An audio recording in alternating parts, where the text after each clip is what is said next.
No. No, stay where you are. Do not break the stillness of this moment. For this is a time of mystery. A time when imagination is free and moves forward swiftly, silently. This is the Haunting Hour.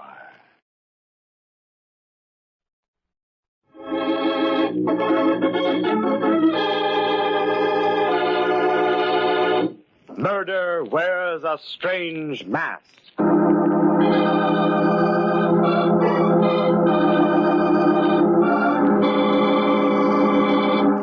Every highway and byway is destiny's trail, and where it leads and what lies ahead is destiny's secret. Down a dark road speeds a car, bearing in it two who are destiny's children. Oh, they don't know it. To themselves, they're two people on their way to a masquerade ball. Steve Raymond and his fiancée, Marcia Phillips, heading for an evening of gaiety and laughter.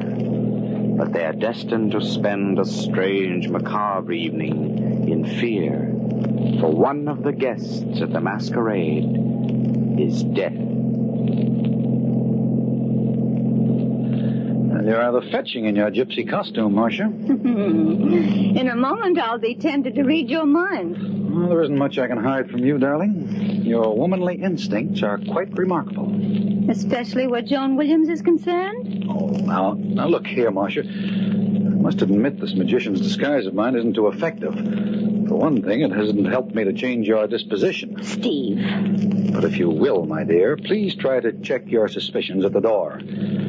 Fortunately, we're not married as yet, and Ben Carter's masquerade promises too good a time for you to spoil. At the risk of being stubborn, dear, I'm curious to know what you see in her. Or perhaps you can tell me why Roy Benson is still madly pursuing her. I guess he never stopped loving her. He was her first husband. Just the same, Steve, dear. If I so much as see you go near her tonight, I might be tempted to drop a potent mixture in the punch bowl. Oh, be careful with your predictions, darling. You're a gypsy fortune teller tonight, and I'd rather not see you proven accurate. That's up to you, Steve. You're a little early with your masquerade, Marcia. Wait till we get to Ben's place. Then you can feed strychnine to Joan Williams and all my other loves.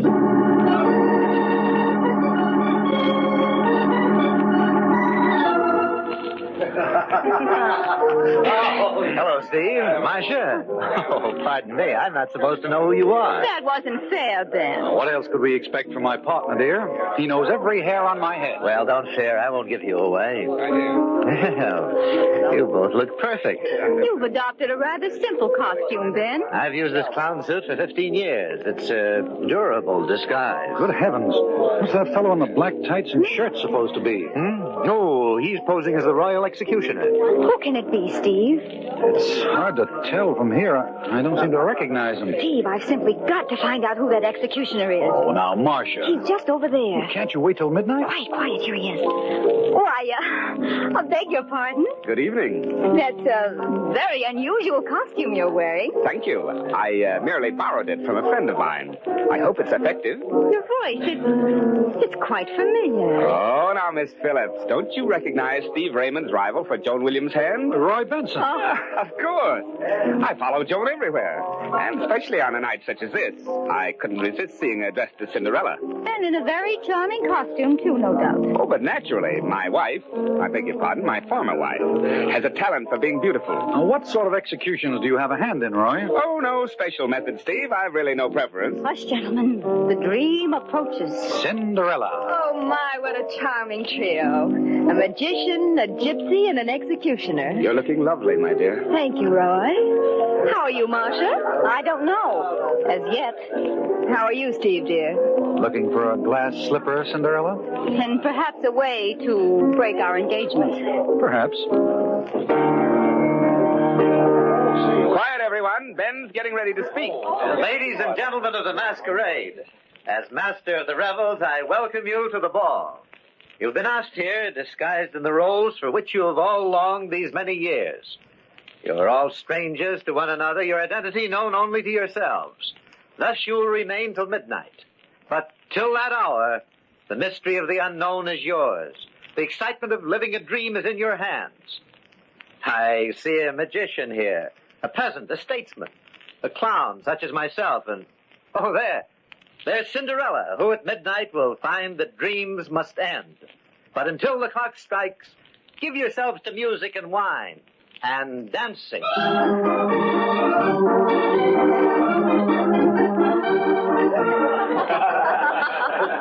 Now, there you are, my friends. The wiles of a sorcerer are many. Oh, show us another trick, magician. No, I must put my knives away now. One more trick, and your eyes will be quicker than my hand. Steve, I've got to see you. Oh, want to know how I did that last trick? Come here, quickly. What's the matter, Ben? There's something upstairs I want you to see. Can't it wait? You had better come now. Whatever it is, you're guarding it like a state secret. Ben, don't look so pale. It can't be as bad as all that. Were you up here earlier this evening? Yes, I think so. Were you in the library? You must have been spying on me. I was there a little while ago. Where are we going? To the library. Here. Here we are. There. In front of the fireplace. No, it can't be. Unfortunately, it is. Joan Williams. Stabbed to death. I don't believe it. It's not an illusion, Steve. It's real. I found her like this a few minutes ago. But how did it happen? I thought you could tell me. What are you talking about? Look at that knife closely.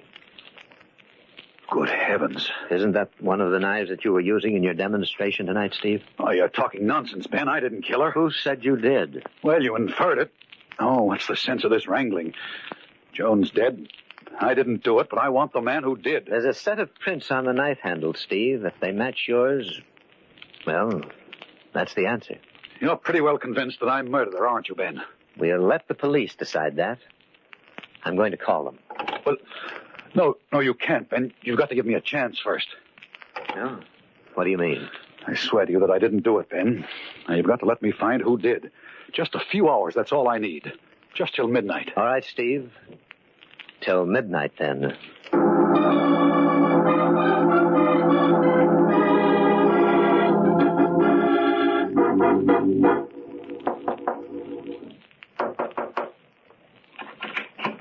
Hello, darling. Who's in the library with you? Oh, come in quickly.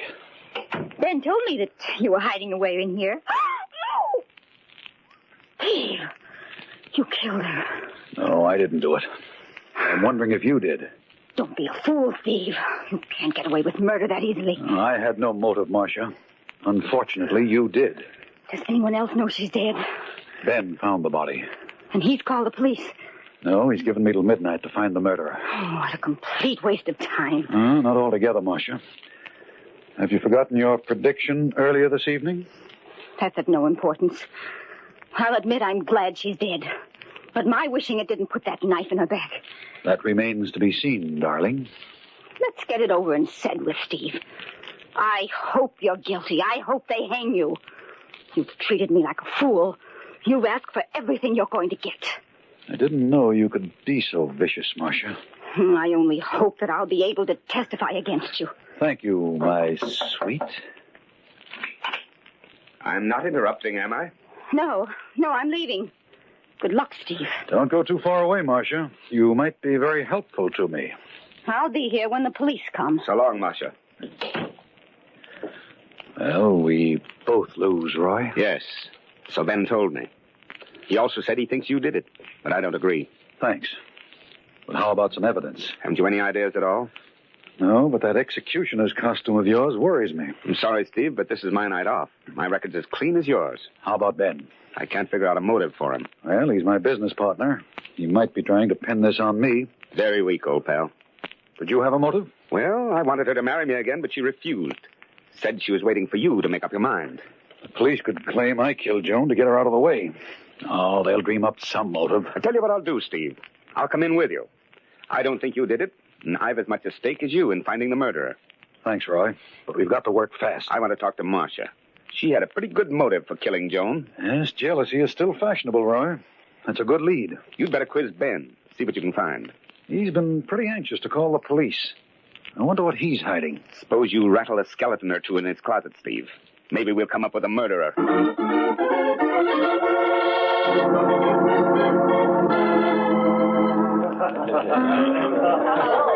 Any clues so far, Steve? It's not very encouraging, Ben. Remember our agreement. Midnight's the deadline. You know, Ben, I've completely neglected to ask you some rather important questions. No. What's on your mind, Steve? Well, for one thing, how come you happened to find Joan's body? I'll tell that to the police. Oh, I'm trying to clear myself of suspicion of murder, Ben. Make a very bad debating partner. Why not question Roy Benson? Now, listen, Ben, this is no idle business transaction. You've accused me of murder. You might be decent enough to explain why I should be so certain of your innocence. Suppose I call the police. Right now, Steve, let them settle the question of where the guilt belongs. You promised to hold off till midnight. Very well, then, but you might do better trying to clear yourself than just standing here arguing. Goodbye. Where are you going? I have an appointment with an executioner. Want to come along?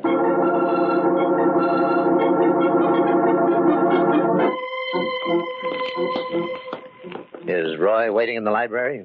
Yes. That's strange. What's wrong? The door's locked, but the key is in the lock. Here, let me open it. Here we are. Ben, look, there by the table. Great Scott. It's Benson. We're too late. He's dead. It's horrible. The bullet did a thorough job. Strange we didn't hear the shot. I used a silencer. It's still on the gun. No, don't touch it, Ben. Leave it for the police. I want to apologize, Steve. You're completely innocent. How do you know? Well, it's obvious now. Roy killed Joan probably because he was incensed at her refusal to marry him again. Then he committed suicide at the realization of what he'd done. Well, that's a logical explanation, Ben, and it clears me completely, but I can't accept it. Why not? Because Roy didn't commit suicide. Steve, look at the layout of the room yourself. The gun's in his right hand. He was shot in the right temple. And the body of his victim's beside him. Very neat deduction, but you left out the one flaw. What's that? The door to this room was locked from the outside. Obviously, death was instantaneous. If Roy had shot himself, he couldn't have locked the door from the other side. Yes, you're right. I unlocked that door myself. Yes, Roy Benson was murdered, and the killer must have been frightened away while he was locking the door. Then you're still implicated. But it's a rather gruesome joke on you. Somebody killed the executioner. A murderer has a sense of humor. Fine. Maybe my laugh's coming up.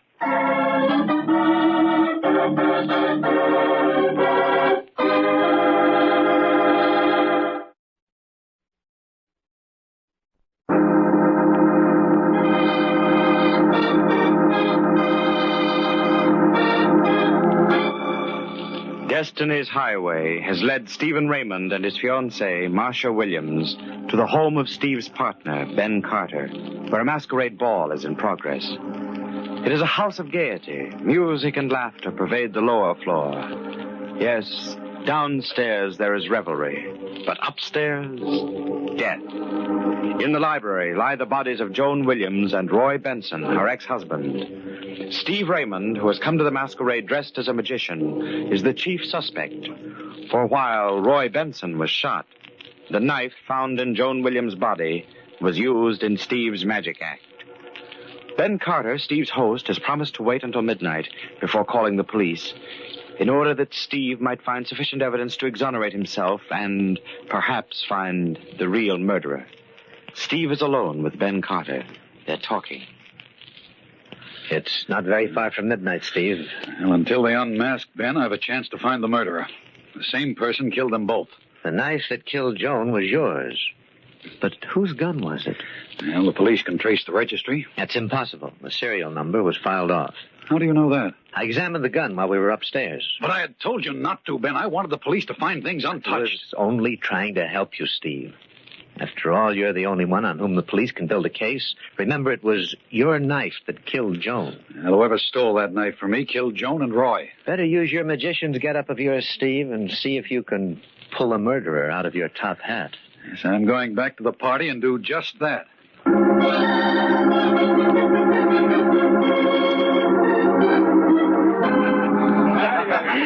Oh, you must be a real magician. Yes, madam, I'm a successful stockbroker. Same thing. How about another chick? Oh, I'm sorry, but I've concluded my last performance. For a long while, I'm afraid. Steve, I've got something to tell you. What is it? I can't tell you here. Come into the next room. All right.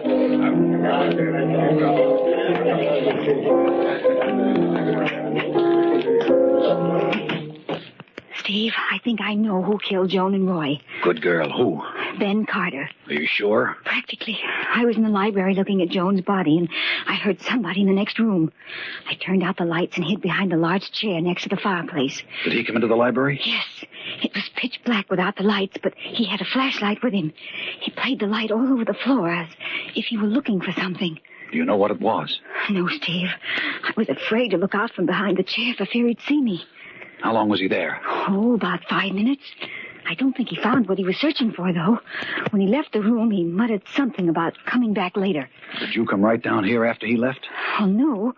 Right after he left the room, I went to the phone and called the police. Now, why did you do that? Well, I found the murderer, so it was my duty to notify them. How do you know Ben didn't hear you call? Oh, I waited until he was far enough down the hall. I even kept the lights out in case he happened to look back. How long ago did you phone? Just a few minutes ago. I came right down here to you after I called. I'll have to work fast. Come along, Marcia. I want to look at that library.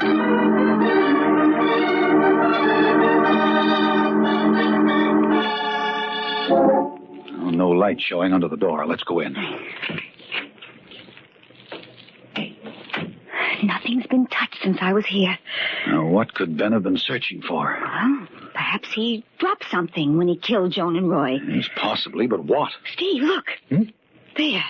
Under that chair near the fireplace. Yes, I see it. What is it? A large black button. I recognize that. Didn't you notice that one of the buttons on Ben's clown suit was missing? Yes, you're right, Marcia. There. Doesn't that prove his guilt? Well, not necessarily. The thing that still interests me is his certainty that my fingerprints are on the handle of the knife that killed Joan. Well, how could it have been used without disturbing your prints? By wearing gloves and using the blade part of the knife for throwing. That's very clever of you, darling. If my prints are still on that knife handle, they were placed there when I used the weapon in my little act downstairs. When it was stolen from me, the prints were very carefully preserved. What are you going to do? I'm going to make a call, try to get some information on fingerprints. Let me have the inspector, please. Wait a minute. Someone's on the other extension. Who is it? Ben. He's decided not to wait till midnight as he promised me. He's a little worried. Listen. Inspector Boland, this is Ben Carter, 116 Ocean Road. Yes, Mr. Carter. There have been 2 murders in my house. You'd better send someone out immediately. 2 murders? Both at the same time? No, they happened separately. What's going on up there? Please hurry. The murderer is still in the house. I'll watch him till you get here. We'll lock the doors. I want no one to leave before I get there. Crazy? He's giving himself up. I'm afraid he's not, Marcia. He's determined to prove me guilty. Oh, he hasn't a chance. Hasn't he? What proof do we have? Well, I saw him in this room. When Joan and Roy were killed? Of course not. But why was he sneaking around in here looking for this lost button? Well, whatever the reason, I'm afraid my goose and I are cooked quite thoroughly. Oh, no, you're not. Hey, where are you going? Quiet. There's someone at the door.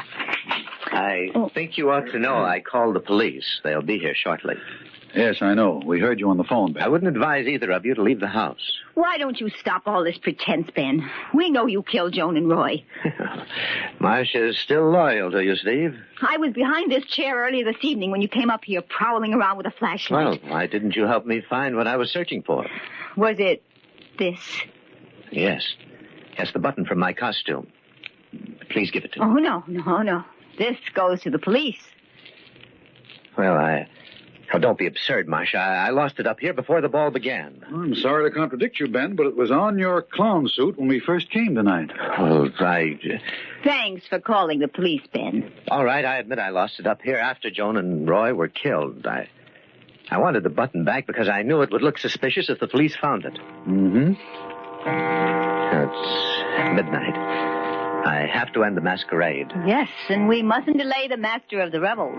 Coming, Steve? Yes, might as well, Ben. We'll keep an eye on one another until the police decide which one of us is the murderer.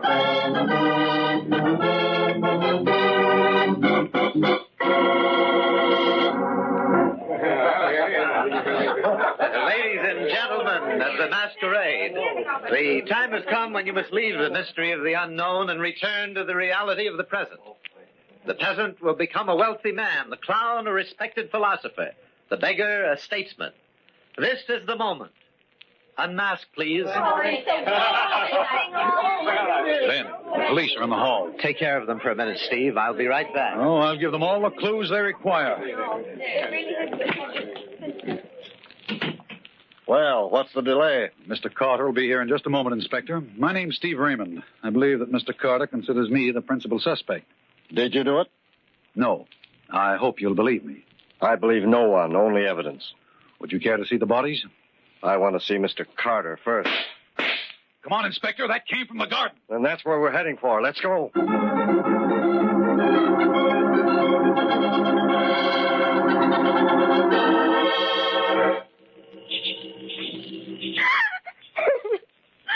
Oh, it was horrible. All right, now, calm yourself. We've no time for hysteria. Well, I was sitting here under this arbor when I suddenly heard someone moving in back of me. I turned around quickly and saw Ben come towards me. That gun was in his hand. What did he say to you? Oh, his face had sort of a crazy look on it. He told me that I was the only one who could possibly testify against him. He came closest to me and brought the gun down as if to strike me. Did he hit you? No, I dodged the blow and I grappled with him for the gun. Finally, I managed to get possession of it. And I shot him. It was the only thing I could do. Let me see that gun, Mr. Raymond. Yes, here you are, Inspector. Will you hold the flashlight, Mr. Raymond? Surely. Now, just a little fingerprint powder over the butt of the revolver. There we are. Now, do you see the impression? Yes, there are two distinct sets of prints on the butt. Just as I told you, Ben and I fought for the gun. Is your conclusion the same as mine, Mr. Raymond? I'm afraid it is, Inspector. Marcia lied in her story. That's ridiculous, Steve. Don't you see the two sets of prints? That's just it, Marcia. If you and Ben had fought for possession of the gun, the two sets of prints would have been smudged and blurred. Not distinct and clear as they are now. It was very convenient of you to tell that story. Why'd you try to kill this man? Try. He's dead, isn't he? Not quite. Fortunately for him, one bullet missed and the other just creased his scalp. He'll be around shortly and in fine shape to testify against you. This was your second mistake, Marcia. I first became suspicious of your sudden reformation in my behalf when you told me you dialed the police telephone number in the darkened library. I was convinced you hadn't phoned when we listened in on Ben's call to police headquarters. It was obvious from the inspector's reaction that it was the first report of the murders he had had. Watch out, young lady. Don't make me chase you through the garden. I'm not that young anymore. Let go of me. Go of me. Of course I killed him. Joan was a worthless fool trying to take you away from me. I stole your knife and used it the way you guessed I did. Your prints were on the handle, but Ben didn't know for certain whether they were yours. Why did you kill Roy? He accused me of killing Joan, and he told me that he had the proof to back up his charge, and I couldn't take a chance. If I hadn't locked the door, you would never have guessed that it wasn't suicide. One mistake is all that's needed, young lady. Well, Mr. Raymond, I guess that's about all. Yes, Inspector. I'm afraid the masquerade is over.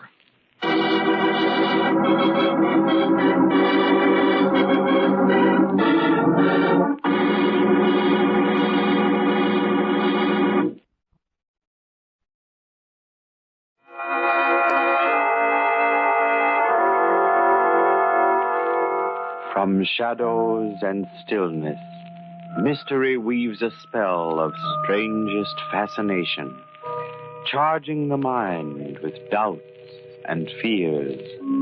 For mystery is a strange companion A living memory in the haunting hour.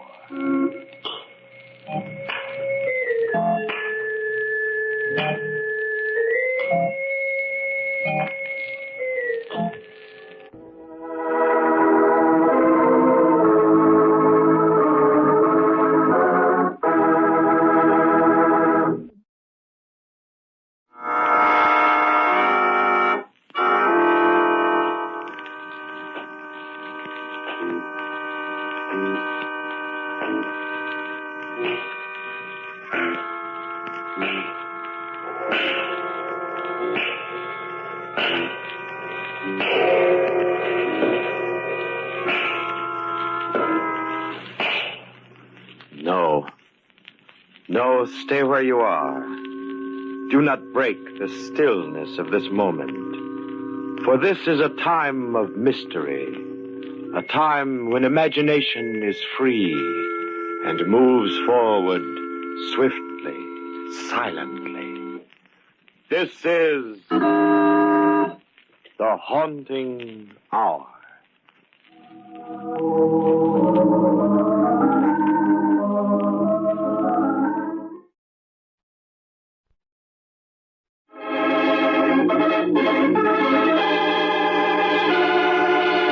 Bird of Death.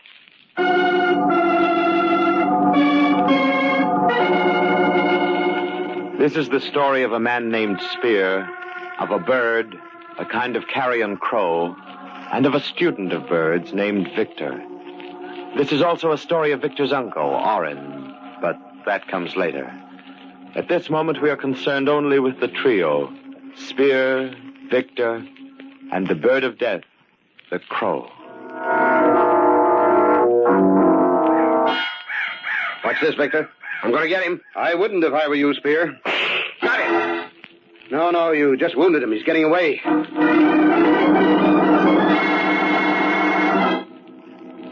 Why did you object to my shooting that bird? It's a member of the Corvus Coroni family, a kind of carrion crow. So what? Well, there's an old Indian tradition about those particular birds. A tradition, eh? Well, what is it? Not that I'm interested in those old superstitions. I would be if I were you, Spear. Why? Because, according to legend, it is the bird of death.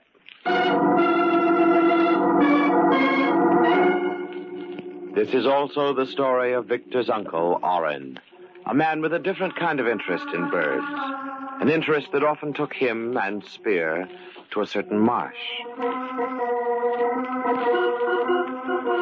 Are those all the decoys we brought with the Spear? Yes, sir. Then roll over to the blind. Never can tell when a flight of ducks will come along. Yes, sir. There's that old fishing weir. It's a pity it isn't used anymore. I hate to see anything wasted. Yes, sir. Just a lot of stakes driven into the marsh. A fish trap. They bait it, the fish get in, and they're caught. Looks like an arrow from above. Yes, sir. I'm glad we put the decoys around it. It's a natural place for them. Makes the setting perfect. No duck will be suspicious of it. Yes, sir. You stop that infernal yes, sir. Can't you say anything besides yes, sir? Yeah, of course, Mr. Orrin. Anything you wish. You know, you're too agreeable today, Spear. Too agreeable. There's a streak of cussedness in you. It's usually right beneath the surface, but you're covering it up today. You're covering it up real well. What's up? Why, nothing. Nothing at all, Mr. Orrin. I don't know what you're talking about. You don't, eh? Well, most people don't know what the other fellow's talking about. That's what's wrong with the world. More people would. Hurry up, Spear. You're rowing as if we had all day. Yes, sir.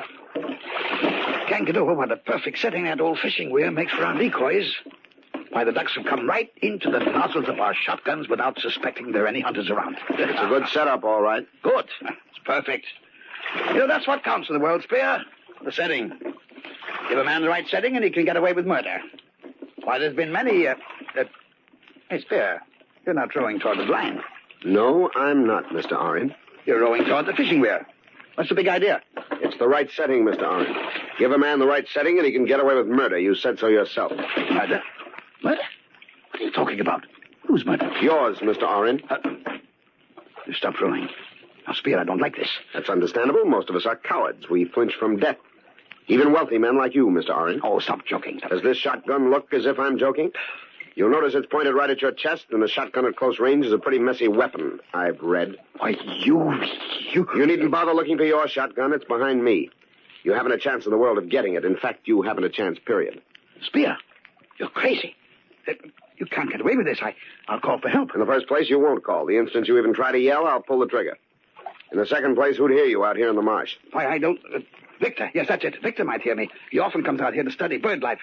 Or maybe one of the servants may be around here. None of the servants will be around here today. You know Jed's too lazy to do anything he doesn't have to, and Kathy's rheumatism will keep her indoors on a day like this. But Victor... He won't be here today either. No, Mr. Oren, you'd better not count on help from your dear nephew. I've taken care of him. You killed Victor? Now, why would I do that? I only want to kill one man, and that's you, Mr. Oren. No, I saw to it that Victor received a new book on ornithology this morning. He's in his study reading about the habits of birds.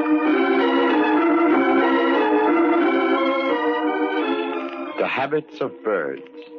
Birds that, according to scientists, were once reptiles. But according to science, man was also once a reptile. So the lives of the two, birds and men, may at times be interwoven. In his study, Victor muses. Birds are strange creatures. Jed, do you know that the Ardea herodias... The what? The Ardea herodias, the great blue heron. You mean like them that live round the marsh? Precisely. Well, the Ardea herodias has one claw that's toothed. You don't say. I don't, but this book does. It says the middle toe is toothed. What's the bird want teeth in his middle toe for? I suppose to make it easier to hold on to the fish it catches. You've seen them catch fish, haven't you? Yeah, especially around the old fish trap in the marsh. I don't reckon I ever saw one of them lose a fish once he grabbed a hold of it. Precisely. Oh, say, I reckon there ain't much them book writers don't know. Wonder how they learn it. By observation, Jed. Oh, I tell you, this is a fine book. I just got it this morning. I don't know who sent it, but whoever did certainly knew what he was doing. It's a remarkable book. You ought to read it. Yeah, I ain't no hand at book reading. To think that a man like you or me, could learn so much about ornithology. About what, Mr. Victor? Ornithology, that's the scientific name for the study of bird life. Oh. And he learned it the right way, by watching birds in their native habitats. Yeah? They're what? Where they live. What do you want to do that for? Because it's so interesting. It's fascinating. I think I'll go down to the marsh to watch the Ardea herodias myself. Yes, that's what I'll do this very instant. I'm going to the marsh. Oren went to the marsh to kill birds. Spear went to kill Oren. Victor is going to the marsh to observe birds. Birds and men, they're all interwoven as the threads of life and of death. But why do you want to kill me, Spear?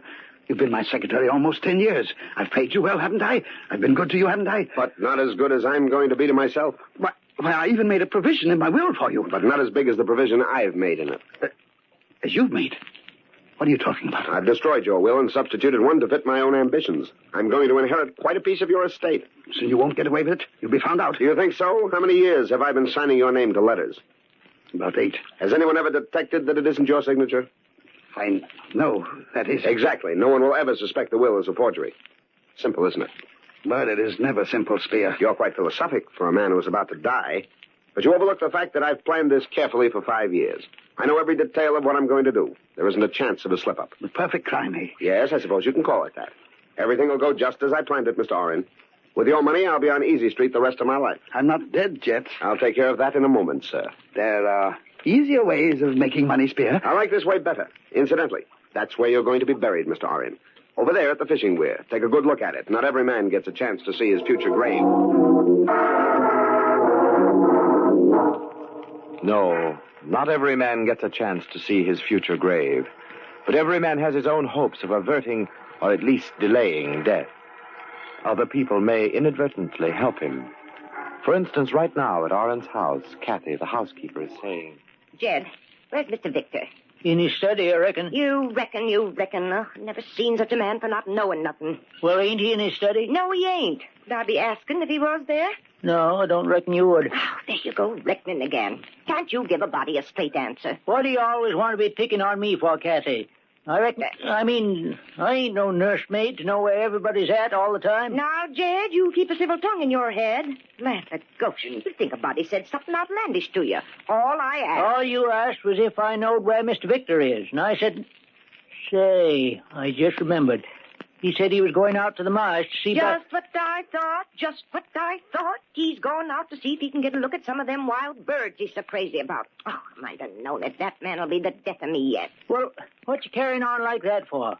Can't a man go for a walk to the marsh without you raising a ruckus? Not without his mackinaw on a raw day like this, he can't. That poor boy will catch his death of cold. Goshen, I don't know what folks would do if I didn't look after him. Now, you get Mr. Victor's mackinaw and take it to him right this minute. Oh, Kathy, if he didn't take it himself, maybe it's 'cause he don't want it. Jed, you do like I say. You take Mr. Victor's mackinaw to him right this minute. If he had my rheumatism, he'd know better than leaving it behind. But how am I going to know where he's at? You just said yourself he was going to the marsh. Well, you go there, too. Keep looking till you find him. Oh, all right. Don't get het up about it. I reckon all I do around here is go traipsing around following.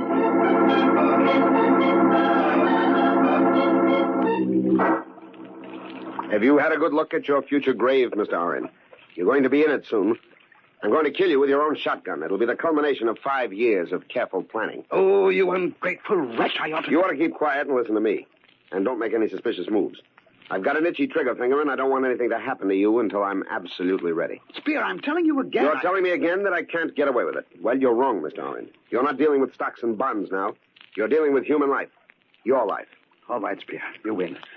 I'll make a deal with you. What kind of a deal? I'll pay you as much money as you want, if only you won't kill me. Do you understand what I'm saying? I'll make you rich. You'll double-cross me, that's what you'll do. No, honestly. Honestly, that's a laugh.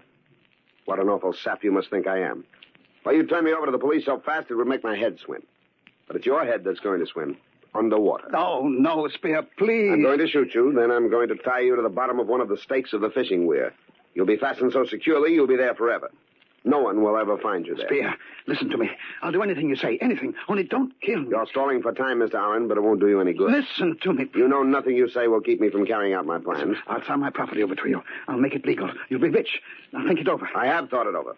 For 5 years. That's a long time, Mr. Oren. Everything is just as I planned it, including your begging for mercy. I promise.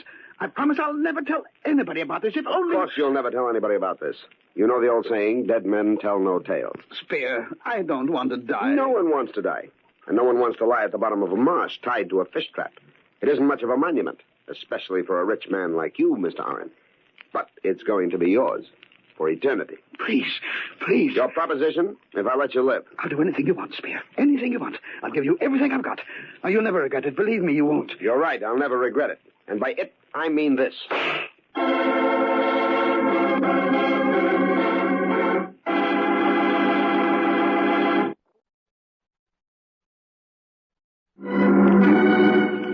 This is the story of Spear and a gun which he fired twice.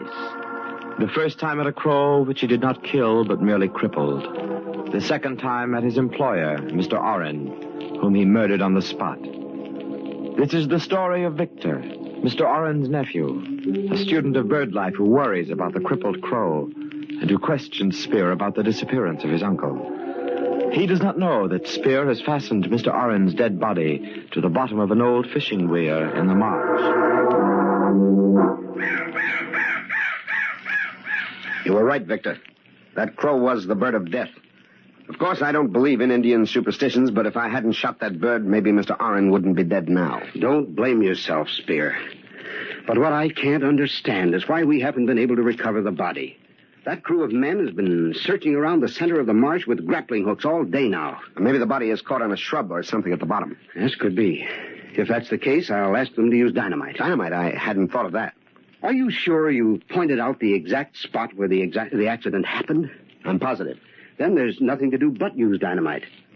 That'll dislodge anything in the immediate vicinity.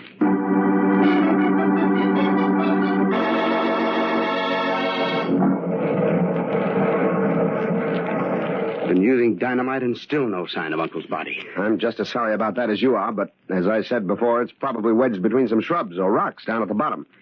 These old marshes are full of them, you know. Yes. I know how you must feel, Victor, but please bear in mind it isn't easy for me either. I can understand that, your having been with him when it happened. I'll never forget it. It was terrible.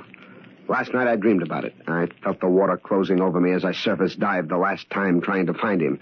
My hands searched in vain. I could feel the water suffocating me, and then I awoke drenched in cold sweat. Oh, if only I could have saved him. Don't blame yourself, Spear. You did everything you could. It's too bad Jed and I didn't get here about 5 minutes sooner. Then we could have helped. Yes, it's too bad. I can't get over an experienced hunter like Uncle capsizing the boat. Well, as I told you before, he was so anxious to get the duck he'd shot, he leaned way over the gunwale as he reached for it.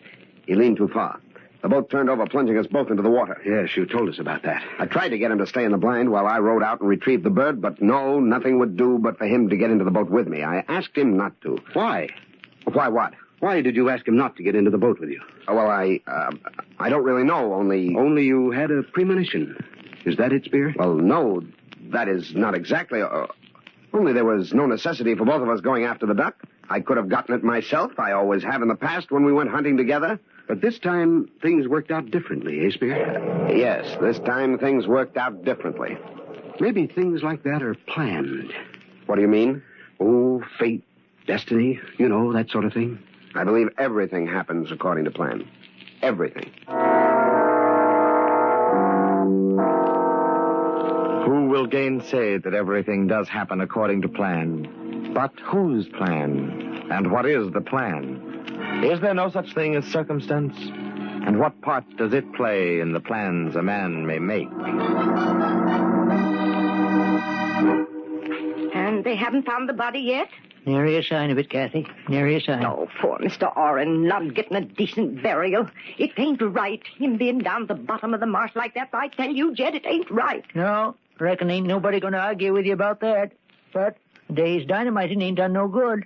Ain't much more that can be done. You mean they'll leave him down there? I reckon so.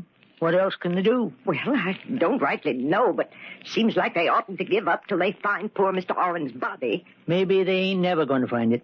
Why?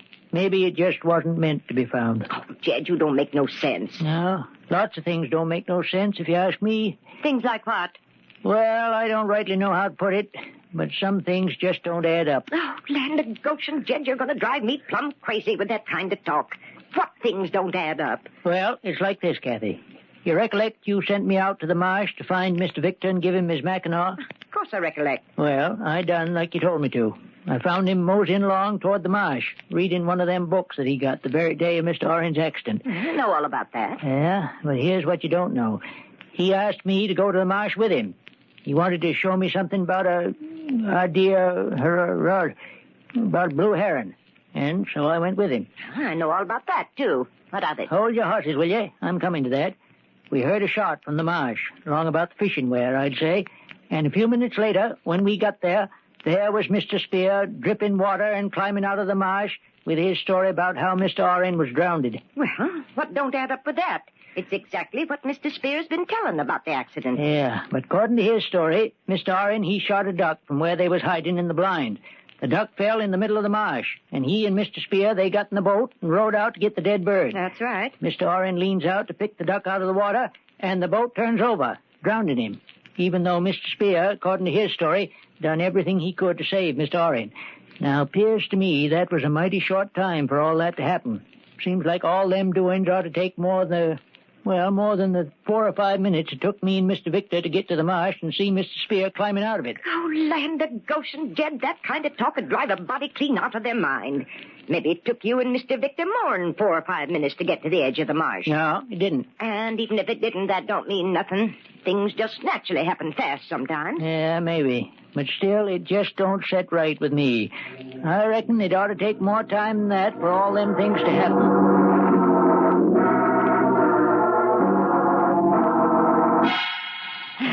So they stopped dynamiting her. Yeah, Kathy, Mr. Victor finally give it up. Said there was no use keeping it up forever. Oh, that means poor Mr. Orrin will be down there at the bottom of the marsh till doomsday. I reckon so. I still say the whole thing don't add up just right. Oh, now don't start that again, Jed. I say, Buddy just can't stand being around you when you carry on with such crazy talk. I just can't help feeling Oh, that... land of Goshen. You make even my rheumatism worse for that kind of talk. All right, then, I'll keep quiet about it. But I still say... There you go again. All right. Don't get yourself het up. You and your crazy talk. You haven't told Mr. Victor any of it, have you? No. Well, don't. He's got enough on his mind right now as is. I won't say nary word about it to him. Promise? Yes, I promise. That's better. By the way, where is Mr. Victor now? I reckon he and Mr. Spears over at the lawyer's for the reading of the will. Looks like they could have waited a spell before they went into that. Mr. Spears said they might as well get over with. Guess he's right. Oh, I get all fussed up inside thinking of poor Mr. Orrin resting down the butter. Jed, where you going? I think I'll just mosey on over to the marsh for a spell. I just can't get it through my head why the whole thing don't add up.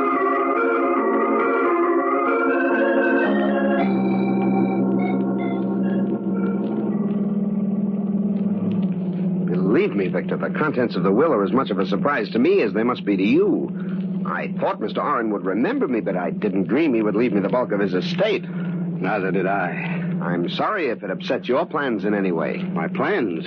Looks as though Uncle didn't think much of them. Then he knew about them? He knew I wanted to devote my life to ornithology. He gave me the impression he approved of it. He must have changed his mind. Evidently, but it doesn't change mine. I'm going to be an ornithologist. I played around with it before as a hobby, but I'm in dead earnest now. I'm going to start right away. In fact, right now. Now? Yes. Spear, I'm going to begin with the birds I've observed closely the last few days. But, Victor, you were at the marsh the last few days. Precisely. And there were birds there, birds I want to see again. Spear, drive as close to the marsh as you can, then we'll walk the rest of the way. If you don't mind my saying so, it sounds rather silly to me. Do you mind doing what I ask? No, I don't mind. Why should I? I don't know. But then there are other things I don't know. Things I intend to find out about. You have a gun? A what? A gun. What's the matter? Don't you understand English? Look, Victor, I can understand your being upset about the will. Well, have you got a gun or haven't you? There's a double-barrel shotgun in the back of the car. That's perfect for what I want.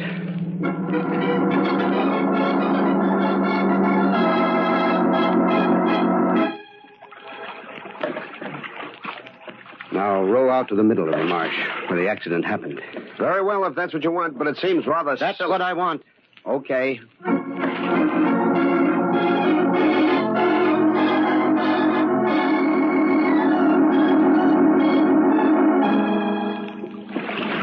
Well, here we are. Now, what's this got to do with birds? Plenty. See that buzzard of a crow sitting there on the fishing weir? The bird you crippled? Well, watch me take a shot at him. You missed him. I intended to. Killing isn't in my line. What does that crack mean? You'll know soon enough. I don't understand you, Victor. First you try to keep me from shooting that bird. Then you take a crack at him and miss him on purpose. You must be losing your mind. On the contrary, my mind is just beginning to function. Now, Spear, I want you to row over to the fish trap. Huh? You heard me. I said row over to the fishing weir. Now, look, Victor, I've had all of this I want. You can't order me around. I'll remind you that this is a double-barrel shotgun. Only one shell has been fired, so the other barrel is still loaded, and it's pointed right at you. Do I make myself understood? Yes. All right, then. Row.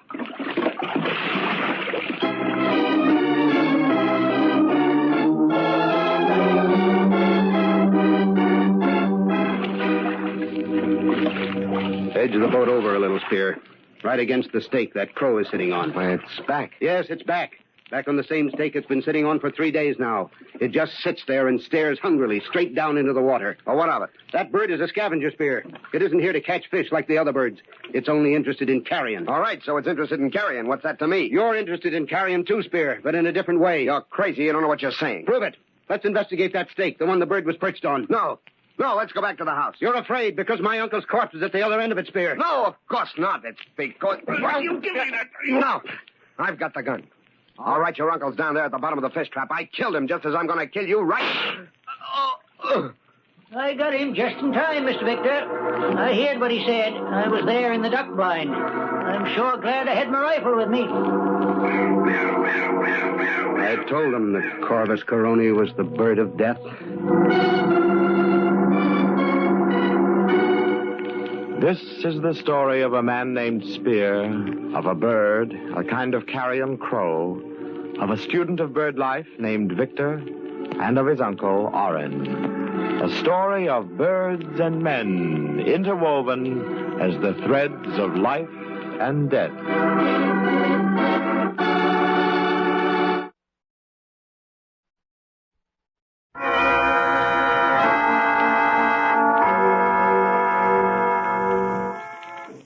From shadows and stillness, mystery weaves a spell of strangest fascination, charging the mind with doubts and fears. For mystery is a strange companion, a living memory in the haunting hour.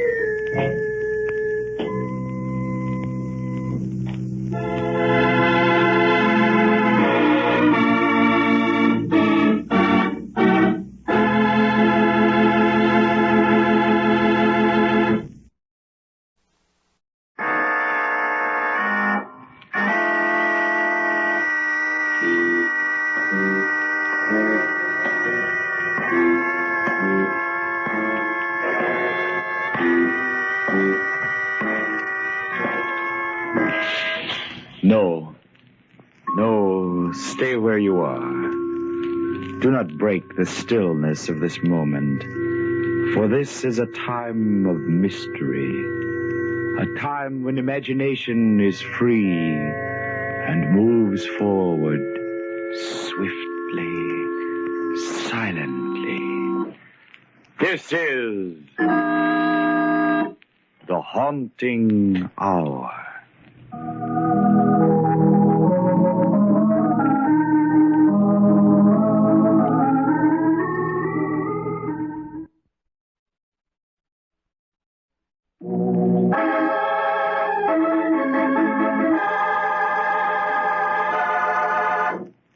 The old men.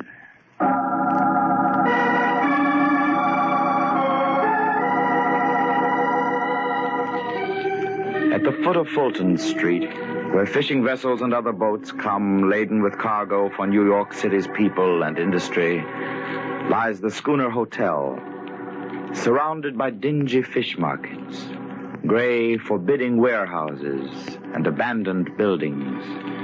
It overlooks the cobblestones of South Street. Many years ago, perhaps, it was the private mansion of some colonial merchant. Now, it houses only the old, the poor, and the unwanted. Retired sailors and fishermen, broken-down draymen, and those who have lived out their lives, but have not died. One foggy December evening, a shining black limousine glided to a stop in front of the hotel. Mrs. Ralph Hollister sat in the back, tense with shock and astonishment. Schooner Hotel. Snowden, are you sure this awful place is where my stepfather lives? Yes, ma'am. I checked the address with the detective. He said Mr. Stebbins had been here 3 months, ma'am. Snowden, wait here, please. If I need your help, I'll call you. Yes, ma'am. Funny the old gentleman coming back to where he started, isn't it, Mrs. Hollister? Oh, don't worry, Snowden. He won't be there for long.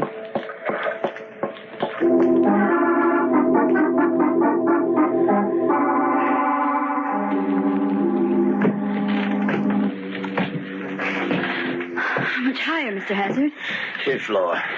Practically there. Here it is, Mum. Be there, you old grave robber! What in the name of Sam Hill? Diana. Good evening, Father. Oh, yeah, Diana. Joe, I'd like you to meet my daughter, my stepdaughter. Diana, this walking corpse is Joe Hazard. He runs the place. We've met. That'll be all, Mr. Hazard. Yes, ma'am. See you later, Larry. Dead, I hope. Let's go inside, Dad, and shut the door. Have a seat, Diana. I won't sit down because I'm not going to stay. You've had us all worried sick, running away from home and not letting us know where you were. I sent you postcards. What more do you want? You're coming home with me right now, immediately. Now, let's start packing. Now, Diana, don't start that. I'm not going back to all those stuffy society people. You're 78, Father. You're rich, entitled to comfort. Diana, now you get this straight. I won't go back with you. Dad. Now, listen, Diana. I've got everything I want. Good fishing, good sleeping, good eating, good friends. Friends? Those horrible old men? Yes, friends. And there's not one of us that doesn't look forward to the other's funeral.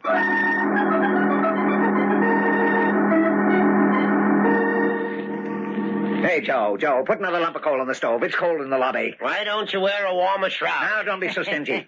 You won't be here much longer to enjoy your money. Huh? Look who's talking about money, Joe.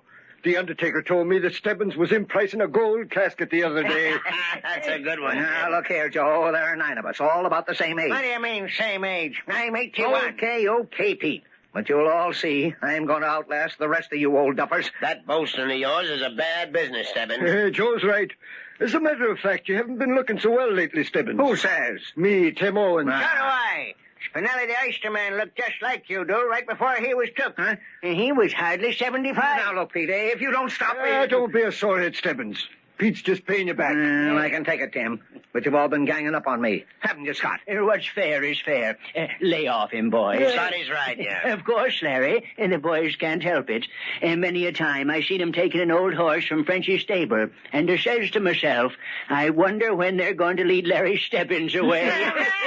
You'd get a big kick out of seeing me go, wouldn't you? Of course I would. With you gone, and all our wills made out to the survivor, there'd be real money in the pot. Sure, before we cut you in, the whole price for surviving warn't more than $20,000 for the whole 8 of us. And now it's millions. That's why we're ganging up on you. Larry, I never could figure why, with all your dough, you took a hand in it. Why, to win, of course, Tim. To see if I can lick the game of death the way I've licked everything else. Stebbins, you know what I think. No, what? I think you're nuts. What? Well, we'll see. Now, Tim, I ran into a bargain you could use real soon. Yeah? Yeah. A nice, cheap gray.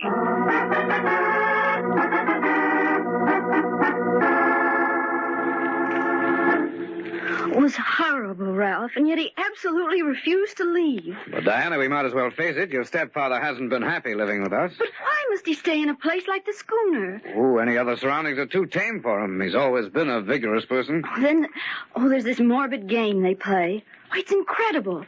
One night he said he climbed into bed and found a tombstone there with his name on it. Oh, it isn't human, Ralph. It isn't human. Oh, Diana. Now, darling, take it easy. Ralph, you've got to make him move. You've just got to.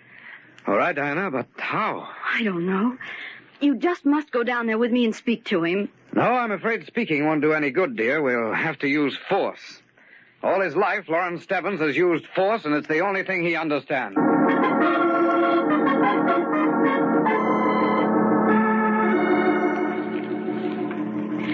Do you know where Mr. Stebbins is, Mr. Owens? Couldn't rightly say. Saw him go out early this morning. Hasn't been sitting around the stove at all today like he usually does. Well, where's Mr. Hazard? Joe, he's out for a breath of air. Won't do him no good, though. What do you mean? He's bound to go anyway. Ralph, don't listen to him. It's just that awful game. Oh, here's Joe now. Hey, Joe, Larry Stebbins' daughter's looking for him. You seen him? I've come to take Mr. Stebbins home, Mr. Hazard. I'm afraid you won't be able to do that, Miss Hollister. Why? Where is he? Is this his cap, Mom? Well, let me see it, please. Initials L.S. Abbott Brothers. Yes, that's where he buys his clothes. Yes, I think it is. I thought so. Some kids out there gave it to me. Where'd they find it? They said it belonged to a guy who jumped off the end of the pier. An old man like myself, they said. Suicide? That's what it looks like to me, mister. No, Ralph, it couldn't be. If there was one thing that Lawrence Stebbins wanted, it was to stay alive. You mean... I mean, if he died, there was just one reason. Murder.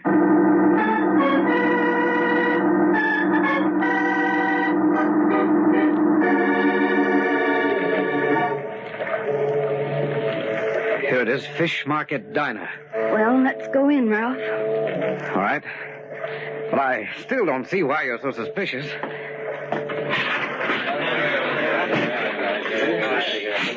Yes? What can I do for you? Did you know Lawrence Stebbins of the Schooner Hotel? Sure, I know him. Great sport, regular customer. Was he in here today? Sure was.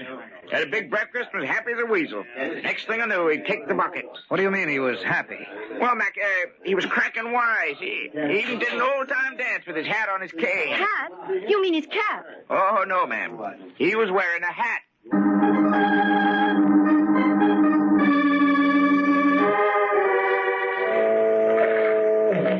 If we just stand here opposite the hotel, we can watch who comes and goes without being seen in the dark. Diana, watch that door. Someone's coming now. Oh, you know him. That's Tim Owens. No, I can't see very well. We better get closer. Let's go over behind the loading platform on the next pier. All right. The light should show their faces better from there. Let's go. Made it. Ralph, look. Look where? Right behind me. Yes, there are two of the old men. Pete Sanders and Charlie Hall. Both asleep. Yes. But they're not asleep. They're dead. Stone dead.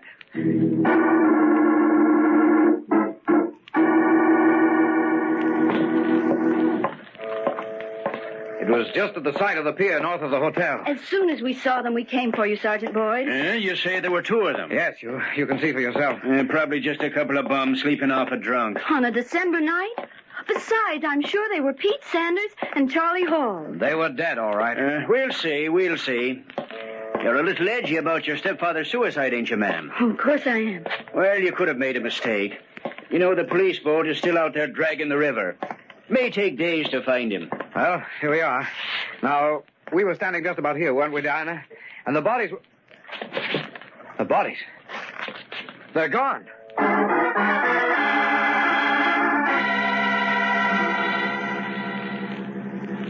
Say, Joe, Sergeant Boyd was in here looking for Pete Sanders and Charlie Hall while you was out. What do you want him for, Scotty? Oh, said Stebbins' daughter thought she saw him dead. Yeah, the way she and her husband was talking, you'd think Larry Stebbins wasn't fit for the undertaker anyway. No, Tim. Don't hold it against the young lady. She's all worked up. They'll find the old man's body, she'll calm down, and we can all go to the funeral. Say, Tim, you didn't happen to see Pete or Charlie this evening? No, I didn't, Scotty. But I was out a while. Maybe Sullivan did. Wake up, Sullivan. Wake up. He's been sitting here in the lobby all evening, snoozing off and on. That's a good idea, Tim. Sullivan! Hey, wake up! He's out like a light. Hey, I think I'll hang some crepe on him. Scare him when he comes to. Oh, lay off that stuff for a while, Tim. It gives me the willies. Sullivan! Try shaking him, Scotty. Sullivan, wake up! Pat! Hey, don't fall over like that. Joe, he's not asleep. He's dead.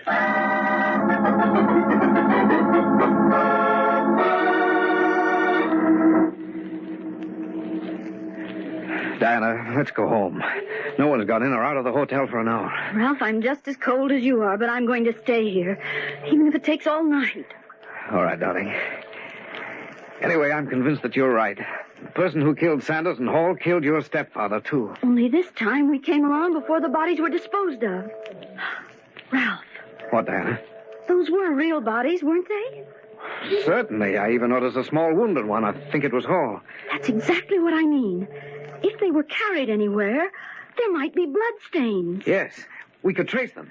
They were probably taken backwards toward the river. I'll look there. I'll look over here, towards the street. All right. No, nothing here. Ralph? What? Come here. What is it, Diana? I picked up a trail of dark red spots. Good. Yes. We'll follow them. They seem to lead right to this abandoned building next to the hotel. So they do. From the direction, I'd say they'd go straight to that side door. Oh, we'll try it. Mm-hmm. That's where they've gone. Well, try the door. Diana, it's open. Come on in. Good evening, Diana. Good evening, Ralph. I've been expecting you. Mr. Stebbins.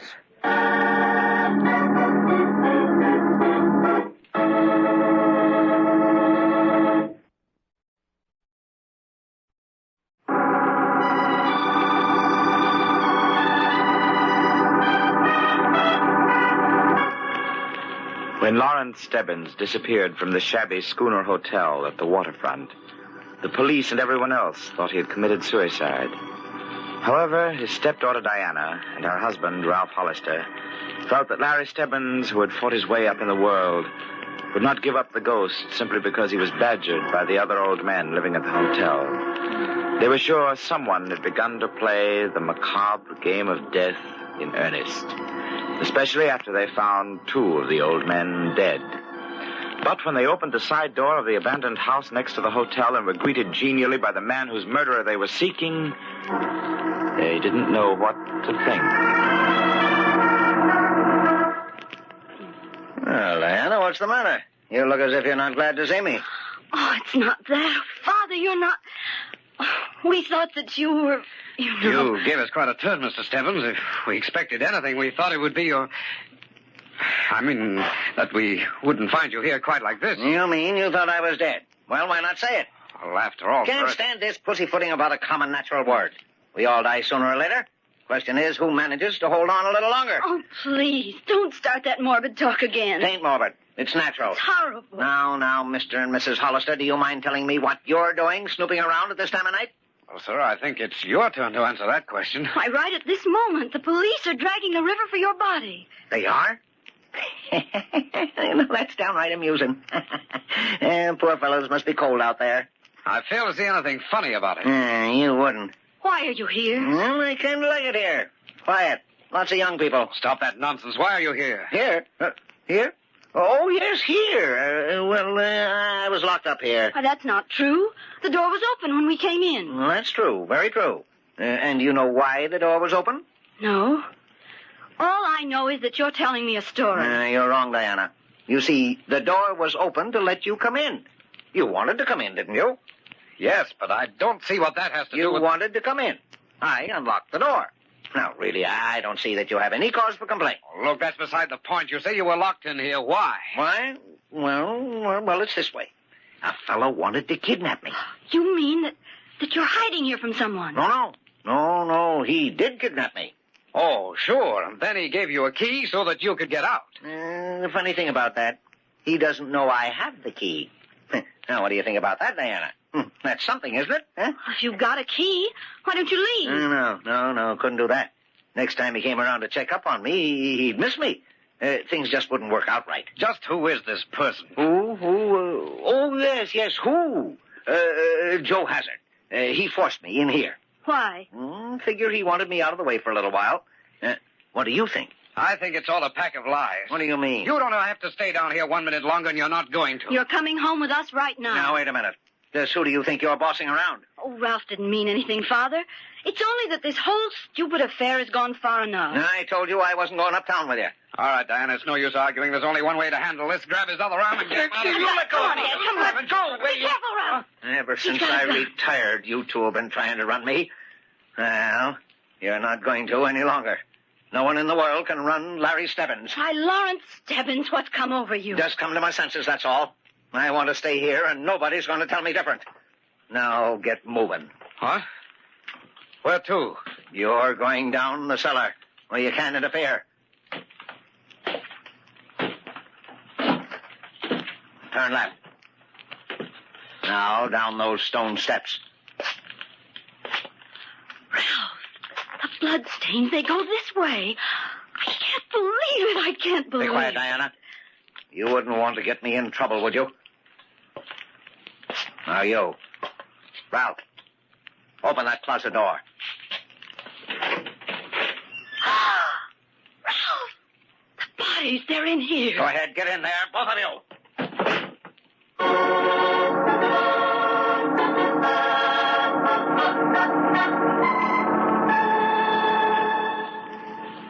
Sanders and Hall show up yet, Tim? No, Joe, and I've been sitting here all the time. I'm beginning to think the Hollisters were right. So am I, Scotty. There's some funny things going on around here, and we ought to pay 'em some mind. There's only 5 of us left. Us 3, McIntyre and Everett. We'd better work fast. Where is Mac and Everett, Joe? Went to bed, Tim. I told 'em they better stay down here, but they laughed and said I was nuts. Didn't they, Scotty? Mac said he was going upstairs to dream about my burial. I got sore as all heck. I can't stand that talk anymore after what's happened. Scotty, go upstairs and tell them to come down here. We ought to keep together. I'd feel safer if I knew you was all sitting here in the lobby. Okay, but they'll probably yell murder when I wake 'em. You know what I think, Tim? I think Stebbins' suicide was a put-up job. How do you figure that, Joe? Just got a feeling. The way the boys acted when they gave me his cap, like they was rehearsed. And then everything that's happened tonight. I tell you, I'm scared. I'm scared stiff. So am I. You fellas thought Stebbins was kidding about living longer, but he's not that kind of a guy. Look how he made his dough in the shipping business. What do you mean, Joe? Oh, like he said once, he always got what he wanted. He wouldn't stop at nothing. Never has. But murder, Joe, that's pretty terrible. I wouldn't put it past him, Jim. What's that? Well, it sounds like Scotty. Joe, Jim, I'm getting out of here. I'm getting out of here fast. What's up, Scotty? It's terrible, terrible. I went into the rooms and the beds was empty and the windows open. Where were they? I looked out the backyard and they was lying there, the two of them, in a heap. There's only us three left now, Joe. Boys, this is all Stebbins' work. Stebbins? Oh, Stebbins is dead. Joe was just telling me he thinks Larry faked his croaking. He's around somewhere, I tell you, and we're going to find him. Well, where do you think he is, Joe? I've got an idea. He's in the house next door. Then how would he get in here? Yeah, these used to be twin houses, Tim. There's a door in the cellar that connects them. Let's go and find out. I'll get my gun. I don't want to go there. Get the police. It's their job. There's no time to get the police, Scotty. Then let's get out of here. Let's go anywhere. Oh, he'll get us for sure if we stay here. Scotty, we've got to stick together. There's only three of us left now. Yeah, three of us and Stebbins.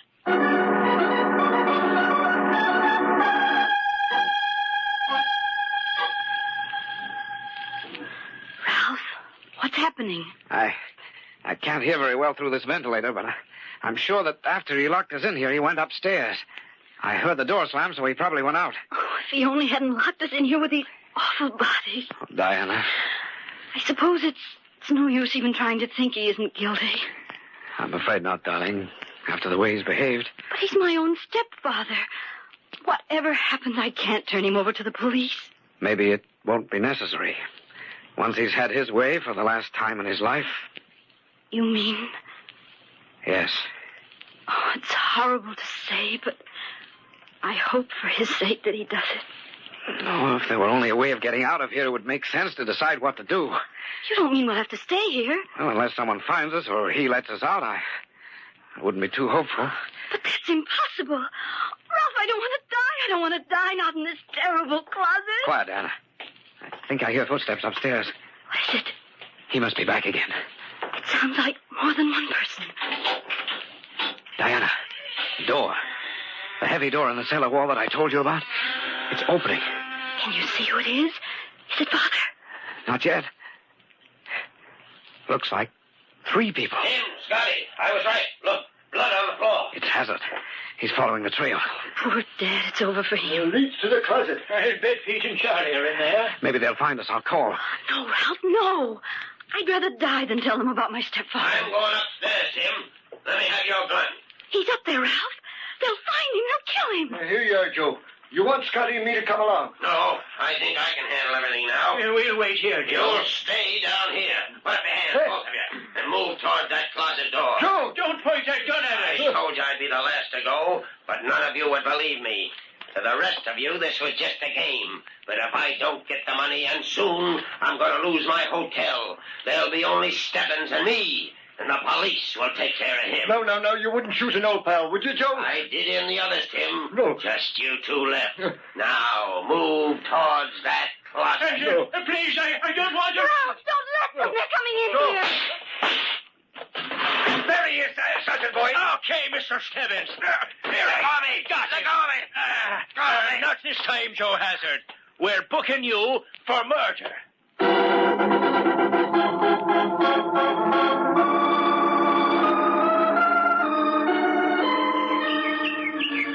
Nice sitting out here in the park, ain't it, stranger? Yeah, Pop. Don't call me Pop. You know who I am? No. Yeah. Look at this clipping. Waterfront hotel keeper convicted for murder of 7 on testimony of Lawrence Stebbins, retired shipping magnate. That's me. Yes, sir. 7 murders, and there needn't have been any if I'd stopped Joe Hazard before he finished them off. Really? Yes, sir. Went to 8 funerals. But I really got a kick out of Joe Hazard's. Had to lock my stepdaughter and her husband up, too. They nearly crabbed my whole plan. You know, Joe Hazard thought he could plant all those murders on me.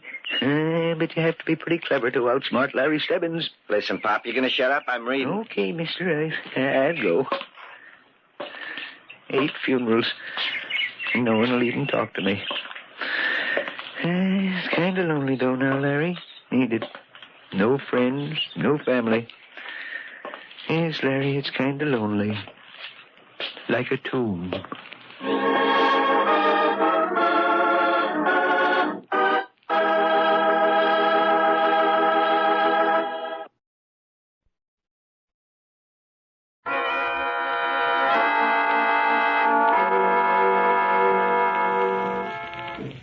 From shadows and stillness, mystery weaves a spell of strangest fascination, charging the mind with doubts and fears. For mystery is a strange companion, a living memory in the haunting hour.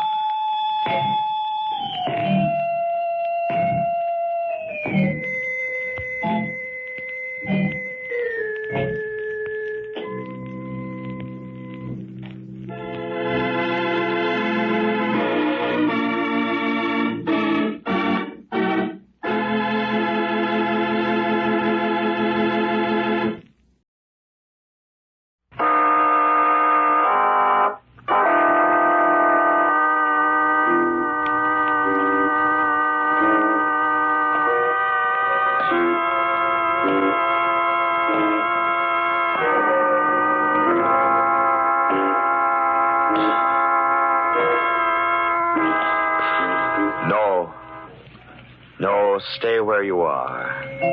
Do not break the stillness of this moment. For this is a time of mystery. A time when imagination is free and moves forward swiftly, silently. This is the haunting hour.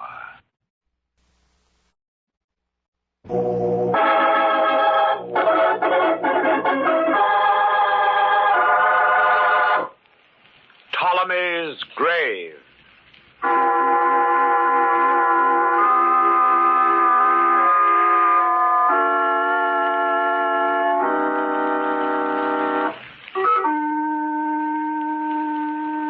Over the tomb which held the mummy of Ptolemy III, these words were written: Death to him who disturbs the everlasting resting place of these sacred remains.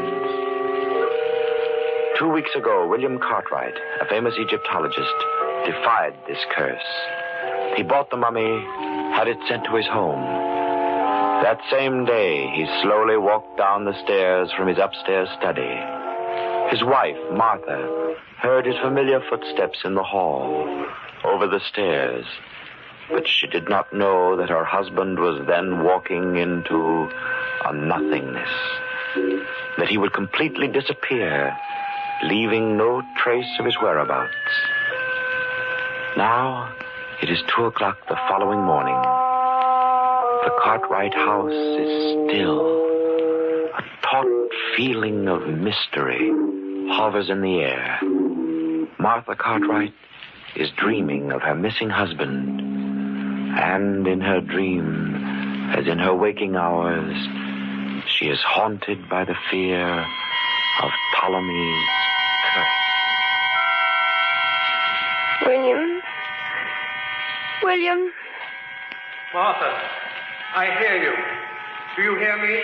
William, where are you? Downstairs. I'm downstairs, Martha. Downstairs? Here in our house? In our study. Come to the study, Martha. I'll come, William. Here in the study, Martha. Come to the study. Yes, William. The study. I'm here, William. Here at the study door. Look for me. Where are you, William? Look for me, Martha. Darkness. Can't see you. Come over the carpet to the mummy case. To the mummy case. The mummy of Ptolemy III. Yes. Yes, William, I'm here. Look at the mummy closely, Martha. I am looking, William. Don't you see? All I see is a strange, misty light. Like a halo. Shining, glowing about the mummy. Lean forward then, Martha. Look closely. Look closely. No, I can't. You must, Martha. Look at the mummy's face. The face? Can't you see, Martha? Can't you see what it is? No. No, it's just... I don't know what What you mean? The features, Martha. Don't you see anything different about the features? Gray, shrunken, shriveled skin. Gray and horrible. But the lips, the forehead, the eyes, don't you see, Martha? Have you forgotten so soon? Forgotten? I remember you, William. I'll always remember you. But if the eyes were open, if they were open, Martha, could you... Look, now they are open, Martha. Yeah. I see. Now I see. William, the mummy has your face. Yes, Martha, that's it. The mummy and I, we're the same, Martha. The same. The same? William!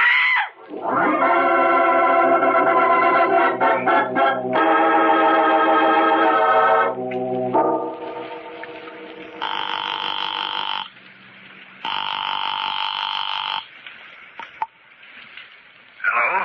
Dr. John Crandall. This is he. Who's this, Martha? Yes, John. Look, I had to call you. I'm so afraid. I thought the operator could never get my call through. Yes, I know. The long-distance lines are pretty well tied up. What's the matter, Martha? What time is it? It's very late, but I couldn't wait till morning. John, something's happened. Have they found William? Yes. No. I don't know. Look, John, I need you badly. I think I'm going out of my mind. Oh, nonsense. What happened? I've got to see you, John, please, tonight.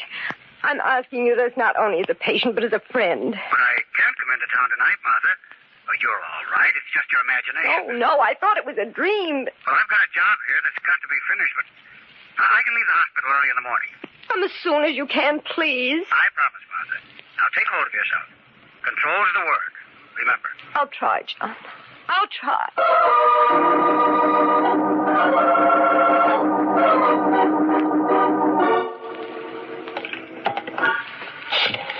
It can't be. It can't be.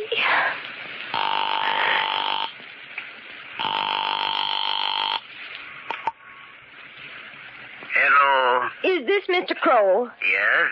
This is Martha Cartwright, Mr. Kroll. I'm sorry to wake you up, if I did. Oh, no. That is all right. I've got to see you first thing in the morning. It's important. It's urgent. Why, of course, Mrs. Cartwright. Will you come here to my house at 9 o'clock? At 9. I will be there. But what is the trouble? It's about that mummy you sold my husband. Oh, I see. Don't fail me, Mr. Kroll. Oh, no. I will be there without fail.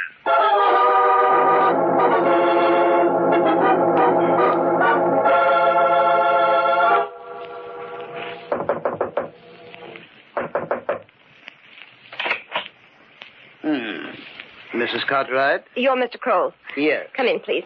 Thank you. You're the gentleman who sold my husband the mummy, aren't you? Yes? Well, I want you to take it away. Take it away? Yes, immediately. You're here right away. But, Mrs. Cartwright... I'm sorry. I'm terribly upset. No, I understand. How soon can you take it away? Perhaps tomorrow morning. Oh. But what do you want me to do with it? I don't know. I don't care. Sell it or give it away. Do anything you want with it. Well, that will be very difficult. You see, one reason your husband was able to buy it was... Well, perhaps we'd better not discuss it right now. You mean it's cursed? Yes. Misfortune has always been attached to it. Do you believe in this curse?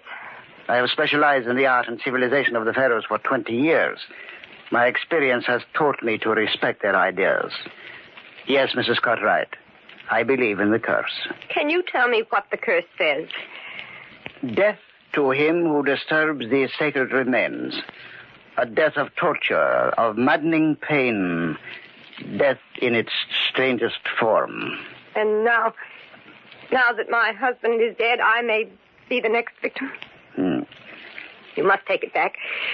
Please, Mr. Kroll, I can't have it here another night. I haven't slept for days. I can't keep my eyes open, but I'm afraid to sleep. Why don't you leave this house until tomorrow? I can't. I'm expecting my doctors. Then perhaps you will be able to take a nap before he arrives. Perhaps. Well, thank you, Mr. Kroll. You'll take it tomorrow, then. Yes. Goodbye, Mrs. Cartwright.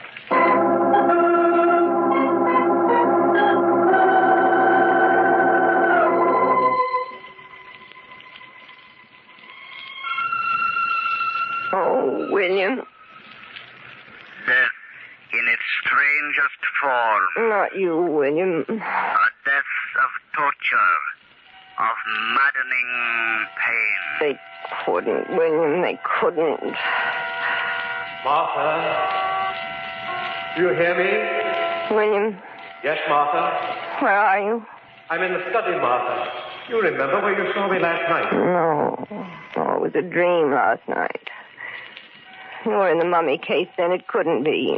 Yes, I'm still there, Martha. Come and you'll see. No, William, I couldn't go there again. No. I haven't disappeared. I'm here in the house. You want to be with me? I'm here in the study, Martha. I can't come to you. I'm afraid. Afraid of me, your husband? Yes, William, I know.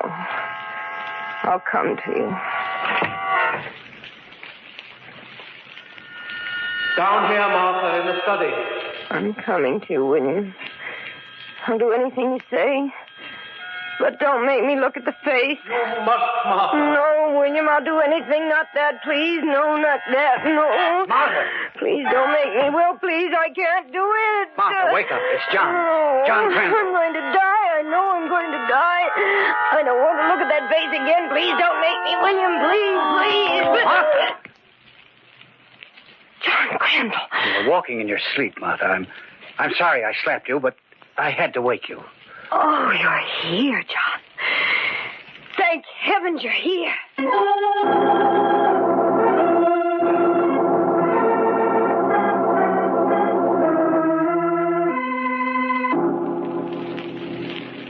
Is there anything left that you haven't told me, Martha? That's all I know, John.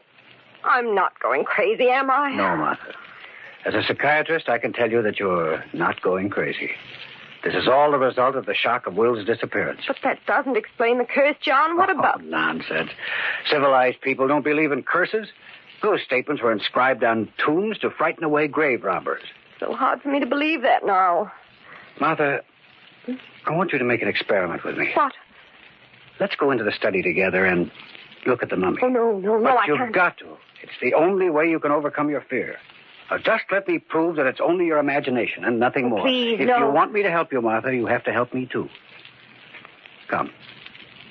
All right. That's it. Here's the study. Where's the light switch? John, wait. Don't turn on the light. But, Martha, Up there, John. You see it? You see that misty light? It's just the moon coming through the blinds. No, it's the mummy. Look at it. The mummy. You see it? That gray light that shines around it? I'm not sleeping, John. I'm here with you. And look at that face. Look closely, John. I am, Martha. You see that face? William's face? As though it were dead for centuries? Is this a nightmare, too? No, it's not a nightmare. I see it. Then that mummy is William's body. It's the curse of Ptolemy III. That you laughed at, John. You laughed. Martha. Now William's gone. He's dead. Martha, please. And I'll be cursed just as John was. You don't believe that. I do. Why didn't he believe it when they told him? Now it's too late, don't you see? Now I'll die as William died. Because now the mummy belongs to me.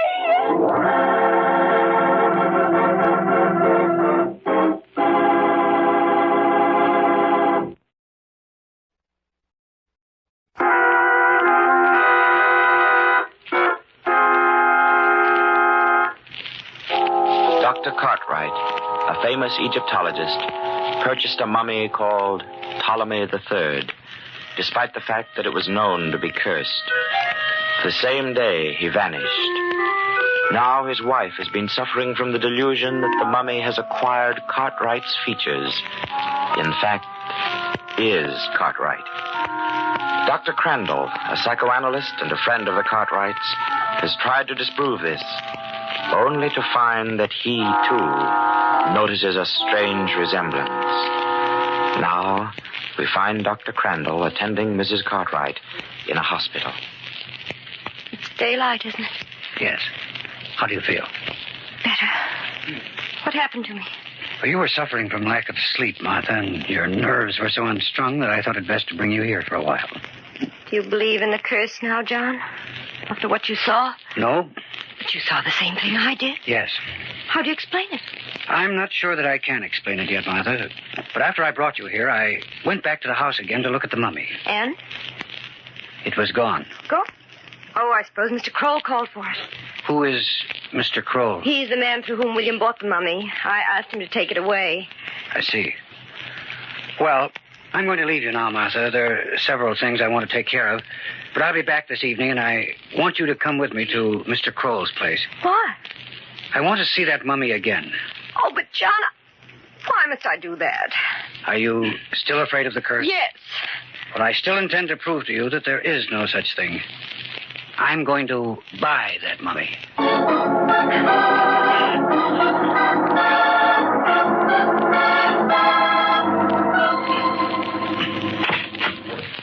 Good evening, Mr. Kroll. Oh, Mrs. Cartwright. And... This is Dr. John Crandall. Oh, good evening. How do you do, sir? Mrs. Cartwright brought me here so that I could see the mummy of Ptolemy III. Of course. May I ask why you wish to see it? I'm interested in buying it. I've tried to convince him that it's cursed, Mr. Kroll, but he doesn't want to believe it. Many men have refused to believe it. It is only fair that we inform those who intend to buy, and the rest is entirely up to them. Now, if you step this way, please. The mummy is in my workshop. Thank you. I notice you have many other mummies here, don't you, Mr. Crow? Oh, yes. I am known as an expert in repairing them. They are sent from museums and collectors all over the world. And which is Ptolemy III? In this sarcophagus, right here. Will you open it? Why, of course, certainly. Now, just a moment, Martha. Don't go away. I want you to look at it. John! It's very important. There you are, sir. There it is. Martha, is that the mummy we looked at last night? You see, I'm not sure. I saw it for only a few minutes. It looks the same, but... But what? The faces... the features are not so familiar. How do you mean? This one doesn't look like William. Perhaps the light is too sharp here. Do you think you could turn the lights off for a second, Mr. Kroll? No, Mr. Kroll. No, I'm afraid. Martha, you know I'm not trying to hurt you any more than you've already been hurt by this whole affair. But I must get you to believe that there is no such thing as a curse of this kind. If you don't do as I say, your condition may grow even worse, beyond my control. Is that clear? Yes. Now, Mr. Kroll, will you turn off the light? Of course. Are you looking at the mummy in that sarcophagus, Martha? Yes. Do you see anything now? No. It's so pitch black I can't see anything at all. Nothing. I see. John, you know I haven't been imagining all this. What is it, Martha? Over there. Look near that other wall. Face. That's William's, just as we saw it last night, John, with that glow all around it. And it's moving. Look, it's moving. John, make him turn on the light. John! Mr. Kroll, will you turn on the light? Please, hurry. Why, certainly. Oh, John. Oh, John. All right, Martha, all right. We'll get you out of here. Will you open the door, Mr. Kroll? Why, of course, Doctor. And could I ask you to get Mrs. Cartwright a glass of water? A pleasure, I'm sure. Martha, listen to me carefully. I've got to explain quickly. As soon as you leave here, go straight to the nearest telephone and call the police. Tell them to come here immediately. I don't understand. I know now that William was murdered. What? Yes, Kroll killed him, and I'm going to stay here with him until the police arrive. I beg your pardon, I have the water. Thank you. Now, drink this, Martha, and take the pill I just gave you. Yes. That's it. Now I think you'd better go home, and don't forget what I told you. Yes, John, I'll go home. Goodbye, Mr. Kroll. Goodbye, madame.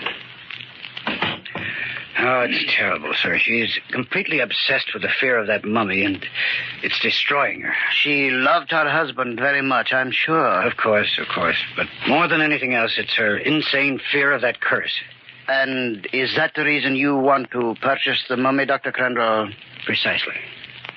In that case, maybe I can help you. You can? Yes, let us talk about it. But first, would you like to have a drink? I notice you are rather fatigued after what just has happened. Yes, I guess I could stand something. Will you join me? Why should I leave myself out? Why, of course. I have some very fine old spirits here. And now, there we are. I hope... What was that? What? Is there somebody else in your workroom? I thought I heard a noise from there. Well, there is nobody there that I know of. No. It must be your imagination, Doctor. Oh. Perhaps you yourself can take one of those pills you just administered to Mrs. Cartwright. Yes, she has been a very trying patient, I'll admit. Well, to her early recovery. Thank you, sir. Hey, dear, there is nothing quite like it, is there, eh, Doctor? Yes, it's very fine, I must say. Now, I don't like to hurry you, Mr. Kroll, but I'm very much interested in your idea to help Mrs. Cartwright. Well, let us start at the beginning. When you first came into the shop with Mrs. Cartwright and she looked at the mummy, she did not see anything about it that frightened her. Is that right? Right. But when you suggested that we turn off the lights, it was then, for the first time, that she was aware of her, well, shall we say, her hallucination? And what do you suggest? I suggest that she have the mummy return to her house and then have her practice looking at it while the lights are on. And in this way, she might forget the hallucinations of seeing her husband's face. But suppose she is not suffering from hallucinations, Mr. Crow. Well, you yourself saw what a change came over her when the lights were turned off. But she was not frightened by the mummy you originally showed her. No? No, Mr. Crow. Mrs. Cartwright saw the mummy you didn't want her to see. The mummy that you took from her house. The mummy that happens to be no mummy at all, but is, in fact, the body of her husband. You know that? That was why you hung a curtain in front of that mummy before we arrived. And how did you know it was behind the curtain in my workroom? Because of the glow of light around it. I could see that glow when the lights were turned off, so I took the curtain away completely. That was what made Mrs. Cartwright think it was moving. Oh, I see. You are a very astute doctor. Could you tell me, perhaps, what you think made the misty glow? That's simple. It was the natural body gases and fluids which you forgot to extract before you applied your preservative to Dr. Cartwright's corpse when you mummified it. You are quite right. That was the only mistake I made. There are certain things that you can't hide, Kroll, such as your bleached hair and beard. Your real name is Cavarella, isn't it? Oh, so you are not only a doctor, you are a detective as well. Well, you see, I knew that William Cartwright was one of the foremost Egyptologists in this country. And as such, he was often called upon to testify as an expert witness in many fraudulent cases connected with the culture. How so? Yes. So I went through those cases with the district attorney on the assumption that one of those defendants was connected in some way with Cartwright's disappearance. And the district attorney told you about me? I found out that you'd been convicted in one of those and sent to prison for 12 years on the basis of Cartwright's testimony. Oh, well, we all make mistakes, Dr. Crandall. Even you. What do you mean? That drink you just had. It was poisoned. And in a few more minutes, perhaps, you will be dead. But I promise you one thing. I will not make the same mistake on your corpse that I did on Cartwright's. So, you... My throat. You are beginning to feel the effect of the poison. You can't get away with this. I'll come back after I'm dead. I am not the superstitious one, Doctor. I can't breathe. My throat. Dead. And now, before Mrs. Cartwright can return with the police, as you have instructed her, John? Mrs. Cartwright. Yes, I want to talk to Dr. Crandall. You've killed him. Yes. And I am very glad you have returned. What are you going to do? Well, you see, I was just about to change Dr. Crandall's features completely so that I would not have a repetition of the same trouble. Although I did not want to kill him, I guess I was a little hasty. It was you I should have killed, my dear Mrs. Cartwright. Don't touch me. So you went out to call the police, eh? But they will never find out. Not with my way. You'll find out. You can't do this. You can't get away with it. To the police, it will be just another disappearance. A disappearance caused by the curse of Ptolemy. People like to believe those things, Mrs. Cartwright. No, you can't do it, Kroll. For you, Dr. You didn't believe me, Kroll. I told you I'd come back. John! It's not true. It can't be. You feel the pain, Kroll. The pain in your throat. I feel it. Yes, I do. What is it? In your chest, and now it's around your heart. Oh, no. God. Yes, it is. Coming to my heart. I can't breathe. Oh, it's choking.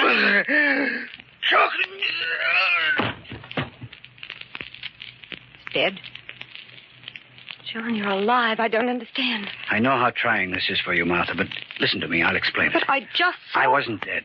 Kroll offered me a poisoned drink, but I distracted his attention by pretending to hear something outside. Oh. When he went to look, I switched the drinks, and he was the one who got the poison. When I saw you there, I thought the mummy's curse had worked again. No, Martha. That curse we talked about so much was only Kroll's own invention, and it came back to him. If he'd never thought it up, he would never have died as a result of it.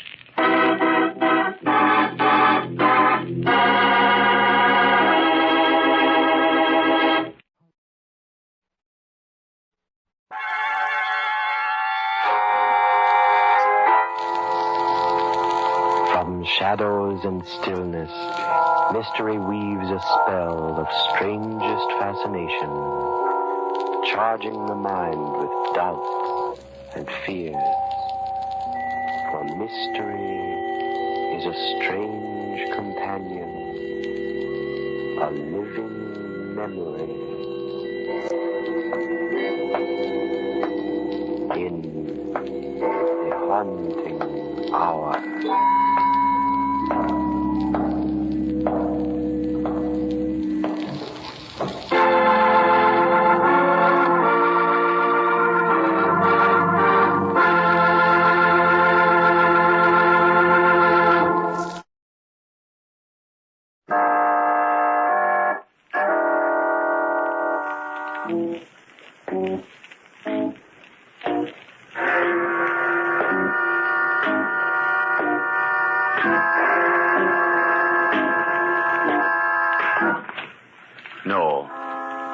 No, stay where you are. Do not break the stillness of this moment. For this is a time of mystery. A time when imagination is free and moves forward swiftly, silently. This is the haunting hour.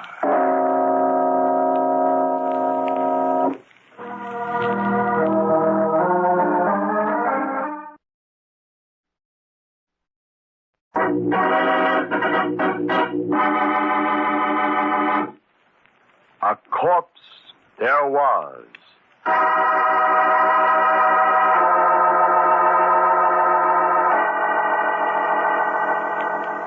Will you listen to me?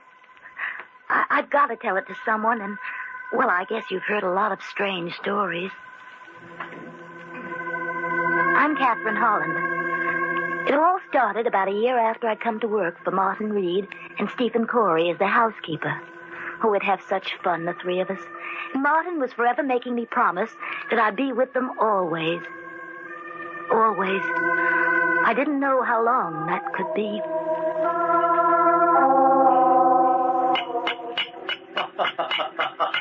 You're only joking, huh, Kathy? You wouldn't leave us. You'll stay with us always, won't you? Not if you keep doing that, Martin. Oh, you'll get used to it, Kathy. Oh, but cutting your own name on a tombstone, it's positively morbid. I don't see that. If a cobbler can make his own shoes, then surely a stonecutter can make his own monument. Well, that's true. After all, a man must do something with his spare time. And you, Stephen, of all people, have no right to scoff at me. Imagine a cemetery caretaker who wanders through the graveyard day and night, talking to the dead. If the people I met outside the cemetery, my dear Martin, were as interesting as the people I meet inside, perhaps I wouldn't. Since they're our only neighbors along this godforsaken road, and since I must get away from you occasionally... Now, look here, enough is enough. Are we going to let her boss us around, Martin? You nearly 60 and me twice her age? That's right. You're 42, aren't you, Stephen? Yep. You know, I think for your next birthday, I'll start on a nice marble headstone for you. Okay, I quit. I resign. Oh, no, don't say that, Kathy. We need you, Stephen and I. Always before, our housekeepers were stout and rheumatic. You're so young. It was like all at once having the shades pulled up and the windows opened when you came. You won't leave us, will you, Kathy? No, I won't leave you, Martin. You promise? I do.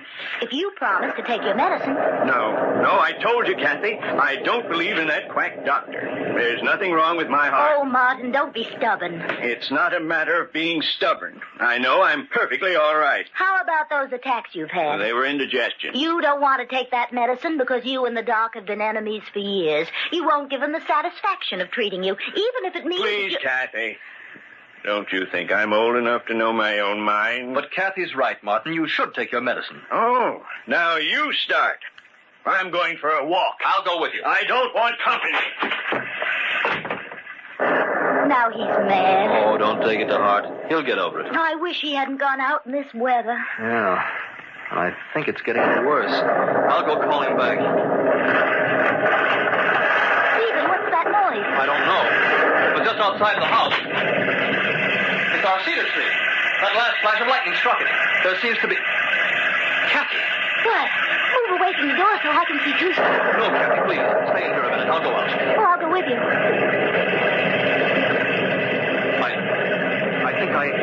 I think I see something beside the cedar. Come on, Kathy. Stephen, it can't be. Yes, Kathy. It's Martin. He's dead. The tree? It didn't touch him. He died from the shock of it falling so close. It was heartbreaking. Strange, isn't it? The last tombstone he ever carved was his own.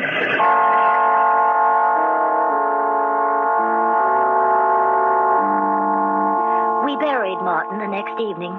There weren't many mourners. We lived too far from town to be well acquainted. At last, the few who'd come went away and left Stephen and me alone at the grave. They've all gone. Your eyes are all red, Kathy. Do you suppose he likes where we buried him? Right across the road from the house? I'm sure he does. He can sort of watch us from here if he gets lonely. It won't be us much longer, Stephen. What do you mean?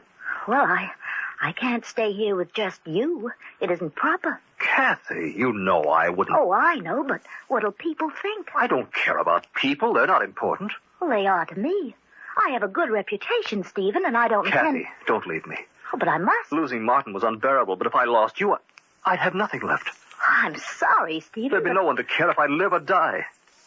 If you go, I'll be all alone. You'll find another housekeeper. Housekeeper? Oh, Kathy, dearest, don't be such a little fool. I'm not a fool. You are if you can't see how much I love you. You love me? Oh, no. How could I help it? You're sweet and fresh and lovely. And I never knew before what joy it was to watch a woman. Anything you do, the way you walk and laugh, even the way you get angry. It's beautiful. Oh, keep away from me.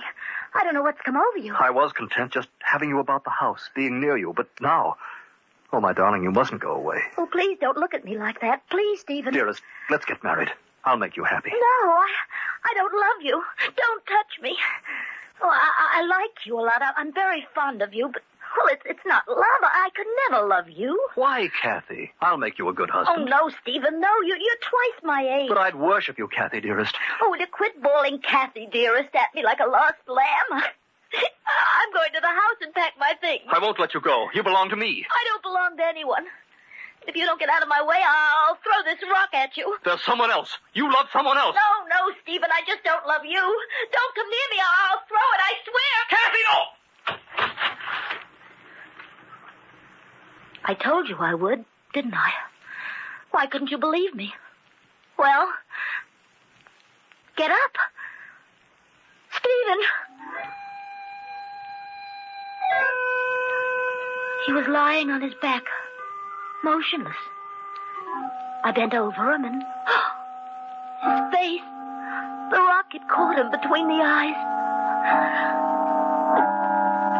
I couldn't think. I was terrified. I only knew that Stephen was dead, that I had killed him. A murderess, that's what everybody would say. They'd put me on trial, all those faces gaping at me like I wasn't human, and then they'd... No. Had to get out of here. The road past the graveyard. If I followed it, I'd reach the main highway. I'd run. I'd run so fast no one would catch me. Oh, it was dark. The body wouldn't be found till morning. By then I'd be far away. Had to keep moving. Had to. Where could I go? Where could I hide? Flying down the road for hours and hours till my legs were numb and my heart tearing at my chest, deafening me with its thunder. No, that wasn't my heart. It was a car. They were looking for me. Somehow they'd found Stephen already. Oh, it was getting nearer and nearer. I slipped behind a tree.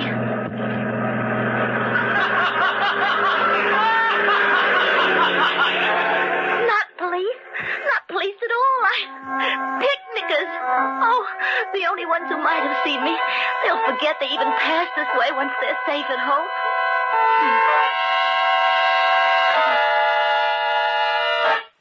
Safe at home. Suddenly, I realized what a fool I'd been. I couldn't escape a police dragnet by running away. They'd never stop looking for me. The best place to hide was at home. Why, of course. I'd gone back to the house from the funeral and straight to bed. Stephen had decided to stay at the grave a while longer. Everyone in town knew he liked to wander through the cemetery, and especially tonight, with Martin just buried. He must have caught a prowler, and the man had thrown a rock at him. That's how it happened.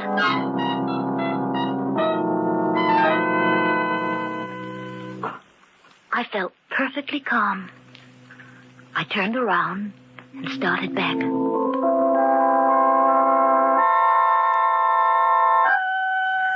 The sky had been cloudy all evening, but as I walked up the road toward home, it cleared.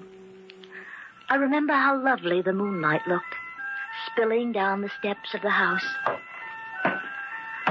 I started to climb them. Suddenly, I had an impelling desire to see Stephen's body. Oh, I tried to fight it, but the thought of him, cold and crumpled, lying like some cast-off doll in an attic, hypnotized me. I went down the stairs and started across the road.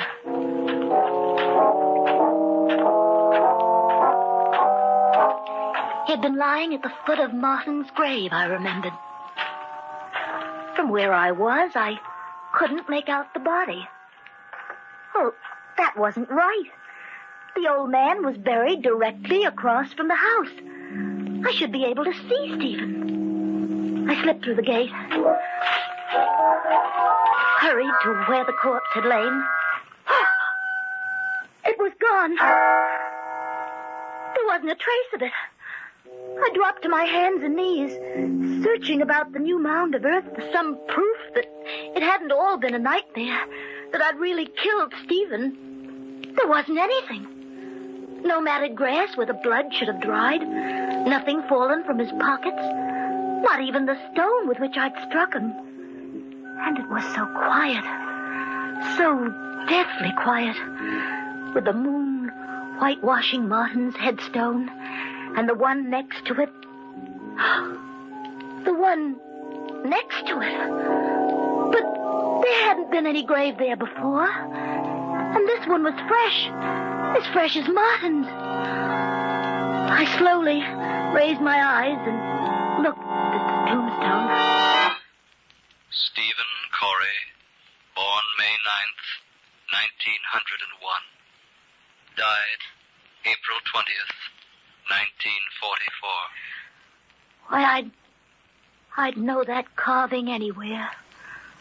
Martin was dead. But Martin had made that gravestone.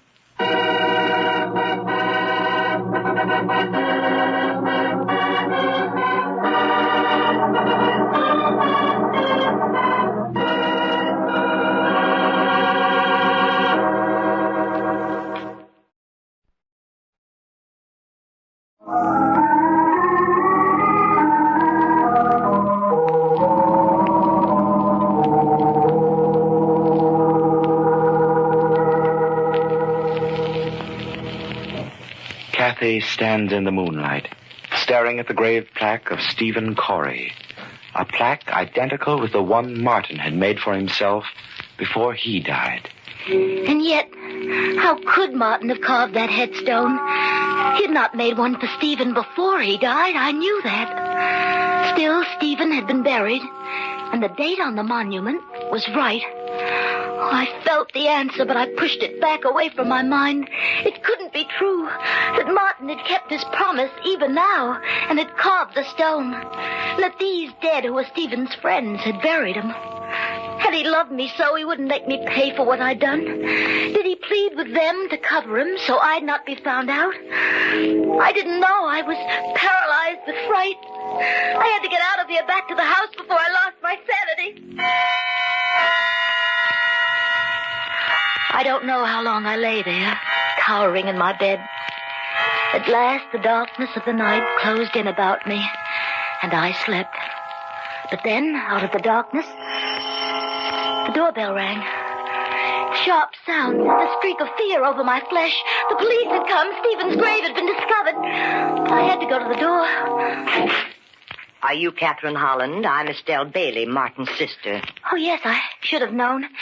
Come in, Mrs. Bailey. Stephen sent me a telegram this afternoon about Martin's death, and I took the first train out here. I'm sorry if I woke you. Oh, that's quite all right. Come in. I know it's been a long trip.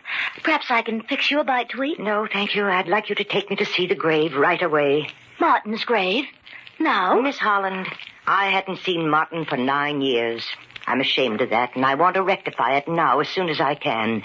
If you won't take me, perhaps Mr. Corey will. Oh, he's not here. He's in town. Well, I'll wait up till he comes in. Oh, you'll wait a long time. I don't understand. Oh, Stephen was quite shocked by your brother's death, you know, and, well, he felt he had to get away from this house, so, well, he mightn't be back tonight. But if he went into town, why didn't he meet me at the station as he wrote he would? Well, I don't know. Every moment she sat there, she'd think more and more about Stephen's absence. I had to distract her the only way I could. I had to take the chance that she wouldn't notice that other headstone. But if she did notice it, I would have to kill her, too. But just then something happened to spare us both. Oh, good heavens. Oh, look, it's raining again. Yes, the moon's gone in. It's pitch black outside. Then there's no use going into the cemetery, I suppose. I'm afraid not, Mrs. Bailey. What a shame. Finally, she went upstairs. I waited until I knew she slept. Then I took a spade and crept across to the cemetery. It was wet and cold, but I didn't notice the weather. For I had a scheme. A very clever scheme. I was going to dig up someone else's headstone as well as Stephen's and switch the two. I couldn't disguise his new-made grave, but at least I'd conceal who was buried there. It was just before dawn when I slipped back to the house. Mrs. Bailey woke me about 8, and together we went into the cemetery. I came up level with the graves, and... Oh, no. No, it couldn't be. Why, I'd switched them last night. Stephen Corey, born May 9th, 1901. Died April 20th, 1944. His headstone. Exactly where it had been before. But I had dug it up. There were blisters on my hands to prove it. Mrs. Bailey, had she noticed? No. She'd gone right to her brother's grave and stood staring at it, wiping away the tears. I'm very glad of one thing, Miss Holland, that Martin is buried a little apart from everyone else. He liked to be alone most of the time, you know. Even in death, he would prefer solitude and being isolated from all the others. Solitude? Isolated from all the others? But Stephen was lying right by his side.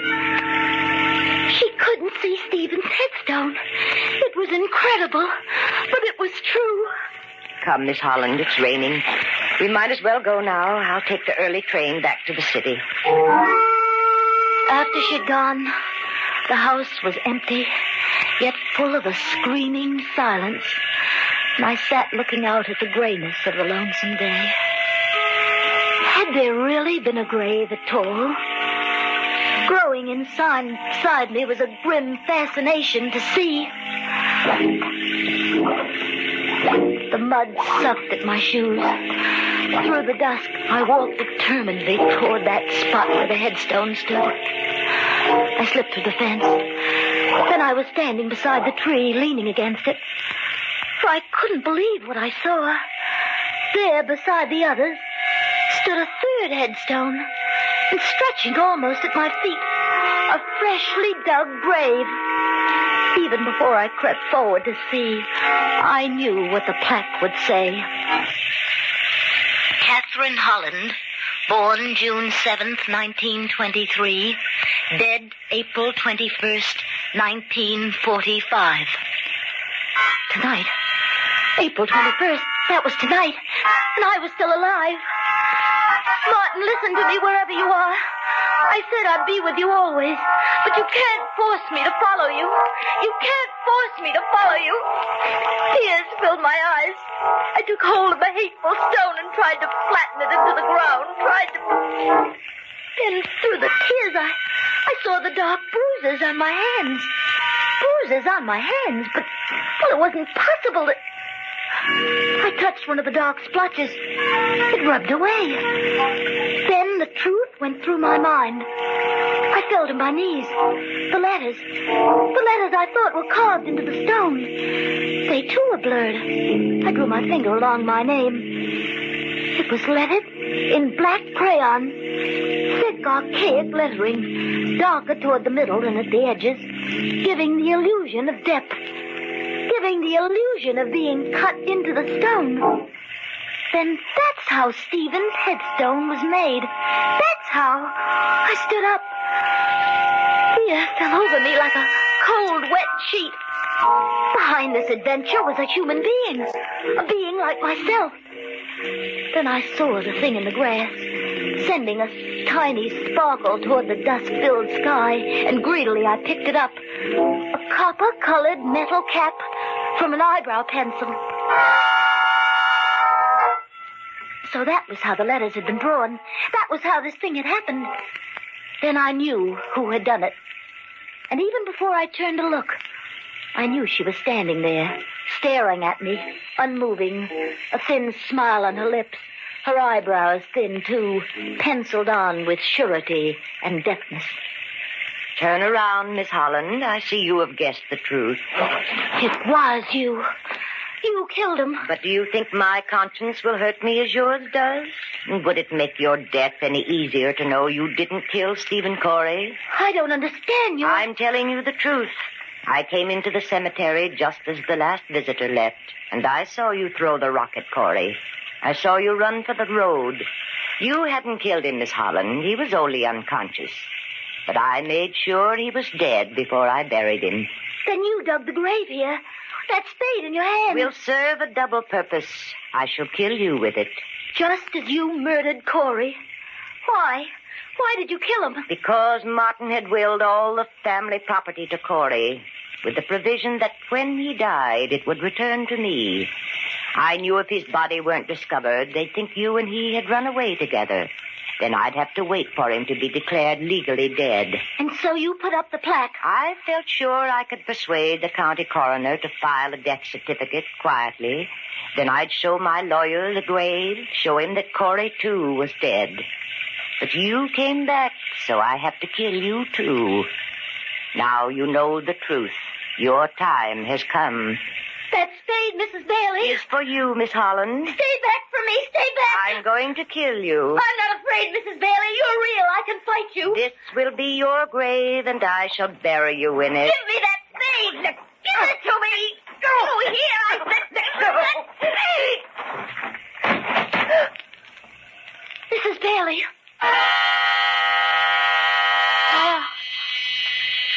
My eyes were clouded with flashes of blackness.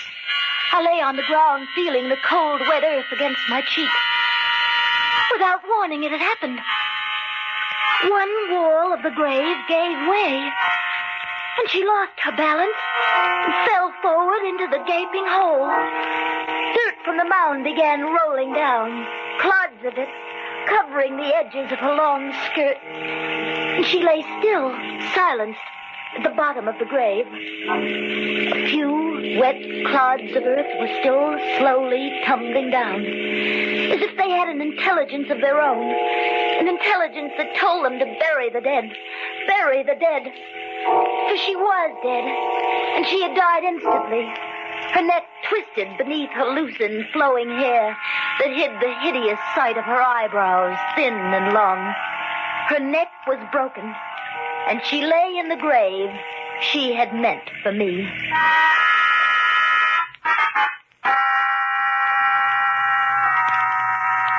Perhaps, now I've told it, I can forget the horror of what's happened. But not soon. Not soon. One way Martin was right. In my brain, he and Stephen will be with me Always.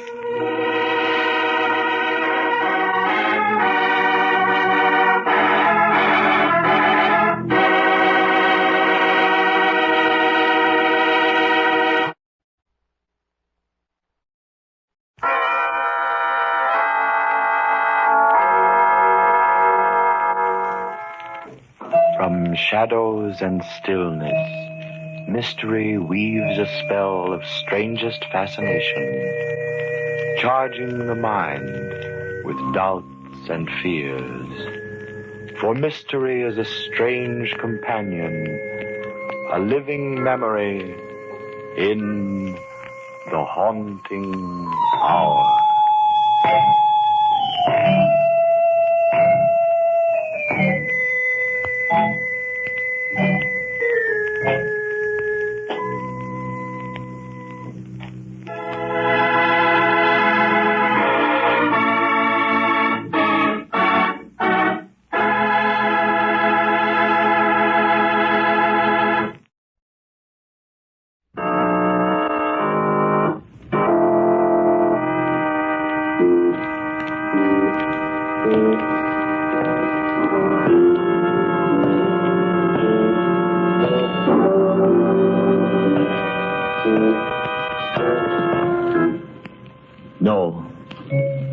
No, stay where you are.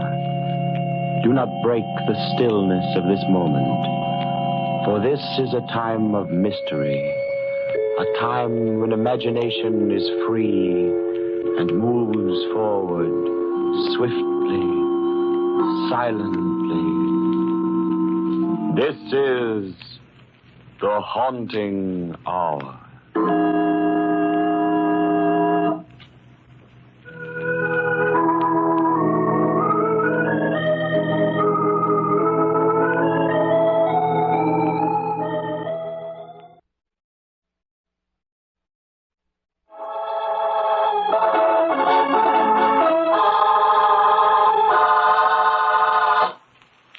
The shoe fits.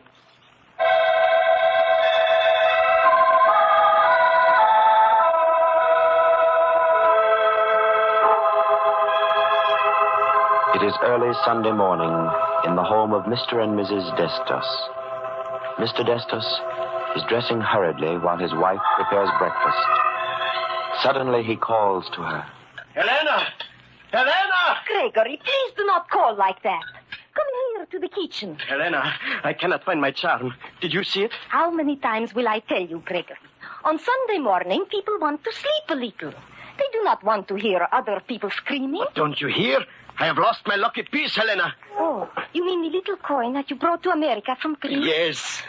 Here are your eggs. Yes, but where is it? Oh, I have not seen it. Perhaps you lost it. No, I must find it. It has brought me all the good luck we have had here, and I can never replace it. It's the only one of its kind. Well, you should not have been so careless. That is the remark of a fool. Never mind with you, I'll find it myself. Gregory, it is the first time since we were married 3 years ago you speak to me like that. Oh, well, forgive me, Helena. I did not mean that. It is just that the little coin means so much to me. And I'm in such a hurry, I don't know what I am saying. Are you going to the shop again this Sunday? No, I must. There is so much to be done. I am making more shoes now than ever before, and it is important that I build up our little business and put away some money in case of need. You will need it for doctor bills, Gregory, if you work like this. Day and night and Sundays as well. The man must have his rest. You know how we say, Helena. Never cross your luck. I am now getting the finest clientele in this city. They cannot wait for the shoes. The orders must be filled, and I work alone. What good is all the money if I never see you? Well, that question you will have to ask Mr. Bollitt. Mr. Bollitt? You mean... Yes, Helena. I mean the richest, most important man in the city. Oh. I told you already I was working for his assistant, Mr. McIntyre. Mr. McIntyre, I have found out, is not Mr. Bollitt's assistant, but his bodyguard. So what is the difference? He promised he would get me the business of Mr. Bollitt, and he did. You mean you have seen Mr. Bollitt? Sure, many times. Oh. In fact, I am already making shoes for his whole family. Tell me, Gregory, Hmm? why does a man like Mr. Bollitt need a bodyguard like Mr. McIntyre? Oh, what do I know, Helena? You know what it is with big, important men. They must be careful. And now I must go. When will you be home, Gregory? I don't know, Helena. We will have to see. Goodbye. Goodbye, Gregory.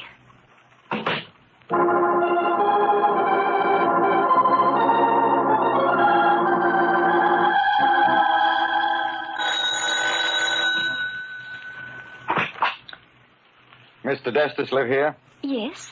Is he home? Could I ask, please, your name? I'm Mr. Bollitt. Oh, Mr. Bollitt.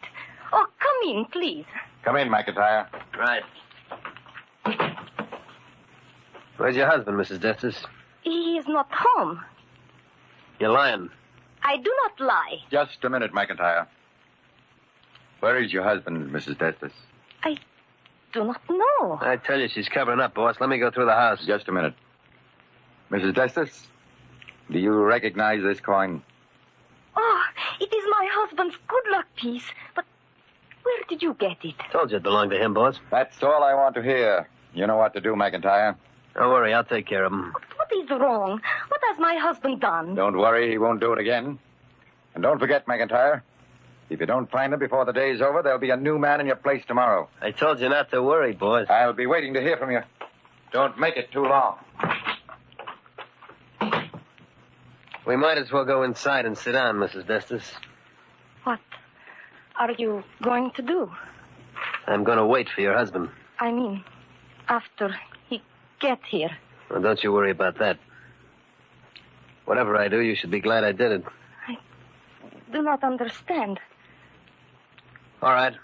You want to know what's up? I'll tell you. That husband of yours is a no-good, two-timing double-crosser. Now do you understand? No. He's running around with other women. Gregory? With other women? And that ain't all. If he wants to run around with other women, that's his own business. But when he starts fooling around with the boss's daughter, that's going too far. My husband is going with Mr. Bollitt's daughter? Mm-hmm. An 18-year-old kid. Oh, no, but it is impossible. Gregory works all the time. In the night, in the day. How could he be able to go with anybody? All depends what kind of work he's doing at night. Could be working at having a good time, you know. But he's doing what you say. Why shouldn't he tell me? He's not afraid. Maybe he's not afraid of you, but there's other people. We don't like anybody stepping in where they don't belong. See what I mean? Yes. Nothing is more important to Bollitt than his daughter Marion. There's nothing too good for her. And he didn't set her up like this for some little jerk shoemaker to cash in on everything. But Gregory is my husband. How could he That's just what makes it so tough. You see, whatever he's going to get, he's got it coming to him. But how did you find out all this? And that lucky coin he carries around? Oh, Only this time it ain't so lucky. you knew it was his? Mm-hmm. He showed it to me. Told me there wasn't another one like it in the country. Well, naturally, when Bollitt found it on his daughter's dressing table, it was a dead giveaway. Oh, I see. Now, there's no reason why you should take a beating for this, Mrs. Destus. Certainly ain't your fault. And I ain't getting any kick out of telling you. But for your own good, you might as well know what's happening. Oh, thank you. Where are you going? I do not feel very good. I'm going out in the street for some air.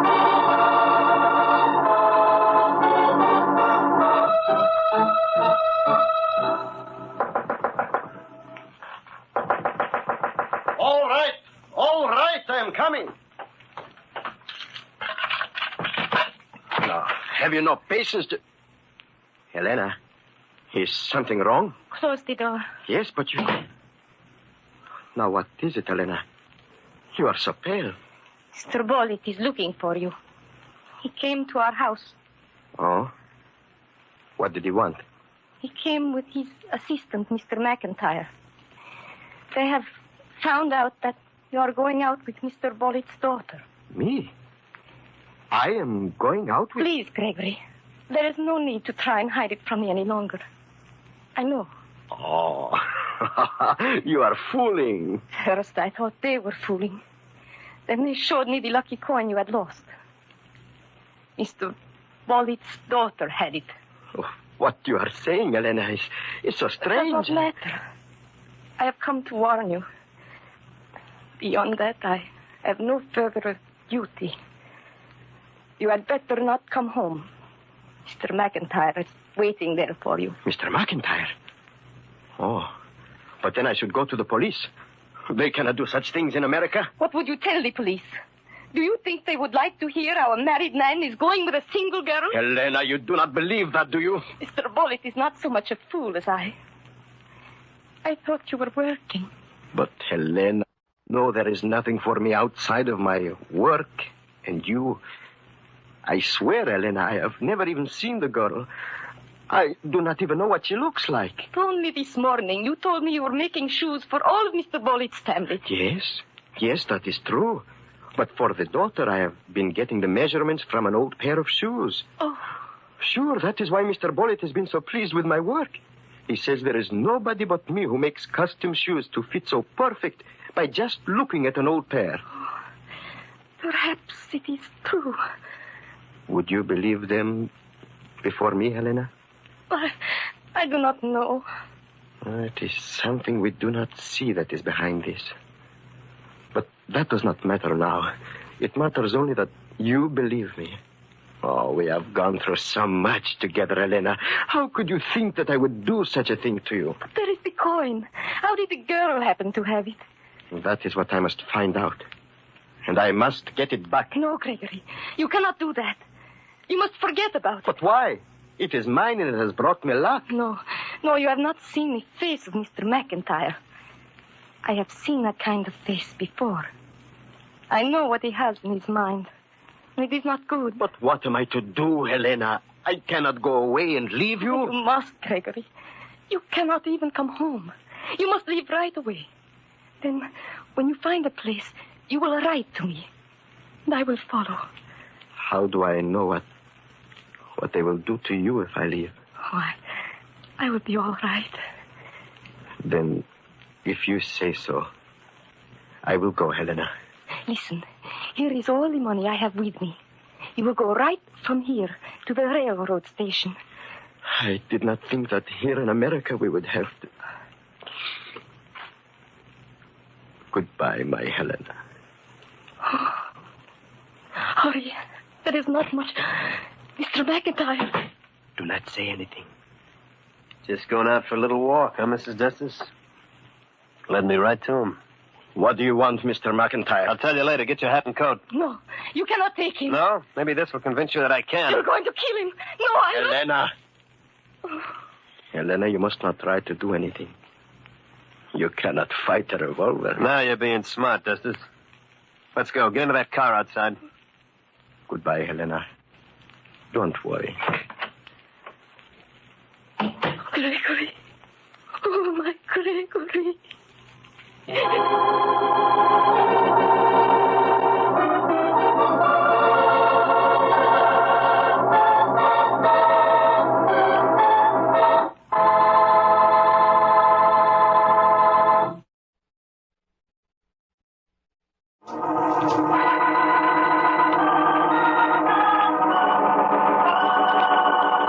Gregory Destos, a custom shoemaker, has become strangely involved with the young daughter of the wealthy and unscrupulous Henry Bollitt. And though Destos has denied any knowledge of the affair to his wife, he is forced at the point of the revolver to go off in the custody of Bollitt's so-called bodyguard, McIntyre, who has been assigned to take care of Destos. Now, after walking the streets aimlessly, thinking of something to do, Mrs. Destos returns home. Gregory, what have you done? How did you get back here? I have done nothing, Helena. Mr. McIntyre brought me here. But why did he do that? I thought... Listen to me. He, too, believes that I have been seeing Mr. Bollitt's daughter. Oh. And as a favor to me, Mr. McIntyre will give us time to leave the city. But we must never come back. I do not understand it. I do not think he likes Mr. Bollitt very much. But even so, why should he let me go? What reason did he give? He said it was because I made him the most perfect shoes he ever wore. So, that is your reward. To go away and never come back. He says that if Mr. Bullitt ever finds out that I am here, it will be the end for all of us. But if Mr. McIntyre is such a good friend, Gregory, why was he the one to tell Mr. Bullitt that you were seeing the daughter? He told Mr. Bullitt? Yes. When Mr. Bullitt found the lucky charm in his daughter's room, it was Mr. McIntyre who told him it belonged to you. Oh. And I don't understand. Gregory, it is clear that... Who is that? I will answer it. Gregory. There is no use to hide anymore, Helena. It has to be this way. Are you Mr. Destus? Yes. Well, here's part of what you deserve. Oh, why did you hit him? That's only the beginning. Get up from the floor, Destus. Quick. Fred, no, don't. Why not? It's coming to him, isn't it? But that's the wrong man. That isn't the one. Oh, gosh. Oh, here, let me help you up. Has everyone gone mad? Oh, you're Mrs. Destus, aren't you? Yes. I'm Marion Bollitt. Oh, you are Mr. Bullitt's daughter. Yes. And I'm terribly sorry for what Mr. Potter just did. You see, he's a friend of mine, and he was just trying to help me. You see, I thought you were the one who had sent Miss Bullitt that note. Note? What note? The one in which you demanded $1,000. I demanded $1,000? Oh, no. You see, my father wants me to go out only with people he approves of. Now, I know he wouldn't approve of Fred, because Freddie isn't rich enough. So we haven't told Dad that we go out together. But what has that got to do with my husband? Well, the other day, I got a letter saying that if I didn't leave $1,000 at a certain place, the writer would tell my father all about me and Fred. And you thought I was the person who wrote that letter? Well, I went to the spot. It was 5 miles outside the city limits, behind the deserted Hamilton house. And I left $200 there, with a note saying that I'd leave more today. And then I drove off at a distance and sat in my car watching. And you saw the man? Yes. Although I couldn't identify him from that distance, I do know that he was much bigger than you. But when he left, I went back to see if he'd found the money. And he had, all right. And while I was looking, I found a Greek coin that he dropped. So I put it in my purse and later left it in my bedroom where Father found it. That was when I first learned it belonged to you. Then why did you come here? Well, I had to. I was going to give you the rest of the money to make sure you didn't talk to my father. But now I know you're not the man. So, it was someone else who took away your lucky coin, Gregory, to make it look like you? Yes. Well, I'd sure like to lay my hands on him. I think I am beginning to see why Mr. McIntyre wants me to go away. Are you talking about my father's assistant? Yes.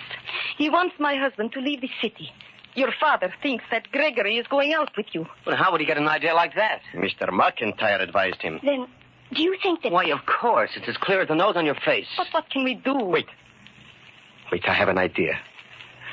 Where did you say you left the $200, Miss Bullitt? Behind the old deserted Hamilton house. You know where that is, don't you? Yes. Yes, it has been empty for many years now, has it not? At least 5 years. But how can that help us? What time is it now? It's 6 o'clock. Uh-huh. It will be light for about 1 hour more. You mean you want to go out there tonight? Miss Bullitt, you said that you were bringing the money to me. Yes, I thought that you would you let me bring the money to the Hamilton house and place it there for you? You want us to go with you? If you will allow me, I would rather go alone. You mean you're going to wait there and see if you can catch him? While it is light, I will wait. If it does not come then, I will go back to my shop, and I will be working there all night. And what do you want us to do? If you do not hear from me tonight, I would like you to take Miss Bullitt to the Hamilton house tomorrow and see if the money is gone. If it is, I would like you to come to my store and tell me the first thing in the morning. All right. Here's the money, and then we'll go along. Good night, and thank you. Good night. Good night. Oh, are you sure you're doing the right thing, Gregory? Yes, Helena. Do you want me to stay here? No. No, I want you to come with me. Oh, what can I do there? You will see. Come, Helena. Come.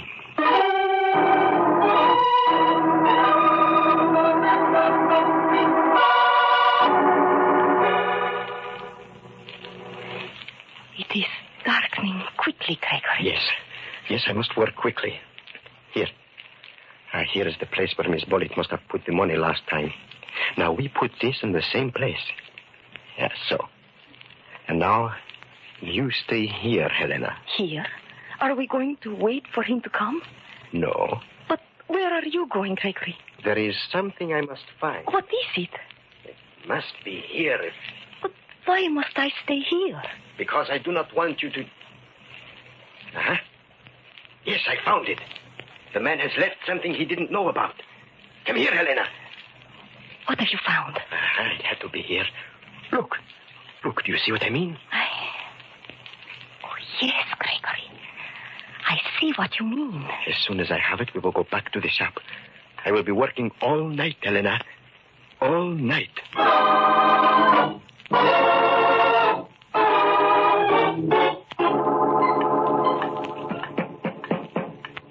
It's 8:30 in the morning, Gregory. Yes. At this time every morning, the shop is already open. Huh? Oh, yes. Yes, Helena, you better unlock the door. Unlock it? But if Mr. McIntyre comes here and finds you, what then? I think now we are ready for Mr. McIntyre, Helena. I hope so. Who is that?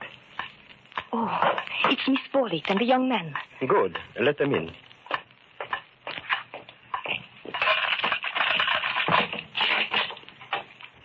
It's gone, Mrs. Destus. We looked all over. It was gone. My husband has been working all night. Well, this is a fine time to be fixing shoes, Destus. I am just finishing. But what are we going to do now? Now that we know the rest of the money is gone. I expect that in a few minutes your father will be here. How do you know that? After what has already happened, he must be following you. But you know that we don't want to be seen together. Why didn't you say this before? Because Mr. Bollitt is interested in me, not you.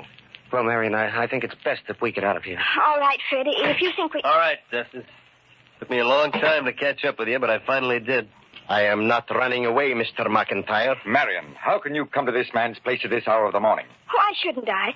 Mr. Destus is trying to help me track down a criminal who's been blackmailing me. Blackmailing you? Yes, and trying to incriminate Mr. Destus at the same time by leaving his possessions where I could find them. You talking about that Greek coin? You mean he didn't give it to you? No, he didn't. I found it. Wait a minute. You mean somebody's been blackmailing you and trying to throw the blame on Destus? Yes, Mr. Bollitt.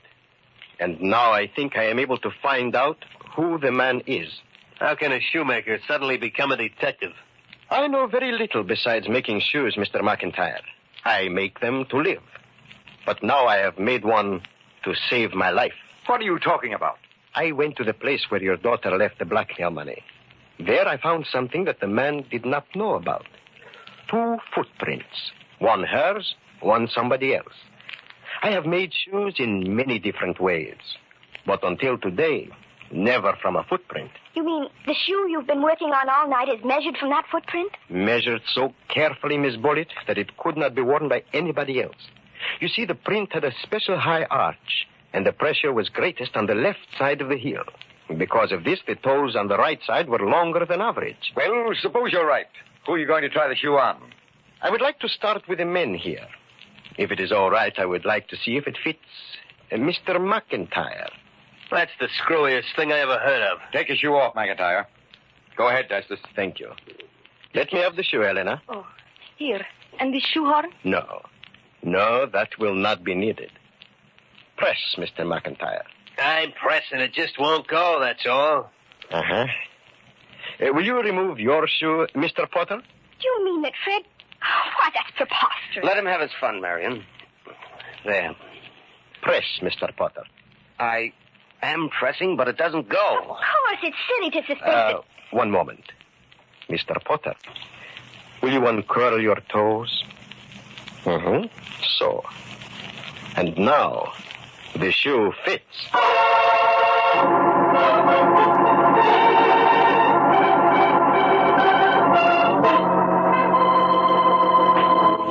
It is amazing how you fashioned that shoe from a simple footprint, Destus.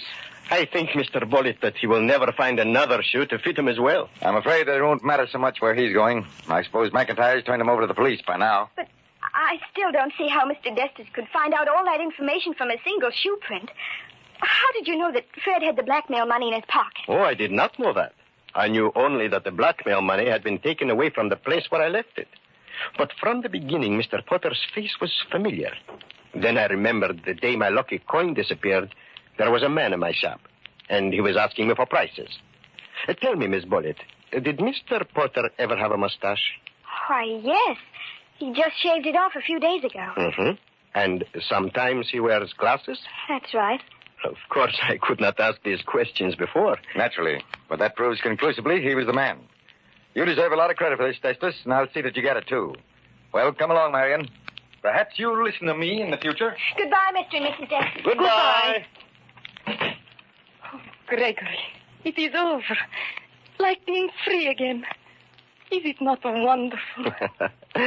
So wonderful, Elena. I think I will take a holiday. We will go home now and go to sleep.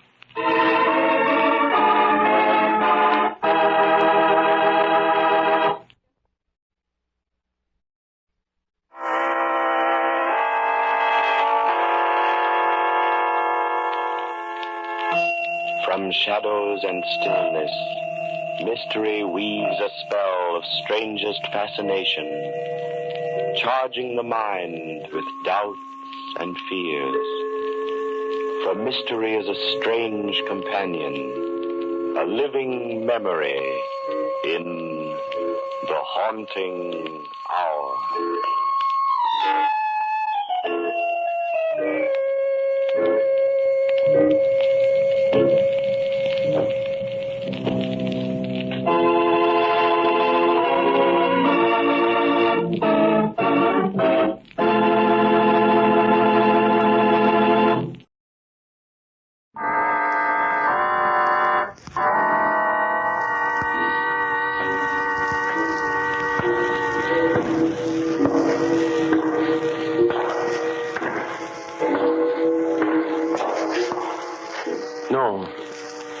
No, stay where you are.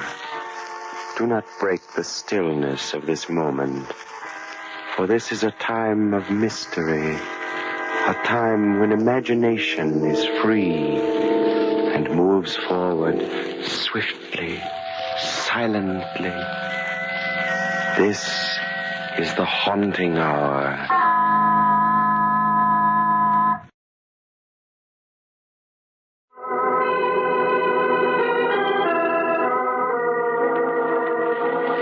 Remember Hugo Carteret? Of course you do. The brilliant criminologist and charming gentleman who had such a wonderful flair for solving crimes, which carried a hint of the macabre and savored of the supernatural.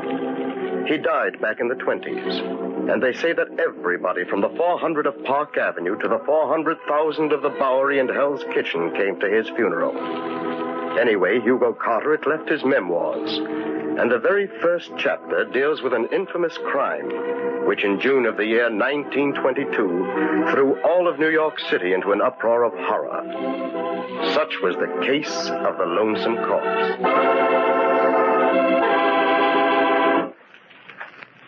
Greystone Park used to be the private estate of old Caleb Greystone, eccentric recluse and incidentally millionaire many times over. When Caleb died, he willed the estate to the city of New York. The city fathers, properly grateful, promptly converted the estate into a park. It was public in that it was open to the public, but it had a private look because a 15-foot wall of polished stone completely surrounded it. One day, back in June of 22, a big car drove up to the only entrance. In the back seat of the limousine was William Marsden, wealthy lawyer and executor of the Greystone estate, and he had come to inspect the ground.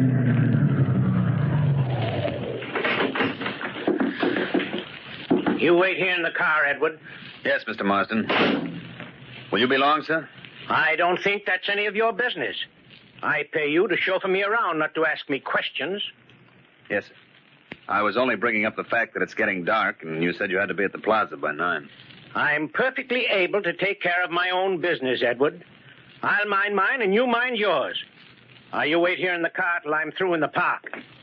Understand? Yes, Mr. Marsden.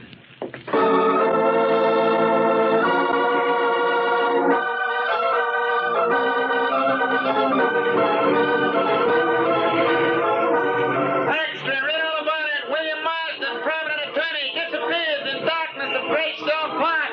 Week-old case, riot and mysteries. Police fail to find clue. Read all about it.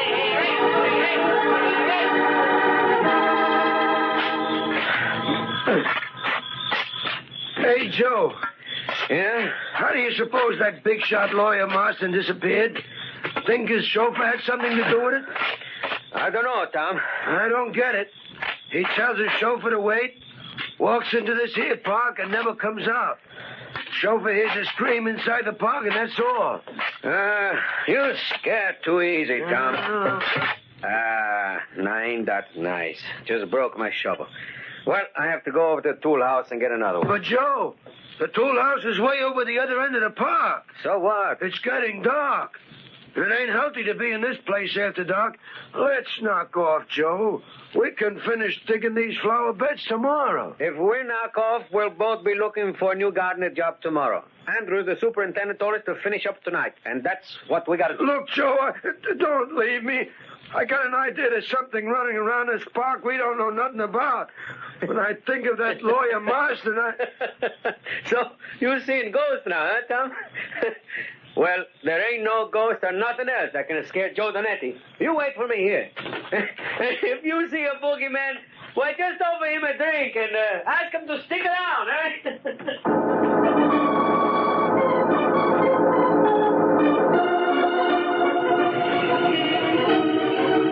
Extra, Greystone Park claims second victim. Park gardener leaves companion for tool house and never returns. Police call in Hugo Carter at his public demand solution. Read all about it here.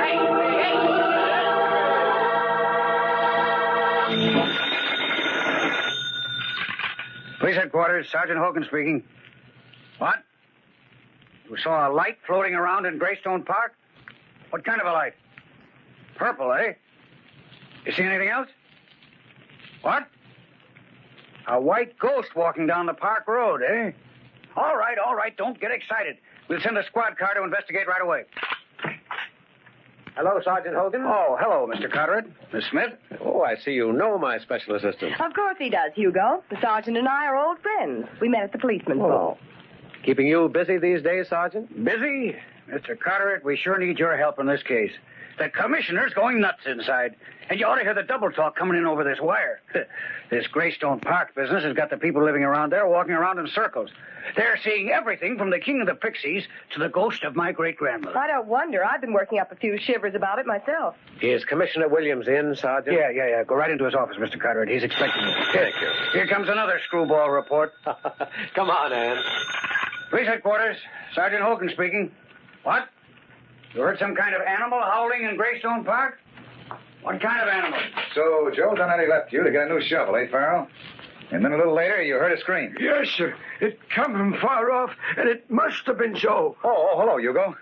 Miss Smith? Commissioner? Well, I guess that'll be all, Farrell. Stay pretty close to home, though. We may need you later. Yes, sir. Oh, that was Tom Farrell, the gardener. Hard to get anything out of him. He's so jittery. He's convinced there's some kind of murdering thing running around loose in that park. So is Marsden's chauffeur. And I'm convinced they're both telling straight stories. I trust you searched the park thoroughly, Commissioner. Oh, of course I have, Hugo. Had a detail practically scrape every foot of the area with a fine-tooth comb. And you found nothing, Commissioner Williams? Nothing. Until yesterday morning. Oh, you have a clue? Yes, if you want to call it that, Hugo.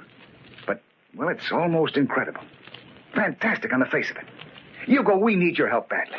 We're at our wits' ends down here, and I haven't even asked. Well, naturally, Commissioner, I'd be delighted. There's a touch of the macabre and supernatural here that I find very interesting. Don't you, Anne? I'm not so sure. Now then, Commissioner, you said something about a clue. Yes. Donetti, the missing gardener, was wearing hobnail shoes. The road was soft from the recent rain, and we were able to trace his footsteps as far as they went. What do you mean, as far as they went? I mean those footprints stopped dead in the middle of the road. What? Right next to Caleb Greystone's tomb in the center of the park. It was just as though some giant bird of prey picked Donetti up and carried him off. But, my dear Williams, that doesn't make sense. I know it doesn't, but it happened. Donetti couldn't vanish like that, unless he had wings. Maybe he does have wings now.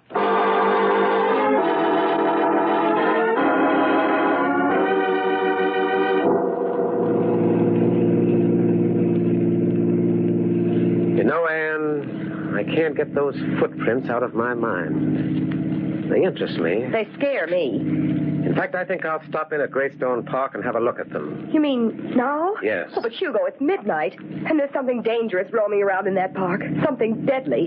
Why not wait until tomorrow in the daylight? Because the things that happen in Greystone Park, Anne, seem to happen at night.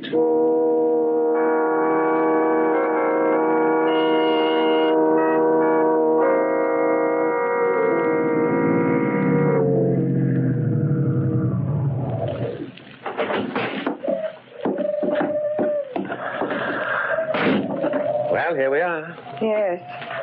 Peaceful, serene Greystone Park. The place that people just hate to leave. You should have let me drop you at your apartment, Anne. This is no place for a girl. Oh, no, Mr. Carteret. I'm going right with you. Well, here's the gate. It's the only entrance or exit. Let's try it. There. Neatly locked with a heavy iron chain and padlock. The police want to keep people out, and I think it's a wonderful idea. Either that or they want to keep something in. The thing in this park couldn't be stopped by chains or padlocks. Well, they're not going to stop us either. Here, Anne, I'll boost you up to the top of this stone wall and climb up myself. Come on. There you are. How's the view up there? Oh, lovely. Now then, Mr. Carteret, let's see what kind of a second-story man you are. I haven't done this since I was a boy.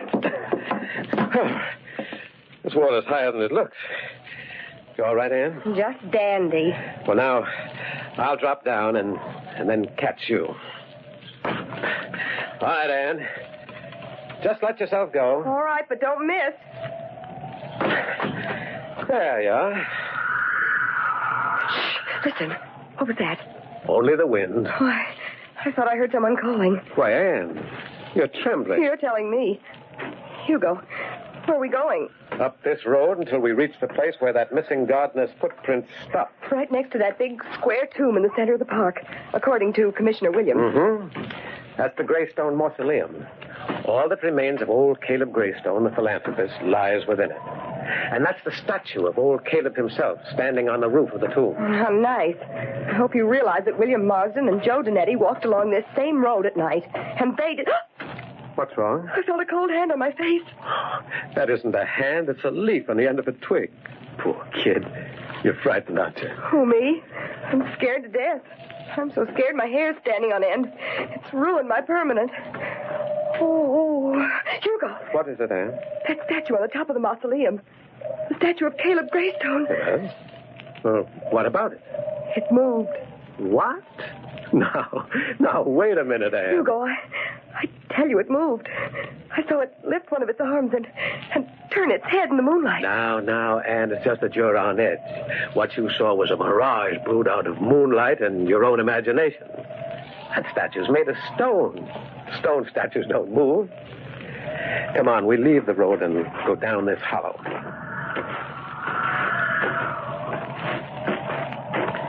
Well, here we are. Here's the tomb. And here's Donetti's footprints, just as the commissioner said. They're pretty faint, but... Wait a minute. What is it, Hugo? Look up at that statue of Caleb Greystone. Up there on the mausoleum roof. What about it? Well, when we saw it on the other side of the hollow, it faced toward the road, didn't it? Why, yes. Now it's facing away from the road. And it did move, Hugo. It did move. More than that, Anne. While we lost sight of it down in that hollow, it turned completely around.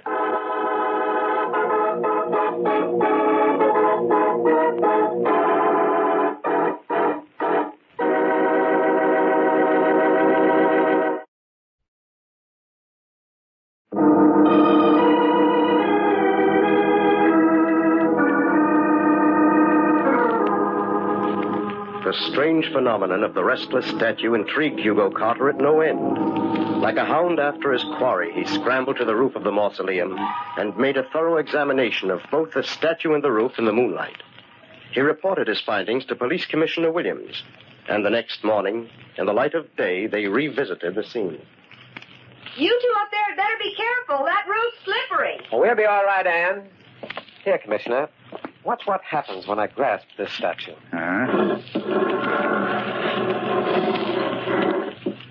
Yeah, interesting, Hugo.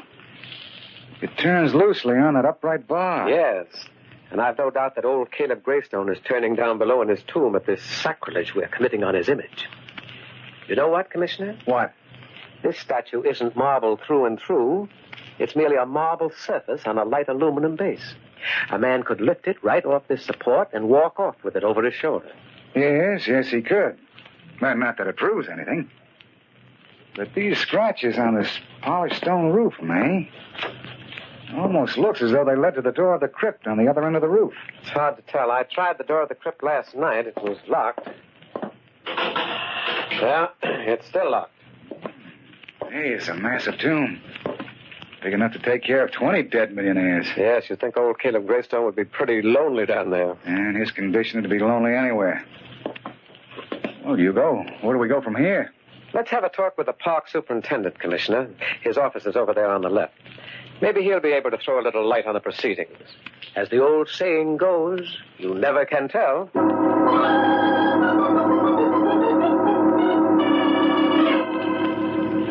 Mr. Andrews, this is Hugo Carteret, the criminologist, and his special assistant, Miss Smith. How do you do? Andrews, how do you do? Oh, yes, I've heard of you. How do you do? As superintendent of the Greystone Park, Mr. Andrews, we thought you might give us a little information on that tomb. Always glad to help the police, Commissioner Williams. Thank you. Now then, has that statue of Caleb Greystone always faced the road? Why, yes, as far as I know. It doesn't now, Mr. Andrews. You can see for yourself through the window. Why, bless my soul, you're right, Mr. Carter. Now, how do you suppose that happened? That's what we hope to find out. Interesting idea to build a statue of yourself and put it on your own mausoleum. Mr. Greystone had it made in memory of himself as a reminder to the public that he had converted his private estate into a park for their benefit. Mm-hmm. Somewhat of an egotist, huh? And from what the newspaper files say, eccentric. They practically accused old Caleb of dealing in black magic and selling his soul to the devil. Well, I understand the whole family was rather peculiar, Mr. Andrews. Well, yes, I suppose it's true. There were all sorts of rumors. Old Caleb was the eldest son, and he hated the rest of his family. Cheated them out of the family fortune, they say. It's said that he drove his own brother Arthur into poverty. Yes, I remember the case. Arthur Greystone disappeared. Bureau of Missing Persons never did locate him. Mr. Andrews, that mausoleum out there is a pretty massive affair. Is old Caleb the only one buried there? Yes. As I said, he hated the rest of the family. He specified in his will that only he was to be buried there. That wasn't very hospitable of him. So old Caleb has that whole place all to himself, huh?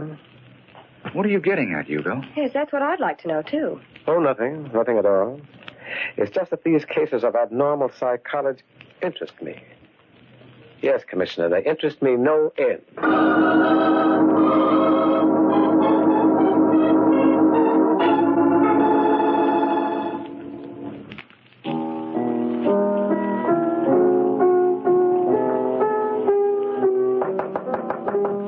Come in. Oh, hello, Anne. Hello, Hugo. Relaxing at the piano, I see. Yes. Would you like me to stop? No, I like that melody you're playing. So do I. You know, music brings a certain clarity to the jumbled mind. It resolves things. It's a mental lullaby. Where have you been, Anne? Down at police headquarters. Poor Commissioner Williams. Why poor Commissioner Williams? Every newspaper in town is clamoring either for a solution to this Greystone Park mystery or a new police commissioner. Yes, I know. It's a pity. You know, Anne, Frank Williams is not only a gentleman, he's our friend. I think the time has come for us to try and crack this case. The time has come, all right, but how? Well, we've seen the outside of Caleb Greystone's tomb. It might be interesting to have a look at the inside. The inside? Yes. I've got an idea that's where our solution lies. But how are you going to get in? That door of the crypt on the roof is locked tight. Well, Anne, if I may boast a little, I have a certain skill with burglar tools. Yes, I know, but you can't go there in broad daylight and burglarize somebody's mausoleum. I don't propose to go there in broad daylight. You mean we're going tonight? I mean, I'm going tonight. I'm taking you home right after dinner. Oh, no, you don't. You need someone to hold your flashlight. And besides, I'm just mad about mausoleum.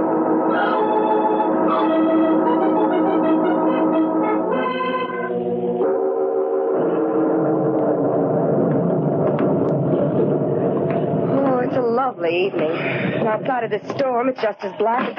Oh, look out, Anne. This stone roof is slippery. Careful now. The door of the crypt is right over here.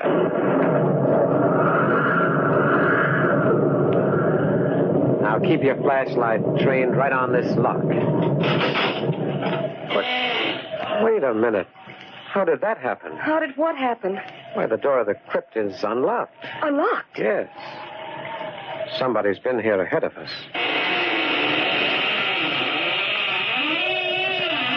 Oh, dear.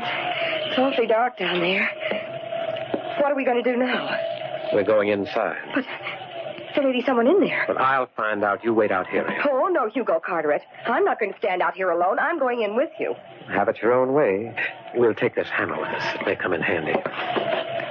Careful now. There are stairs leading down into the crypt. You stay close to me. Hugo, I'm practically hugging you to death right now. Oh, it's cold in here. Well, it's dry at any rate. It's dark as pitch. I can't see a thing. Here, Anne, you take the hammer. Let me have the flashlight. Now, let's have a look. Oh, Hugo, look. There are two men lying there on the floor. They must be... Yes. The two men who disappeared in Greystone Park.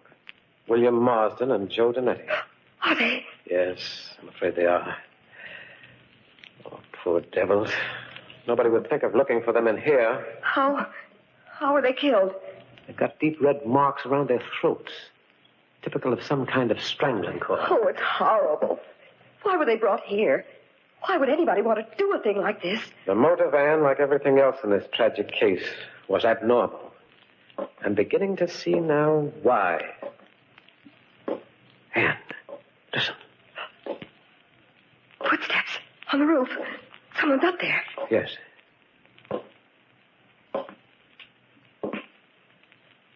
Stopped by the crypt door. Hugo, do you think it's the restless statue? Perhaps. I do know it's the killer. And he's coming down the steps. Put out that flashlight and flatten yourself against the wall.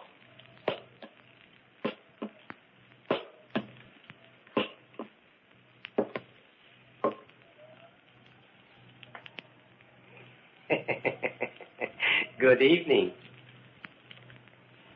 Oh, come now. I know you're in here. I can see in the dark better than you think. I have eyes like a cat. I saw you coming through the trees. I left the crypt door open for you. You walked right in, you fools. You walked right in. Who are you? Why, my name is Arthur Greystone.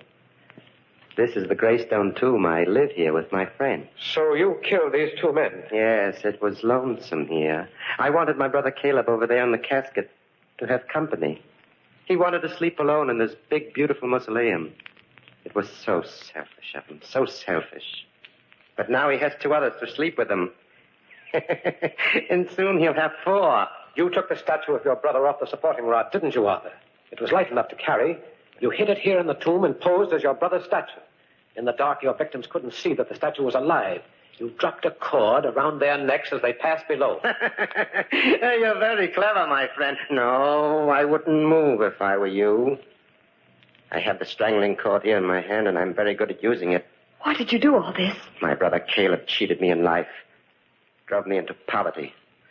Then he tried to cheat me even in death. He built this tomb and willed that only he would sleep here. This is your idea of revenge, filling his tomb with sleeping companions. Yes, I waited years to get even. Caleb wanted to be alone, but now he'll never be alone. He'll never be able to realize his dying wish. Well, this talk has been very pleasant. Yes, indeed, but now we must get to work. What do you... I'll take you first, young lady. Please don't try to resist. I assure you I'm very strong. And really, I don't want to make you suffer. Look out, Anne. I tried to blind you with your flashlight, will you? You fool, I'll hold it. I kill you with my bare hands. Oh, yeah. I'm stronger than you, do you hear? Oh, nice work, Anne. You handle a hammer like a carpenter. Oh, Hugo, I'm afraid I killed him. No, you just stunned him, that's all, Anne. I'll tie him up in his own cord in a moment. But first, let's have a good look at him with this flashlight. Lift that white hood of his, will you, Anne? Hugo, it's Tom Farrell, the gardener.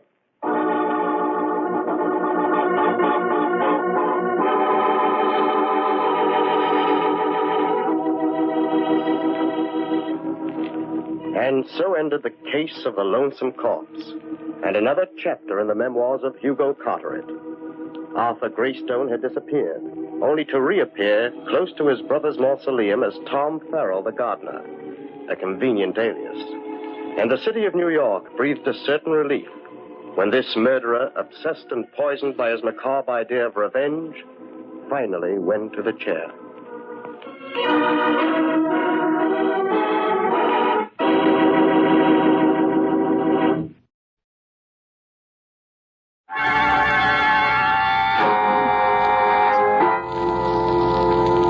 From shadows and stillness, mystery weaves a spell of strangest fascination, charging the mind with doubts and fears.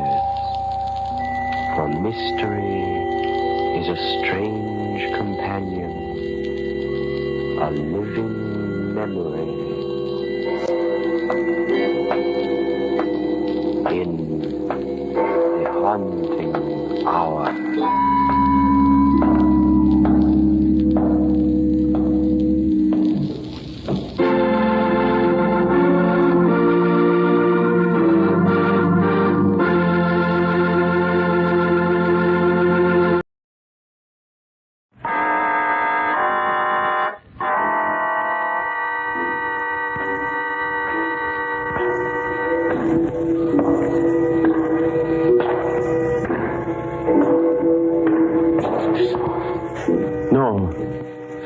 No, stay where you are. Do not break the stillness of this moment, for this is a time of mystery, a time when imagination is free and moves forward swiftly, silently. This is the haunting hour.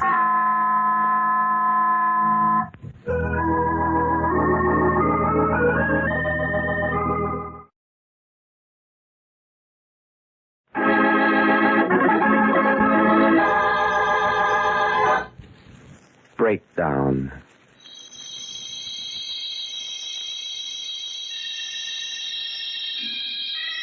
Sybil Wells' gray head lies wearily on her pillow. Her eyelids are closed, as if it were too great an effort to lift them. She can hear Dr. Adams and her nurse talking, but they seem distant, remote, much farther away than the thoughts in her own brain. She'll be all right now, nurse. Just give her this every hour. Very well, Dr. Adams. It's amazing she's pulled through, isn't it? I've been ill. Very ill. For how long, I could not even guess. It was a close call, but then she's always had a good constitution. I've known her for many years. Since I was 20. Since before it happened to Father. No, it's not her physical health that worries me. She's always been high-strung, nervous, like her father was, before, well, I suppose you know. Not my physical health. What does he mean? Why must he tell her that Father died in an insane asylum? Poor Mr. Courtney. His family had to commit him. Mad as a March hare, of course. But each time I'd visit his cell, he'd plead that he was sane. Yes, he'd plead he was sane. And his eyes would be wild and desperate. And dead of hope. Sybil, I'm not mad. You're the only one who loves me, who cares if I live or die. Please, make the doctor understand.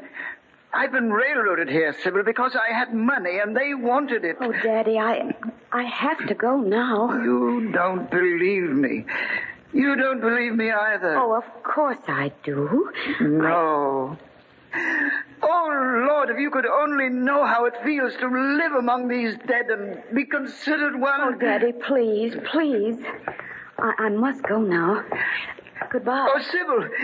Sybil, I swear I'm sane. Sybil, I'm sane. I swear. Tragic case. Well, I'll drop in tomorrow to see how she's doing. Madness. The horror of vacuum. I guess I'd always feared it.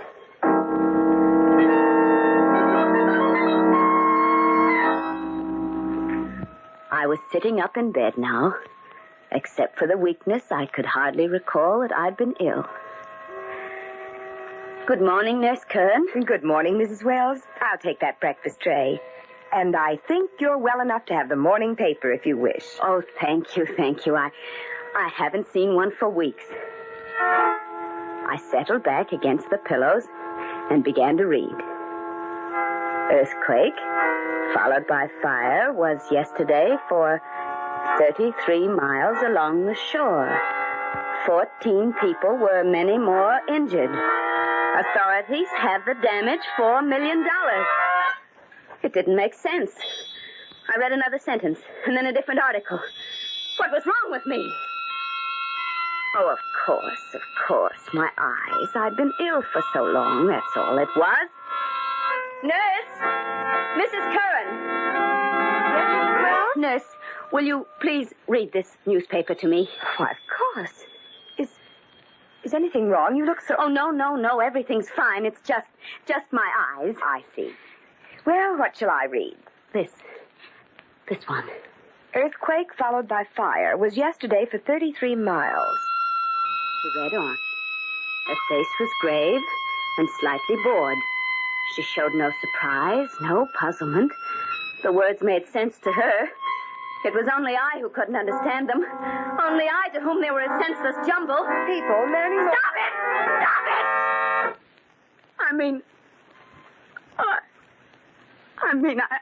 it! I don't want to hear any more. Please, just leave me alone, Nurse Curran. But, Mrs. Wells... Leave me alone, I tell you! Leave me alone! That was the first discrepancy in my mind.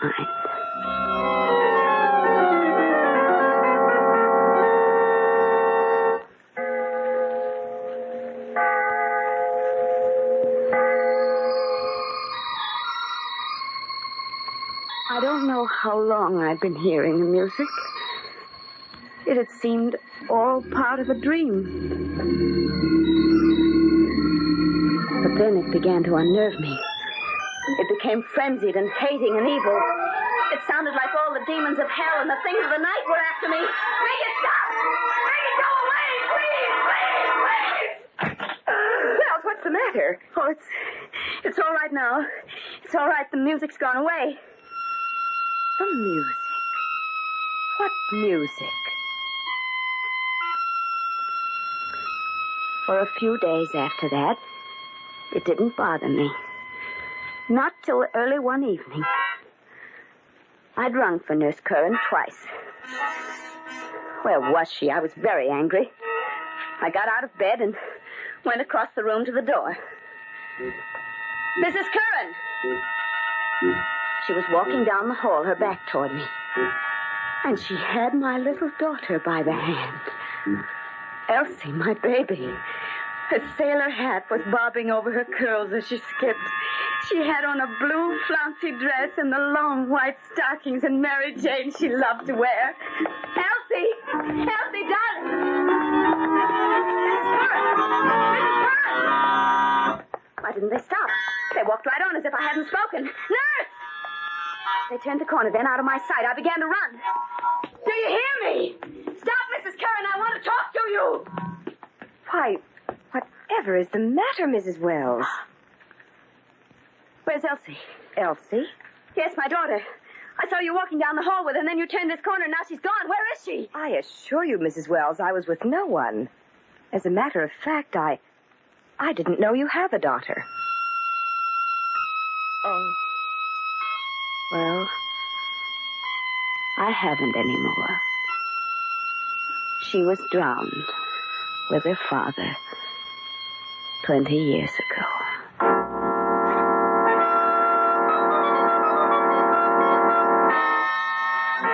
I knew I had to be more cautious after that.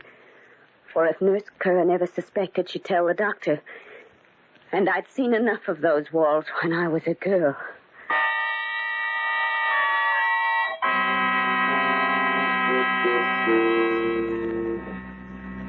Well, how are you, Sybil? How does it feel to be downstairs for dinner? Oh, if you're ready to eat, I'll start serving. Why, Mrs. Curran, you needn't do that. Where's Mary? Well, there wasn't much for her to do with you ill, Mrs. Wells, so when she asked to visit her sister for a few weeks, I didn't want to disturb you with details. Oh, I see. That's all right, Mrs. Curran. Then I'll get the soup.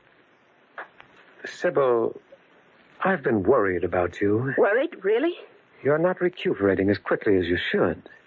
And, well, Curran's been telling me things that... Yes. What has she said? Oh, nothing much, really, but perhaps you're a bit more ill than we thought. So she had noticed. I must be careful, very careful. Whatever happens, I must never let them send me there. I said, will you have your soup, Mrs. Wells? Oh, yes, please. And you, Doctor? Yes, thank you. I took my first spoonful and could barely swallow it. The soup tasted far too salty. I was about to remark as much to the doctor when he said... Delicious soup, Sybil. Delicious. Oh, of course, George. Of course.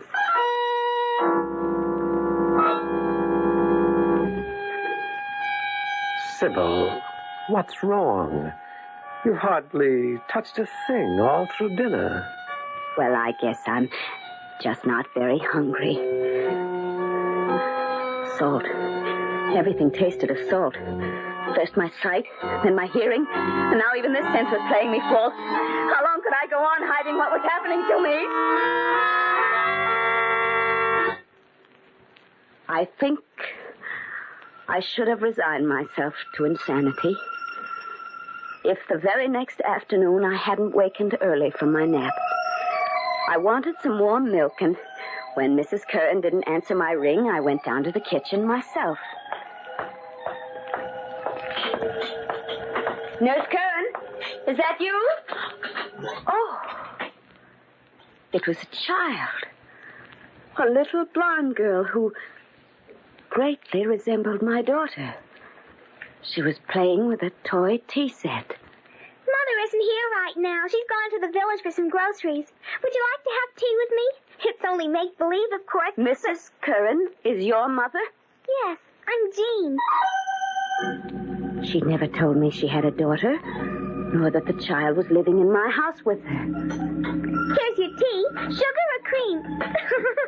Oh, I forgot. You only take salt in your food. I only take salt? What do you mean, dear? I don't quite understand. Oh, my mother explained to me. I asked her why she put so much salt in everything she brought you to eat last night. And that's what she said, that you only take salt in your food. Jeannie, are you sure of that? Yes, of course. I know who you are. You're Mrs. Wells, the funny lady we had to play a game with. What kind of a game, Jeannie? Well, dressing me in those funny clothes Mother found in the attic. And not looking around when you called to us. And then, when we turned the corner, I had to pop right into the linen closet and not make a sound until Mother called. It was like hide and seek. Only you didn't find me.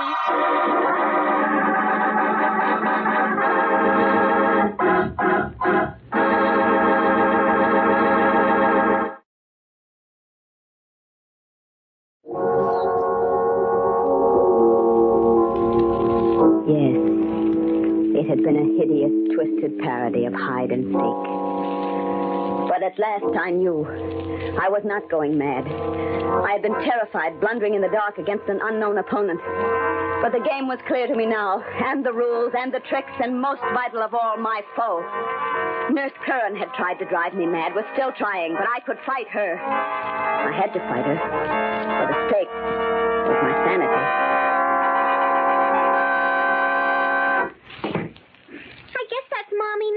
Now, Jeannie, listen to me.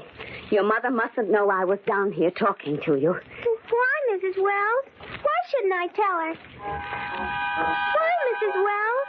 Why shouldn't I tell her? Well, it's a game, Jeannie. It's like that hide and seek we played, remember? Please promise you won't say anything about my seeing you this afternoon. I promise. I promise, Mrs. Wells.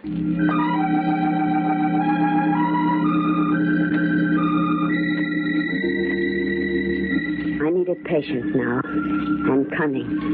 Mrs. Kern was trying to destroy my reason. I couldn't let her succeed, but I needed definite evidence. And then one day, a letter came. A letter? From me, Mrs. Curran? Yes, it's postmarked New York City. Well, now, who would be writing me from there?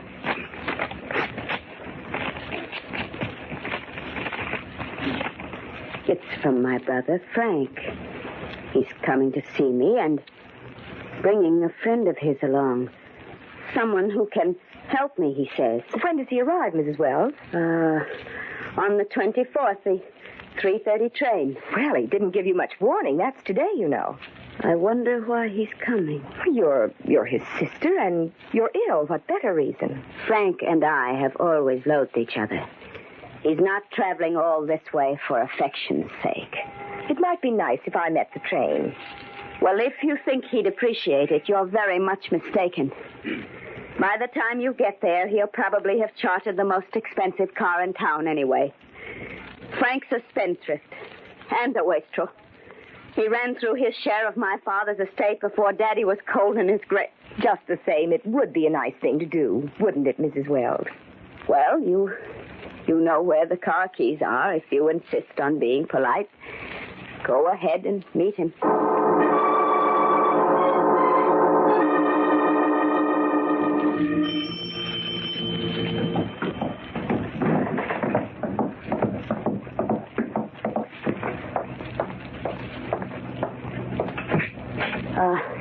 Yes? Special delivery for Mrs. Agnes Curran. That's your nurse, ain't it, Miss Wells? Oh, yes, it is. I'll take it, Postman. She's not in right now. I'm awfully sorry this is late, ma'am. But you see, one of our sorters put it in the regular mail route back, and I only just discovered it. Oh, I don't suppose there's any great harm done. Oh, well, thank you. I hope not. Well, goodbye, ma'am. Goodbye. I shut the door quickly and stood turning the letter over in my hands, for I had suddenly recognized the writing on the envelope. It was Frank's. And how could he know the name of my private nurse unless they knew each other? George hadn't corresponded with him, I was sure. He was aware of the hatred between us. I quickly ripped the envelope. Dear Agnes, just a line to let you know of Jean's safe arrival. I think your fears that Sybil saw her and suspects you are groundless, but perhaps it is safest this way. I feel sure that by this time my dear sister has passed, or at any rate is near, the breaking point. I'm coming down next Thursday and will bring a specialist with me. I am certain that when she tells him of her hallucinations, shall we call them, he will have no hesitancy in declaring her insane. There it was. The whole fiendish scheme. I held all the proof I needed right in my hand. I called George and asked him to come over as quickly as he could. And then I'd barely gotten upstairs when I heard the front door open. Sybil! Sybil! Please, Mr. Courtney, she may have fallen asleep.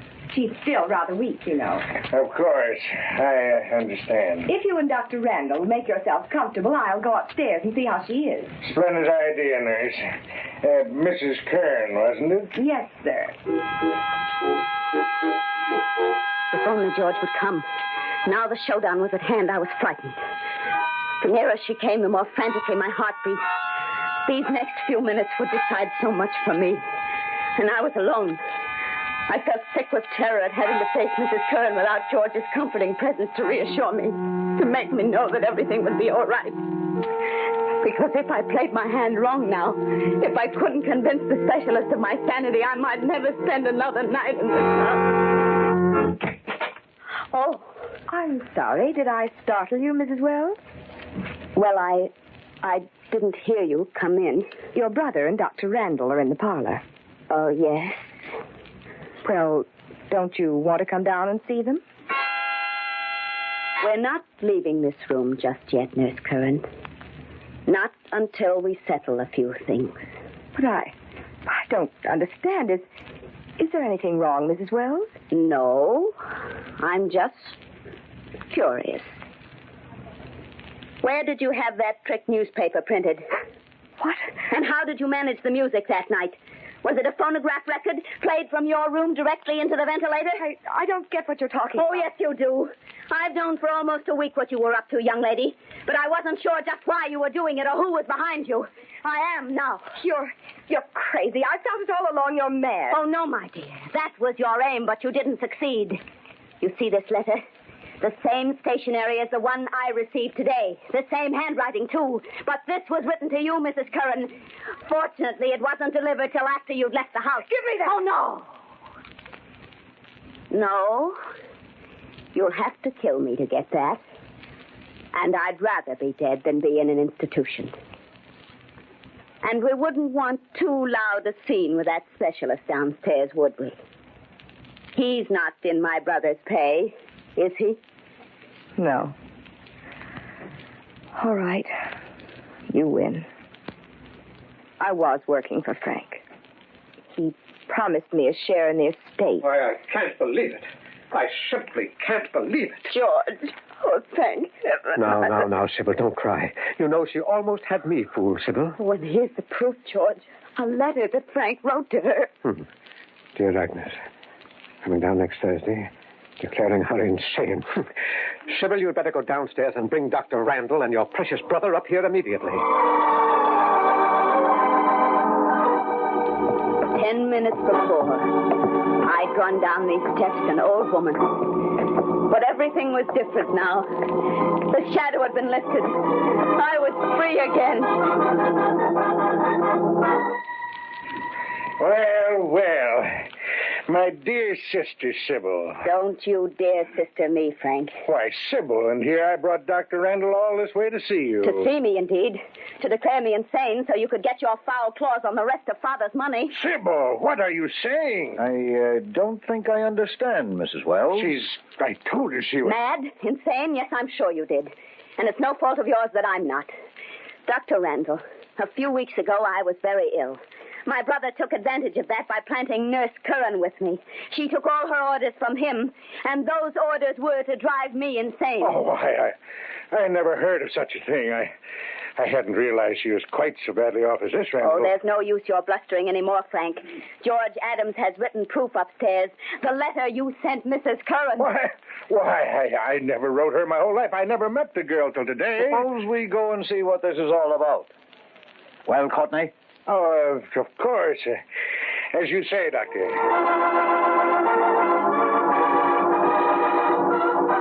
Frank's face was gray. Perspiration beaded his brow as we went back up to my bedroom.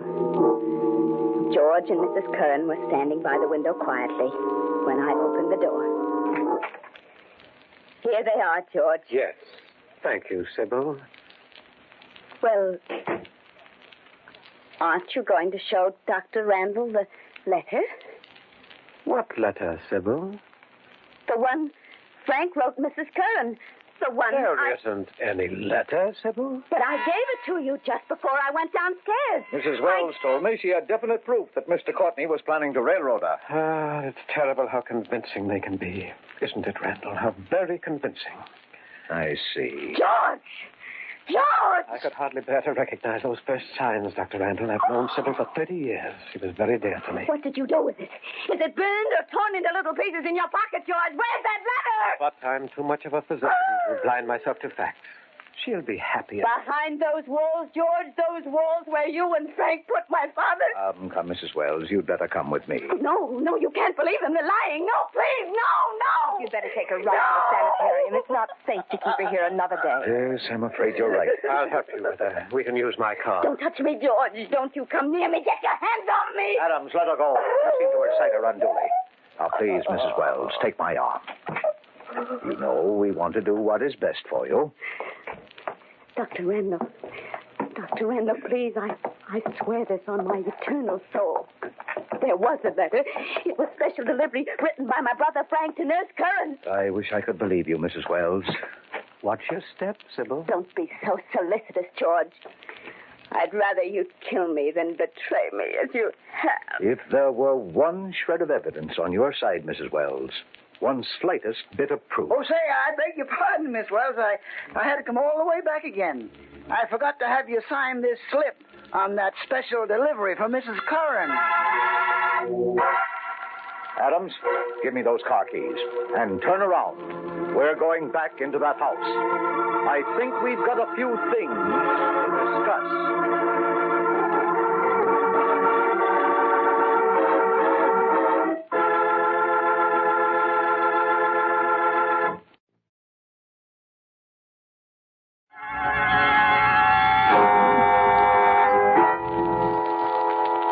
From shadows and stillness, mystery weaves a spell of strangest fascination, charging the mind with doubts and fears. For mystery is a strange companion, a living memory. In the haunting hour.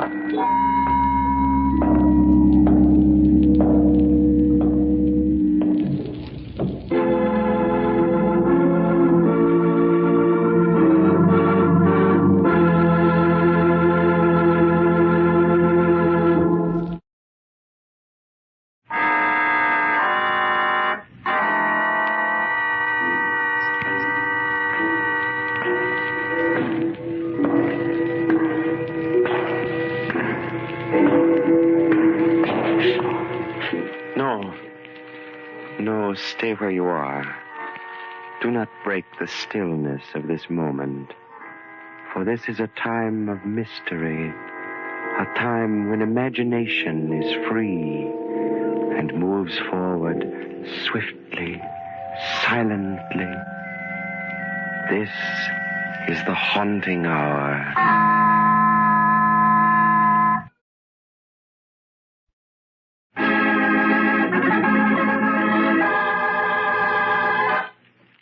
The hands of Mr. Smith.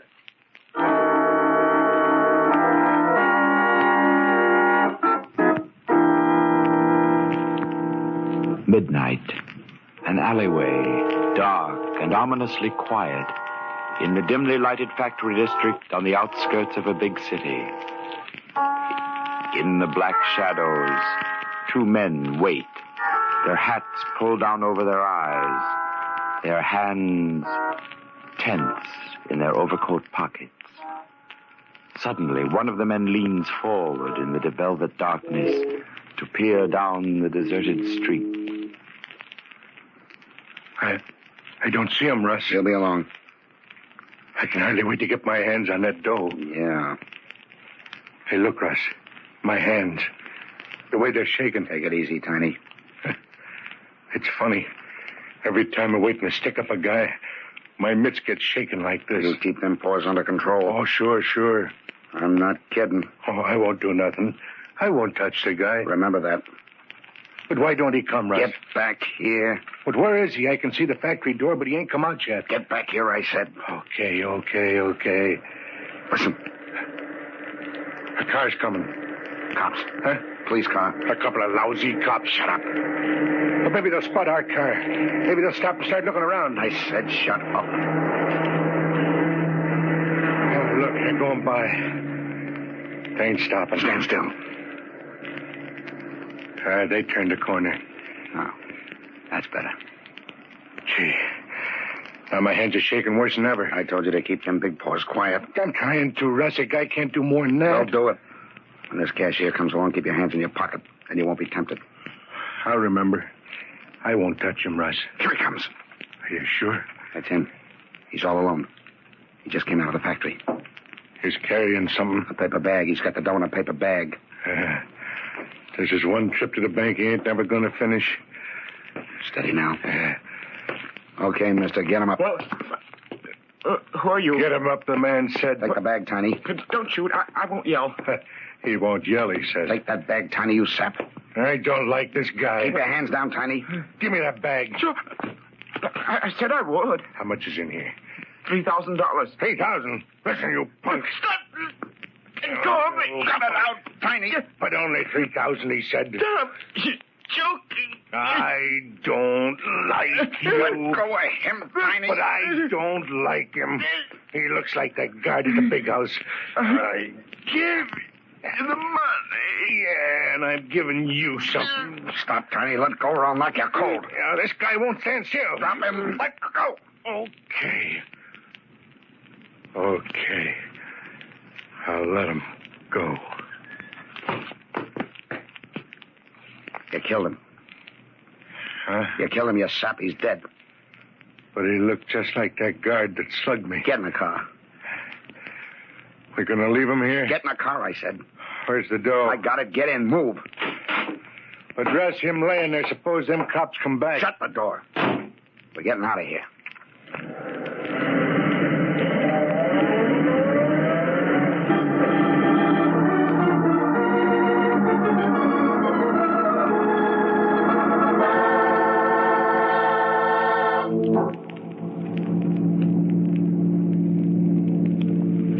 Hey, Russ, where are we going? This ain't the way to the apartment. We're not going to the apartment. Oh, why not? I told Claire I'd bring the money home tonight. Keep watching that rearview mirror. There ain't no cops on our trail. But where are we going, We're Russ? ditching this car, you dope. Oh, yeah. Sure, we don't need this hot jalopy no more tonight. I thought I told you to keep your hands off that cashier. Oh, now listen, Russ. We had this stick up in the bag, but you had to go and scrag the guy. I didn't mean to kill him, but there was something about him, and once I got my mitts on his throat... I know you can't make those big paws behave. I'm sorry, Russ. I had my rod on him. All you had to do was take the bag, get in the car while I knocked him cold, and we had smooth sailing. I said I was sorry, Russ. You're always sorry. But look, we got the $3,000, didn't we? We're in the clear. Nobody saw us. Nobody heard us. What do you mean, us? I didn't kill him. Hey. What's the matter? Back there. I think a prowl car just turned the corner. Oh, is it? No. That ain't no prowl car.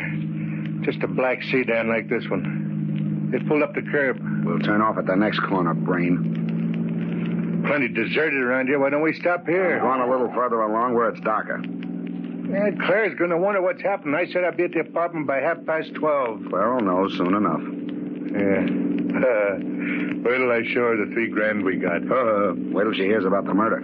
Oh, I won't tell her tonight. No, she can read it in the morning papers. Yeah.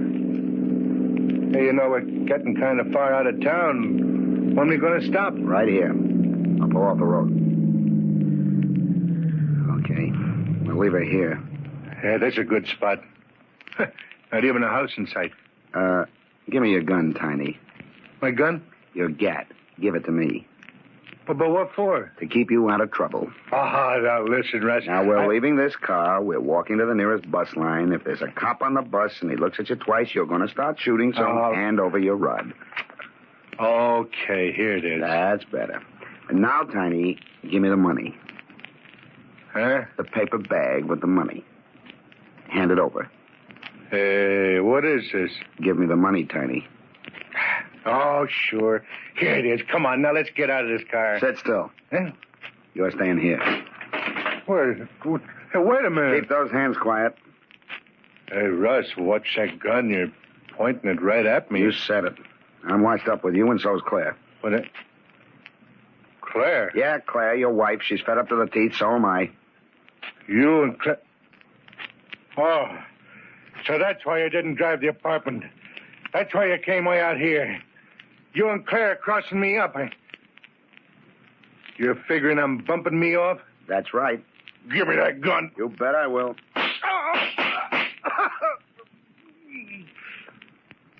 Oh, Russ, I'll get you for this. I'll get Claire and you if I have to dig my way out of my own grave.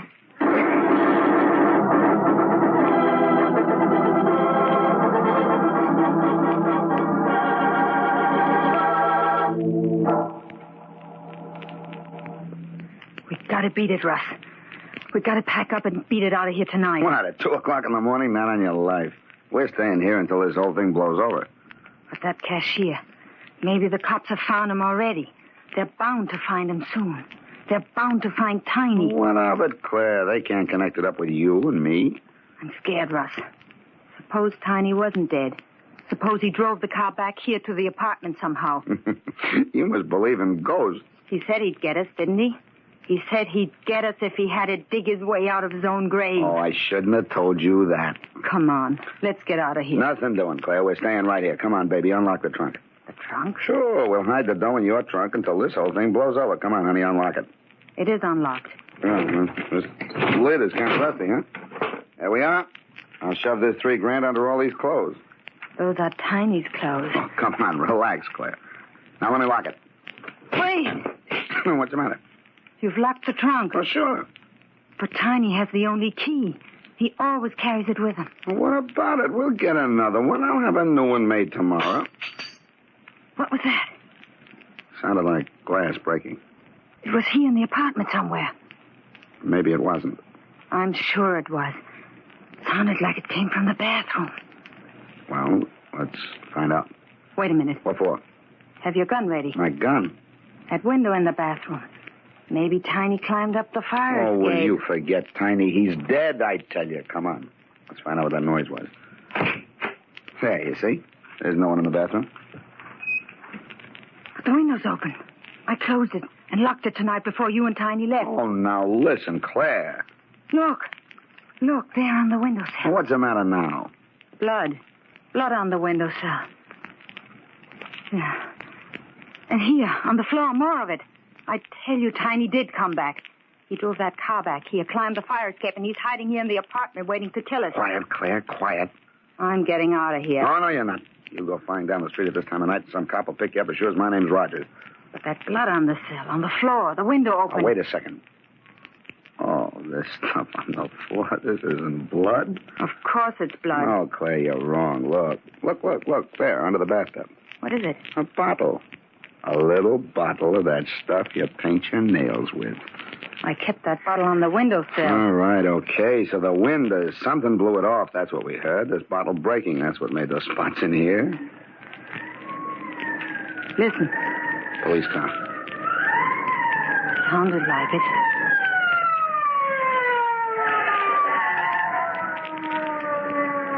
Stopped in front of the building. Soon find out. Come on to the living room. Suppose they followed Tiny here. Suppose he drove the car back here. Will you stop talking about Tiny? Put out the lights. What for? Put out the lights, Claire. All right. Now, I'll peek under this window shade and see where that police car is. Are they out front? Yeah, they are. 2 cops in front of the building. What are they doing? They're looking at a car. What car? A black sedan parked in front of the building. You said the car you used tonight was a black sedan. All right, there's a million black sedans in this country, Mike. But why are the cops looking at the one out front? Why are they putting their flashlights on the running board? Why are they looking inside? How do I know? Because Tiny drove it here. He isn't dead. You didn't kill him. He drove that car back here, climbed the fire escape, and he's in the apartment somewhere waiting to get it. Somebody at the door. Shh. What are you going to do?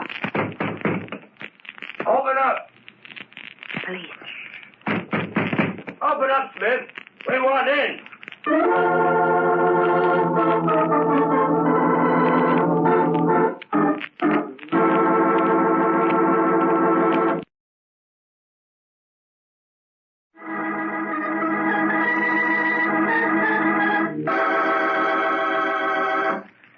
Now, back to our story.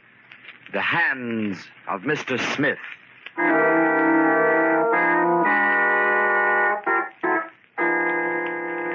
The midnight robbery of a cashier by 2 gunmen, Russ Rogers and Tiny Smith, developed swiftly into murder. Tiny, a powerful man with enormous hands, seized the cashier by the throat and killed him. Rogers, furious at his partner's stupidity, then shot Smith and left him in the black sedan, in which they had made their getaway. With the stolen money, Rogers hurried to Smith's apartment. There, with Smith's wife, Claire, he hid the money in an old trunk. Suddenly, a police siren sounded outside the building. Then the buzzer to the Smiths' apartment hummed like an angry bee. Somebody's at the door. Open up, Smith. The police. What are we going to do? Put on the lights. You're going to give yourself up? Let me handle this. Put on the lights. Okay. Open up in there, Mr. Smith. We want in. Well, just a minute. I'm coming. You folks are heavy sleepers. What's the matter, officer? There's a black sedan parked in front of the building with a lot of blood on the running board. Blood? Yeah. All over the running board and a lot more inside. Well, what's it got to do with us? We don't own a car. You don't, huh? No. Maybe you know whose car it is, then. Take a look out the window. I already did. I thought you just got out of bed. I did. I heard the siren out front, came in the living room, and looked out the window. I went back to put on some clothes to go downstairs and find out what it was all about. Who owns that car out front? I don't know. I never saw it in my life before. Where's the janitor to this joint? Janitor? Well, I don't know. He's probably... Mr. Monks and his wife live in the basement. There's nobody home. Sometimes the Monks stay overnight with Mrs. Monk's sister. She lives over in Glendale somewhere. Do the Monks own a car? Not that I know of. Who lives in the apartment above this one? Let's see. An old bachelor. A man named Weaver. Maybe that black sedan belongs to him. We wouldn't know. Okay, folks. Sorry to get you out of bed at this time in the morning. That's all right, officer. I'll go up and talk to this Weaver guy. Maybe that stuff on the running board ain't blood, huh? It's blood, all right. Good night. Good night, officer. You're lying to me, Russ. That black sedan out front is the one you killed Tiny in. Now listen, Claire. Tiny didn't die.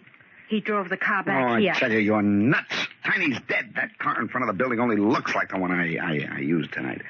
Then how do you explain the blood on the running board?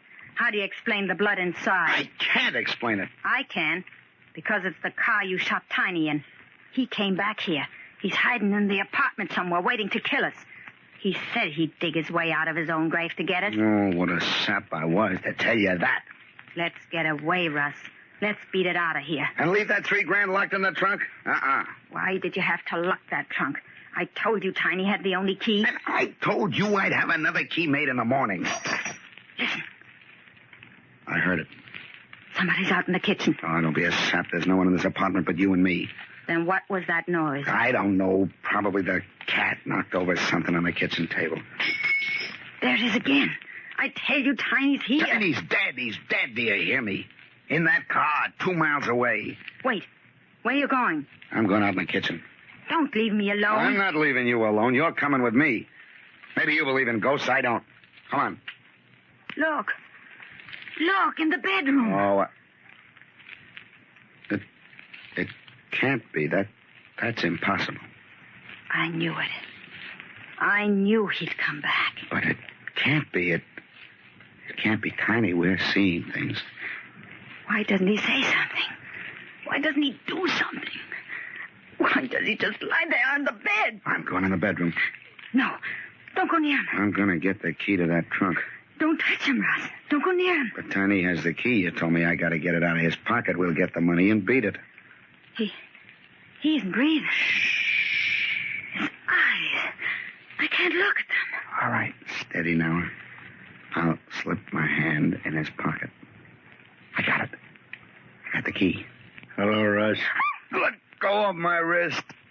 I said I'd come back, Russ. Let go of my wrist. Drop the key. Claire, get the gun out of my back pocket. A gun won't help you, Russ. You ought to know that now. You're breaking my wrist. Then drop the key on the bed. Okay. I dropped it. That's my pal. Claire. Don't come near him, Claire. Take the key, Claire. Don't come near him, I tell you. Pick up the key. Come around on the other side of the bed and get it. Yes, Tiny. You've always been a good wife, Claire. Take the key. The money we got tonight belongs to you. Tiny, with this money, we can all get away. Sure we can. Pick up the key. Don't be afraid. All right. I will. Now. Stop! Let go of me! Now we're all together again. Your hand is breaking my wrist. We're all together again. You and me and Russ. Russ! Why don't you do something? Yeah, Russ. Why don't you do something? I can't even move. These big hands of mine, they're better than a gun. They can hold you two here, maybe forever.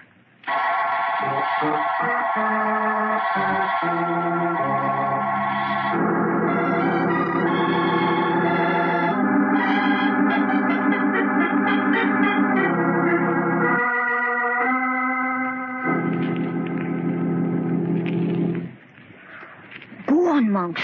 Push the buzzer again. Ah, Dora, it's only 8 o'clock in the morning. The Smiths don't get up this early. We'll get him up. I'm going to find out about this. I'm going back downstairs and finish my breakfast. You are not. You're the janitor of this building, and you're supposed to know what's going on with the tenants. That don't mean I gotta wake him up and ask some foolish questions. I want to know if the man we heard about on the radio is our Mr. Smith. It can't be. How do you know? Go on. Push the buzzer. We've had enough trouble last night over to your sister's house. Why go looking for more? This ain't looking for trouble. If it was him, we gotta know sooner or later, and I want to know now. Sure gonna be mad. I want to know, that's all. You never can tell with tenants. Who'd think that mild old Mr. Weaver was the kind to go out hunting wild animals? That's different. All right. Stop the buzzer, Monks.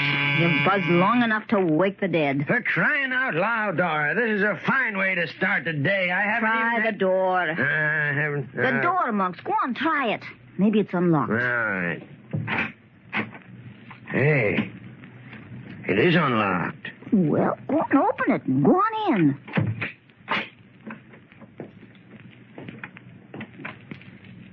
Hey. They got the lights in the living room all turned on. I knew it.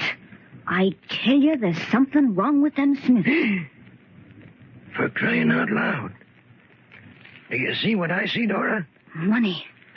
It's money laying all over the floor. They must have been storing that money in that trunk. Look, it's open. Yeah.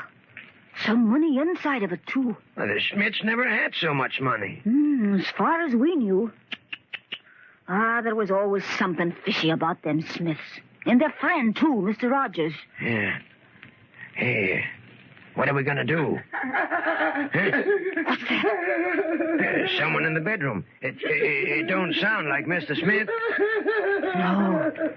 No, that's not Mr. Smith. Come on, let's get out of here. Are you crazy?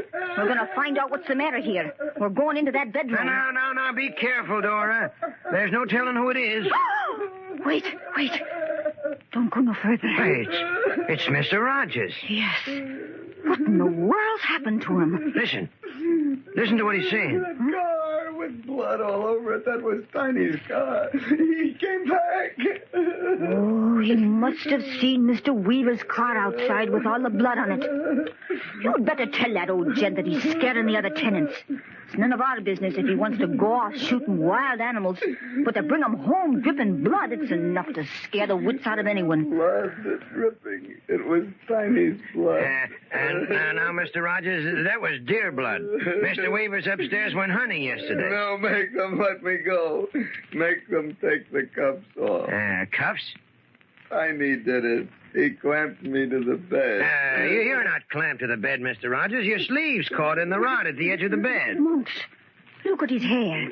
He didn't have white hair when he was here yesterday. What happened, Mr. Rogers? What happened to you? Tiny did it. He put his hands around her throat. Tiny did it. Oh, he's out of his head. Dora, it's true. On the other side of the bed, Mrs. Smith. She's on the floor. Oh, maybe she's fainted. No, there's marks on her neck. Say, Rogers, cut the act. Maybe you killed her. Tiny did it. With his hands on her throat, make him get off the bed. Make him get off the bed and open these cuffs. Make him get off the bed. There's no one on the bed, Mr. Rogers. Don't lie to me. I can see him. He's right in front of me lying on the bed. But, Mr. Rogers, the bed's empty. The spread hasn't even a wrinkle in it. But I see him. It's Tiny, I tell you. It couldn't be Mr. Smith. Even if something was there, it couldn't be Mr. Smith. It couldn't? No, he was killed. Police found him with 4 bullets in him. He was in a black sedan, they said. We heard it on the radio this morning. They found him dead about 2 miles from here. Yes, they described him on the radio, too. And we knew it was Mr. Smith. He died about 12:30 last night. Yeah, they said he had big hands, like Mr. Smith. But the funny thing is, he had a key in his hand. A key? Yes, Mr. Rogers, a trunk key. A little trunk key in one of his great big hands.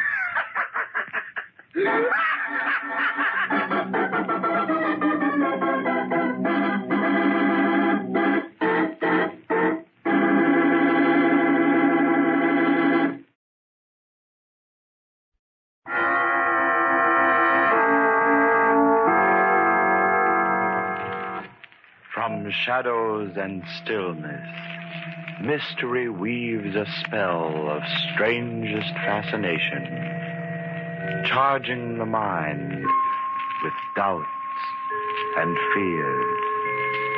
For mystery is a strange companion, a living memory in the haunting hour.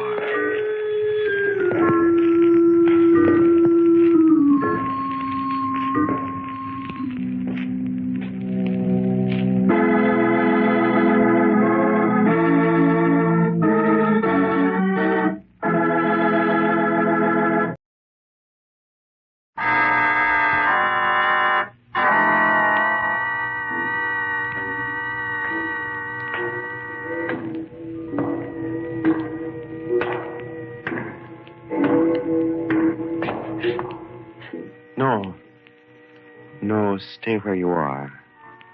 Do not break the stillness of this moment, for this is a time of mystery, a time when imagination is free and moves forward swiftly, silently.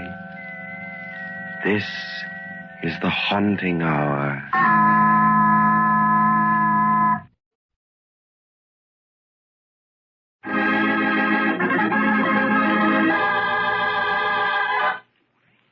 Homicide House.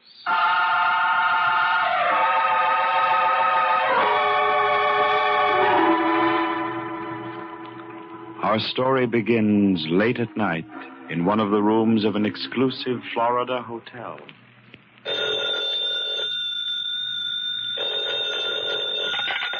Hello. Hello? Mr. Hubertus Van Cleek? Yes, yes. This is Special Investigator Collins of the Miami Police. Indeed. Well, what the devil is the idea of waking a man in the middle of the night? I'm sorry, Mr. Van Cleek, but we have reason to believe that your life is in danger. My life in danger?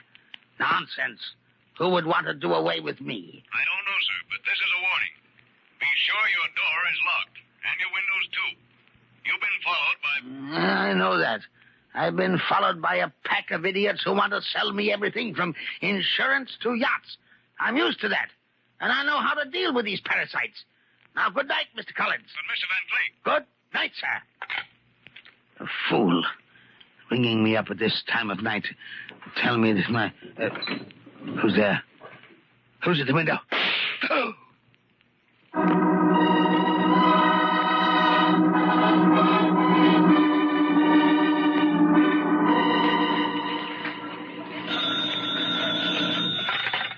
Hanson, managing editor. Oh, it's you, Senator. No, sir, the New York Clarion will not retract that statement. This is an independent newspaper. What? You'll take us to court? Go ahead. We've got all the facts on that waterways project, and we can prove them by affidavit. Sorry, Senator, I haven't time to argue with you. I'm a busy man. Hi, Chief. What's doing? Sit down, you two. I've got an assignment I want you to handle together. Say, Chief, if it's about that phony waterways deal, why, that's just my dish. No, Bill, it isn't the waterways project. Oh. You remember the Hubertus Van Cleek murder case down in Florida a couple of weeks ago? Yeah, he was shot in some hotel room, huh? By a murderer. Murder's unknown. That's right. Well, as you know, old Hubertus was the last of his line. One of the oldest and wealthiest society families in New York. Yeah, the Van Cleeks had plenty in the sock, all right. And there wasn't even a will. Yes. Now, here's the angle. Every Van Cleek, from Hubertus right back to old Theodore, the original settler, has died by violence. For some reason, not one ever died a natural death. Remember Claudius Van Cleek? Yeah, I've heard about him. He was a little before my time. A Wall Street speculator, wasn't he? Yes. Well, he ruined thousands of people in the market. And one of them finally stuck a knife into him. Ah. That left 2 sons and 1 daughter. Hubertus, Hector, and Abigail. Well, we know what happened to Hubertus. But what about Hector and Abigail? Well, back in 1898, they took a boat called the Portland for Europe to escape the disgrace of what their father done. But the Portland went down in the storm off Cape Cod, and so did Hector and Abigail. Yeah, well, all that's very interesting, Chief, but it's old stuff. What's the story? Now, wait a minute. I'm coming to that. I just got a tip that a syndicate in town is going to tear down the old Van Cleek mansion overlooking the East River and build a new skyscraper on the property. That's just as well. That old mausoleum's an eyesore. It's been boarded up for years. I still don't see I want the whole Van Cleek story from soup to finger bowls for our Sunday supplement. Hit this mysterious tradition of sudden death in the Van Cleek family hard. Give me plenty of color and the flavor of the past. Go down with Maureen here and take a good look at the old Van Cleek mansion so that you can write about it intelligently. And we'll want pictures. Well, doesn't sound very exciting. Look, Chief, if you'd give us that water... Your assignment, Mr. Foster, is the Van Cleek story. Now get out, and don't slam the door. I knew I should have been a radio commentator. Come on, Maureen.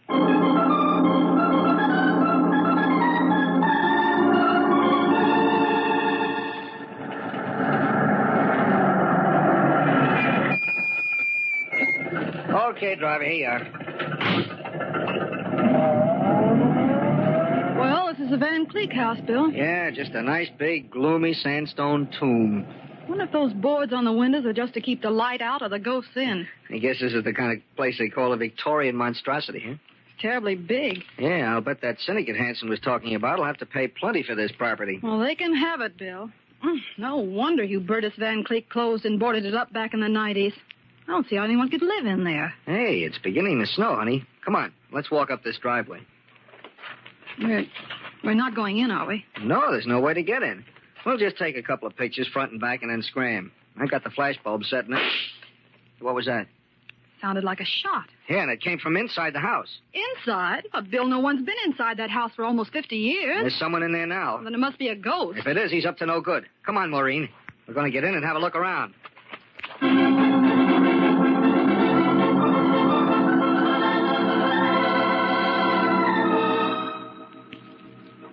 Bill, where are we? Well, in the cellar, obviously. But more than that, in the wine cellar. You smell the champagne? Yes. It's funny how the odor of wine would still be here after 50 years. Bill, is it safe to use your flashlight in here? Well, in view of that shot we heard, no. We've got to see where we're going. Yeah. Nice place for murder, huh? Look at all those spider webs. Why, the place is practically covered with them. Hey, never mind the spider webs. Look at those bottles on the shelves. Champagne, imported. 1876, 1879, Why, the place is loaded with vintages. Yes. But why should we be able to smell the wine? I don't know. We'd better try to find a way upstairs. That's shut. Bill. Yeah. Footsteps. Someone's upstairs. No doubt about it. Bill, maybe we better get out and call the police. What? And ruin a good story? Here, Maureen. You carry my camera. I want my hands free, just in case. All right. Where are we going now? There's only one place to go. Upstairs.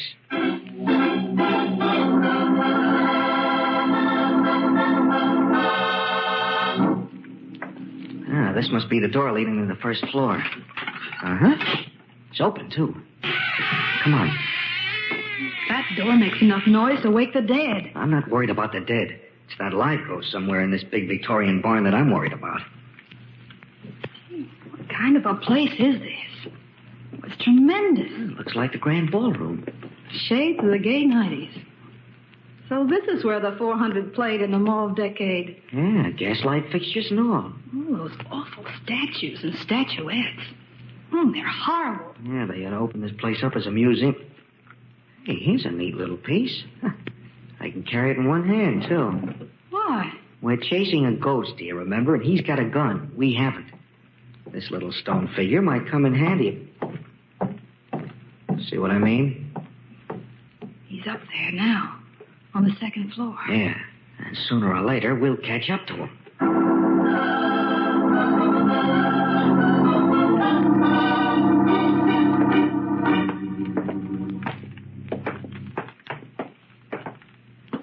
Now, this seems to be the main second-floor corridor. Mm-hmm. Bill, do you notice something? What?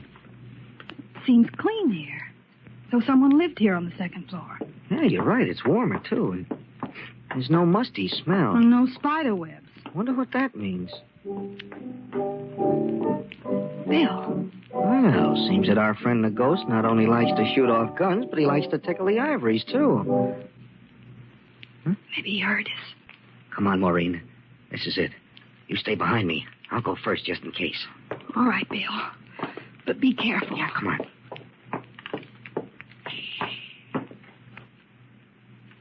This is the room.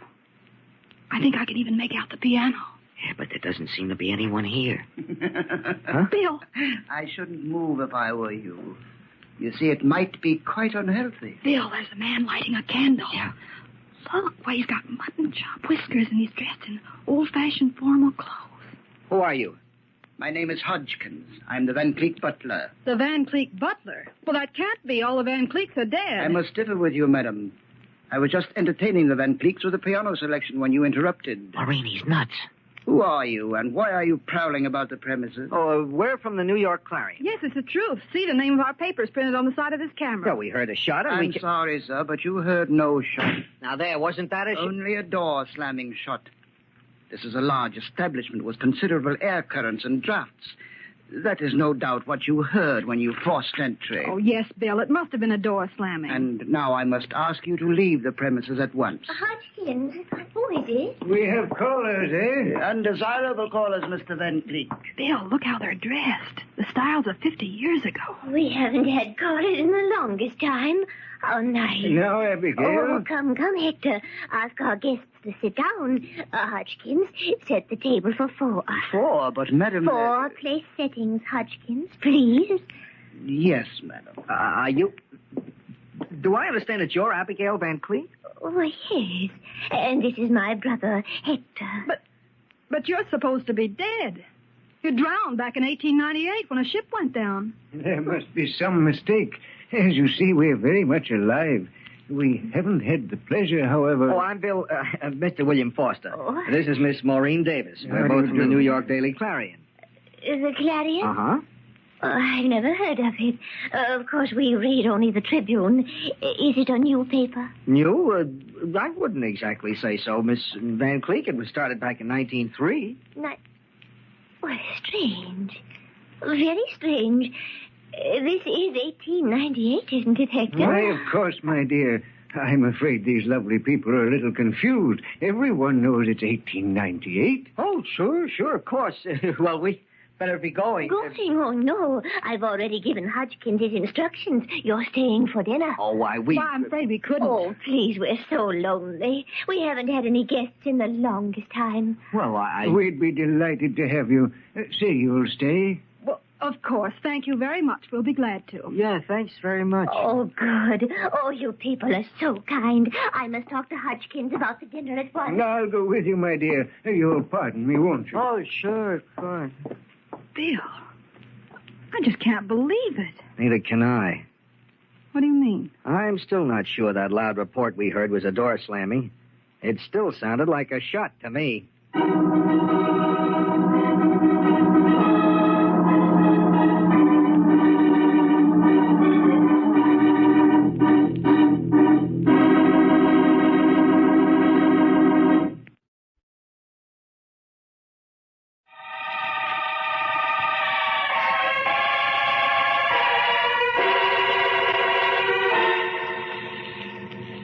Bill Foster and Maureen Davis, New York reporters, have entered the old Van Cleek mansion, closed and boarded up for 50 years.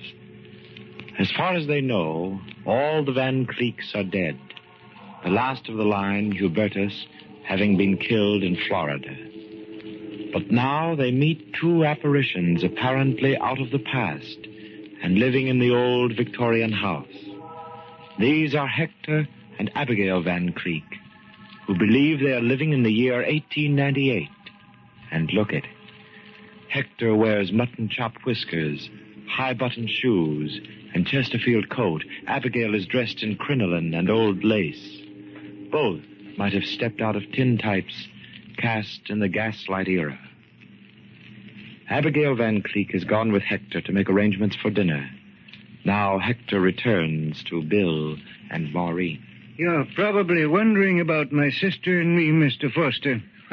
Wondering isn't the word for it. We were sure all the Van Cleeks were dead. As far as the world has known, they are. But now I'm afraid we can't keep our secret any longer. You see, we were on the Portland when it went down back in 98. But we didn't drown as everyone thought. Abigail and I were on a raft, and we made the shore. Well, then why? You wonder why we didn't reveal our identity? Well, our father, Claudius, disgraced us in the stock market, Miss Davis.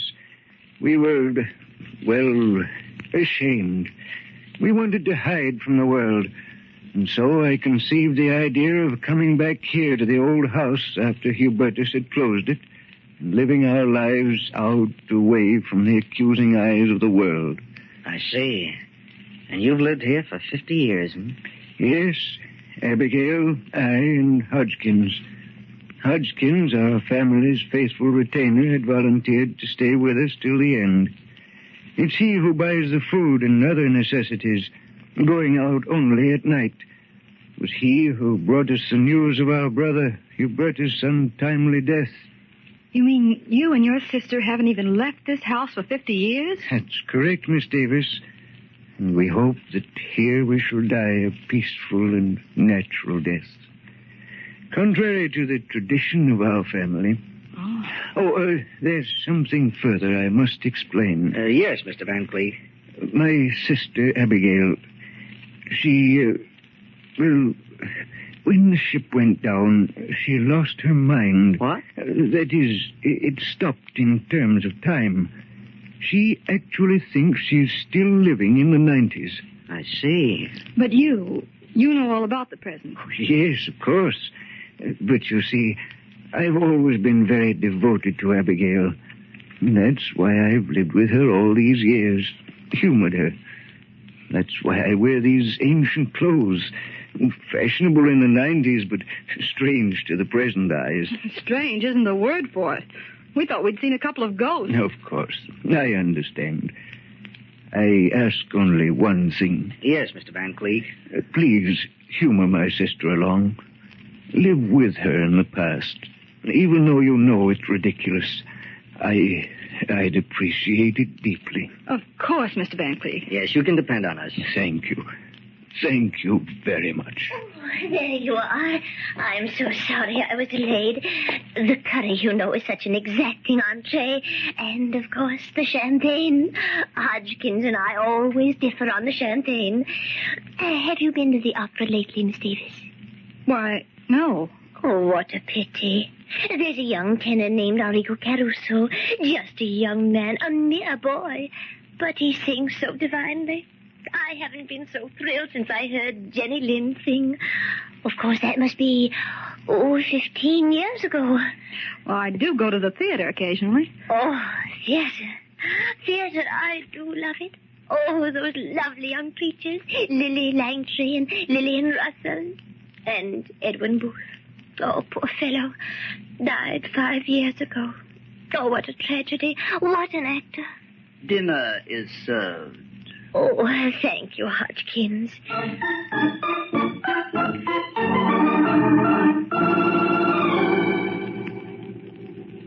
More wine, Miss Davis? Oh, no, thank you, Mr. Van Cleek. Mr. Foster? Oh, thanks. I couldn't touch another drop. You may remove the wine, Hodgkins. Yes, madam. It's been a wonderful dinner, Miss Van Cleek. I haven't had food like that since the war. Oh, yes, the war. Isn't it terrible? Still, we're fortunate in having men like Roosevelt and Dewey to lead us against the Spaniards. Roosevelt? And Dewey? Against the Spaniard? Yes, Abigail's right. Admiral Dewey's victory in Manila Bay. And, of course, Teddy Roosevelt's gallant charge at San Juan Hill. Oh, yeah. Will there be anything else, madam? No, Hodgkins, I don't think so. Oh, yes. You might tell me what the weather is like outside.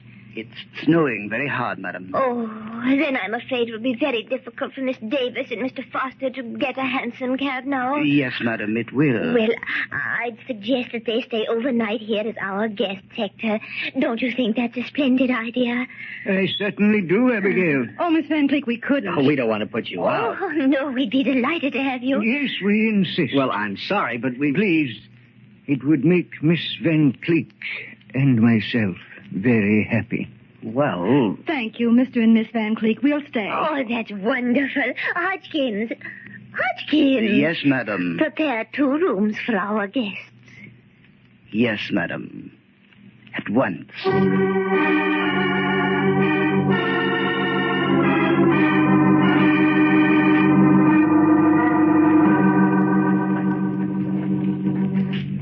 It's incredible, Bill.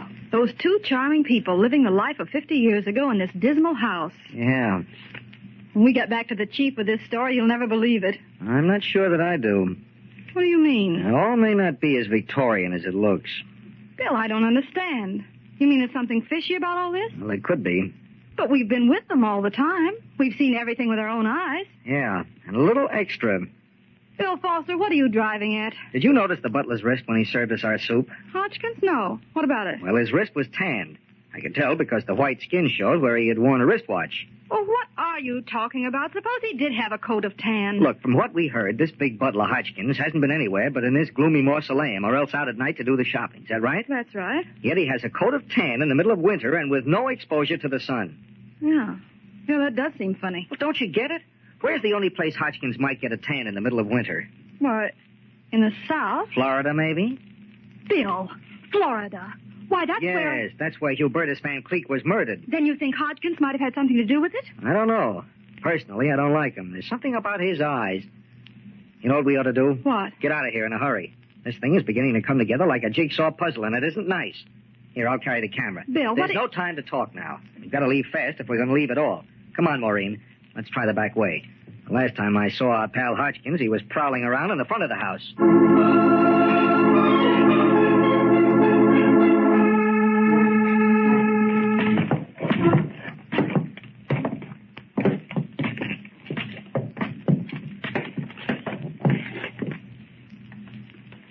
This seems to be the servants' quarters. Yeah. I'll try this door. Maybe it'll lead down into the cellar, and then we can make our getaway the same way we came in. Nope, it's no good. It's locked tight. Here's another door. I'll try it.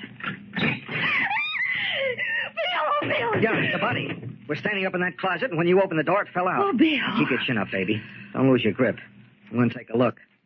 Uh-huh. Bullet hole right through the heart. Then that must have been the shot we heard. There's no doubt about it. That door slam alibi was a phone... Hey, wait a minute. The devil's got identification papers. Well, I'll be... What is it, Bill? This guy's name was Collins. He was a special police investigator for the Miami police. Then he must have followed Hodgkins up here on the Hubertus Van Cleek murder. Precisely, Miss Davis. Huh? And, of course, I had to do away with him. Hodgkins? Yes. Now, don't move, Mr. Foster. This gun works very well, I assure you. So it was you who murdered Hubertus Van Cleek. You're a very clever young man, Mr. Foster. Did you nail him, Hodgkins? Got him cold, Nixon. I guess it's all settled about what we'll do with them. It's all settled, Margie. Nixon. Margie. Yeah, in other words, Hector and Abigail. Pretty clever impersonations, too. Thank you, Mr. Foster. Looks like we'll have to give these 2 nosy newspaper characters the same business we gave that cop, Collins. Yeah, Nixon, looks like. Bill. I'm afraid they've got us, Maureen. I've got to hand it to you, crooks. The neatest inheritance racket I've ever heard about. Inheritance racket? Yeah, this little trio knocked off Hubertus, last of the Van Cleeks. That means that there weren't any existing relatives to claim the Van Cleek fortune, until very recently. That is until Nixon and Margie here brought Hector and Abigail out of a watery grave. That's right. Pretty clever, aren't you, Mr. Foster? Yeah, too smart for his own good, eh, Hodgkins? That's right, Nixon. But, Bill, how could they prove that they were Hector and Abigail Van Cleek? Well, they fooled us, didn't they, baby? It was a beautiful act and a very nice little story. Besides, there was always Hodgkins here to add the final clincher. Oh, you know that too, Mr. Foster. Yeah, I took the trouble to read a few old clippings down at the Clarion Morgue. You really were the Van Cleek butler. As the faithful family retainer, you could positively identify these two phonies here as Hector and Abigail Van Cleek. Then ring yourself in on a nice three-way split on the dough. No use wasting any more time, Hodgkins. Let them have it. Yeah, we'll have our work cut out to bury them in the cellar. Bill. Steady, baby. I've shot plenty of people with this camera of mine, but this is the first time I've ever been on the receiving end of a... Put that camera down. Quick, let them have it. The flashbulb light. It was you, Hodgkins. Your gun on the floor. Maureen, it's gun. I've got the gun, Bill. Okay, let me have it. Well, isn't this fun? Oh, Hodgkins, you fool. You really couldn't help it, Abigail. Or rather, Margie. That flashbulb in my camera just went off and blinded him. Bill, you're wonderful. Thanks, baby. Now, if you'll hurry out to the police, I'll keep these characters entertained. Don't forget to phone the chief an exclusive on this first. I won't. Are you sure you'll be all right, Bill? Oh, I'll be all right. But if any of these lovely people try anything, they'll die a real Van Cleek death by violence. Premeditated.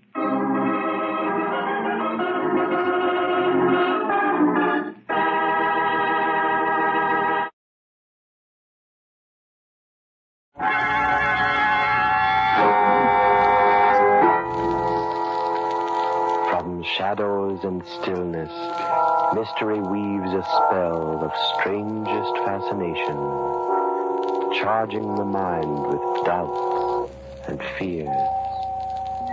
For mystery is a strange companion, a living memory. In the haunting hour.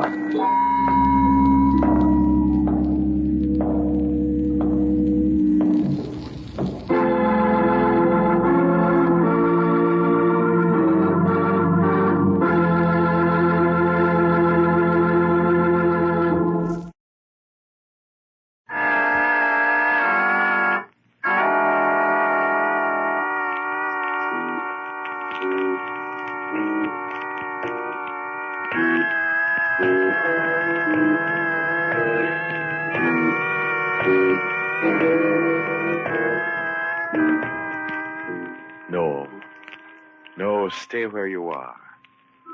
Do not break the stillness of this moment.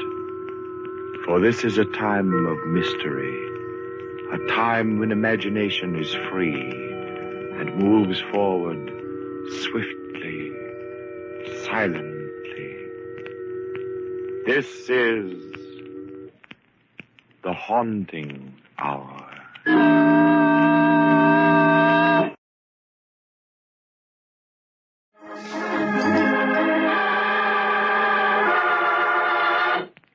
Date in the dark.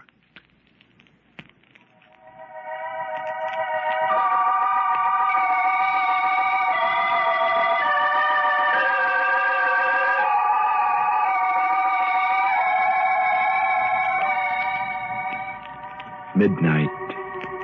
Midnight in the metropolis. Town of 1,000 moods and contrasts. Of wealth and lightness and laughter. Of poverty, heartbreak, and tears. Of shadowy people and dark, dark things. Big city, hard-boiled and tender. Weak and mean and cheap without dignity. And great and proud and powerful. And the metropolis at midnight, filled with the high spirits of joy seekers, revelers who give way to the goodness of living or try to forget the badness of living. Midnight that is brooding, sinister. The sounds of the big city at midnight, the squeaks and roars of taxicabs, the rumble of trucks, the moan of river boats, and underground, the subway, and under and above, the sounds of the people, shrill, ribald, futile. But there is quiet, too, in the teeming city at midnight. The quiet that is broken by the wail of a child, the rattle of a snore, Or, as in the home of Earl Breton, a private detective, and his partner, Owen Bailey, called the professor. The telephone rings, and the professor answers it. Hello? Earl Breton? No, this is Mr. Bailey, Breton's partner. Who's calling? This is Bill Henderson. Is Earl there? Just a moment. It's Bill Henderson, Earl. You want to talk to him? Bill Henderson? What does that crooked politician want? Sounds very anxious. Well, that's too bad. Tell him I'm very busy. I gotta go to sleep. Hello, Mr. Henderson. Yeah? I'm sorry, but Mr. Breton is not in... Bailey. If Earl doesn't talk to me, he may be responsible for my death. I can't possibly see how All that... right, let me have the phone, Professor. Hello, Henderson. Is you, Earl? Yeah, what's on your mind? I gotta see you right away, Earl. Can you meet me down at your office? Office hours are from 10 to 2, Henderson. You know that. I'll see you tomorrow. No, wait, Earl, wait. I tell you gotta see me tonight. Now, look, I can't... Wait until tomorrow, because I may never get there tomorrow. How do you figure? I can't explain it on the phone, but I know what I'm talking about. I gotta see you tonight. Got it. Where are you now? I'm at my house. Okay, give me a few minutes to get a cup of something warm. I'll meet you down at the office. Oh, thanks a million, Earl. Never mind the thanks. Bring some money with you. Don't worry about that, Earl. This is worth anything to me. Goodbye. What seems to be his trouble, Earl? Well, he's probably swindled one guy too many. Good. What do you mean, good? I mean, he picked a good time for it. We can very well use the money, you know. Well, you can start drawing the bill now, Professor. And remember, after office hours, it's triple the usual.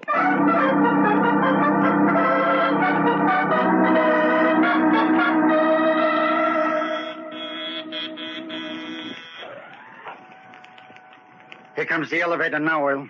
If we ever make enough dough, Professor, remind me to move out of this broken-down building. All buildings are pretty much alike at this hour of night. How do they expect one old guy to take care of this whole thing by himself? He manages if you don't rush him. Yeah. What devil has got his finger on it? It's you, Mr. Breton. Faith, you'll never be known as a patient man. I hate waiting for elevators, old-timer. Good evening, Mr. Bailey. Good evening.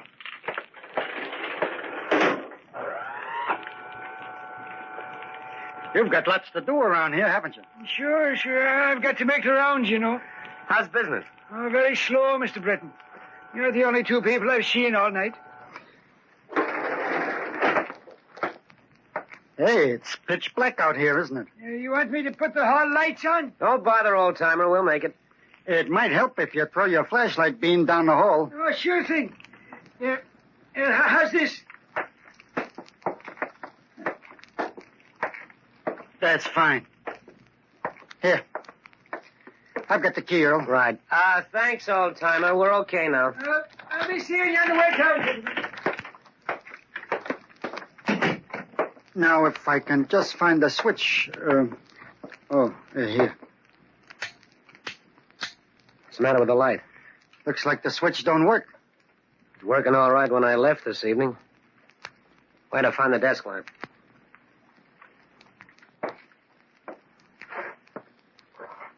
Find it, Earl? Yeah. You didn't take the bulb out of this lamp, did you, Professor? Of course not. I've got an idea, Professor, that we have company. You're a very smart chap, Breton. Who's that? Just stay where you are, both of you, and don't ask any questions. Mr. Breton knows that those lights are not out by accident, but if either of you makes a false move, there could be one. What are you looking for? Information. And why keep us in the dark? There's enough light for me from that street lamp shining in your window. I can see you both. What do you want to know? I understand, Breton, that you got some new dope on the Kennedy murder. Am I right? Kennedy murder? Why, the police gave Kennedy up as a suicide 5 years ago. What would I be... Stay where you are, Breton. I told you I can see. Yeah, sure. Seems kind of...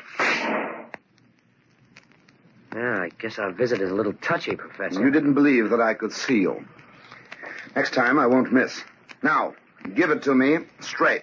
I told you I don't like the smell of a body that's been buried 5 years, and I ain't digging it up. Now, what else do you want? Mr. Breton, are you in there? Don't make a move. Mr. Breton, Mr. Bailey, whatever happened is... Okay, I hope you get a big kick out of beating up a helpless old guy. That was very tough. Very. That Professor, I got it. What happened, Earl? Where are you? Right over here where that voice was coming from, and he's not here. Maybe he moved over to another corner of the room. Duck behind something, Professor. I'm going to light a match. Careful now, Earl.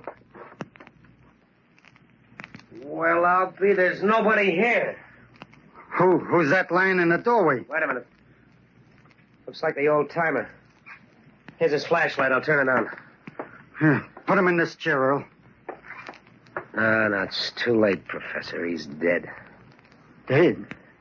That dirty rat killing a sweet, harmless old man. Wait, what's this here on the floor? Let me see Hotel key. Hotel Markham, room 517. Think that fell out of the old man's pocket? No, that's a mobster's hotel. It's full of gamblers and racketmen. Then that means if we go to room 517, we ought to be able to find out the man who did this. You don't find anybody in that hotel. You smoke them out. Besides, that key might have been stolen just so somebody could plant it here. Don't you see that? Then how are we going to know? The voice, Professor. I'll never forget that voice. I'm promising the old man now that I'll find it. Well, what do we do, Oil? You go find Henderson and tell him we won't be able to see him tonight. I'm going to the Hotel Markham. Meet me there as soon as you're through. In front of the hotel. And what about the old man? On our way out, we'll ring the night alarm. That'll bring the police. But aren't we going to tell him what happened? Right now, Professor, we don't know any more than they do. Come on, let's go.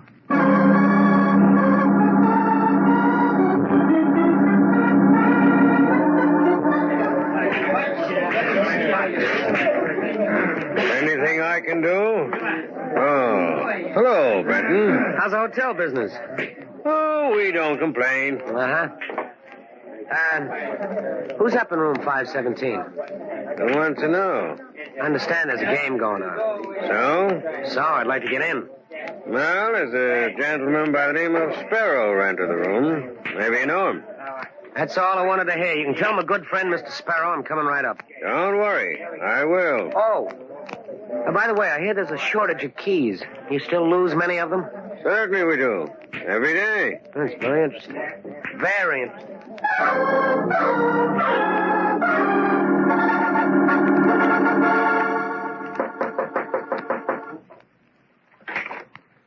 Well, look who's here, fellas. My old pal, Earl Breton. How are you, Sparrow? Fine. Come on in. How's the game? Pretty good. You want to take a hand? Yeah, maybe. How long you been playing? Oh, about 12 hours. Now, meet the boys. All right, fellas. This is Dan Huber. He's new in this town. Yeah? Didn't take you long to find this place, did it, Dan? Me?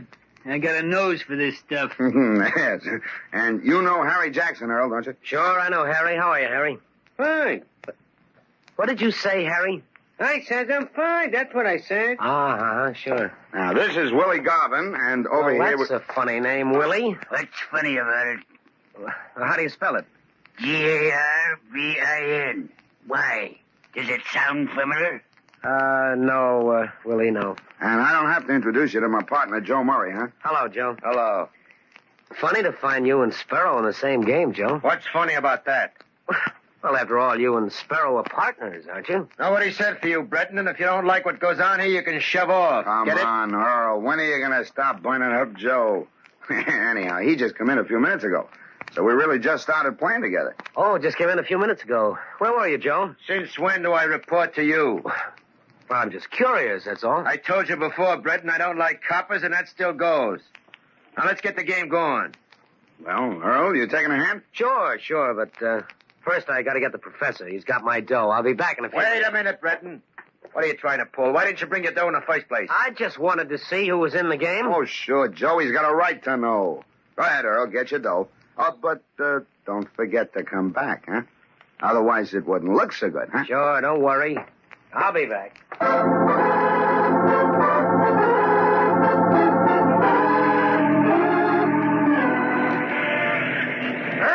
I'm over here. Oh. How long you been waiting, Professor? I just got here. Did you find out anything? No, not a thing. I listened to every voice up there. Not one of them was the right one. How about you? Did you see Henderson? Yeah, that is, I didn't see him, but I found out about him. What do you mean, found out about him? Well, when I got there, Earl, there were a lot of people outside the house, and the police were there. Police? What happened? Henderson was murdered.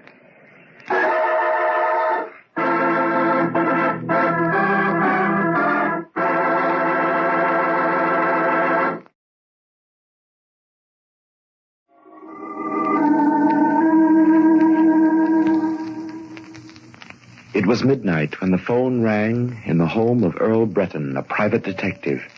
A man named Henderson was calling. Henderson, a crooked politician who insisted he was in danger of being killed, and that he had to see Breton immediately. Earl agreed to meet him in his office, but when he and his partner, the professor, arrived a few minutes later, they were faced with a peculiar situation. The lights in the office wouldn't work, and before they could investigate, a voice challenged them from the darkness. Their unknown visitor fired at them, purposely missing, in order to warn them that he meant business. The sound of the gun attracted the attention of the night watchman. He came to investigate and was killed by the intruder, who disappeared, leaving Earl with the old man's body and a clue, the key to room 517 at the Hotel Markham. They rang the police alarm, and Earl sent the professor to intercept Henderson, to break the appointment they had with him. Then he went to the hotel, to room 517, where he expected to find the killer.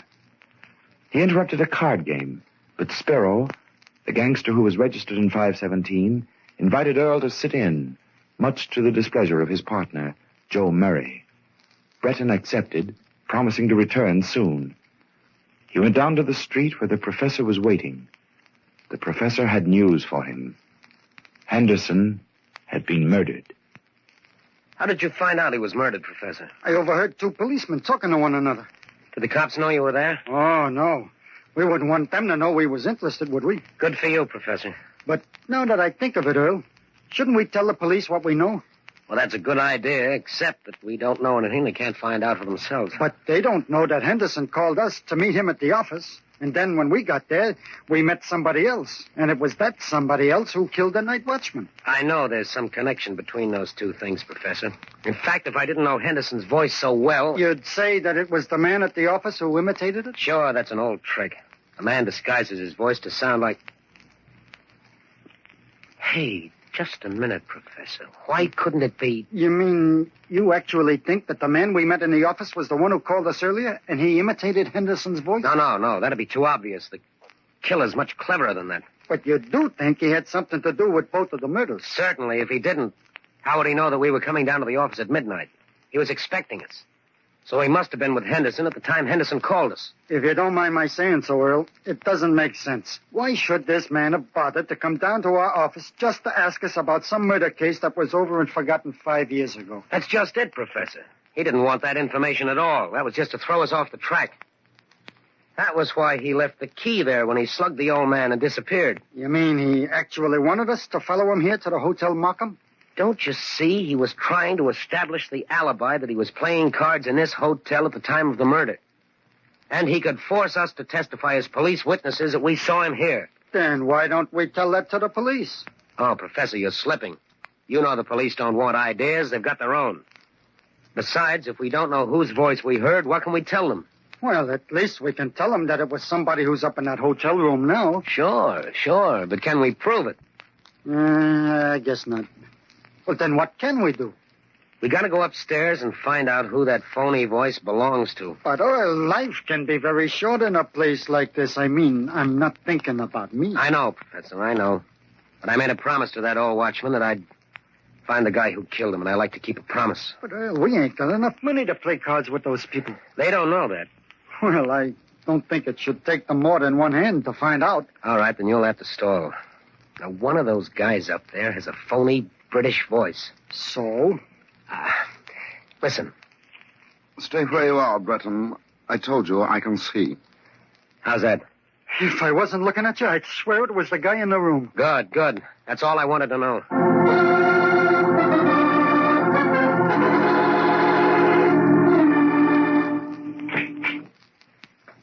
I knew you'd keep your promise to come back, Earl. Oh, why not? This is my night, Sparrow. Well, come on, take a chair. I think I'll let the professor play for me. I do much better when I'm looking over his shoulder. Suit yourself. Let's get going. You're holding up the game. How many chips, Professor? Well, that's up to Earl. Chips? Why, what do you say we start off with $10 worth, Professor? I got a hunch. I guess that's all right. Wait a minute. Who you kidding, Breton? Since when do you figure you can get in on this game for $10? That's just a starter, Joe. I always like to play hunches. But you've got more than that, haven't you, Earl? You know better than to ask me that, Sparrow. Yeah? We'll see. Okay, deal him out. Joe, if I didn't know that you just came into this game a little while ago, I'd figure that you were losing plenty. Why? You're so touchy.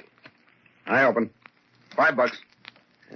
Raise your 10. I'm out. Well, playing it safe, Professor. I'd rather not explain my game. Maybe if Joe played it safer, he wouldn't be so worried all the time. Oh, Joe. Joe's got lots on his mind. I don't know, Sparrow. You're Joe's partner. You never seem to worry like he does. What do you mean, worry? Who says I'm worried? I'm just careful, that's all. I don't trust nobody, see? Nobody? You mean not even Sparrow, your own partner? I said nobody. Oh, Joe thinks maybe I talk too much. That's right. I didn't hear you say anything out of place, Sparrow. He thinks I made a mistake telling you he just came into the game a little while ago. I told you to shut up, Sparrow. Oh, come on, Joe. You don't have to be afraid of Earl Breton. He's a cop, and I told you don't have to know nothing. He wouldn't repeat anything he heard up here, would you, Earl? I always play it safe. I think you're all right, Earl. Mind if I stand up? Where you going? I just want to walk around a little bit, stretch my legs. Just don't go looking at any hands. Okay. I'll stand over here by the wall. You're going to let the professor play by himself? Sure. Hey, this is a very interesting electric light switch. You guys don't cut the chatter, I'll blow this game off. Hey, wait a minute. Who put those lights out? Put the lights on. What are you getting so crazy about, Joe? You act as if you just murdered someone. Put up the lights, I said, quick. I'm sorry, Joe. That was my mistake. I didn't know the light switched off this way. Shut up. And you, Sparrow. What was the idea saying I murdered someone? What are you talking about, Joe? I didn't say anything. Don't give me that stuff. I heard you. You can't fool me with that phony voice you put on. I told you I didn't say anything. Oh, yeah? Well, I happen to know that nobody else but you talks that way. Cut it, you dope. Did you know that wasn't my voice? Sparrow, if you're trying to pull anything... Okay, Joe. Sparrow's right. Now, don't get sore. It was my fault. I didn't know. That ain't the point, Breton. I want to know what he's trying to pull. It ain't none of your business, copper. I just wanted to tell you I'm sorry. It was my voice you heard, Joe. What? Are you? All right, what's the game, Breton? No game, Joe. Just a joke, that's all. Sure, Joe. Just a joke. Very funny, too. Can't you take a joke, Joe? Nuts. All right, Breton. You want to stay in this game, get up some real dough, or beat it? Okay, I'll come clean with you. That's all the dough we got with us right now. If you let me go in the next room and make a call, I'll get some sent up here right away. Why, sure. You want to use the phone, huh? Yes, it's right in the next room. Thanks, Sparrow. This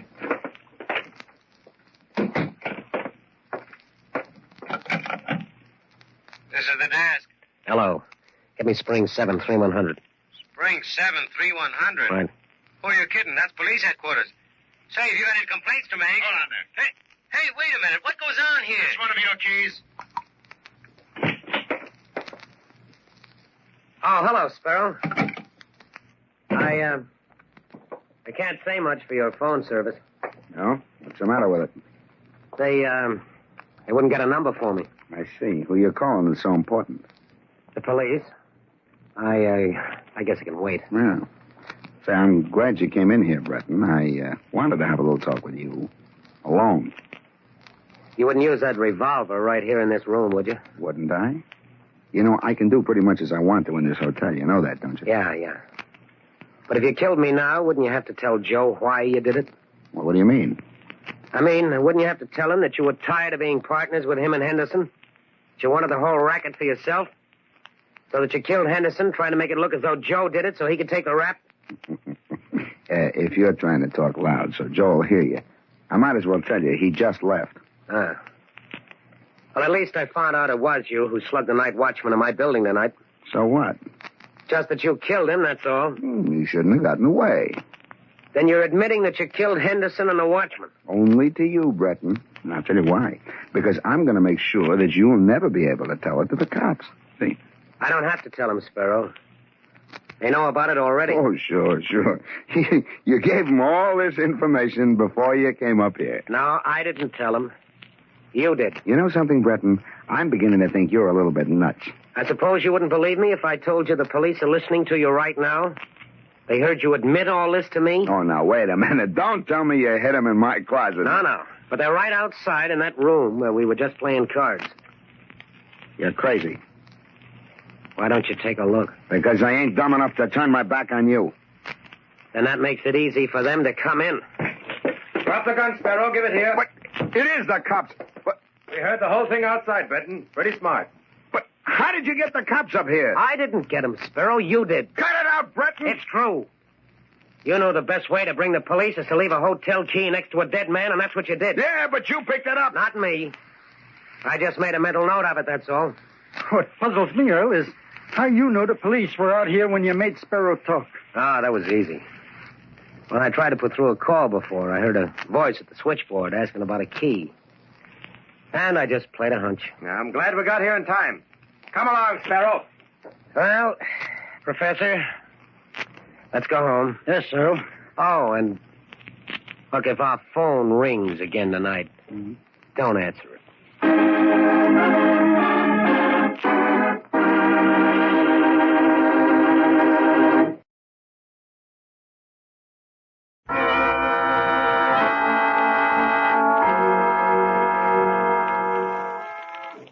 From shadows and stillness, mystery weaves a spell of strangest fascination, charging the mind with doubts and fears.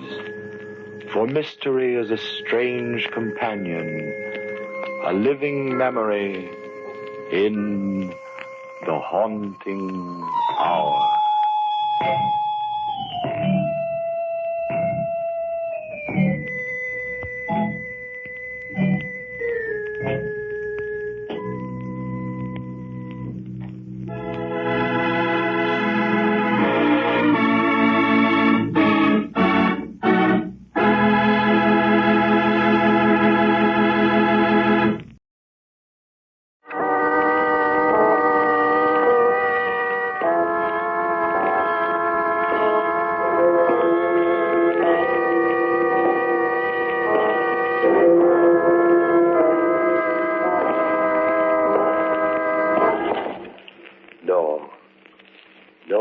Stay where you are. Do not break the stillness of this moment, for this is a time of mystery, a time when imagination is free and moves forward swiftly, silently. This is the haunting hour.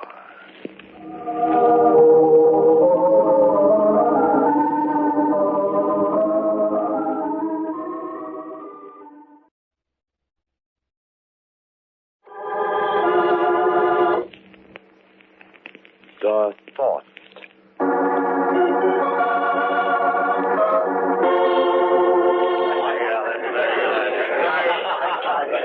Ladies and gentlemen, for your pleasure and amazement, the 78 Club presents the great Marlowe, the mental marvel. Gifted with a seventh sense, the great Marlowe reads your mind, tells your every thought. Now, let me warn you, if you have a secret you don't want him to know, just don't think about it. Presenting the great Marlowe. Thank you. Thank you. Frankly, I can't explain the performance you're about to witness. Science, without explaining it, calls it telepathy, thought transfer. I call it hokum. The gentleman says it's hokum. Maybe. We'll see. Now, everybody in this room, concentrate. Think of a thing or a person. Concentrate. Think hard. Ah, I have a thought. Someone is thinking of the initials SG. Will the person thinking of SG please rise? I've been thinking of SG. Oh, thank you. Young lady, you are concentrating on the name of Stanley Green. Is that right? Well, yes. Stanley is in the Army, I believe. Correct. Yes, he's a sergeant. And you want me to tell you Stanley's serial number? It's 34000767. Is that correct? Yes. Thank you. Thank you. I have another thought. Someone is thinking.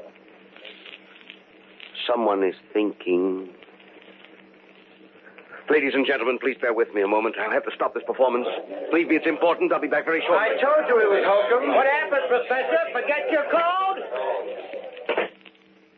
Hey, what's the idea of stopping the act that way? Where's your telephone directory, Moreno? What are you trying to do, ruin my club's reputation? Shut up, Moreno. Where's your... Oh, here. Now, listen, Marlowe, I'm paying you $2,000 a week. Glenwood. I expect to get my money's worth. Listen, will you please leave? Just as soon as I'm through with this call, I'll finish the act. All right, but make it snappy. And close the door.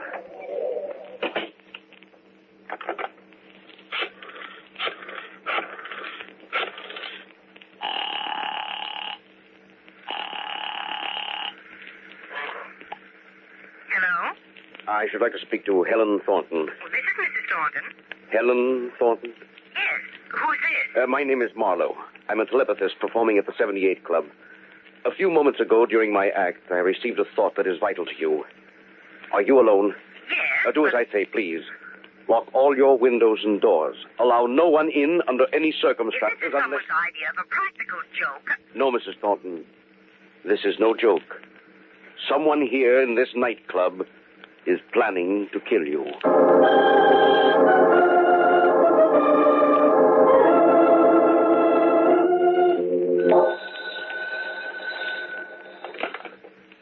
Hello? This is Mildred, Helen. I just got in. Oh, I've been trying to get you for hours. I know it's very late, but could you come over? Helen, what's the matter? Oh, Mildred, I'm so frightened. I'm alone here. Where's Jack? Well, he's out of town, and it's Marie's night off. Mildred, I don't know what to do. What's wrong? You sound Mildred, will you come over right away, please? You can spend the night. Oh. Helen, what happened? What's wrong with you? Oh, Jack. Helen, are you all right? Look, I'll be right over. No, Mildred, it's all right now. Jack's come home. What was the matter? I'll speak to you tomorrow. All right. Good night.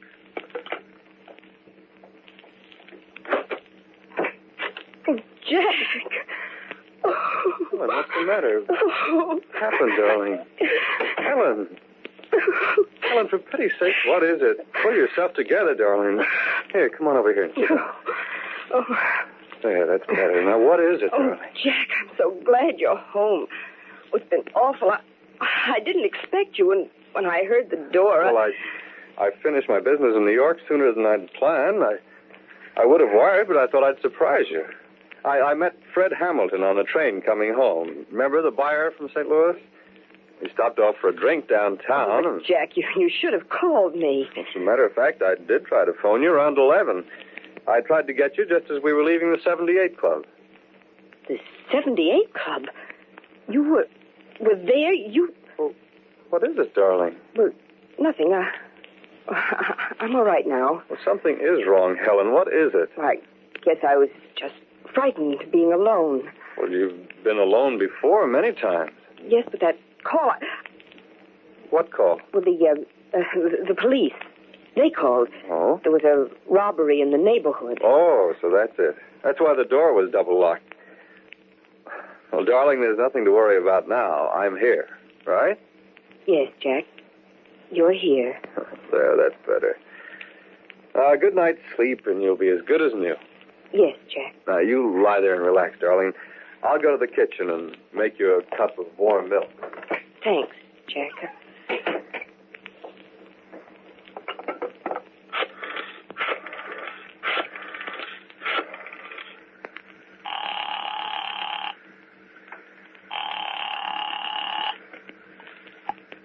Hello?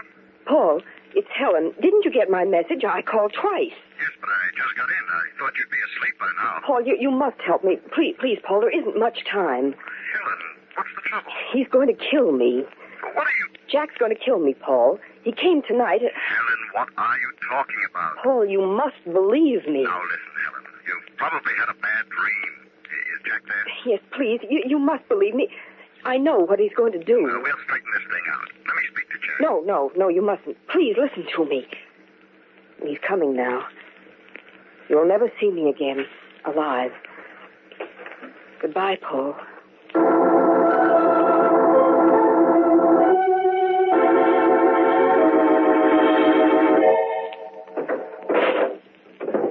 Don't bother bother folding up the dresses, Marie. Just throw them in. Mrs. Thornton, isn't this kind of sudden you're going away? Don't ask questions, Marie. Hurry, please. Here, now help me close this suitcase. You finish packing the other suitcase. I'm going down to get the car out of the garage. Morning, Helen. Jack. You look so surprised to see me. Marie said you'd gone. I didn't expect... Well, I decided to come back. See, I caught you in time. I was just going over to Mildred's. So early in the morning? We have an appointment for golf. Darling, in those clothes? Well... All right, darling, all right. Helen, I'll tell you why I came back this morning. Frankly, I'm worried about you. Something's on your mind. I know it. Won't you tell me what it is? I'm all right. Okay, Helen. Now listen to me. I had some very important business to settle in the office with Paul this morning, but you come first. You saw Paul this morning? No, I changed my mind on the way down and came back. Helen, you need a rest. You and I are going away. No, Jack, yes? no. Now, there's no use arguing. I've already made a reservation for the weekend. Where are you taking me, Jack? Remember that cabin we stayed at 3 years ago? Oh. It'll be wonderful. Just the two of us, all alone. We'll drive out there tomorrow. Now, there's no need to fuss either. Just a few old duds and my rifle. Your rifle? Yes, darling, my gun. The hunting season is on. The shooting at Lone Acres should be very good this year.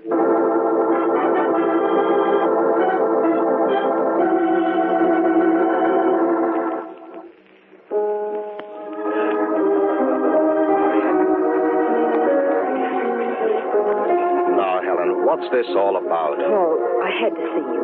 Yeah, but why here at Luigi's all the way across town? It's safer here. What's gotten into you?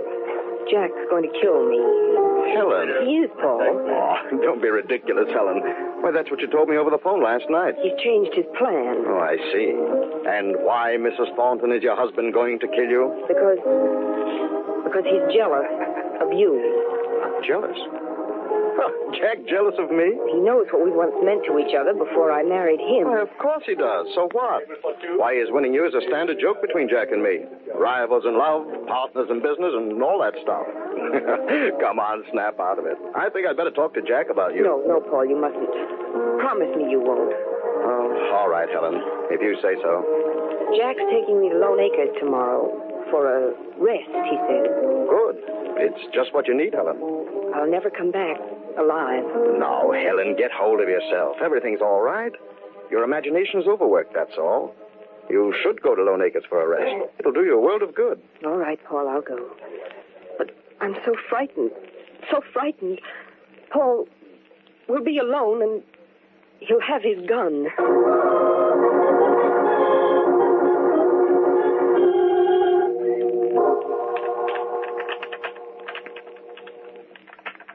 You know, Helen, sometimes I think I love this gun more than I do you.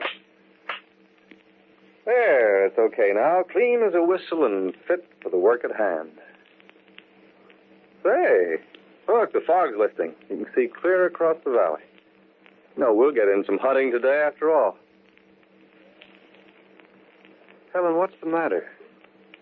You haven't said a word since breakfast. I'm all right. I've been wanting to finish this story. The Golden Goblet Murders. You know, detective stories hand me a laugh. Now, if I were planning a murder, I'd use a gun, like this Springfield. Just say, for instance, I wanted to kill... Well, say I wanted to kill... Me? All right. Say I wanted to kill you. Now, let's see. We have to have a motive, don't we? All right, have it. Motive? Jealousy. Jealousy? Yes, I'm jealous of Paul Allen. That's it. I'm jealous of Paul. I don't want to talk about it. Oh, come on, darling. Be a sport. Our murder plot is just beginning to get interesting. Now, let's see. We need a locale. Well, Lone Acres, right here. What a perfect setting for a perfect murder. And now for the time. Yes, Jack. When are you going to kill me? Well, I shouldn't really tell you when I plan to kill you, but I'll give you a break. This afternoon. How's that? We'll be out in the woods hunting. No one will be too near. No one to see what happens. The hunting season, a gunshot, you're dead. a regrettable accident. And there's our perfect murder.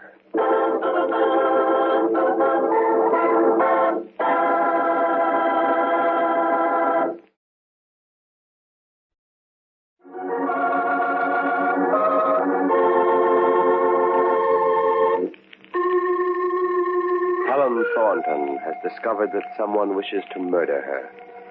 A mental telepathist performing at a nightclub read the thought from among the guests. Later, Helen was shocked to learn that one of the guests present in the nightclub was her husband, Jack. She fears that he might want to kill her because of his jealousy of Paul, a former suitor. Her anxiety is heightened when her husband suggests that they go away for a weekend to Lone Acres, an isolated hunting lodge. Once there, Jack tells her it's a perfect setting for a possible perfect crime. Her murder. A hunting accident in the woods.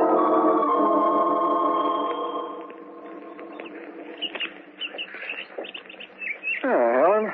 Here, up this way. Follow this path around the bend here. Jack, Yeah? would you mind if I went back to the cabin? Well, there's a clearing up here, darling. We'll stop for a rest. Helen? Yes? I'm going to circle this hill. You wait right there for me, will you? Jack, please don't leave me here alone.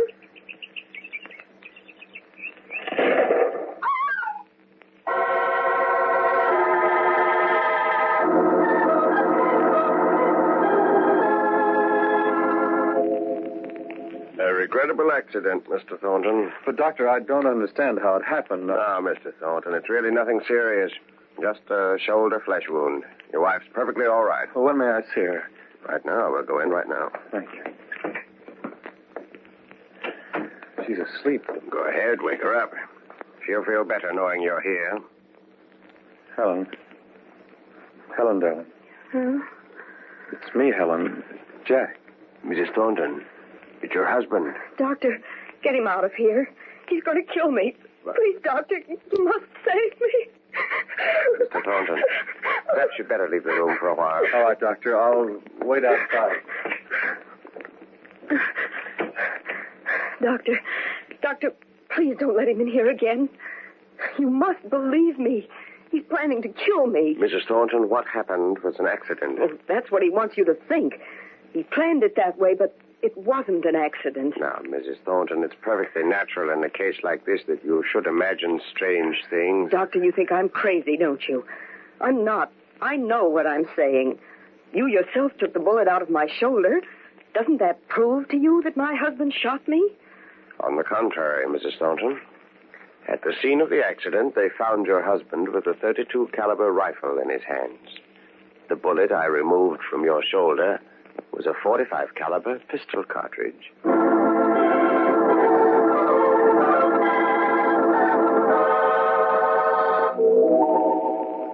Marie? Marie? Yes, Mrs. Thornton, I'll be right up.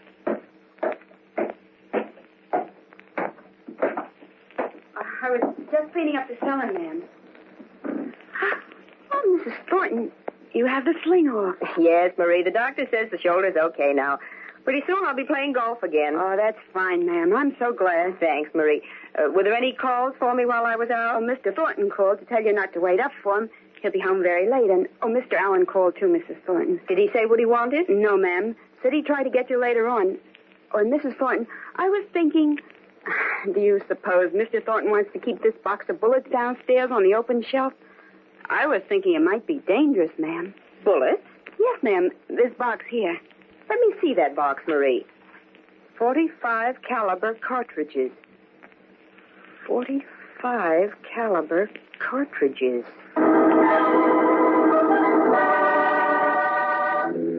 At the scene of the accident, they found your husband with a .32 caliber rifle in his hands.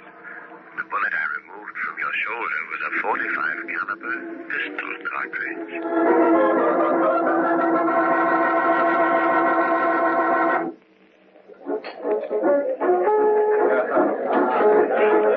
Easy. Have you a reservation, madame? No, I've come to see the great Marlowe. Yes, madame. Then perhaps a table on the side. This way, please. No, I mean I've come to see him on a personal matter.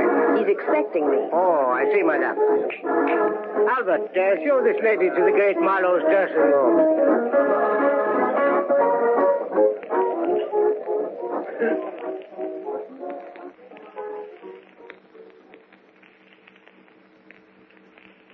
And when the doctor told me about the bullet he removed from my shoulder, I thought it was all a terrible mistake. I was even too ashamed to explain to Jack why I'd acted the way I did. But now, Mr. Marlowe, I'm sure that what you told me over the phone that night is true. Someone is really planning to kill me. Are you my sure? Husband. Husband. Are you sure the doctor said it was a .45 caliber cartridge? Yes, a .45 caliber cartridge. Just like these that Marie found in the basement. Does your husband have a pistol? Well, I think so. He keeps his guns locked in a case. He has the only key. Mr. Marlowe, he tried once and failed. He'll try again. You must help me. All right, Mrs. Thornton, I'll do all I can. Where is your husband now? Well, he's out on business. He'll be home late. Then we'll have to work fast. Now, let me see. I go on again at 9 o'clock. I want you to go home immediately and find some way of opening the case in which your husband keeps his guns. I'll call you just as soon as my act is over. Mrs. Thornton, if you can find a .45 caliber pistol in that case, I think we can put an end to this affair.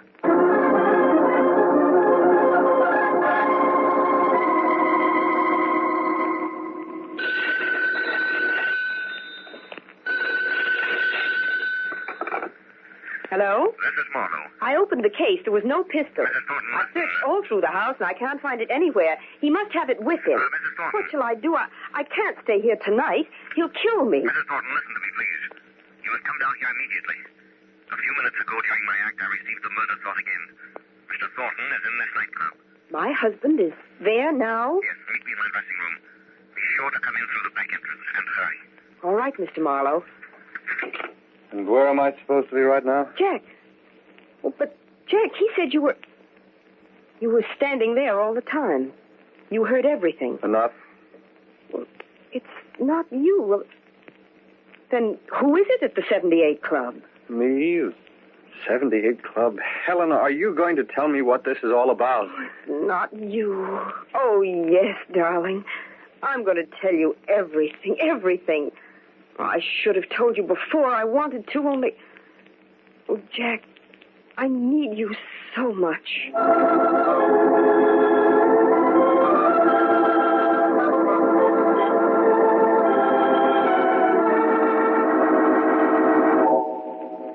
Now, look here, Marlowe. I want to get to the bottom of this. But Mrs. Thornton and I have told you everything. Yes, well, then explain to me why at the very moment I was standing in my own home listening to my wife talk to you on the phone, you were telling Mrs. Thornton that I was sitting in this nightclub planning to kill her. Oh, don't you see, Helen, this man's a cheap trickster. Why, he's never even seen me before. Why didn't you come to me when this all started, darling? Jack, I was afraid. Because she thought you were the one, and so did I. That's why I assumed it was you sitting out there. Of course, I never saw you before you entered my dressing room a few minutes ago. You see, Mr. Thornton, I have a telepathic mind, not a magic eye. I know what your wife and I have told you is hard to believe. I don't know what your game is, Marlowe. But I'll find out soon enough. Come on, Helen, we're going to police headquarters. That won't be necessary, Mr. Thornton. The police know about this. I told them. What? The police are here now in this nightclub. Mr. Thornton, whether you believe it or not, your wife's life is in jeopardy. Someone in this club now is planning to kill her. Perhaps this will convince you. You own a .45 caliber pistol with a serial number 75682. What? Yes, that's right. That's the pistol I reported as missing. Yes, I know. The police told me tonight. Jack, why didn't you tell me? Well, darling, you've been so upset lately, I didn't want to cause you any more anxiety. That pistol is, in all likelihood, the same weapon that was used up at Lone Acres in an attempt on your wife's life. Mr. Thornton, that pistol was brought to this club tonight by the person who is planning to kill your wife. The police found it concealed in an overcoat in the hat check room. Whoever claims that coat is Mrs. Thornton's intended murderer. Oh, why should anyone want to kill her? Who can it be? We'll soon find out. Mr. Thornton, do you recall the night you were in this club, the night I first received the murder thought. Yes? That night, did you see anybody here, or were you with anyone who knows both you and Mrs. Thornton very well? Well, let me see. Why, yes. No, it couldn't be. Pardon me, please. There we got him, Mr. Marlowe. Here he is. Will you bring him in, Inspector? All right, you this way. Come on. Mrs. Thornton, your intended murderer. Paul. That's right. He was with me here the night you received the murder thought. It was Paul all the time. Yeah. And it almost worked, yes. And all the clues pointed to you, Mr. Thornton. But why? We were so friendly, the three of us. Friendly? More than that, Mrs. Thornton. Paul Allen was hopelessly in love with you. Mr. Marlowe, you're on. All right, I'm coming. Let's go, Alan.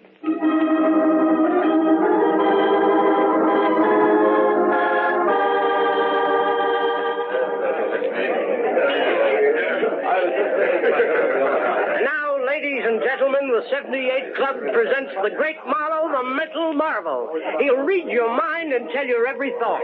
But let me warn you, if you have a secret you don't want him to know, just don't think about it.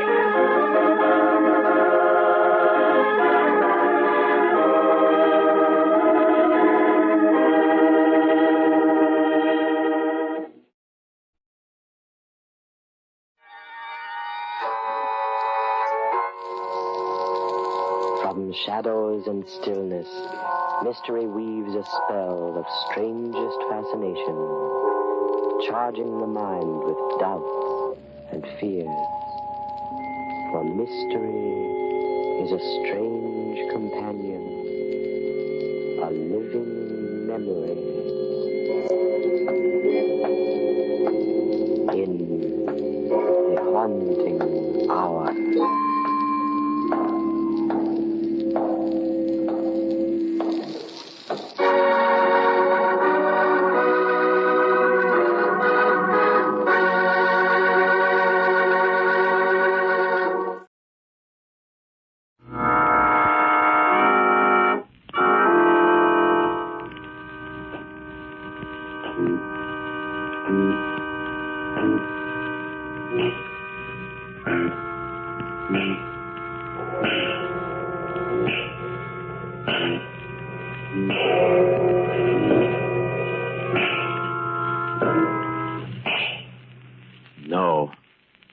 No, stay where you are. Do not break the stillness of this moment. For this is a time of mystery, a time when imagination is free and moves forward swiftly, silently. This is the haunting hour.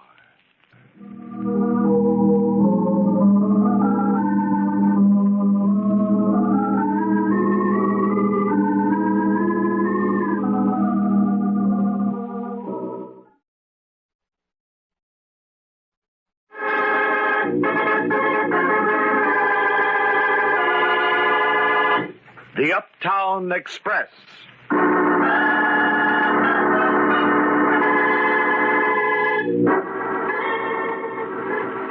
That night didn't begin any differently from any other night. At least it doesn't seem to me that it did. I left work the same as usual, and I hurried because I was late and we were having supper early again so my brother Sid could get to law school on time. I walked down to Broadway and 42nd Street and into the Uptown subway, just the way I always did. I got on, pushed my way in with the crowd. There was an empty seat, and I took it. A girl in front of me was hanging onto the strap. In the other hand, she held the evening paper. I remember looking at it and reading the weather forecast. Fair and somewhat milder, it said. And I thought, tomorrow I can wear my light coat. I was tired. I was awfully tired. I leaned my head back for a minute and closed my eyes. And then... Tired, baby? I sat bolt upright. I'll make you some coffee when we get home. That'll fix you up. What was he talking about? When we get home? I looked at him. There was something I was trying desperately to remember. But I couldn't. He was in his early 30s, dark and very good looking, but his eyes were hard and his lips were drawn back into a tight little smile. The hand clinging to my arm was large and powerful. The girl in front of me was still holding onto the strap with that paper clutched tightly in one hand. He leaned forward a little so he could see it better. Cloudy with probable thunder showers. Now, wouldn't you think we've had enough rain for 1 week? Rain? But the paper had said fair. Fair and somewhat milder. I looked at it again myself. And he was right. Then I knew I was really frightened. The date on that paper was February 21st, 1950.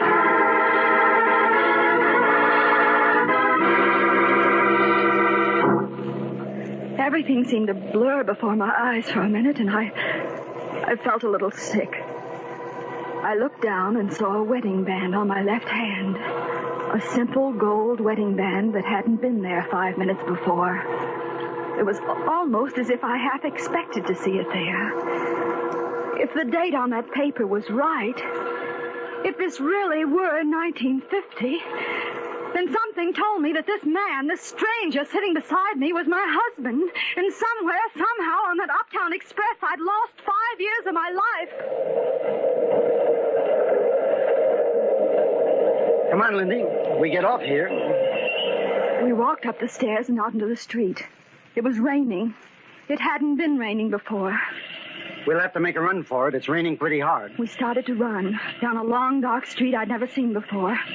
Then we turned into a narrow entrance into a dingy apartment building. We shut the rain outside, and we were alone.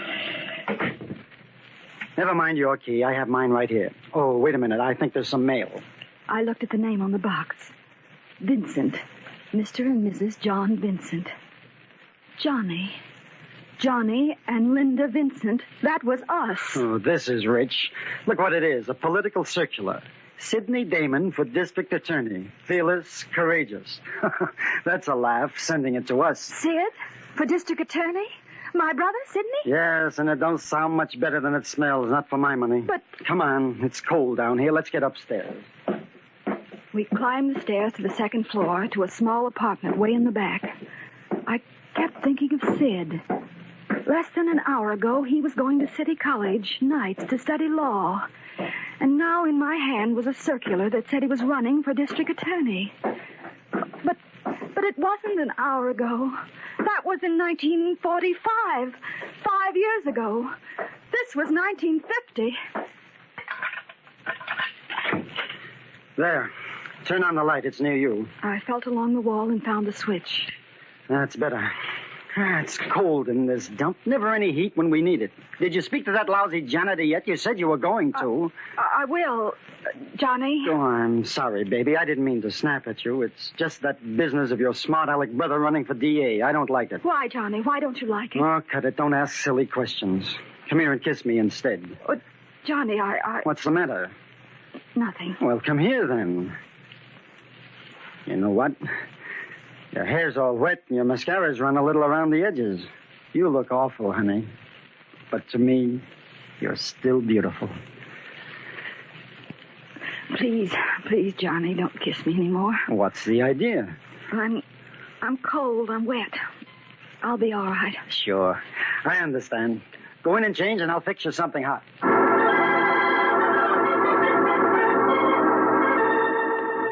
I went into the bedroom. On the bureau was a picture of the two of us. Me, Linda Damon, and this man I'd never seen before. I picked it up. Across the front of it was written, Atlantic City, September 1946. I looked at it for a few minutes, then I put it back on the bureau and walked over to the closet. On one side were his clothes, and on the other, what I supposed were my things. I found a light blue house dress and changed into it quickly. It fit perfectly. Ready, Lindy? Come and get it. In a minute. Here. Oh, thanks. Aren't you going to put on some dry clothes? No, I'm okay. I'll hold out your cup. And one for me. Well, what do we drink to?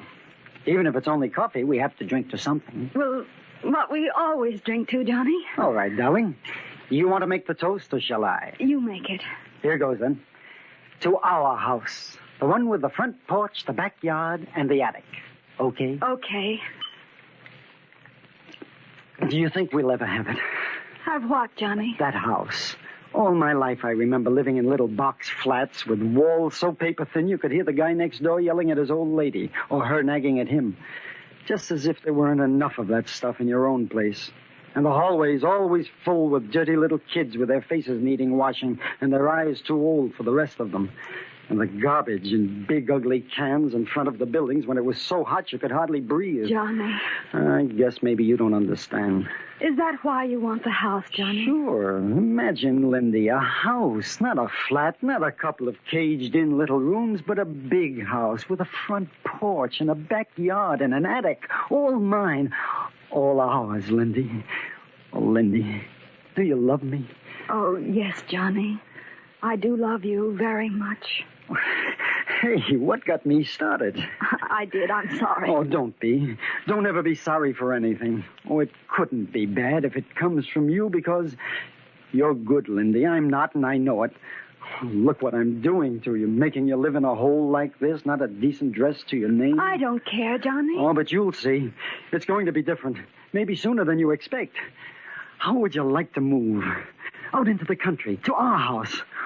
Well, I wasn't going to tell you until everything was set, but here, start on this. Go out tomorrow and buy yourself some clothes. You know, real high-class stuff. Johnny, all that money. And plenty more where that came from. But I don't... I'll get it. Stay where you are. Yeah? What is it, Charlie? Who? Oh, he was. Well, what did he want? Yeah? Well, just lay low until I get in touch with you. I'll think of something. So long. Who was that? Just a friend of mine, business acquaintance. You wouldn't know him. Oh. I'm telling you, it was nothing important. I didn't say anything. Well, don't, and stop looking as though I just finished beating you. Don't shout, Johnny. Well, I didn't mean it, baby. My nerves are on edge, that's all.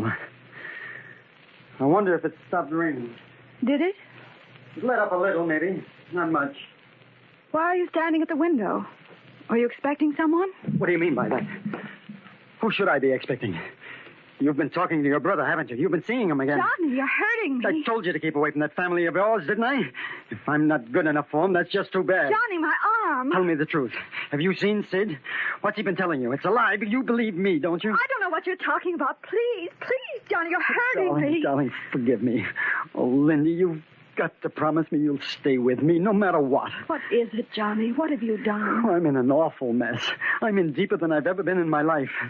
This time, I'm afraid. Will you tell me? Maybe I can help you. I'm your wife. Oh, I don't deserve you. I don't deserve ever to have met you. Johnny. What? Tell me. Tell me again how we met. I like to hear it. You're just like a little kid, aren't you? Just a funny little kid. Tell me. Okay. It was February 21st, 1945. 5 years ago. Yes? And there you were. And I saw you. Where, Johnny? On the subway. On the Uptown Express. What's the matter? Oh, nothing. I have a little headache, that's all. Go on. You're sure you're all right? Yes, I'm all right. Go ahead.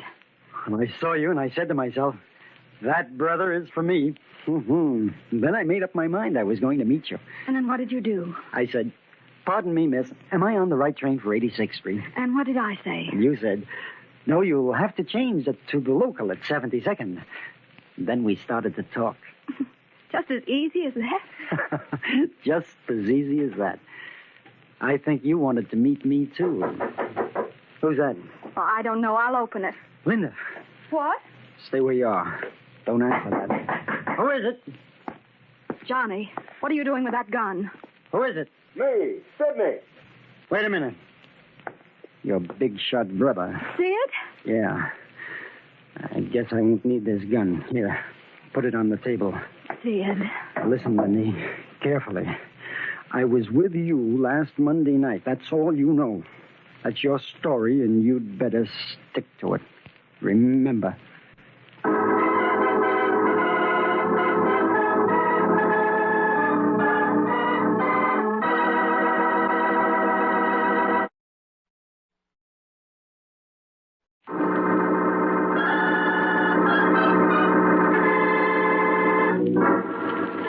Life is filled with mystery, and it was a strange afternoon when Linda Damon boarded the Uptown Express. For without warning, time jumped ahead, and the newspaper datelines read February 21st, 1950. Then she heard the man sitting next to her say, "Come on, Lindy, we get off here." He was her husband, and his name was Johnny. Mystified, afraid to question, Linda followed him home. Johnny spoke of how they had met 5 years before on the Uptown Express, and Linda listened. Then came a knock on the door. Johnny reached for his gun. The newcomer was Sid, Linda's brother, a candidate for the office of district attorney. Johnny turned to Linda and said, "Listen, Linda, carefully. I was with you last Monday night, and that's all you know. That's your story, and you'd better stick to it. Remember." Yeah, just a minute. Hello, Linda.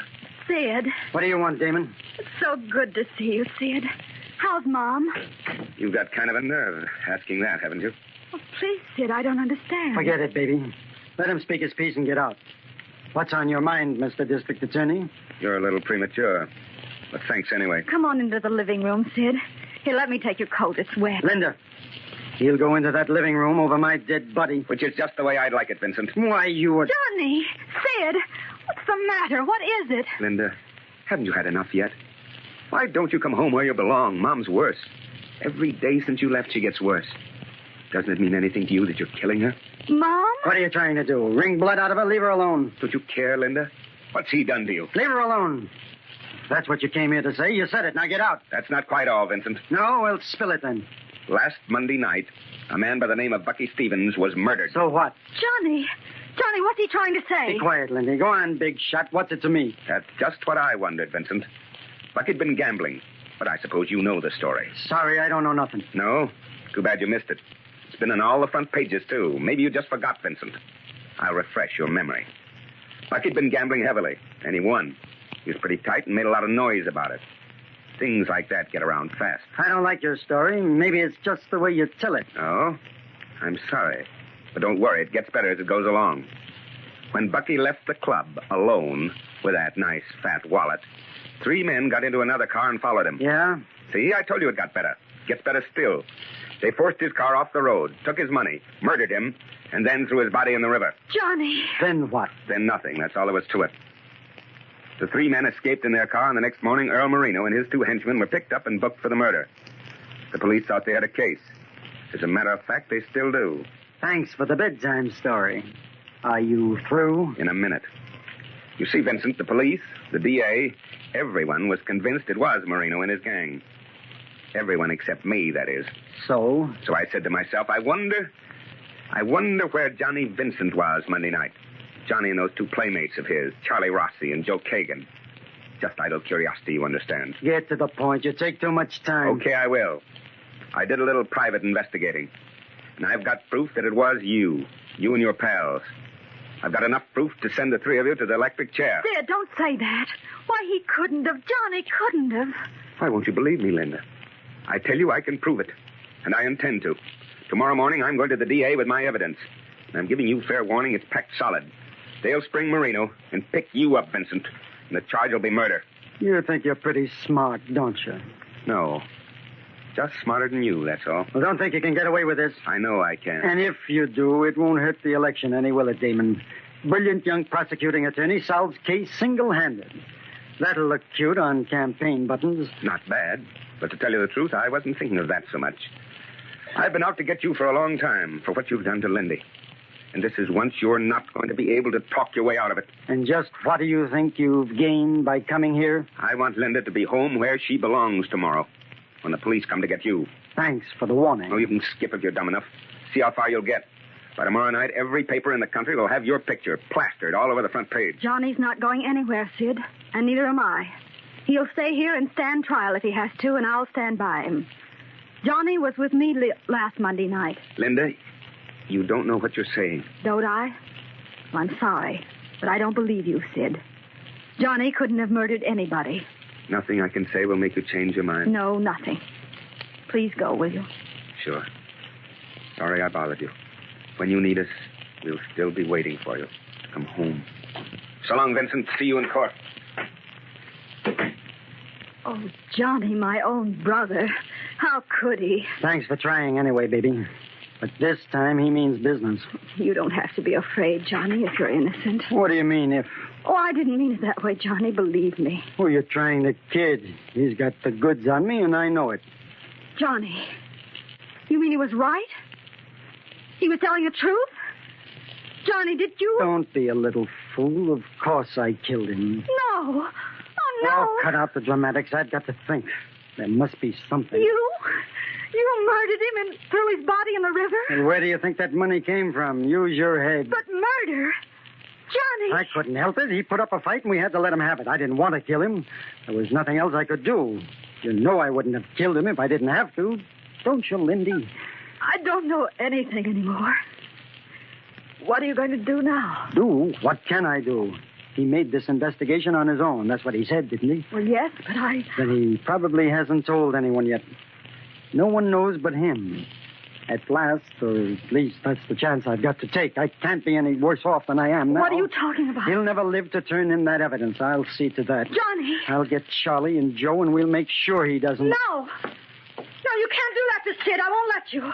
Me or him, Lindy. I don't have to think twice to decide which one I'd rather have it be. No!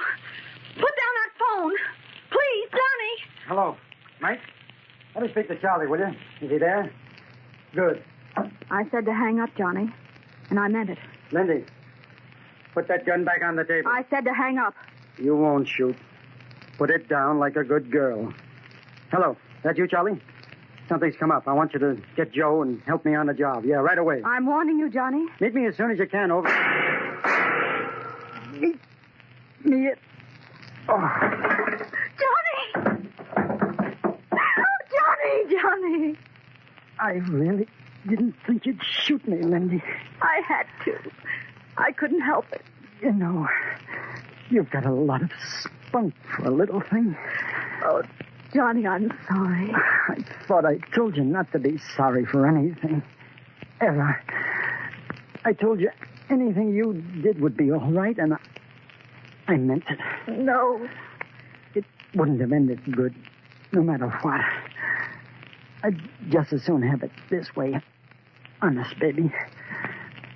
But it wasn't all bad, was it? Some of it was fun. Tell me it was. Yes, Johnny. Some of it was wonderful. You know what? What? I guess maybe I never was meant to have a house with a front porch, a backyard, and Johnny!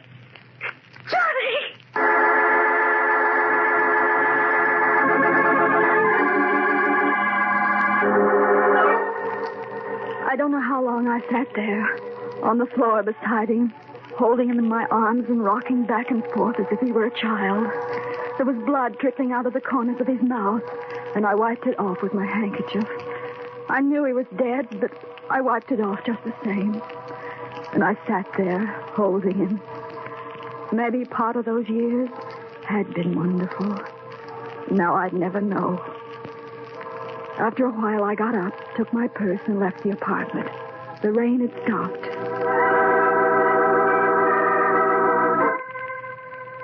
I started to walk, found myself running instead, running down that narrow little street. I didn't know where I was going. I just ran. The subway station was at the corner, and I went into that. I thought maybe I'd try and find my way home again, back to Mom and Sid. Then I'd be all right. I tried not to think of Johnny. Johnny lying dead where I'd left him in a little pool of blood. I dropped a nickel in the slot, and a minute later the train came roaring out of the tunnel. I'm sure I didn't know what I was doing. I just got on and sat down. The car was almost empty. I was tired all over. I leaned back and closed my eyes. When I opened them again, the train was crowded with people, and I hadn't remembered stopping to let them on. Suddenly, I wasn't quite so tired anymore. I sat up straight and looked around. A girl in front of me was hanging onto the strap, and in the other hand she held the evening paper. I remember looking at it and reading the weather forecast. Fair and somewhat milder. I held my breath. Was it possible?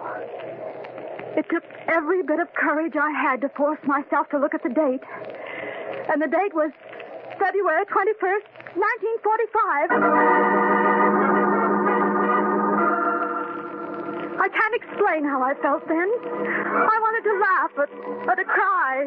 I wanted to turn to the stranger sitting beside me and say, "Listen, mister, it was a dream. I just imagined it. I didn't kill anybody. This is still 1945, and I'm going home for supper." I did turn, and then I froze. I froze with such terror as I've never known before and will never know again. For the man sitting next to me was... Pardon me, miss. Am I on the right train for 86th Street? Well, no, you'll have to, that is... I'm sorry, I don't know. I'm afraid you'll have to ask someone else. You see, this is my stop, and I'm getting off.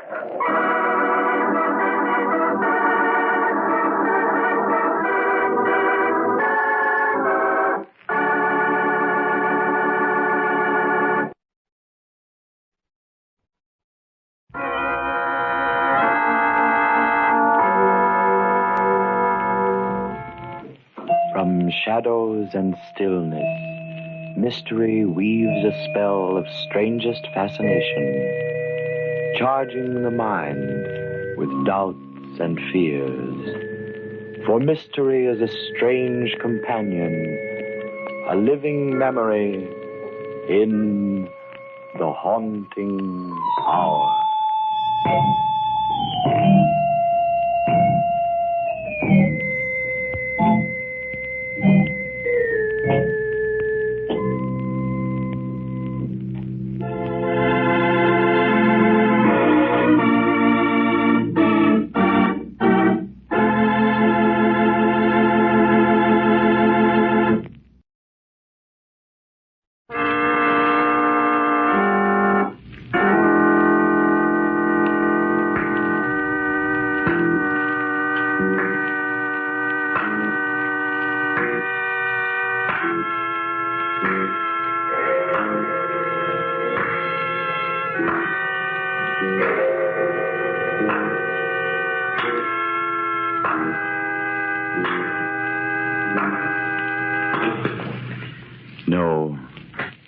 No, stay where you are.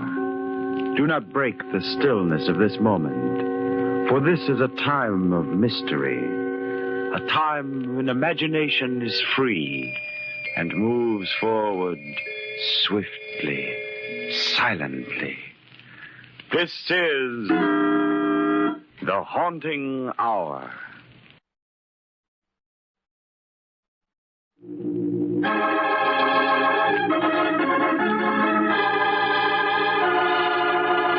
Unidentified body.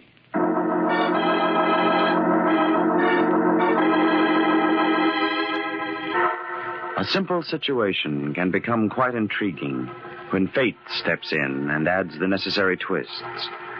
Take the case of the notorious gang who put a crime reporter on the spot because his articles were dangerous to them. Now, add this twist. The fact that the gang has never seen the reporter. And add this twist. The fact that the gangsters flee from a gunfight, carrying with them the unconscious form of a stranger, a man they do not know, a man who happens to be Jim Briggs, the newspaper reporter they would like to lay their hands on. Who am I? Who am I? Is he on the level, Fred? I think he is, Chief. If you can only teach Schmidt to keep his hands to himself. I didn't do nothing. Shut up. I said shut up. Watch where you're driving. And you still see the cops speeding? I think we lost him, Chief. It was a close call. Too close. The town isn't safe for us. Not as long as that guy Briggs hounds us in the Daily Herald. What do we do, Al? We've got to get rid of him. It won't be so easy now. It's either him or us. Schmidt. Yeah? Take the next turn and head back to the hotel in town along Route 7. Let me tell you, Fred, this was Briggs' fault. He's got the cops worked up about us. He's got to go. But how? Where am I? What do we do with him? The way things are, we can't risk taking him to a doctor. No, we'd better... Say, wait a minute. I think I can handle him, Al, by myself. Better than a doctor. What do you mean? Just that with Trigger doing a disappearing act and lying low for the time being. You mean maybe this guy... Yeah, you get it. We can use him. Fine. Go ahead, then. He's all yours. I don't want any interference. Don't worry. I'll see that these monkeys clam up. You too, Schmidt. I didn't say it. Go ahead. Go ahead, Fred. What's the matter, fella? My head hurts. How'd it happen? I don't know. I don't know. I don't know anything. Who are you? Well, you know me. I'm Fred Booth. Fred Booth? I don't remember. Now, look, fella, I'm going to help you. Help me? Look at me. No, look right at me. It's hard to hold my head that way. Hurts. Try. All right, I will. You don't remember anything? No. Let's see about that. Where do you live? I don't know. What was your father's name? His name was... I don't know. Now, look, fella, you're in a bad way. You've lost your memory. You've got a lot of things to learn again about yourself. Yeah, I understand. I'm going to start off with your name, and then later I'll tell you all we know about you. Thanks. Thanks a lot, Fred. Your name is Trigger Martin. Real name Henry, but we've always called you Trigger. Oh. That sound familiar? Trigger Martin. You remember now? You ever heard the name? Yes. Somehow it seems familiar.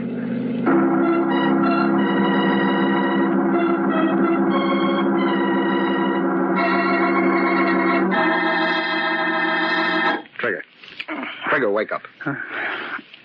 How are you? How's your head? Oh, it's better, Fred. You've been sleeping since we got here about 3 hours ago. Here? Where's here? Oh, I remember the hotel. That's right, the Crescent Hotel. The Crescent Hotel. What else do you remember? Well, everything that you told me. Anything else come back to you? No. Are you sure? Yeah, that's all. Now, what did I teach you? My name is Trigger Martin. You're Fred Booth. Go on. Chief is Hal Drake. Guy who was driving was George Smith. Now, how about the little fella? He's called Petey. Fred. Yes, Trigger. What do we do? We? Yeah, I mean, you're the brains, aren't you? Well, yes, I'm the guy who figures things out for Al. And Schmidt? Well, Schmidt's good at safe cracking and some of the heavy work. Oh. Petey used to be a dip, a pickpocket. He's got light fingers. Nervous, but good to have around sometimes. Oh, what about me? The rest of us have pulled some pretty rough stuff, Trigger, but we've all kept our hands clean of your line. Uh-huh. What is my line? It's murder, Trigger. Murder.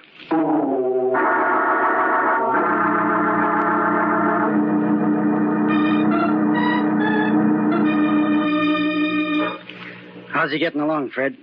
Trigger. Okay. Your treatment? Well, what's wrong with it? Risky. Nah, he'll be all right. He'd better. We'll need him, but soon. I told him just now that he was a killer. Yeah? Any questions? No, he just wants to learn all about himself. Great. Would you be liking your rooms cleaned now, Mr. Drake? Sure, anytime, Mrs. Calder, but since when do you open doors without knocking? Well, if you're not up at this time of day, you ought to be ashamed of yourself. Oh, it's not that, Mrs. Calder, but sometimes we have business conferences and can't be disturbed. Oh, business, is it? Well, I've got a couple of dollars put away I'd like to invest. Mrs. C., you're a great kidder. And why should I be kidding? I'd like to live in style like you and Mr. Booth and the other gentlemen. Finance is hard work, Mrs. Calder. You'd better stick to cleaning. And that's just what I'll be doing if you gents will let me. Well, I'll start in this inside room and... Mrs. Calder, I don't think you better go in there, not for a couple of days. No? One of our associates is in there sleeping. Mr. Schmidt? No, a new associate. He was hurt a little. In a hunting accident. He's got to have rest. Oh, you. I'm thinking you just like to be living in a dirty room. Well, I'll be back later then. I think you'd better. And remember, don't go in there. I'll not be forgetting, Mr. Drake. Chief, we ought to get out of town. Really hide out. They can't pin anything on us yet. Besides, I like to live nice. I like to live. What's eating you? You don't have a murder rap against you. So what?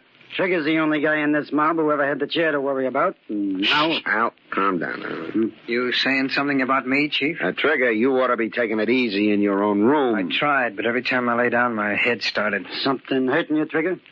Not exactly hurting. What then? This business.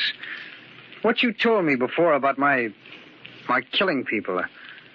I don't like it. What's the matter, Trigger? You going soft? Maybe I am. You know what happens to pals of mine that goes soft? No, I don't. Nothing much. Nothing much that you'd care to hear about, and we don't even notify their families. I don't know. Does that make much difference to me? I can't even remember my family. You can't remember lots of things, but they happened. So what? So I want to quit. Trigger. I want to quit, do you hear? I don't know what I did before or how I felt before, but I know I couldn't go around knocking off guys just because you put the finger on them. Not now. Maybe the sock on the head softened me or made me yellow or reformed me or whatever else you want to call it, but I just couldn't kill a guy, and I know it. Not now. There's something inside tells me. What are you going to do about it, Trigger? There's nothing to prevent me from walking out of here. Why, you did it. Take it easy, Al. Now, look, Trigger. How many guys have you knocked off? I don't know. I can't remember. Can't remember anything except what you told me. Now, listen to me, and listen carefully. I know of 6. Me? 6 murders? Yeah. And I don't know how many before you started working for Al. I heard you'd done plenty. Sure. Sure, you can walk out of here if you want to, but it won't do you no good. I don't get it. 6 murders. Practically every cop in the country's got orders to drag you in dead or alive. And with your rap as a cop killer, they're going to shoot first. Now, you want to walk, or do you want to play ball? Oh, I'll stay. I have to stay.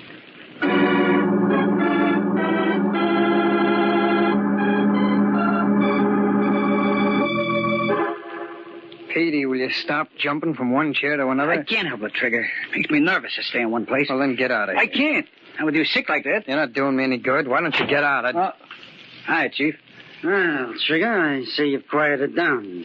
Not so independent like you were a couple of hours ago. Well, I'm okay now, I suppose.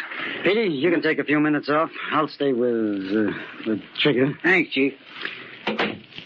Now, are you going to work for me, or do you want to be plugged by a cop? I said I was staying. Make sure you mean it. I've got a little job for you. Oh? Who is it? There's a little squirt of a reporter on the Daily Herald in this town, and he's out to cause trouble. What's he done? Shut his mouth off about me. Every day for the last week in his paper. He knows too much. What's his name? Jim Briggs.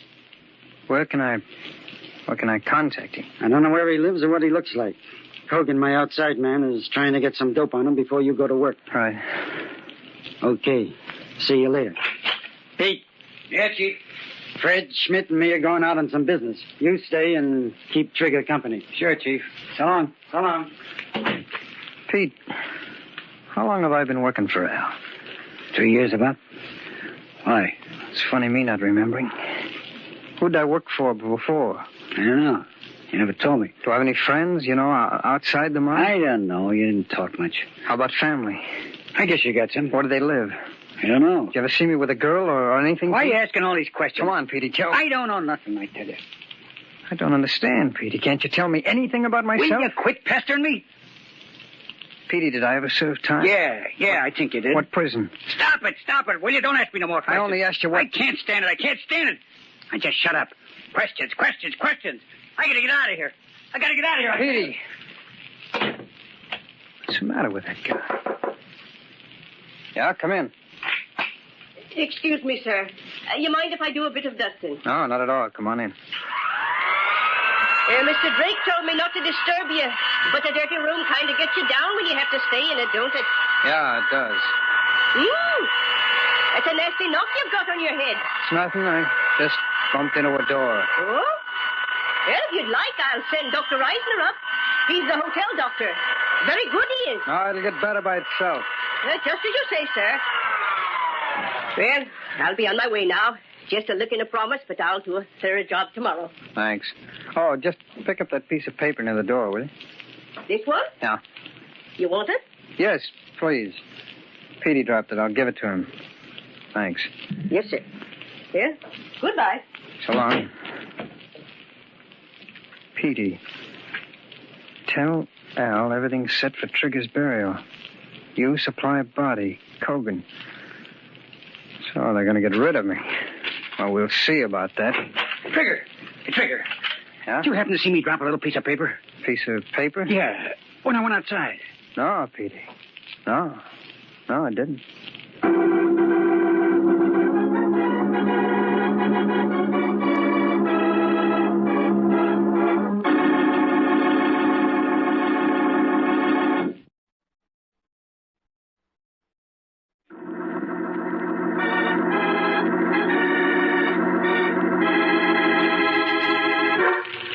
Our story is about a mind from which all memory has been erased. Its owner was brought to the headquarters of Al Drake's notorious gang in the Crescent Hotel. There, his history was taught him by Fred Booth, brains of the gang. There he was told that he was Trigger Martin who had killed many men. Even though he felt he could not go on with his murderous career, he knew he was bound to it by his past. But then he intercepted a message that indicated he was to be killed. Everything's set for Trigger's burial. You supply body. Why do they want to kill me? The cops I can understand, but me, their own pal. I've got to get out of here. I've got to escape. I've got to. Trigger. What do you want? Snap out of it. I wasn't doing anything, Schmidt. You're sitting there thinking I don't like it. Oh, what do you want me to do? Talk. Talk? I don't feel like talking. Petey says you drove him nuts with your talking. Now you're quiet like a boneyard. Come on, talk. All right, I'll talk. Do I have any family, Schmidt? I didn't say for you to ask questions. That's all I've got on my mind. Well, keep me yourself, then. You don't like staying here with me, do you? Al told me to. He said you shouldn't be left alone. I'll be all right. I won't try to get away. I didn't ask you that. Oh, go ahead, Schmidt. I'll be okay. I'll play some of the records. I don't want to get into no trouble with that. You won't. Go on. Go on. Take a little time off. Thanks. Thanks, Trigger. I'll see you. Pick a good loud record. Stardust, St. Louis Blue, Darktown, Strutter's Ball. Look at this. Personal Recording Studios, Boardwalk, Atlantic City. Regards to Al and all the gang from Gloria and Trigger. This I gotta hear. Gloria. We're having a great time here, and we just thought we'd send you like regards from the boardwalk. Come on, Trigger, say something. It won't hurt you, Say hello. Say anything. Well, I just want to send our regards, Al. I mean, me and Gloria. How long do I have to talk, Gloria? Well, I just want to send our regards, Al. I mean, me and Gloria. How long do I have to talk, Gloria? Say hello. Say anything. Well, I just want to send our regards, Al. I mean, me and Gloria. How long do I have to talk,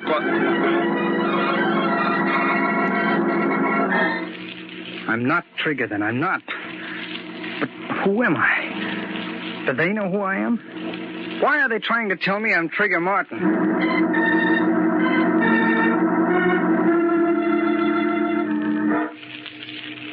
He's asleep now, Chief. Petey's standing outside the door. Fred. Yeah? I don't like it. Why not? It's too smart. It won't work. Oh, what's worrying you? Someone's going to miss him. That means trouble. Maybe he don't know anybody in town. That chance. Get him out of here tomorrow. Kill him. Not me. I don't like murder. Look, Chief, the guy is sold completely on the idea that he's Trigger. Gives me the willies there. Trigger waiting to be buried, and this guy thinking he's him. Oh, stop acting like Petey. Look, the guy gets in our way when we're doing a job. Schmidt knocks him out with his clumsy mitts. We can't leave him around. None of us wants to bump him off unless we have to. Then I come to the rescue. We should have left him there. If I'd known he'd lost his memory then, I would have. But this way, he's going to bump off Briggs, and we'll be in the clear. It's a perfect setup. You hope. Sure it is. I'll figure it out for yourself. I don't know, Fred. I only wish I knew who he was.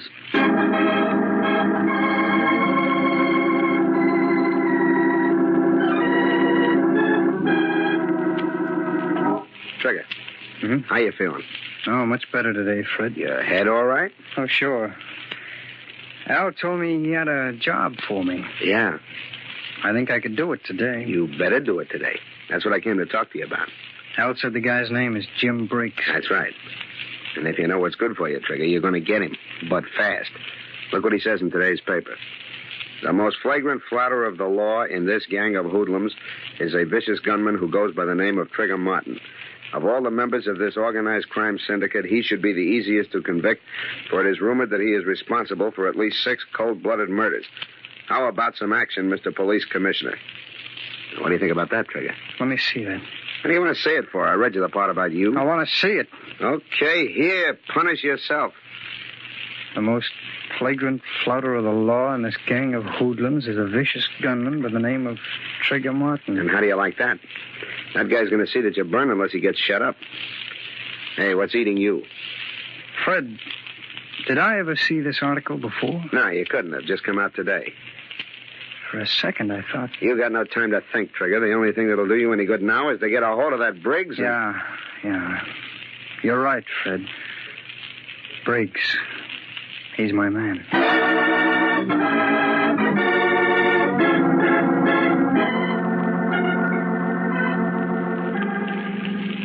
Listen, Al, I've been waiting 3 hours. I can't stand it. I gotta get into action. Take it easy, Trigger. Let me track the guy down. That's Petey's job. Yeah, as soon as he's got the dope, I'll give the go sign. But, Al, I'm a dead duck if I don't nail Briggs, and soon. Yeah, you will be. But we can't afford to make any mistakes. That's what I've been telling him, Chief, but he got all worked up about those newspaper articles. Save it, Trigger, until... Well, that must be Petey. Open up, Schmidt. Okay, Fred. Well, Petey. Any luck? I just get a line on this guy, Briggs. Go ahead. Don't rush me, Chief. Makes me nervous. Come on. The Herald got him in from Chicago to do this job on us. He's new to town. That's why we don't know him. Yeah, I guess so. Where's he live? He's got his office set up and his room's in the same place. Sends his stuff to the Herald over the phone. Petey, where does he live? Gee, Chief, didn't I tell you? 41 McDougal Alley in the basement. One of them garden apartments. Did you get that, Trigger? Sure. 41 McDougal Alley in the basement. Okay, that's right. And here's your gun. Now get going.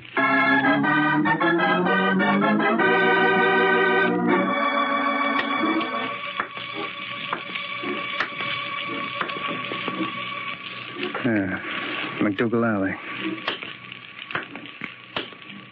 47. 45. 43. 41. Basement.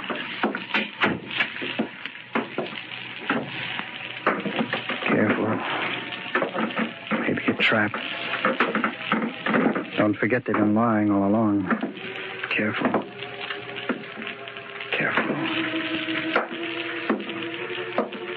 It's the door.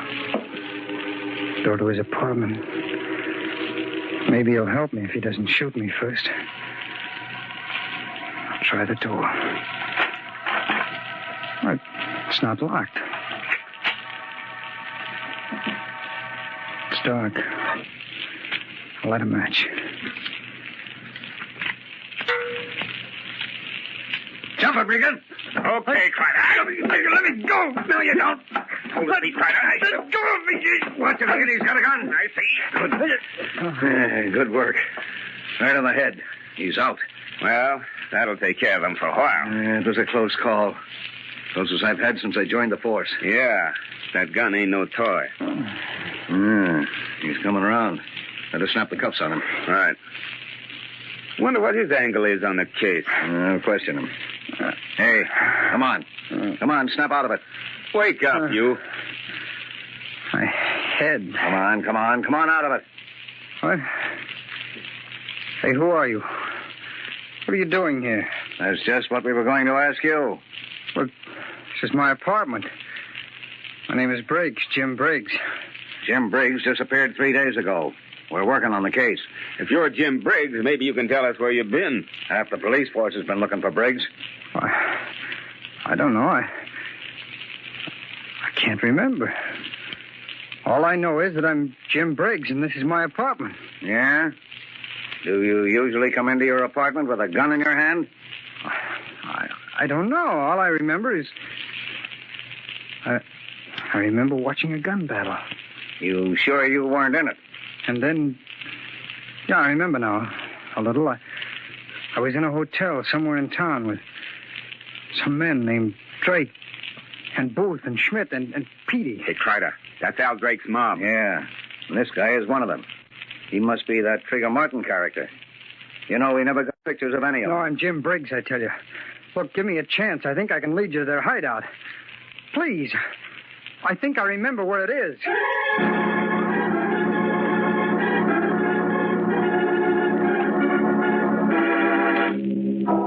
Okay, Fred, this was your idea. He'll come back, Al. I got that guy completely bamboozled. Now, listen, Chief. I don't want to stay here and be trapped. They'll get us. They'll get us for sure. Petey, shut up. What'd I tell you? He's back. Okay, open up, Schmidt. Well, Trigger, did you do it? You told me to kill him, didn't you? Stop the dramatics. Of course I told you. Well, I did it. I found the guy in his apartment. He was working at a desk. He looked up, and I gave it to him. Let's have your gun, Trigger. My gun? What for? Come on, hand it over. I threw it away. I don't believe you. Schmidt, grab him. No, you don't, Schmidt. Put up your hands. All of you.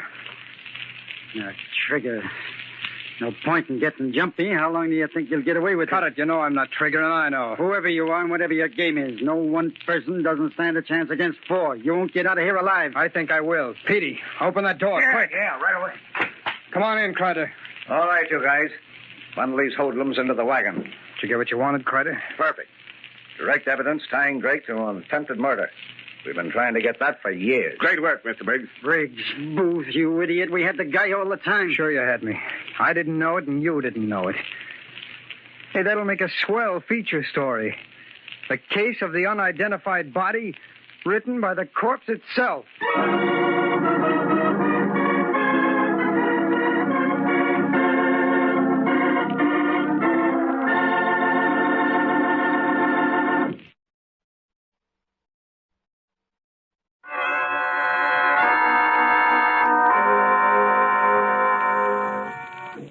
From shadows and stillness, mystery weaves a spell of strangest fascination, charging the mind with doubts and fears. For mystery is a strange companion, a living memory in the haunting hour.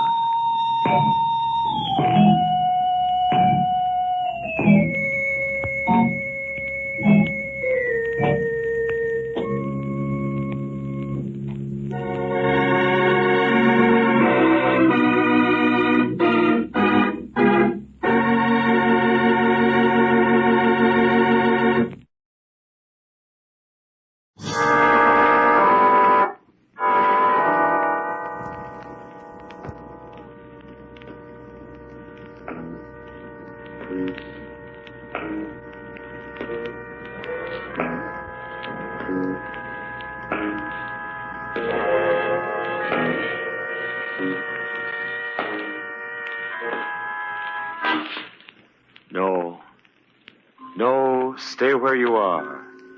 Do not break the stillness of this moment. For this is a time of mystery, a time when imagination is free and moves forward swiftly, silently. This is the haunting hour.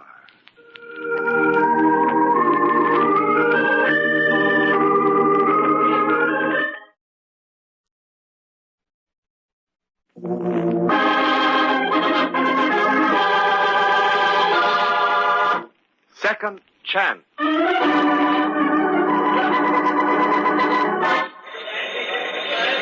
Oh, give us a break, Warden. My city desk is yelling for a story. Yeah, how about that? Don't we read an interview with Duke Malone before the execution? You're wasting your time, boys.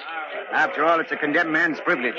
If he wants to go out quietly, that's his business. And what a business. Gangster, notorious gambler, racketeer. A record of killings you couldn't pin on him, and now he gets the chair for murder of a nightclub singer. Sure, the Duke's always headline news. Come on, Warden, give us permission to visit his cell, will you? Forget it, fellas, forget it. You wouldn't see anyway. Now, if you'll excuse me, boys, I've got to test the power lights for the execution. Just a minute, Warden. Any chance of a reprieve for Malone? Well, he's got as much chance as you fellas have of getting a story. But come along now. You can try your luck anyway.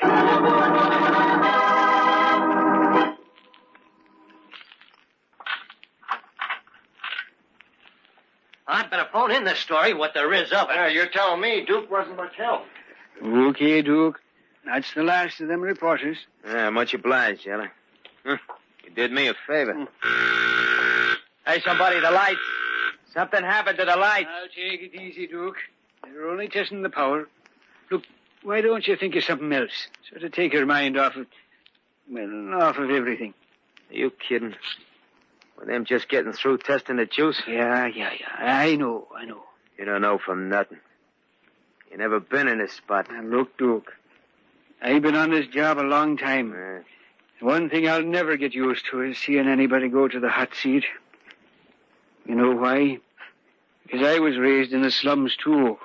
I know what a slum kid is up against. Yeah? Every time I see a killer getting his legs shaved, I always think it might have been me. But it ain't you. Listen, Duke. My brother robbed a store, killed the owner. He stopped a bullet while the cops was chasing him. And that was when I knew that I was going to head for the straight and narrow.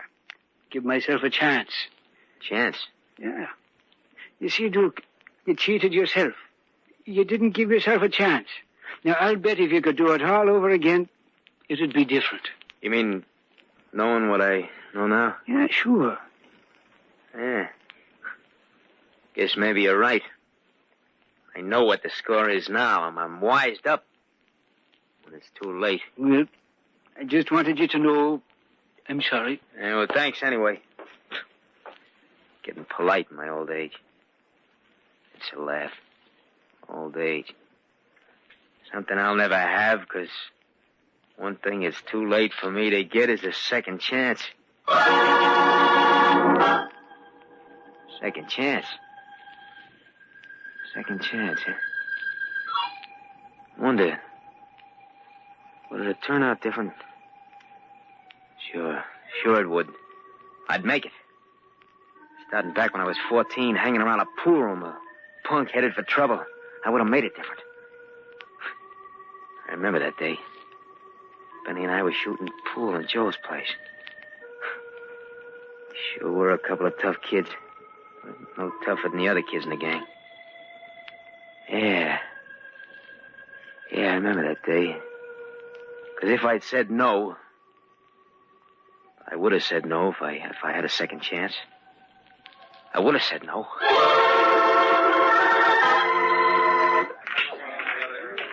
Sure shot, Benny. And no fair tilting the pool table. Hey, Duke. Sorry to break up the game, but I gotta see you a minute. Oh, hi, Spike. Try number 7 ball in the left side pocket, Benny. Nice shot. Duke, will you listen? Move over, Spike. You're in Benny's way. Yeah, I'm in the cops' way, too. Huh? What's up? Plenty. Fell down the street, met with an accident. Yeah? And accidentally, I got some fancy jewelry on me. So what? Play it off the corners, Benny. So maybe you can help me get rid of it. My turn, Benny. Did the cops see the accident? I don't know. Maybe the guy squawked. Honest, Duke, I thought he was out like a light. Leave me behind the 8 ball, eh, Benny? Well, that's a cinch. What's the matter with you, Duke? Ain't you sore at me? Nope. Back him up, Benny. Then I'm still in on that grocery deal tomorrow night, huh? Oh, that. Well, count me out, Spike. You can do it yourself. And where'll you be tomorrow night? Tipping off the cops? No. I'll be at night school, plugging for a law course. Quit your kidding. I'm serious. You're crazy, Duke. Night school? What brought that on? Well, I don't know. I just got a funny feeling about things. Any objection? Yeah. Come on, we'll talk about it at Steve's place. You need a... The cops. They're out to pick me up. Yeah, and anybody with you. Come on, Duke. Out the window to the alley. This way, Duke, with Benny and me. Aren't you coming with us? Next to that. From now on, I'm making a beeline. The other way. What am I doing? I must be going nuts thinking this way. Giving myself another chance in my own mind. Yeah, but figuring this way, I know it would have been different. Because when they sent Spike up to the reformatory, I would have started night school. Sure, it'd have been rough. But I'd have done it. I worked days, I studied nights. No time to get in trouble. I'd make a lawyer out of myself and stay away from the shady side of the law.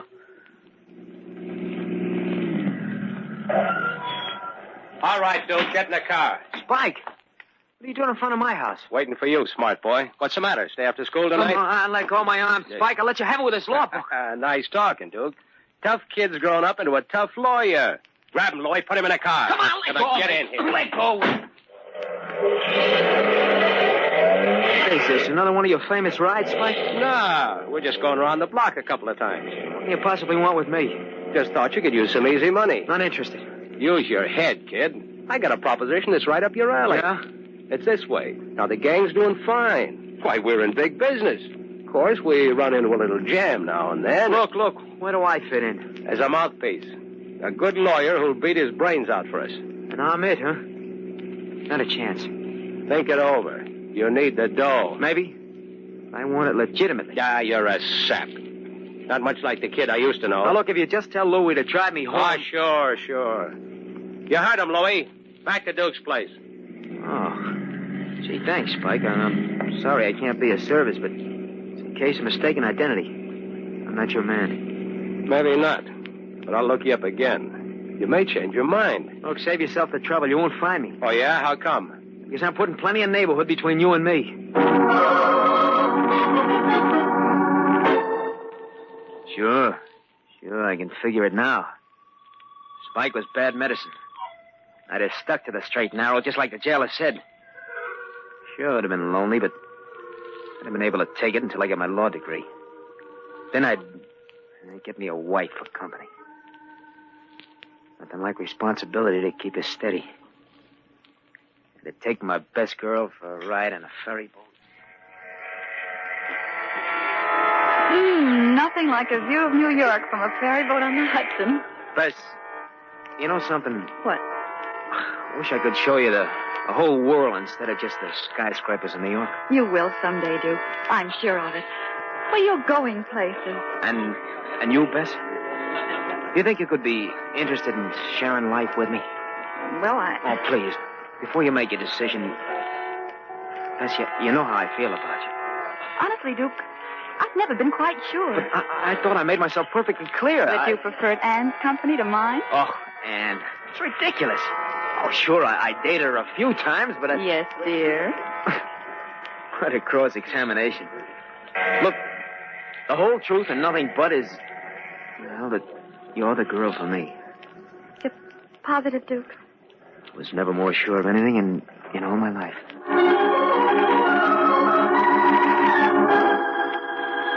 Sure, with Bess, I'd have gone places. Anne was for a mug, a punk. But Bess and a law career, being top man as a lawyer. Fancy setup in Wall Street, right in with the big boys. The legit stuff. Robert Duke Malone, attorney at law. Sorry, you'll have to make an appointment. I'll ring his secretary. Oh, Mr. Duke, good morning. Good morning. Say, Duke, may I see you a moment? Hi, Reynolds. I'm sorry to inconvenience you this way. Been waiting long?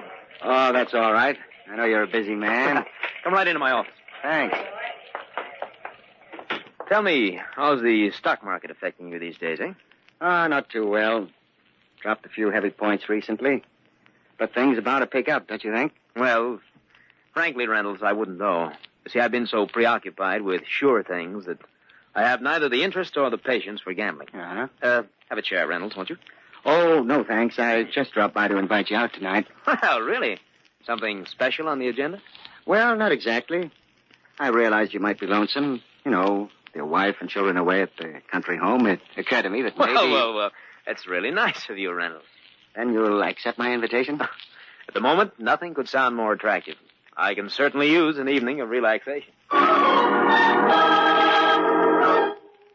That's what I mean. That's something. Mixing with the real thing, society stuff. That's what success does for you. A beautiful wife, a fine family, a country estate. That's doing all right. Big shot with an evening off for relaxation with the upper crust. That's the relaxation for me. Oh, it was a wonderful floor show, Reynolds. I certainly enjoyed it. Glad you liked it, Duke. Glad you liked it. Tell me, who is that lovely nightclub singer? Huh? Nice, huh? Say, I noticed she sang right to you, Duke. Objection sustained. What's her name, anyway? I didn't quite catch it. Would you like to meet her? Wouldn't. Well, fine. I'll take you backstage and introduce you.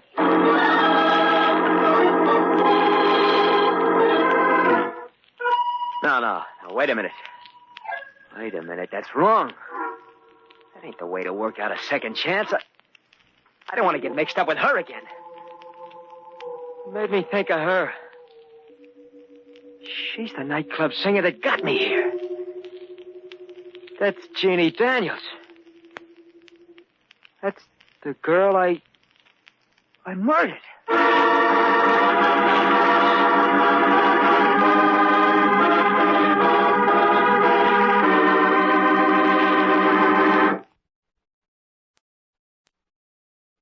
Duke Malone, gangster, is in the death house awaiting his execution for murder. Something the jailer says makes him reconstruct his life, based on the premise that, given a second chance, he would not be ending his life in the electric chair. He goes back in time to his 14th year, when he first became involved with the law, changes the circumstances, and mentally builds up an honorable existence. All the trappings of success are there. A wife, a family, an estate, rich friends. But it seems inevitable for him to meet Jeannie Daniels again. Jeannie Daniels, the nightclub singer whose death put him on the spot. The girl he murdered. I don't want to get mixed up with Jeannie Daniels again. That's why I'm getting away from it, my second chance. But I can't shake her. She's staying right there in my mind. I get it. I get it. This is going to prove that things would have been different. This is going to prove I ain't going to make the same mistake twice. I'll show her. I'll show her. Come on, Jeannie Daniels. Come on back into my life.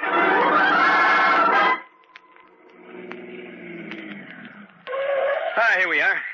Let's park for a while. Really, Duke, I've got to get some sleep. It's almost 4:30 in the morning. You know, it's funny, but the time element seems completely unimportant when I'm with you, Jeannie. Yeah. We have a swell time together. Oh, incidentally, that reminds me, are you free for dinner tomorrow evening? Hey, what is this, a big rush act? I've been seeing a lot of you, Duke. Yes. And oddly enough, all the time I've been with you, I've had the strangest feeling about us. What are you talking about? Well, I don't know exactly. Call it premonition, if you like. Don't tell me you believe all that voodoo stuff. Yes, but this is different somehow. Well, let's have it straight. Well, frankly, Gina, I'm at a loss to explain it, but well, I don't know what to say. Something just keeps telling me to stop seeing Jeannie Daniels. Well, I like that. Listen, Duke, you'll see me, and as often as I want you to. Well, you know, if it weren't for a chance introduction by Reynolds, we'd never have met at all. No, it wasn't Reynolds. It was that thing you're always talking about. Fate. Well, you will admit that Reynolds helped some, eh? And, by the way, just how well do you know him? Just an acquaintance. Met him at the club. Oh, so that's what's bothering you. Oh, no. It's not it at all.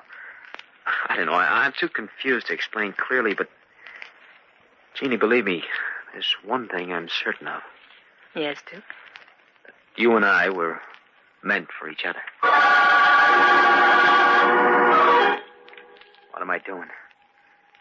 What am I doing? I'm getting all messed up again. No.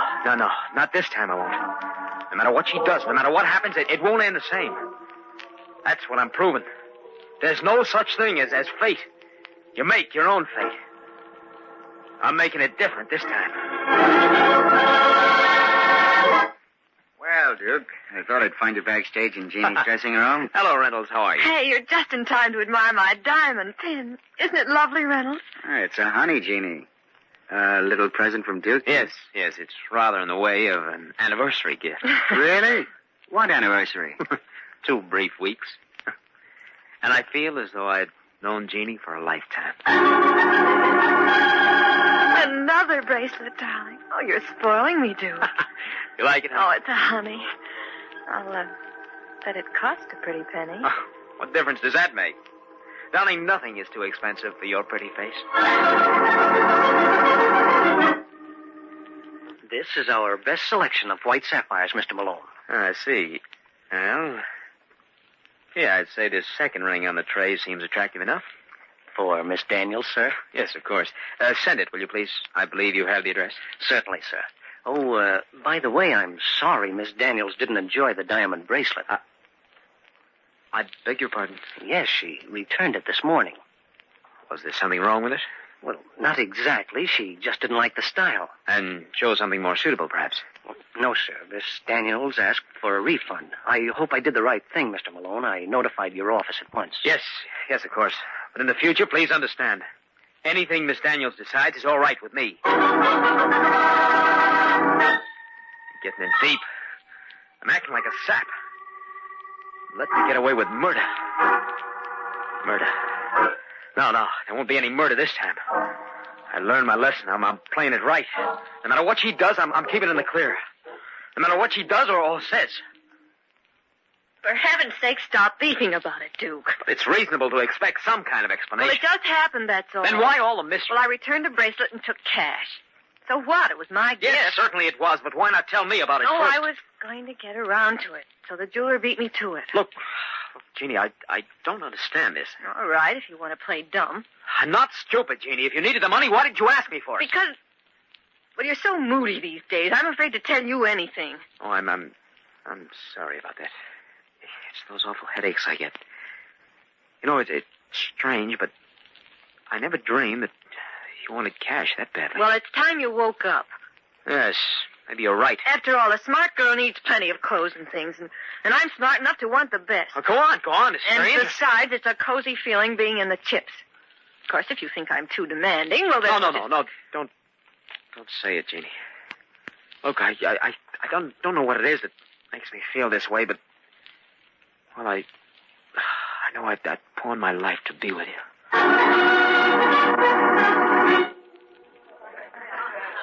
That's enough ice, Duke. You're messing up the kitchen. There. Put the ice in the glasses, Jeannie. For heaven's sake, Duke, put down that ice pick before you kill somebody. I can handle it. Well, come on. Let's go back to the gang in the living room. Just a moment. Shut that door and come back here. Why are you looking at me that way? I'm just curious, my dear, that's all. About what? About the $5,000 in cash that you need by tomorrow night. I don't have to tell you anything. That's my business. Oh, and it's my money. Hey there, you two. You've been neglecting us. If you don't mind, Reynolds, we're busy. Oh, excuse me. Well, finish whatever you're doing and join us. Why don't you stay and help, Reynolds? Reynolds, that's not such a good idea. Oh, I get it. Duke's in one of his moods again. Well, don't let it break up the party, huh? Come on, let's get out of here. You give me the creep. You're not leaving until we straighten things out. Duke, I've told you 100 times. I insist on the truth this time. Duke, put down that ice pick. Ice pick? Oh, believe me, Jeannie, I didn't realize I had it in my hand. Oh, that was a close one. I gotta watch it. I gotta watch it. Gotta get hold of myself. Because this is the test. The girl is the same, but the guy is different. Me, I'm different. I've got education. I got class. I can't spoil things in my second chance. I'll give her the money. Now, what's $5,000 to me? Life is much too sweet this way. I'll just give her the dough tomorrow, that's all. Maybe I'll break off with her. Yeah. When I give her the cash, I'll tell her that we're through. Better talk louder, Reynolds. There's something wrong with his phone. I said, is everything all set, Jeannie? Couldn't be better, darling. Uh-huh. Why, what happened? Oh, Duke gave me some trouble. He waved an ice pick in my face. Oh my gosh. Oh, don't worry, sweetheart. It won't happen again. I bought a gun, a .45, just in case. Hey, hold on a minute, Reynolds. I thought I heard something. Uh-huh. Hello? Oh, yes, darling. What was it, Jeannie? Oh, the wind, I guess. Don't worry, Reynolds. I can take care of myself. Say, you think he suspects anything? Suspect that I'm giving you his hard-earned dough? Not a chance. Well, I'm his little soulmate. Fate brought us together. Isn't that a laugh? Go on, Jeannie. Go on. Tell Reynolds what a complete fool I've been. Duke, it's you. Yeah. Hello, Jeannie. Hey, what's going on there? Hello? I know it's funny, but I had a strong feeling that this would happen. Duke, where'd you get that gun? Right from your dresser, Jeannie. Very convenient. No, Duke, no. Listen, I can explain everything. Wait. Please. I was wrong. There's nothing to explain. Everything is very plain, very plain. I'm going to do it all over again. I'm going to shoot. I'm going to kill Jeannie Daniels again.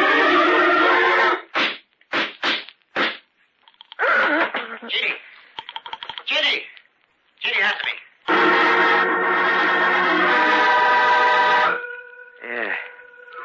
Yeah, I just couldn't help it. I had to kill her. You see, no matter what kind of life I would have led, the end would have been just the same. Yeah, I know that now. thinking it out, giving myself a second chance, a million chances, wouldn't have made it any different. Because I was wrong about one thing. One thing. You don't make your own fate. It's there all the time. Written out for you long before you come along. Yeah. So let him come. Let him shave my leg and my head.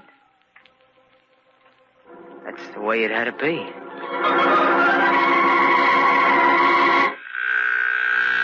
Gosh, watching an execution isn't the nicest experience I can think of. I don't seem to mind this one. Well, they're turning on the final switch. Yeah. I guess Duke's had more than his share of living. And tough luck, too. The brakes were all against him. You never know. He lived the way he had to. But what a way to go out. I think Duke's resigned to his fate by now. I don't know.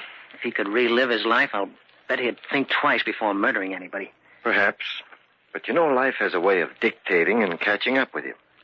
No, even with a second chance, he'd probably wind up in the chair. Yeah, maybe you're right. Some guys never learn.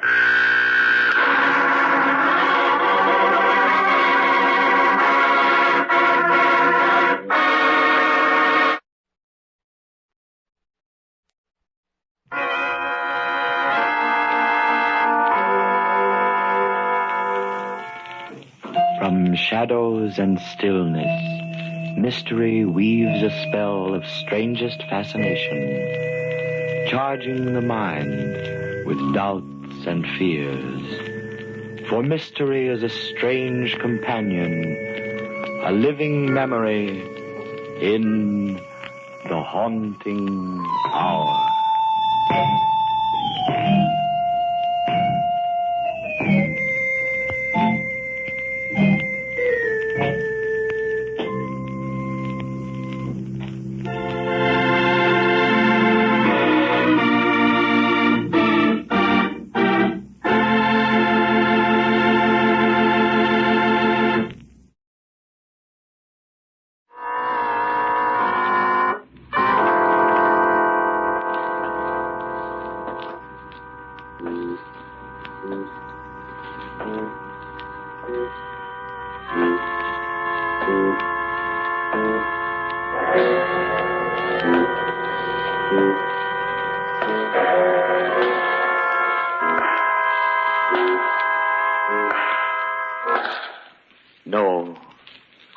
No, stay where you are.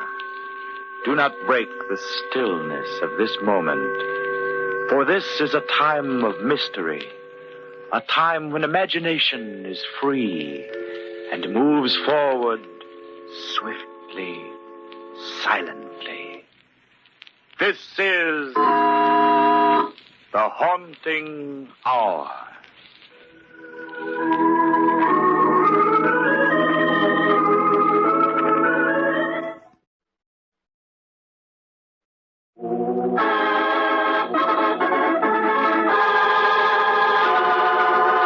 Revenge.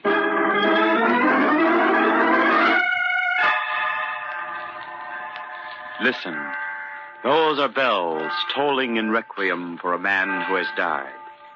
How did he die, you ask?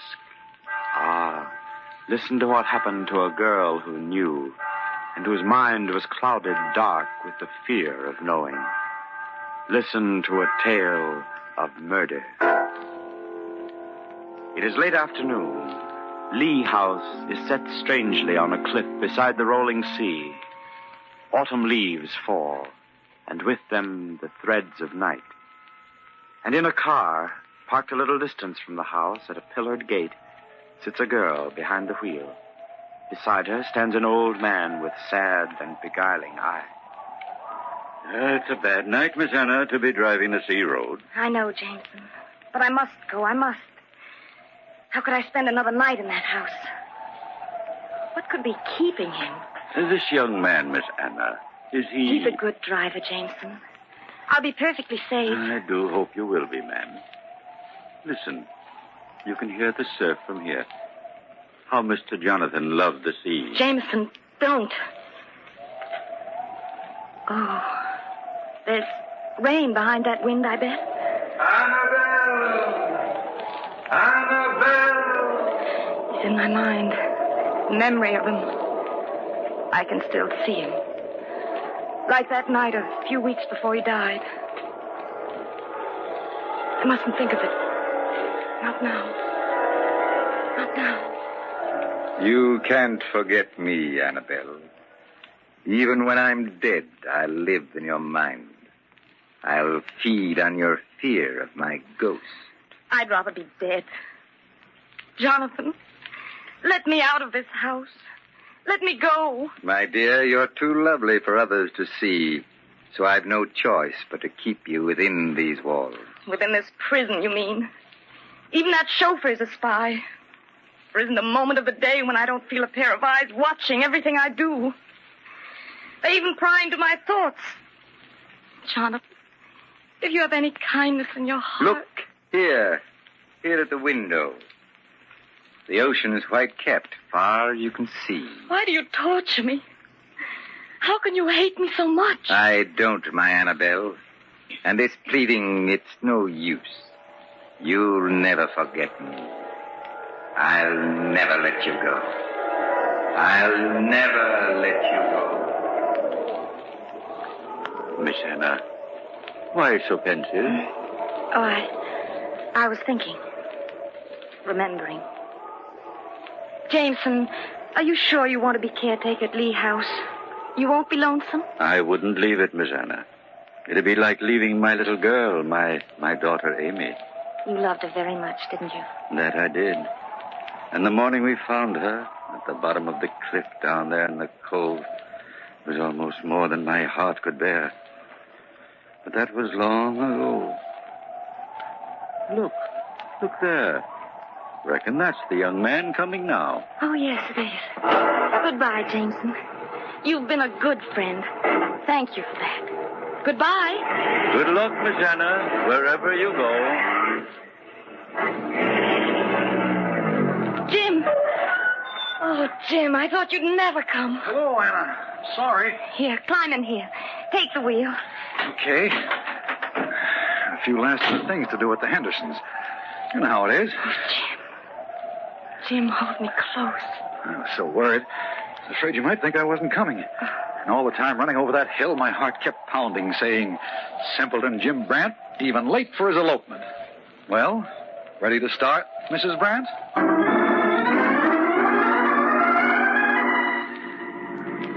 Just you wait and see what a swell honeymoon trip I've got planned for us, Mrs. Brandt. Oh, it's so wonderful.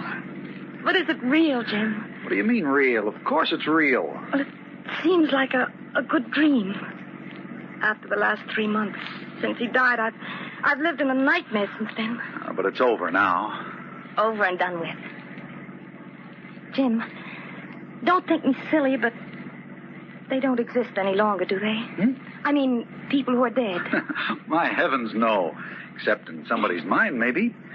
Somebody who was close. A wife or a daughter like you, maybe. Especially a good-looking daughter like you. Yes. I want to tell you something, Jim. My, don't you sound serious, though. I don't want to be serious. All I want to do is be close beside you. Say, there's a road somewhere ahead that cuts off about 10 miles. Country road. We'll have to watch for it. Remember the first day we met, Jim? That little country road? Mm-hmm. Wasn't far from Lee House. You just walked down that road from the Hendersons, and when I came along, you were poking at some rocks with a long stick, and I couldn't imagine what you were doing. Oh, hey there, young lady. Would you like to see something? See what? Well, come here and find out.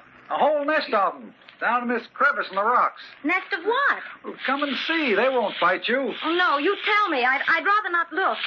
That rattling... That does give them away. Well, it's a mama snake and, I don't know how many chillin' in the nicest snake house you ever saw. Big fellas, too. Oh, then you let them alone before they come out. They'd be as scared of you as you'd be of them. Well, say, you live around here somewhere? Yes, but I must go now. Oh, no, wait a minute. I'm Jim Brandt, architect over at the Hendersons' place. Been adding that new wing and rebuilding the stable. I heard about it. Where do you live? At the Lee House. I've been on lots of walks around here, but I've never seen you before. How come? I don't often go out. Say, you must be Mr. Lee's daughter, huh? Or has he got a daughter?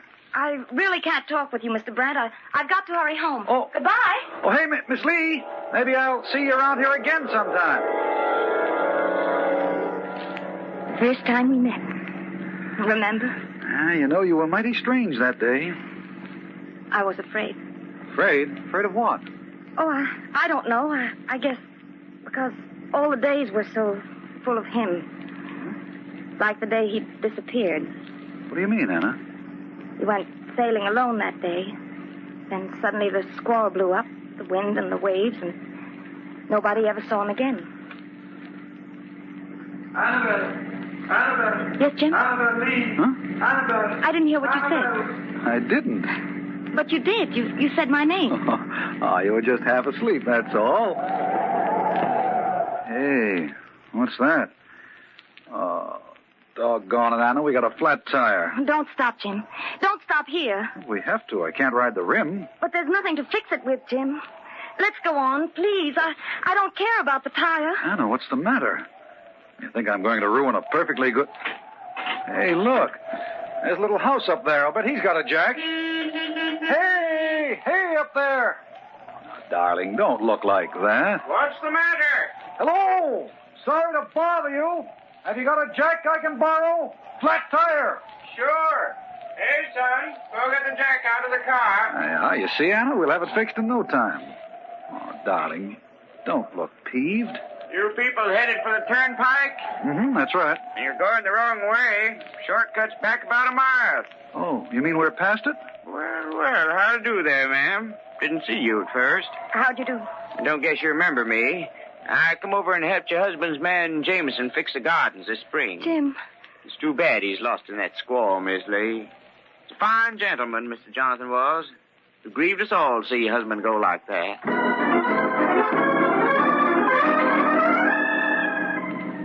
Jim, you turned back. You're taking me home. You were Jonathan's wife, Anna. Don't take me back. I didn't lie to you, Jim. I was going to tell you. When? After we got married? After... No, I was going to tell you tonight. That second time I saw you after Jonathan disappeared, you asked my name.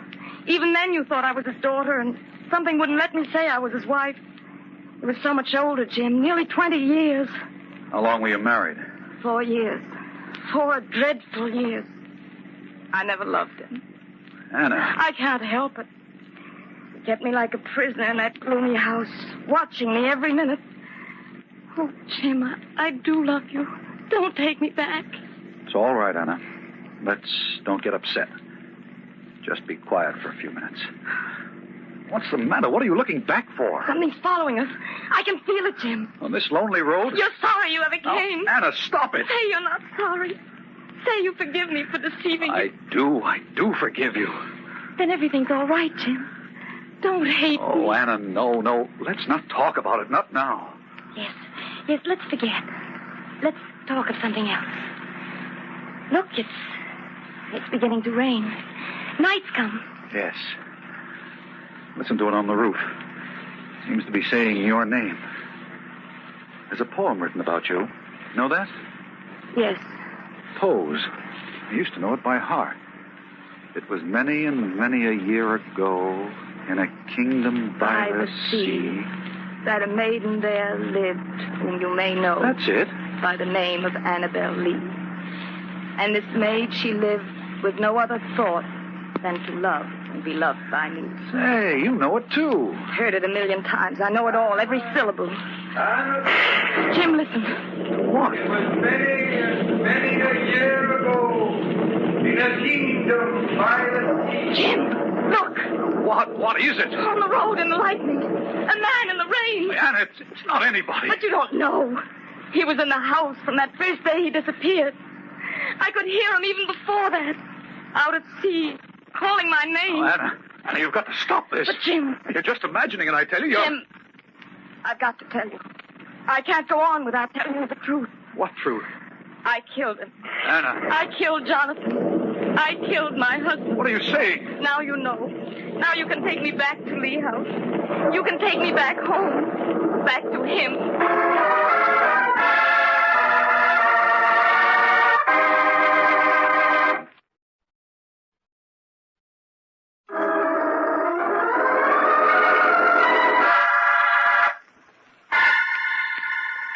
Jonathan Lee is dead.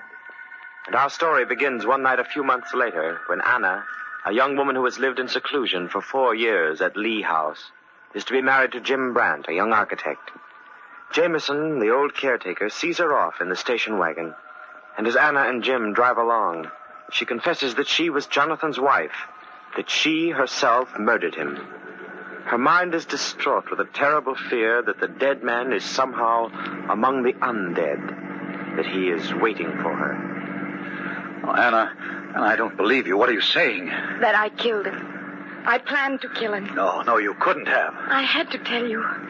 Because Jim, somehow he's not dead. You said the dead only live in somebody's mind. And they do. But they also live beyond the mind. Oh, Anna, please. That's why I couldn't wait to tell you. Calmly and sanely in the light of day. Jonathan's waiting somewhere for me. Now, Anna, listen. Don't you see, Jim? I thought I could run away from him. I thought I could send him out to sea and he'd never come back again. Here, I'm going to stop the car. Oh, no. Jim, please, no. If you loved me, take me on. Tell me why. Why on earth did you do this? I had to. Tell me why. That poem you mentioned. He used to say it to me. He used to love it. I'll hear him till I die. His voice droning out the words. Sometimes, Jim, he'd lie awake and I'd hear him whispering it over and over. Like the sea, mournful and sad. When I started working in the village at the library, 5 years ago that was, he used to come in and ask for Bo. At first I thought he was just a lonely old man. Lonely because his wife was dead. That day, late in October, he asked me if I'd take the job of cataloging his library. It was right after my mother died. I was alone. He used to come in that big, dark room and ask to help. He used to say, "You're working too hard, Annabelle. Come for a sail with me." I went once or twice. He'd look at me with a strange kind of laughter in his eyes. Then he asked me to marry him. He asked me 12 times. At last I did. And then 4 years in that house with the sea always pounding, the wind crying in the cove. But what did he do, Anna? What could have made you... He was going to kill me. Just as he killed the first Mrs. Lee. What? He murdered her? Oh, Jim. I had to do it. From the day I married him, I wasn't allowed out of that house. Except when he went along. That afternoon I met you. He'd gone for a sail, and I'd planned to run away. Yes, you did have a suitcase, I remember. But when I met you, I was sure you were one of his spies, so I had to go back again. That night, I went to his room. He was sitting in the huge chair by the fire. He looked up and smiled that grim smile. Did you want something, Annabelle? Jonathan, you loved me once. I had pity for you once, if not love. Oh, listen to me, please. But you've said it all before, hundreds of times. I couldn't say it enough, Jonathan. Please, please let me go. I'll do anything you say if you'll only let me go. But, my dear, when I met you, didn't my money please your eye? Isn't it enough to have that? It wasn't your money, Jonathan. It was pity for you. Only pity. I thought it was love. Where is your pity now? No, Annabelle. I couldn't let you go. You'd find pity for another man and grow to believe that you loved him, too. How could I bear such a thing to happen? No. You see, your pity, as you call it, is only for me. Until the day you die. What do you mean? Jonathan, what do you mean? Soon, I'll let you go, Annabelle. Some day soon you must go for a sail with me. I screamed and ran from him. My mind was sick with terror. What was I to do? The house was like a prison, and everywhere I turned were shadows and gloom, and Jonathan was part of it all. But I had one friend, and he'd come to me when I needed him most. Miss Hannah, don't turn on the light. Jameson, where are you? Here beside you. I've been waiting in your room because I had to see you without him knowing it. Oh, Jameson, you've got to help me. I've got to get out of here. No, Miss Anna. That's what he wants you to do.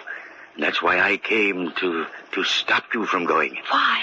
He'd follow you. He'd find you. You heard what he said? I've heard it before. The other Mrs. Lee. She begged him to let her go. Time and again she begged him. And one day, she took a boat from the cove. He said she was lost in the sea. Yes, Miss Anna. But Mr. Jonathan followed in a skiff, and then she never came back. He murdered her. Jameson. It's the truth. I believe you. I do. Then wait and plan. I'll help, but he mustn't know about it. Tomorrow, we'll talk tomorrow, if he goes sailing again. Sailing? You're right, Jameson. I won't run away. I know now what I have to do. I know now what I must. So that night I made my plan. The next day he did go sailing. And that was when I caught them. With a little cord noose I made myself. I lay on the rocks for a long time, looking down, waiting till I could get the cord over their heads. Caught what?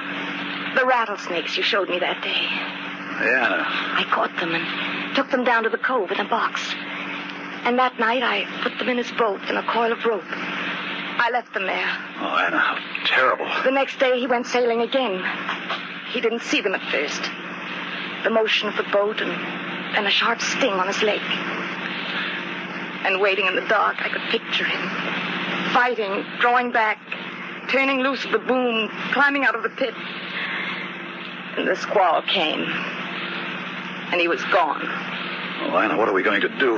But I had to, Jim. And it wasn't because of me. I'd only seen you once. I didn't know you weren't somebody he'd hired to watch me till I saw you again and again after he was dead. Oh, Jim. Anna, look out. Hold on. It's a cliff. We're hanging over the edge, Anna. Get out, quick. Here, take my hand. This side, Anna, this side. That was close. Are you all right? Yes, I'm all right. Look, we nearly went over into the sea. Golly, we'd both have been killed. Jim! What, Anna? We're back where we started. There's the house and the cliff. What? You brought me back. Anna, you know I didn't. Jim, look. Who is it, Jim? Yonder on the road. I don't know. It's Jonathan. He's walked up from the sea.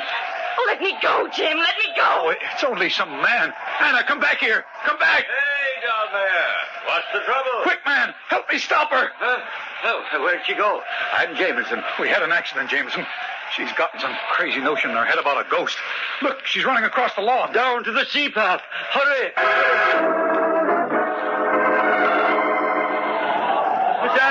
Miss Anna, it's me, Jameson. Oh, Jameson. It's you. It's you. Anna, where were you running to? Oh, I don't know. Oh, my darling. You frightened us nearly to death. It was only me on the road, ma'am. I thought She's shivering, sir. Here, take my coat, Miss Anna. It's Providence that brought you back tonight. Why, Jameson? There's nothing to say, Jameson. Jim, take me to the house. But when Jonathan sailed away that day, the snakes weren't in the boat. I took them out. You see, he could have heard their rattles. And anyway, sir, I couldn't have Miss Anna do such a thing. Jameson, you mean... I couldn't have her do it, sir, when rightly the job was mine. What you're trying to say... With my daughter Amy, I was thinking of how Mr. Jonathan drove her to love him like she did, and how he would smile at her in that laughing way, so that she jumped from the rocks here down to the sea. Then that was why... So, that day, before he went for his last sail, I cut the rigging ropes. And when the wind took the canvas strong, as it does when you ride the swells, they snapped. And I stood here on the cliff and watched the boom fly free, and down he went beneath it. Oh, Jim. How could I watch him murder you, Miss Anna? as he'd murdered my Amy. Oh, you're free of it, Anna, now. Don't you see? It was only the fear in your mind. I've got a fire going in the library, Miss Anna. I'll take her in, Jameson. I'll go see if I can get your car off the cliff. Oh, no, Jameson. Let it alone. We don't care about the car. But you two can be on your way again when the rain blows over. Come along in, Anna. You're cold now. Here, pull the coat around you. He did it for me, Jim. Are you all right now? Now I am. Jim, look. What's Jameson doing? He's climbing in the car. Stop him, Jim. What? He started the motor. But the car's hanging over the edge of the rocks. Jim, stop him. It's toppling. It's toppling over the cliff.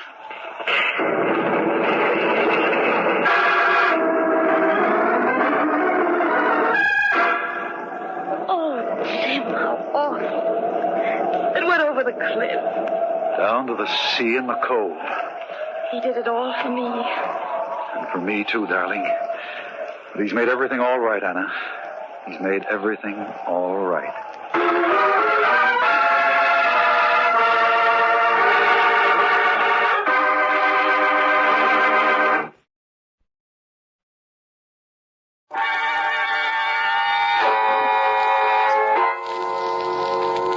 From shadows and stillness, mystery weaves a spell of strangest fascination, charging the mind with doubts and fears.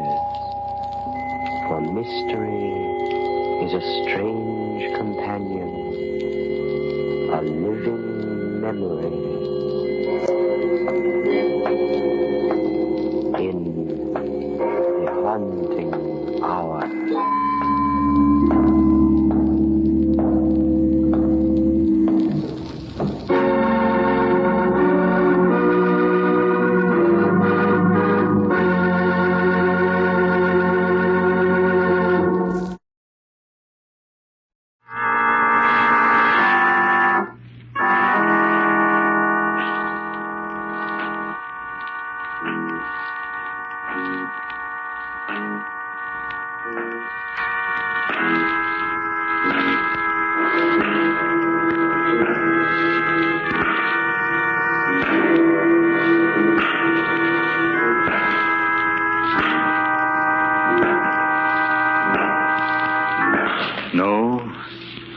No, stay where you are.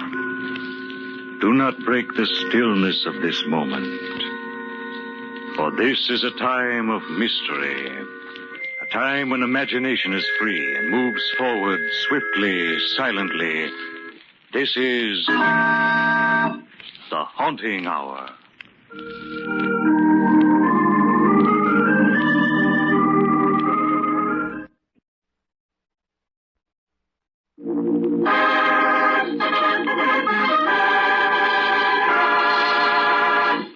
The people in the house.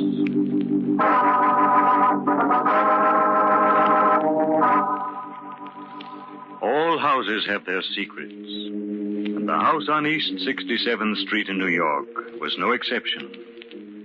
Its rooms had seen the births and deaths of 7 generations of Thatchers. And now they look down with despair upon the 3 people living within its walls. Evans Thatcher III, his son Kendall, Kendall's lovely wife Margaret. For evil and hatred stalked the rooms and took you by the throat when you entered the house. It was polite and hidden, but sinister, and present so strongly that you felt you could reach out and touch it.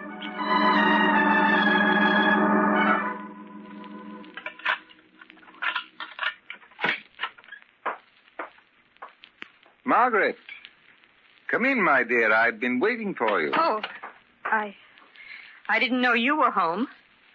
Aren't you forgetting something, my dear? I didn't know you were home, Father. That's much better, Margaret. I only ask that you behave as any daughter should to a father-in-law. Where's Kendall, Father? My dear, Kendall is only my son, but he's your husband.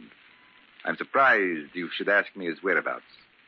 Most wives of my acquaintance are... All right, Kendall isn't home. Let's stop acting. My dear child, I've never acted with you. It is you who pretends to like me. I take little pains to conceal my dislike of you. I hate you. I hate you more than I believed I could ever hate another human being. And if it weren't for Kendall, Why don't you divorce Kendall, my dear? I'd gladly pay for it. Kendall isn't the proper husband for you. You should have married the strong young detective. There was a suitable match for you. By the way, what was his name? Walters. Larry Walters. Oh, yeah. I remember the name perfectly. Father. And I didn't marry him because I was in love with Kendall. Oh, come now, my dear.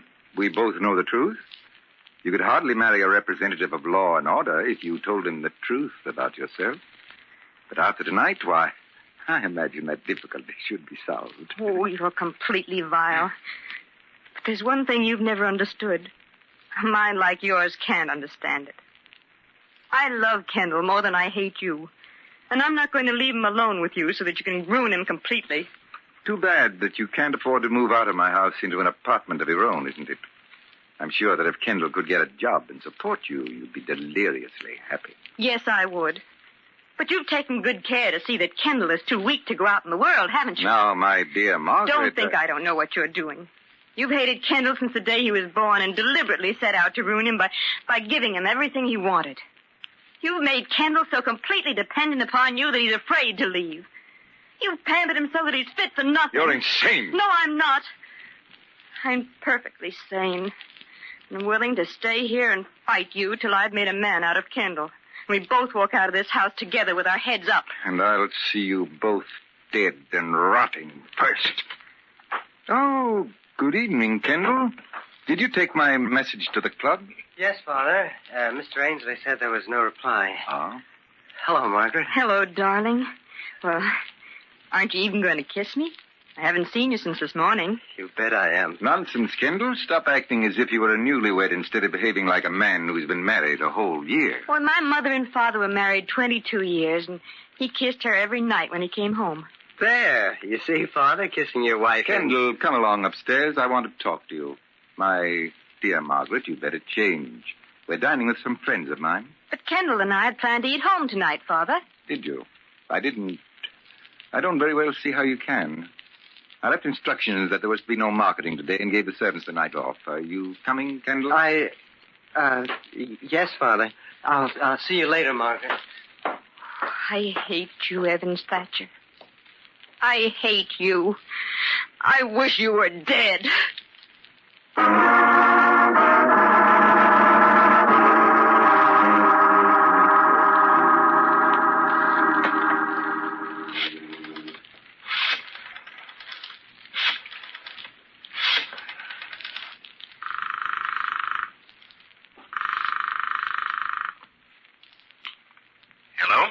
Larry, is that you? Margaret, what is it? What's the matter? Larry, I've got to see you. Foolish child. I must have a wrong number. No, you haven't, Margaret. You're in trouble. I'll be right over. No, you mustn't. You mustn't. Goodbye. Well, are we all ready? Margaret, you look beautiful in that dress. I'm afraid that the dress will have to go back, Kendall. But, Father, why? You said yourself... I changed my mind. I will not pay for it. I don't want you to pay for it. I didn't ask you to buy it. Oh, Kendall. Kendall, can't you see what he's doing to us? I don't want him to pay for anything of mine, ever. Kendall, please.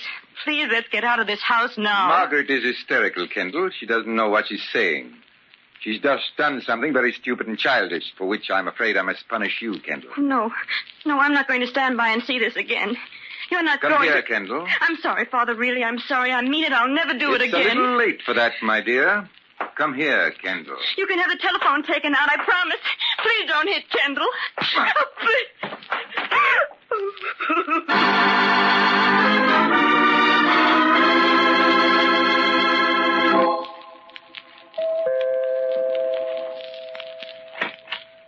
Mr. Thatcher? Oh, come in, Mr. Walters.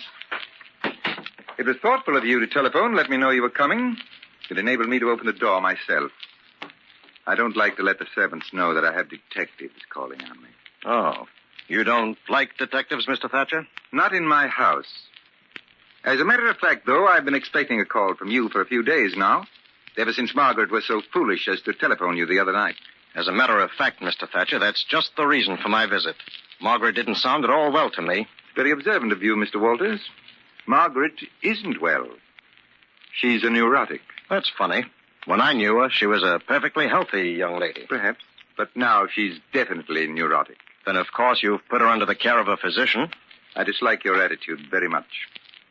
Are you implying that my son and I aren't treating Margaret properly? Because if you are, you can get out now. Actually, you have no right in this house. I received you because I wanted to show you that there was no reason for Margaret's call to you the other night. Now I shall let you see Margaret. You can hear from her own lips what I've been telling you. Yeah, I'd like to see her. If you'll excuse me, I'll go up and bring her down myself. Thanks. I won't offer you a drink. However, the radio is over there if you wish to turn it on. It may help you pass the time.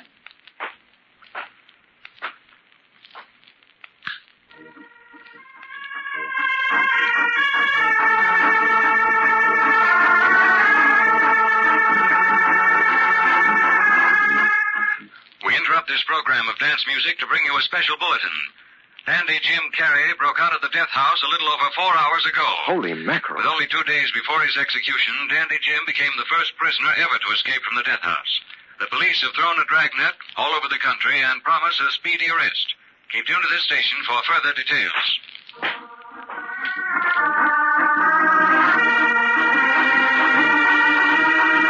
Here he is, Margaret. Please tell him how you feel. Hello, Margaret. Hello, Larry. I don't know what was the matter with me. I was just upset and nervous. That's why I called you, Larry. Yeah, that's what Mr. Thatcher told me. Now, look here, Walters. I've stood for a lot from you because you were a friend of Margaret's. But I'm telling you, I'm not going to stand for any more insinuations. It won't do either Margaret or Kendall any good at all. Remember that, Margaret. I'm not insinuating anything, Mr. Thatcher, but I'm not a fool. I know darn well that Margaret called me for some reason, and I don't believe a word of what you're saying. All right. You've succeeded in making me do something that's very painful both to me and Margaret. Please go, Larry. Please. I don't need your help. I don't want it. Don't worry, Margaret. I promise you that this won't affect Kendall at all. Now, Mr. Walters, here are the facts. Margaret's made a very good marriage. Yeah, I know. Exactly. Exactly.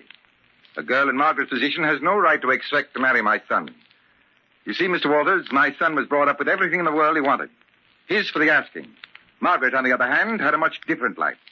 Much different. You mean that she wasn't spoiled? That and other things. If I did spoil Kendall, Mr. Walters, it's only natural. When a child's mother dies at the birth of a child, and a man has to be both father and mother, his son is apt to be indulged. Or hated. Have you ever heard of Dandy Jim Carey, Mr. Walters? Yeah, of course. He's in the death house now, awaiting execution. You didn't know that he was Margaret's brother, did you? Oh. You see what your insinuations have made me do, Mr. Walters. Uh-huh. I see. But it may interest you to know that Dandy Jim escaped from the death house 4 hours ago. What? Thank heaven. I think that's your phone. I'll answer it. I wouldn't dream of it, my dear. I'll go. Margaret, why didn't you tell me? I can see you're in a jam. Let me help. I can't, Larry. Just leave me alone. It's best that way. Hello? Believe me. Hello. Hello, answer there. But, Margaret, I only want to help. Believe me. Evidently a wrong number. Yeah. You seem to have a lot of them around this house. And now, Mr. Walters, I think there's nothing more for us to say to each other, so... Good night. If you want me, Margaret. She'll know where to reach you. Good night, Mr. Walters.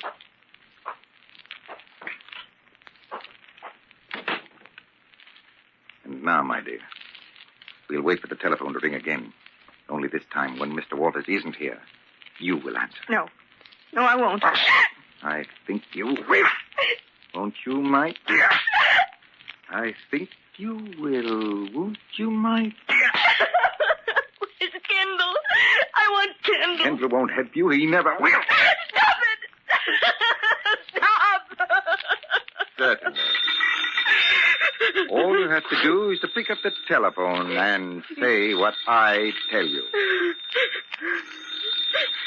Well, you wouldn't want to disappoint your brother, would you? He desperately wants to get in touch with you. All right.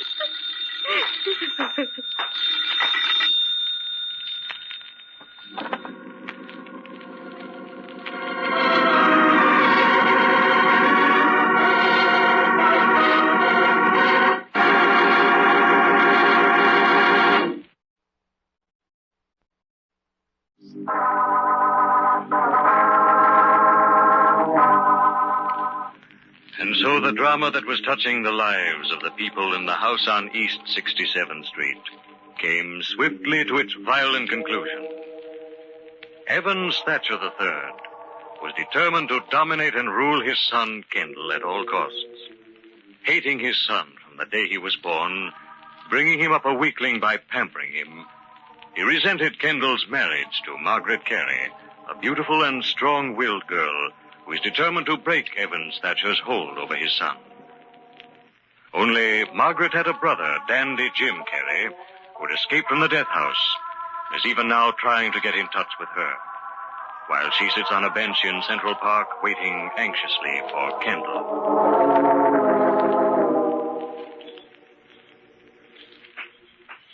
Oh, Margaret, I'm sorry I'm late. I tried to get away, but Father... I know, darling. Sit down here right next to me on the bench. Oh, the park's beautiful at night, isn't it, Kendall? Gee, I look forward so much to sitting here quietly with you. It's the only time in the whole day that I'm happy. Do you think that's right, Kendall, darling? Huh? What do you mean? Well, that two people so much in love and married should live... be only happy when they can sneak away from the house they live in to sit in the park and hold hands. Oh, Margaret. I know. I'm no good. Why don't you leave me? Oh, stop saying that, Kendall. Don't you realize that's just what your father wants? I know, but there is just nothing I can do about it. But there is. You're going to have to make a decision, my darling. You're going to have to come away with me. I want to. So much. But I'm scared. We'll starve, Margaret. Oh, we won't. I tell you we won't. It's hopeless. Do you think that I could stand watching you work and support me? You wouldn't have to. You could go to work. I want to. But you know what happened when we tried it once before. Father saw to it that no one would hire me. And if I did get a job, he had me fired. Well, we made a mistake. We'll have to leave New York. Where will we go? What difference does it make? We'll be together and we'll be happy. But you won't have anything. I don't care so much for myself, but I couldn't stand it for you.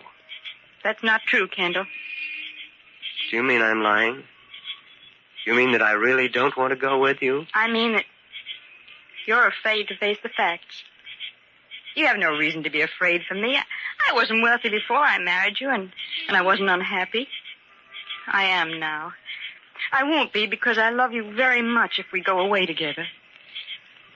I don't care how little we have as long as we're people, living together, supporting ourselves and away from your father. Margaret, I will. We'll go away. We'll never see my father again. Oh, Kendall. Kendall, darling. Oh, when will we go, Kendall? Tomorrow? No, we'll have to make plans. Why? Your mind is made up, isn't it? Of course it is, but we can't just pack up and go like that. Why not? Well, there are things to do. We have to find a place to go, get the tickets. We'll go down to the station and get on a train. What difference does it make where we go? But we can't rush. Maybe... Oh. All right, Kendall. I have an appointment now. With whom? Your father and my brother. I don't suppose you want to come with me. No. I think it's better if I stay out of this. Yes, Kendall. I guess I have to face it. I think it's better if I stay out of your life, too. Permanently. Margaret. Yes, Kendall. I love you very much, but you'll never break away from your father. As he told me, he's done too good a job. Well, you talk as if Father were deliberately You trying don't see it. You'll never see it. Goodbye, Kendall. No, Margaret, wait. Wait!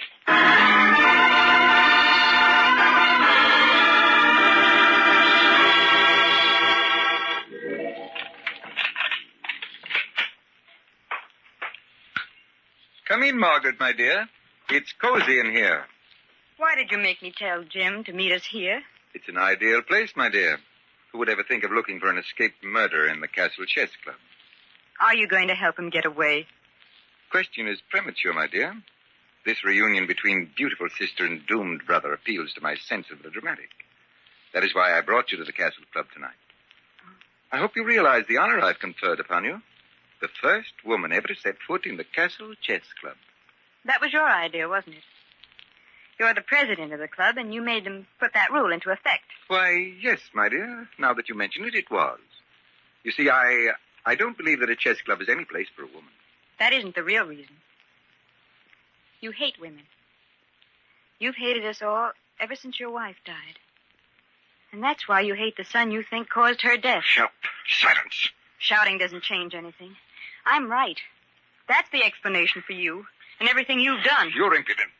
And you shall pay for it. I don't care. I'll do anything you want if you'll only help Jim get away. Do you realize, Margaret, that you're asking me to break the law? Aiding an escaped criminal? Stop it. I know all about you. How do you think I met Kendall? It was through Jim, of course. I knew that you were the leader in all the crooked business that Jim was doing. I begged him to stop, but he wouldn't. Thank you for being so frank.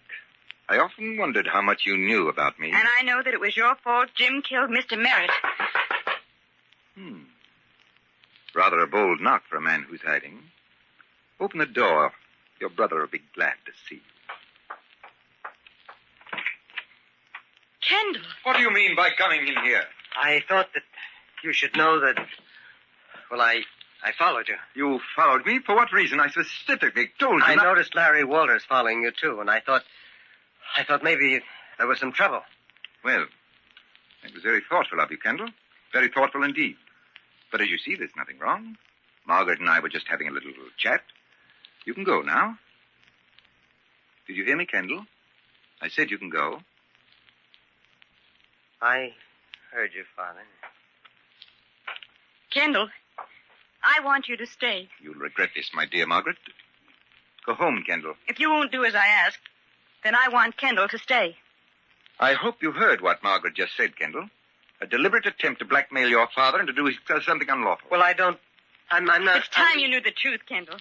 We've been married a whole year, and if you're ever going to become a worthwhile person, now is the time. Margaret. You can't stop me now. I'm going to tell him. Kendall, you can prepare yourself for some vicious lies. Kendall, you're going to have to be strong enough to face the truth.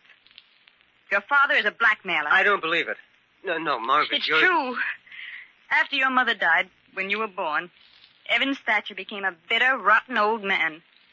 He used his position and his reputation to find out things about people, and then he blackmailed them. Ridiculous. But Margaret, Father didn't need money. He liked to hurt people, to see them squirm. He wanted to hurt the world because he'd been hurt. Kendall, she hates me so much she's trying to poison your mind against me. She hasn't one iota of proof. You covered your tracks well, didn't you? You had my brother Jim do all the dirty work for you. Didn't you ever wonder, Kendall, what business affairs your father and Jim could possibly have had together? Well, it did seem kind of peculiar. Kendall, go home. Let me handle this. I'll explain everything to you in the morning. My word of honor. But, Father... You have my word. Go home. Hello, everybody. This is a nice little family gathering. Jim. Stay where you are, Jim. Stay right where you are, or this gun might go off. Go on, Kendall. Get out. No, I'm staying. I want to hear all of this. Yeah, tell your son how you double-crossed me with Merritt. Shut up. Why? What have I got to lose? If you don't kill me, the cops will. But why don't you tell your son how you made me pack a gun when I went to Merritt's and how you knew he'd have one, too? So it's true. Margaret wasn't lying. You are an evil old man. One more step, Jimmy, you'll be dead. Jim, wait. Mr. Thatcher will help you to get away. Too late now, sis. But he could have helped me. He folded. And I kept my mouth shut in court for him. Now we'll have the truth. You didn't accuse me because no one would have believed you. I was too careful. What's the difference? First I'm going to kill you, and then I'm going to die happy. Now get out of my way, Kendall. Stand back, Kendall. He's not going to hurt me. I'm going to kill him. I won't be blamed for it. He's an escaped convict. I'll tell. I swear I'll tell. I'll tell the police just how it happened. You're not going to be alive to tell anyone anything. Kendall, stand back. You're not going to shoot, Father, or you'll have to shoot me first. Get out of my way. Are you crazy? No, Father. Just seeing you as you really are. I'm growing up, Father. You idiot! These fools can ruin me. I'm going to say that Jim killed Margaret. Then we took the gun away from you, but I had to shoot him in self-defense. All right. Hold it. Everybody reach. Oh, thank heavens you come, Walters. You can arrest this convict. And you, Mr. Thatcher. Now I know why you dislike detectives. Drop that gun. Come along, Jim. Give me that gun, Thatcher. Give it to me, all right. Break it up. Break it up, you two. All right. Here, take this.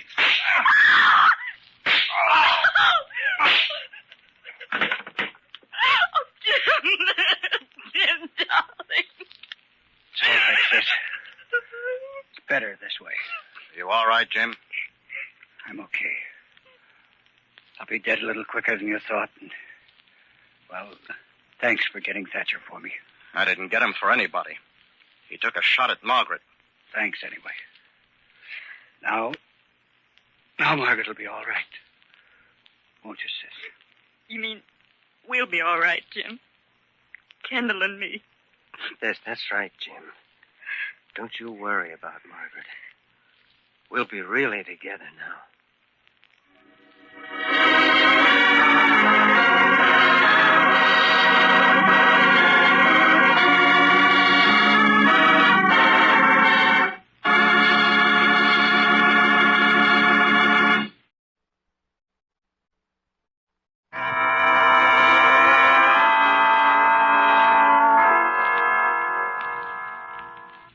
From shadows and stillness, mystery weaves a spell of strangest fascination, charging the mind with doubts and fears.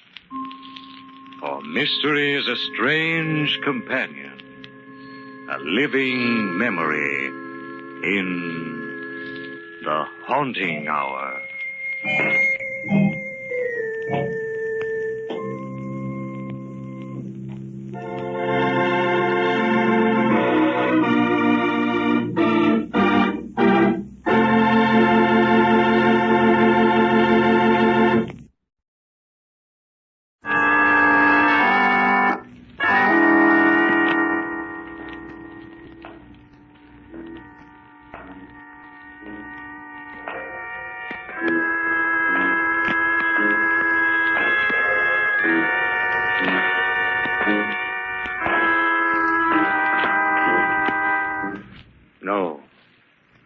No, stay where you are. Do not break the stillness of this moment, for this is a time of mystery, a time when imagination is free and moves forward swiftly, silently. This is the haunting hour.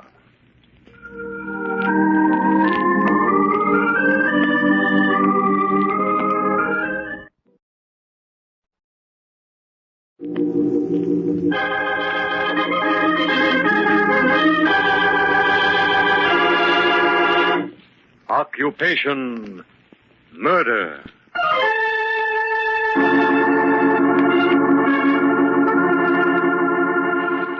Those of us who have never stepped upon the stage and delved into a world of fantasy might believe that to do so would bring to one's mind and experience all that could never quite be grasped in real life.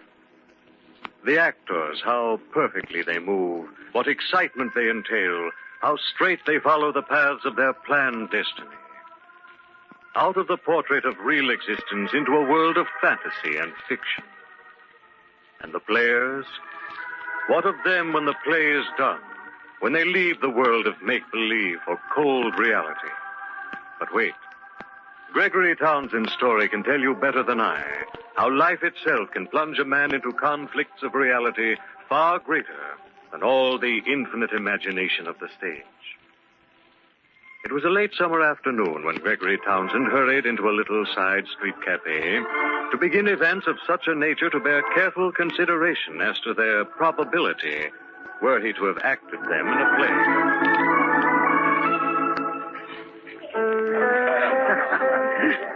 Say, Al Henley. Hi, Greg. I've got to see you right away. It's very important. Can't you see that I've got company? Oh, this, by the way, is Miss Valentine Simpkins. Oh, what a charming stage name. How do you do, my dear? I'm Gregory Townsend. I'm pleased to know you. And Valentine Simpkins is my real name. It's beautiful, honey. You're a natural for Broadway. Why, I wouldn't consider myself your press agent if you weren't. Oh, you're too kind to me, Mr. Henley. Wait, kid, I haven't even started. I hope you'll forgive me, Miss Simpkins, but I must have a word with Al. Oh, it's perfectly all right. I'll excuse myself. Oh, stick around, honey. This won't take long. It never does. This will, Henley. Well, Mr. Henley, give me a buzz if you get my name in the papers. It's a cinch, Valentine. I'll phone you tomorrow. That will be charming. Goodbye, Mr. Townsend. Goodbye. So long. Huh. Where did you discover that item of bric-a-brac, Al? I'm protecting her from the advances of a punk named Dave Anderson. Know him? He's a professional shyster. No, he's not a member of my club. Listen, Al. You've got to think of an idea that will put me on the front page. What's the rush? John Miller is casting his new play. I phoned him this morning asking for a chance at the lead. He said no, of course. No, not quite. He said he would have to have an actor with name value. That lets you out, Greg. Well, I'm not so sure. Oh, if you can only get me some decent publicity for a change, something spectacular, I can land that part. Oh, it'll make me and you. I'll cut you in for a large percentage. Well, that's nice of you, considering the fact it says just that in our contract. Come on, Al, you think of something. Get me in the front pages. Well, there's always one sure story. Oh? What's that? Murder. Are you crazy? No, I've got an idea that will make you one of the most publicized guys in the country, practically overnight. You mean, commit murder? Yeah, guaranteed to work. Money refunded if you don't grab every front page. Oh, gosh, for a minute I thought you really meant it, Al. Oh, come on, now tell me what the idea really is. That's it. Homicide. You're going to commit murder, stand trial, and then be declared innocent. I know you can guarantee the first two items of procedure, but what about the acquittal? Well, it's all very simple, Gregory. You're going to murder yourself. What? Oh, is the thought so gruesome? I thought you'd be pleased. All right, Al. Sorry to have taken up your precious time. I'd better find myself another press agent, one without a sense of humor. Cool off, Greg. Have a chair and give me 5 minutes for a lucid explanation. Is this a gag? No, it's on the level. Listen and see how foolproof my idea is. First, what's your real name? Well, I don't use it anymore. Gregory Townsend is sufficient for your purposes. I have to know your real name. Now, what is it? Well, all right. It's Michael Armbruster. Fine. It'll fit perfectly. Now, here's my plan. You ought to rent a room under the name of Michael Armbruster. Yes? I want you to live there for 3 or 4 days. Mm-hmm. Change your face with makeup so that the landlady or the other roomers won't recognize you as Gregory Townsend. Then I want you to do this.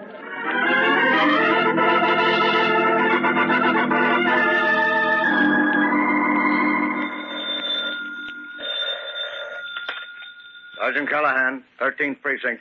I want to report a murder. Don't ask me who this is, but listen to what I say carefully. Go to 2219 South Grove Street. In the rear room on the 3rd floor, you'll find the body of Michael Armbruster. What's that address again? Matthews, check this call. I won't repeat the address. It's useless to trace this call. I'm not the murderer, and that's all I have to say. Hello. Hello. Emergency. Get me the district attorney's office.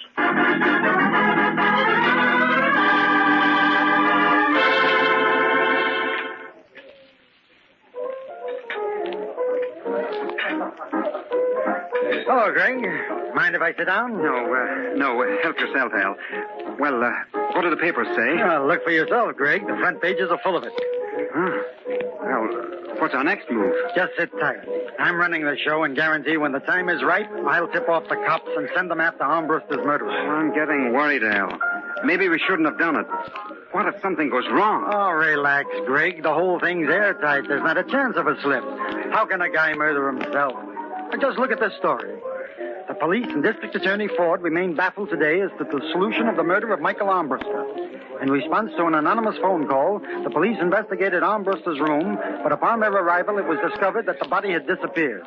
Among the clues found were a blood-stained jacket, a wristwatch with the initials GT, and an unsigned letter to Armbruster threatening his life. There, Greg. What do you think of that? Gosh, it sounds too real. Naturally. That's the way I planned it. The police have got to think it's real or we won't even get a line in the Pleasant Valley Gazette. Well, what's the matter? Worried about your watch? Yes, I didn't know about that letter. Oh, well, I forgot to tell you. I wrote it. What's in it? The usual kind of stuff. He did you wrong, so you were out to get him. I left it unsigned to make it tougher for the police. You didn't forget anything, did you? Not a thing. It's a terrific mystery. The whole town's talking about it. Why, Armbruster's a celebrated character. What about Townsend? Anytime now, Greg. Anytime now. What do you mean? You see that rather determined-looking gentleman walking this way? The one with the 2 policemen? Yeah. Well, Greg, old pal, that is the district attorney. I'd better get out of here. Sit down. Don't act like a murderer. What should I say? The DA will let you know. I beg your pardon, gentlemen.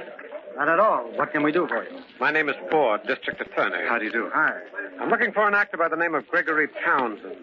friend of yours? Not exactly. Well, this is him. Are you Townsend? Why, yes. Yes, I am. Will you come with me, please? What's wrong? We'd like to question you about the murder of Michael Armbruster. Better go quietly, Greg. It'll be best. Shut up, you fool. All right, Sergeant, take him in tow.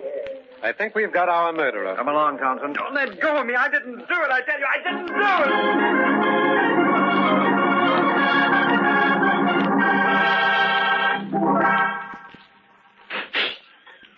Hello, Townsend. Ford, you can't keep me in here. I tell you, I'm innocent. You're playing your role quite expertly, Townsend. Your dramatic performance impresses me. But as a denial of your guilt, it's strictly on the ham side. You've no evidence.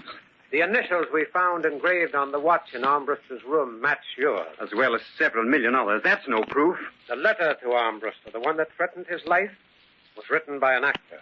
Well, maybe it was. But you haven't got a case unless you found the body.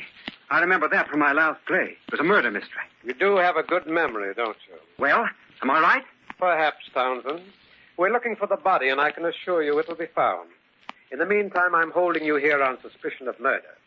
When you decide to confess, let me know. It'll save us both a great deal of trouble. Oh, by the way, the newspapers have begun to treat you rather unkindly. I'm afraid your acting career is a thing of the past, assuming, of course, that you're ever freed by the court. What? I'll send in some papers. You can read the bad news for yourself. Ford, wait a minute. Yes? You see... Well, what is it, Townsend? Nothing, Ford. Nothing.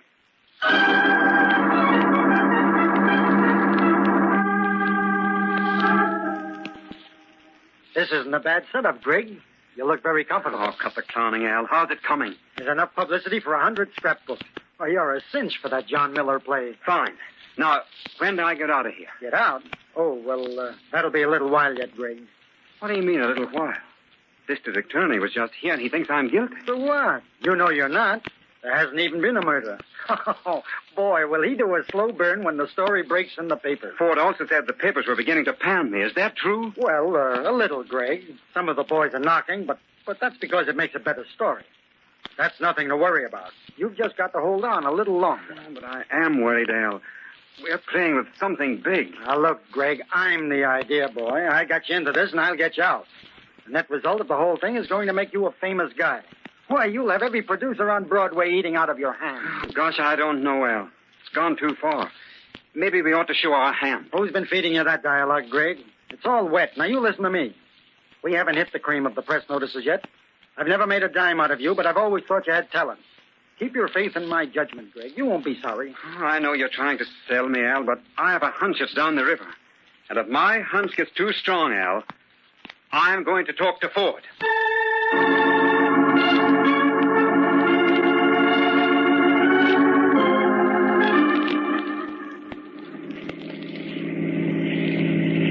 It's nice of you to take me driving, Mr. Henley. It's a pleasure, Valentine, honey.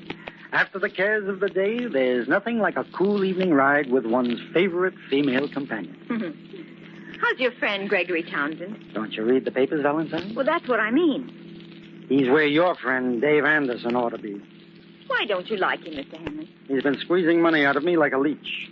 Do you owe it to him? Oh, not exactly, Valentine. Ever hear of blackmail? Oh, how exciting. Oh, yeah? Well, honey, right now I've got my mind on murder. Oh, Mr. Henley, you mustn't. Don't worry, Valentine. I'm only doing my job. Don't you remember?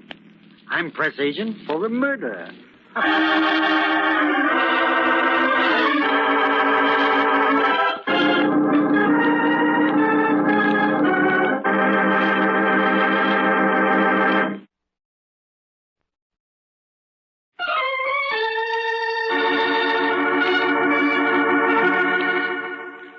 The spinning threads of the web in which Gregory Townsend found himself imprisoned were more unbelievable than any play in which he'd ever acted.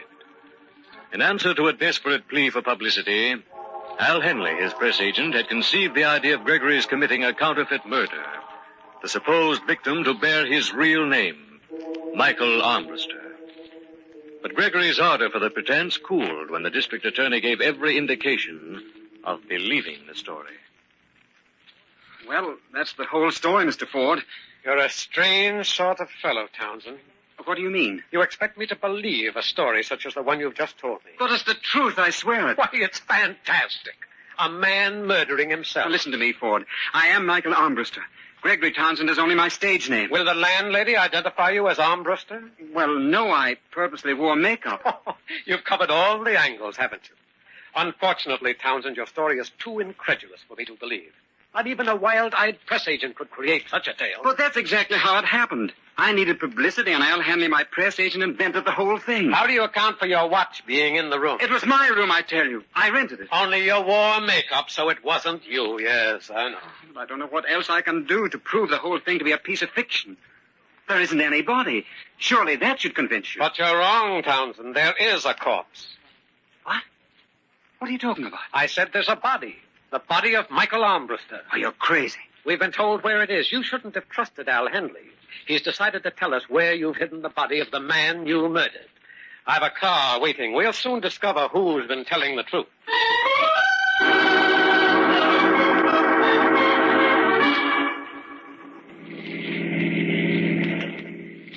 We should be there any minute. Where am I supposed to have hidden my victim? Behind a large outdoor advertising sign. Sounds like a nice quiet retreat for a dead man. That looks like the place up ahead. Well, there's a sign there at any rate. Would you prefer to point out the exact spot where the body is hidden? I couldn't do it with a Ouija board. As you wish, Townsend. This way. Speaking of publicity, Ford, this won't do you any good when the papers find out you've been persecuting an innocent man. Good heavens. What's wrong? Oh, that's horrible. Well, there's your answer, Townsend. Will you confess now? No, I didn't do it. Look for yourself, Townsend. This body's been burned.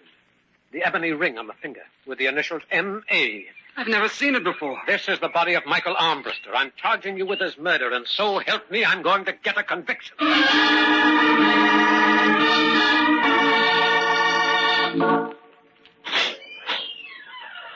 Thank you. You're welcome, Mr. Henley. Just call when you're ready to leave. Hello, Greg. You get out of here before I commit a real murder. Take it easy, Greg. Easy. Why, you cheap little crook. Do you know you framed me with a murder? Well, it's all according to plan, Not Greg. my plan. I want you to get me out of here. The DA is putting me on trial next week. Exactly, and that's where I'm going to spring my big surprise. Where'd that body come from? A shady character I know tipped me off to it. The guy can supply any kind of body on order. He'd make you an excellent partner. But first, you've got to get me out of this. At the trial, Greg, at the trial. It'll be the biggest news story of the century. I can just see those headlines. I don't know why I should trust you. I have a feeling you've got something up your sleeve. Oh, relax, Greg. You've got a nice room here and 3 meals a day. That should be heaven to any actor. Believe me, you haven't a thing in the world to worry about.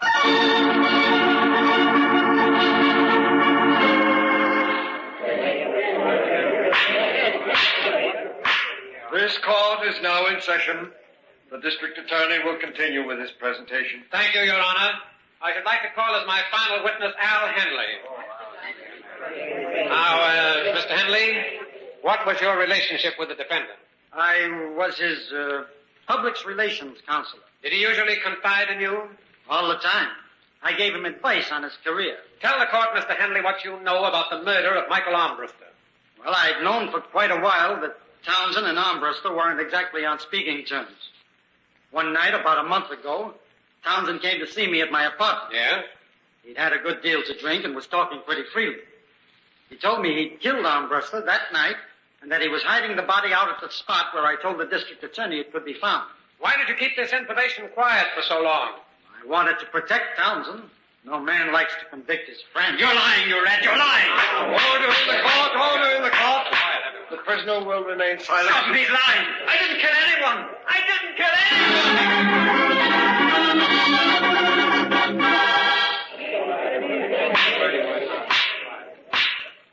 Ladies and gentlemen of the jury, have you reached a verdict? We have, Your Honor.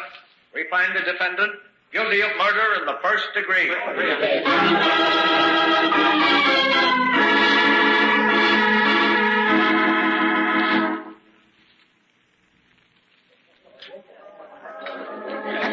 It's too bad about Gregory Townsend, Mr. Henley. He looked like such a nice fellow. Well, that's life, Valentine. You can never tell by looking at a guy what's going on inside of him. When's the execution set for? Well, sometime next week. Are you going up to see him? No, it's hurt me too much to have to watch him suffer. The paper sure gave it a lot of publicity. I guarantee that for my clients, Valentine, honey.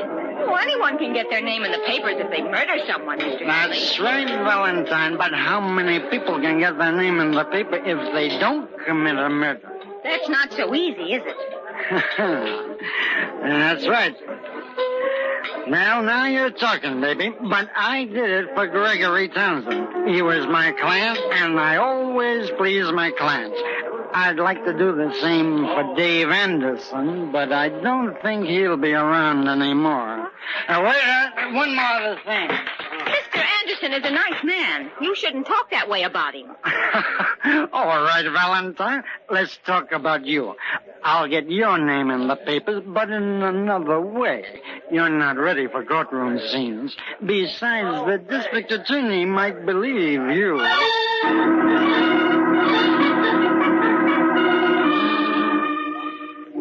It's nice of you to visit me, Valentine.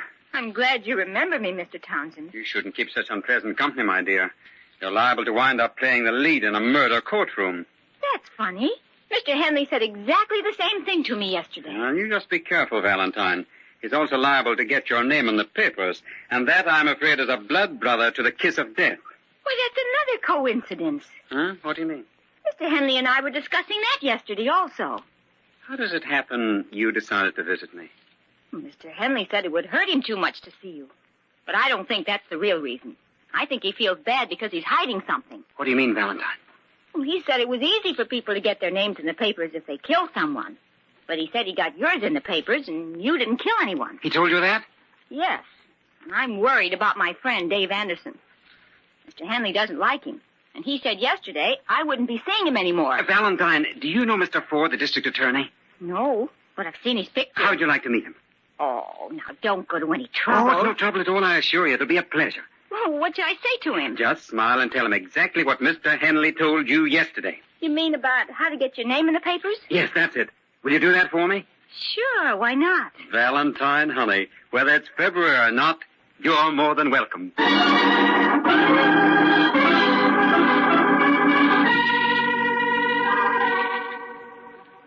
Didn't think you had the guts to show up here, Al. Believe me, Greg, I dislike jails more than you. I hope there are no hard feelings. Well, of course not. You're only paying for a murder you committed with my life. You should have been a comedian, Greg. The serious stuff never did suit your personality. Well, keep up the good spirits. You're a credit to the acting profession. Laugh, clown, laugh. Or should I say, sucker?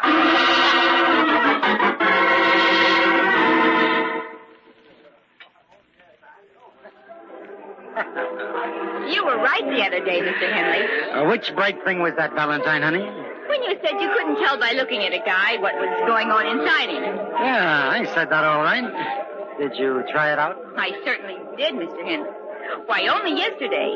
To look at Mr. Ford, you would never think that he had a sense of humor. You mean Ford, the DA? Yes. What were you doing with him? Come on, quick. What were you doing with him? Henley, you're hurting my arm. Don't twist the lady's arm, Al. It might come off. This is a private party, Ford.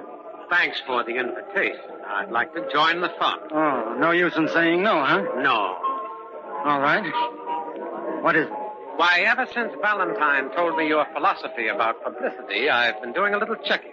And? I found that I haven't been particularly brilliant on this case.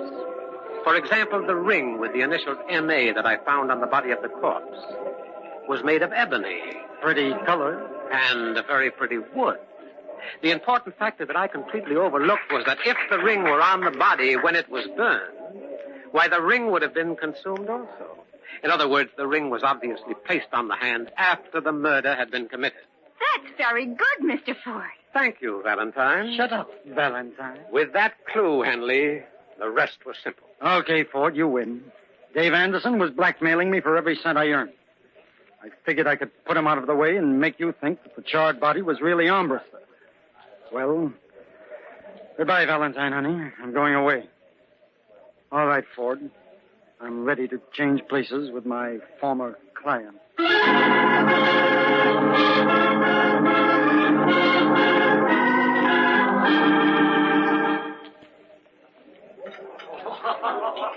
was very nice of you to invite me here, Mr. Townsend. Well, I can't think of anyone else I'd rather celebrate with, Valentine. After all, you saved my life. Oh, it wasn't anything much. I just listened to Mr. Henley, and he practically gave it all away. You got even for the killing of your friend, Dave Anderson. I only wish I could have found out in time before Mr. Henley got to him. Well, it's all over now, Valentine. The best thing to do is to forget. Why, you're a famous girl now. Your name's in every newspaper in the country. Yeah. Wasn't that funny, though? Mr. Henley always said he'd get me in the headlines. He kept his word, Valentine, even if he had to commit murder to do it.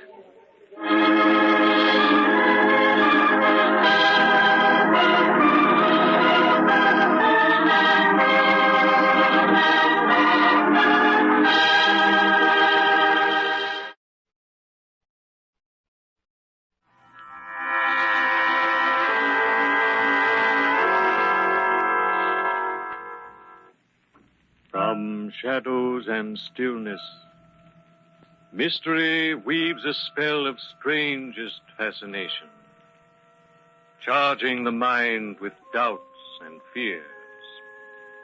For mystery is a strange companion, a living memory in the haunting hour.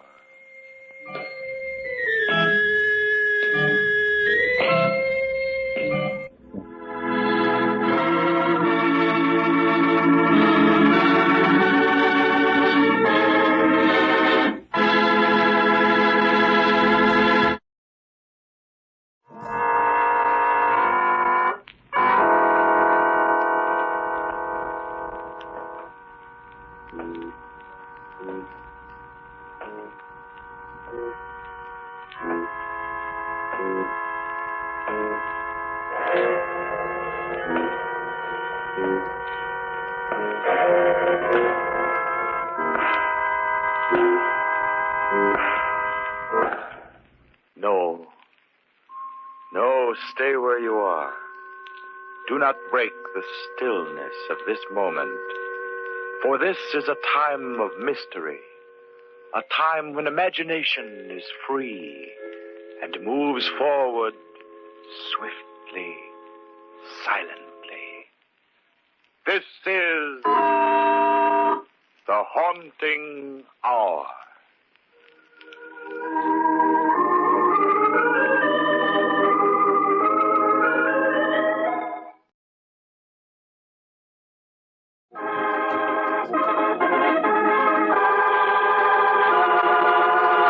No escape.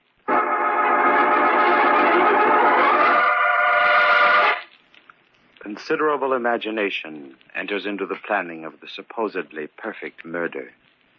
Considerable imagination is used so that time, place, alibi, and evidence are dealt with conclusively. Yet the most important piece of evidence that can expose the murderer and his crime is most often left intact. His imagination, his mind. 8 o'clock of a foggy April evening.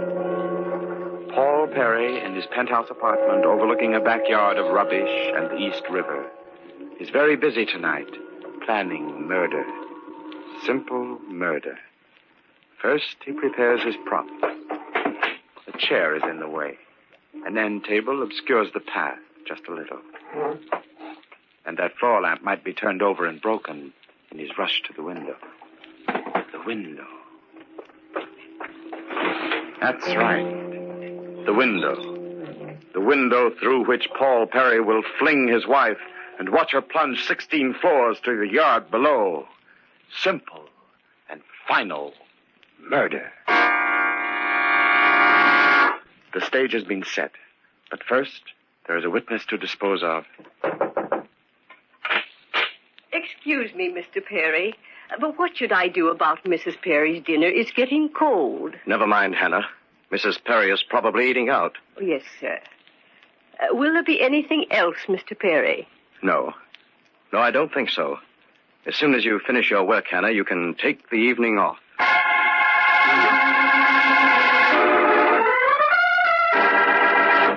The stage has been set, but Mrs. Perry is working to foil her own murder. Wearing her gray coat and a red pork pie hat, Mrs. Perry left her penthouse apartment in the afternoon. Now it is after 8 o'clock. And where is Mrs. Perry? 4th Precinct, Homicide, Lieutenant Dugan speaking. Yeah. Yeah. Okay. My name is Joan Perry, Mrs. Joan Perry, and I want you to protect me from my husband. Hold everything, lady. You're in the wrong division. This is homicide. I know. My husband is planning to murder me. How do you know? I know. Has he threatened you? No. Have you any evidence of his planning to murder you? No. Well, I give up. Why does he want to murder you? Because I won't give him a divorce. Oh, you've got to protect me. He's going to kill me. I know, I tell you, I know. Has he hit you or beaten you at any time? Oh, no. Are there any grounds on which we can issue a warrant for his arrest? I don't want him arrested. Then he'll suspect that I know. Then what do you want from me? I want you to protect me. Well, lady, you're in the wrong place. What you need is a private bodyguard. Excuse me. 4th Precinct, Homicide, Lieutenant Dugan speaking. Yeah. Hold it. Mrs. Perry. I'll call you back in a minute. Mrs. Perry. Give me the front desk. Hey, Joe, a lady wearing a gray coat and a red hat is leaving the building. Stop her. Oh. No, never mind.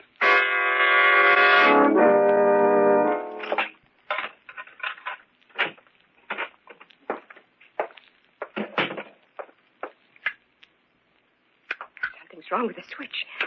The lights don't go on. Paul! Paul! Hannah! Is anybody... Ah!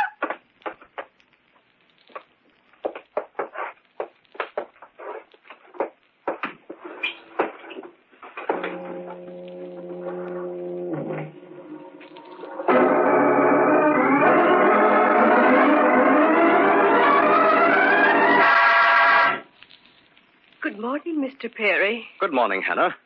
Well, you needn't bother with a setting for Mrs. Perry. She called last night to say that she was staying at her mother's for a few days. Yes, sir. Well, what's on the menu this morning? Orange juice, eggs and sausages, cake and coffee. Great. I'm hungry. I'll get it, Mr. Perry. It's the delivery boy from the cleaners to pick up Mrs. Perry's clothes. It's the... what? The delivery boy for Mrs. Perry's clothes. Tell the boy to come in here. Oh, you want the delivery boy in here? Yes, bring him in. Oh, yes, sir. Yes, Mr. Perry. Shouldn't have jumped down Hannah's throat like that. It's probably some mistake. Now, what's cooking, mister? You're here for Mrs. Perry's clothes? You got it the first time.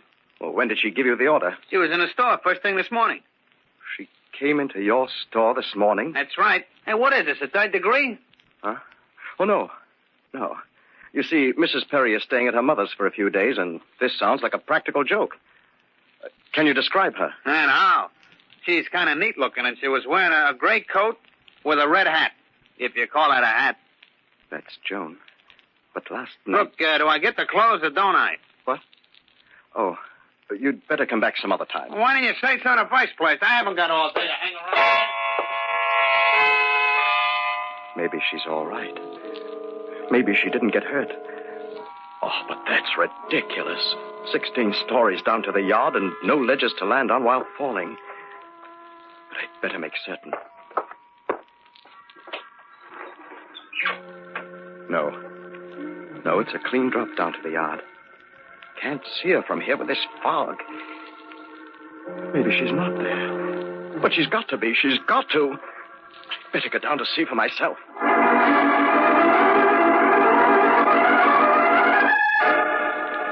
Can't see her. But she's here someplace. You just don't get up and walk away after you fall 16 floors. You don't. No, you don't. Maybe behind this box. No, she's not here. She's not here. Joan! Joan, where are you? Why are you hiding? I'd better watch it. I'm starting to act like a lunatic. There must be a logical explanation to all this. Maybe she fell into the river. Yes, that's it. She fell into the river and was swept away with the current.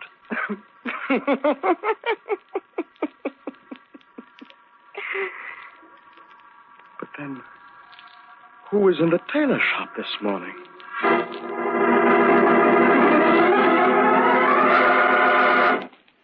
Yes, Hannah. What is it? There's a man here to see Mrs. Perry. Well, did you tell him she's away for a few days? He says that Mrs. Perry made an appointment to see him here, Where is he? in the foyer. All right, tell him I'll see him. Yes, sir. How do you do, Mr. Perry? Harvey's my name. Hope I'm not disturbing you. But your wife made an appointment this morning to see me today at 2:30, and here it is, 2:30, right on the button. Always prompt. That's me. It inspires confidence. You saw my wife this morning? Just missed her by a few minutes. I get to my office at 10 every morning, right on the button. Always prompt, but yes, I was a little late this morning. Well, then, with whom did she make that appointment? My secretary took care of the details. She opens the office every morning. A very efficient young lady, Miss Shepherd is. Yes, sir, very efficient. Mr. Harvey, I think your secretary made a mistake. What? Why, what do you mean? Well, you see, my wife couldn't have been in your office this morning because she's with her mother in the country since last night. It must be two other people. My gosh, this is something, isn't it? I wonder how Miss Shepherd made such a mistake. She's very efficient. Do you mind if I use your phone? I'd like to call my office. Help yourself. Thank you.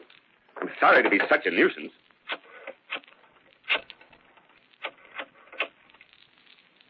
Hello? Miss Shepherd? Harvey speaking. I'm checking on that 2:30 appointment you arranged for me this morning. There seems to be some misunderstanding. Yes? Yes, Mrs. Perry. And the address? By gosh, that's right. Just a moment. Well, Mr. Perry, my secretary just confirmed this meeting. She herself spoke to your wife this morning. Ask her to describe Mrs. Perry. Well, Miss Shepherd, what did this Mrs. Perry look like? Yes, young, good-looking, wearing a gray coat and a red hat. Just a moment. Anything else, Mr. Perry? No. That's all, Miss Shepherd. I'll be back at the office within the hour. Goodbye. Oh, I'm calling my wife at dinner time, and I'll ask her about it. Sorry that you had to come here on a wild goose chase. Oh, it's all in the day's work. Oh, by the way, if you should ever want to get in touch with me, here's my card. Good day. Frank Harvey, broker. Life insurance. Accident insurance.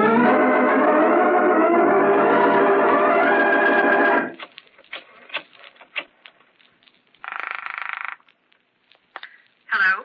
Hello, Mimi, darling. I was wondering when you'd call. What time are you coming over? About 7. Mimi. Yes? Do you know a man by the name of Frank Harvey? No. Should I? I don't know. Is anything wrong? Wrong? I know there's nothing wrong, but it's a little late for April Fool's Day. Are you sure you're all right? You sound as if this fog is getting you. The fog? Yeah. Yeah, that's it. See you at 7. I'll be waiting. She said the fog is getting me. The fog. Maybe it is. Hello? I'd like to speak with Mr. Paul Perry. Speaking. My name is Baxter. I'm the credit manager at the Mapleton department store. Very interesting. There's a Mrs. Perry here, and she wants to open a charge account with us. She There's who? Mrs. Perry, Mrs. Joan Perry. And she's in the store now? Why, certainly. What does she look like? I beg your pardon? Describe her. What's she wearing? Just a moment. She's wearing a gray coat and a red hat. Keep her there. Don't let her get away. I'll be right over.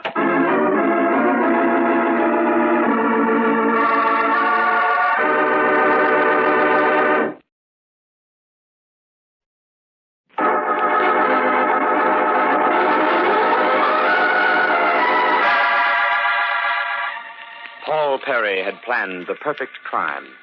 He decided to do away with his wife, Joan, in order to marry Mimi Foster. He hit his wife over the head and threw her out of the window to the backyard, 16 stories below. But, strangely, the next day, there were indications she might not have been killed despite her fall.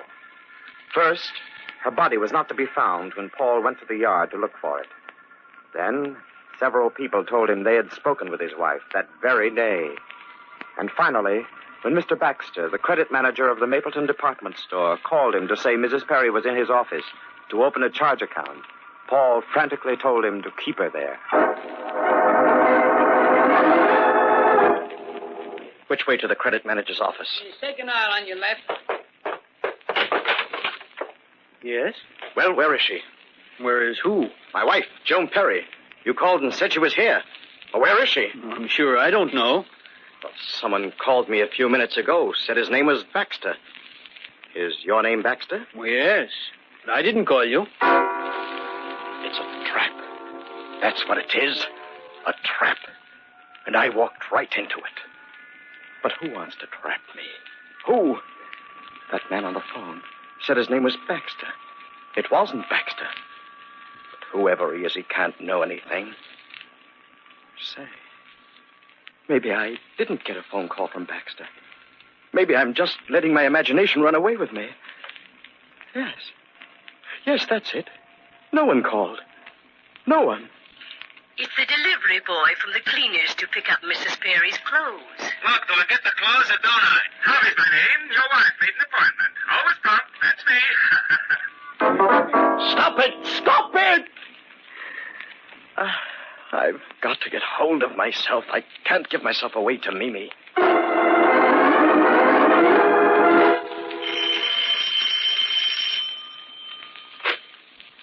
Hello, darling. Sorry I'm late, Mimi. I suppose you had the usual trouble trying to get away from your wife. She's not home. Mimi, let's go away. Far away, someplace where no one will know us, where no one will bother us. It wouldn't be right. Okay, then forget it. Forget it for now, anyway. Come on, let's get going. All right, darling. I'll be ready in a minute. Hope the fog lets up soon. Might as well be in London. How do you like it? How do you like my new hat? Where did you get it? I just bought it today. Take it off. Take it off? Why? I like it. I said take it off. It's Joan's hat. Oh, Paul, why must everything remind you of Joan? Take it off! All right. I'll take it off. I'm sorry. It's just that I hate her so. I know. Darling, let's not stay here all night gabbing about her. We're going out to have fun. Yes. Yes, we're going out to have fun. All right, then. Let's go. Where to? Haven't you heard? The circus is in town. I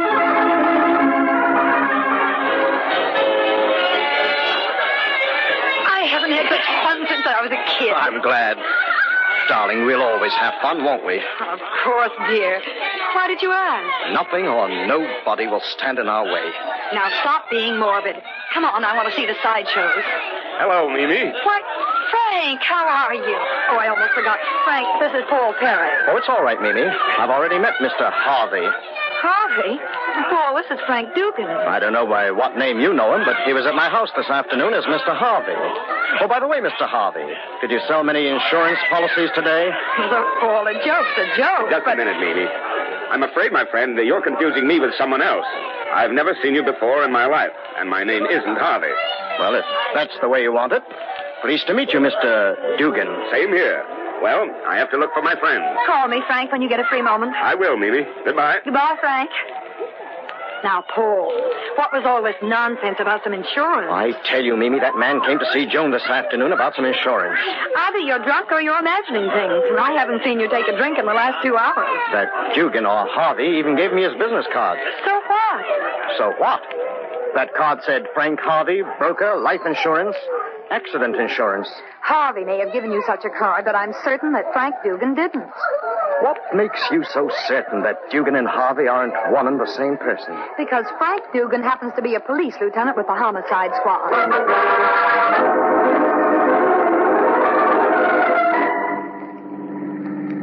You've been acting strangely all evening. Strangely? Please, darling, don't nag. Oh, I'm sorry. It's just that I'm worried. What about? You silly. There's nothing to worry about. I hope you're right. Maybe I'm imagining things. Maybe I never saw Harvey. But he gave me that business card. At least I think he did. That card. I must get that card.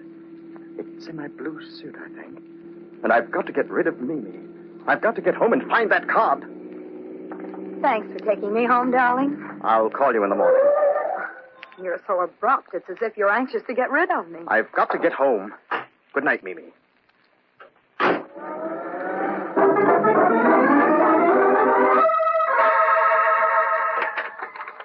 That card. Ah, Frank Harvey, broker, life insurance, accident insurance, 75 Johnson Place. So I wasn't dreaming. I wasn't having nightmares. For a while I was beginning to doubt my own sanity. But here it is, all right. And now to find the house. 75 Johnson Place.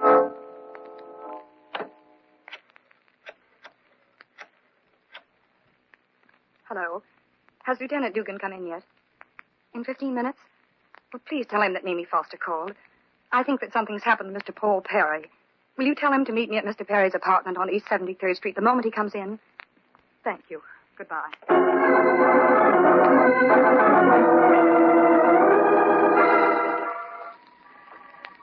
Hey, buddy.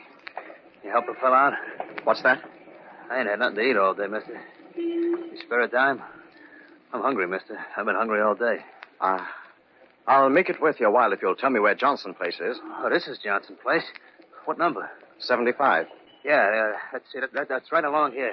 Come on, I'll show you, mister. Yeah, that's 67, 71. And there's an empty lot. Yeah, and it's right here. 79.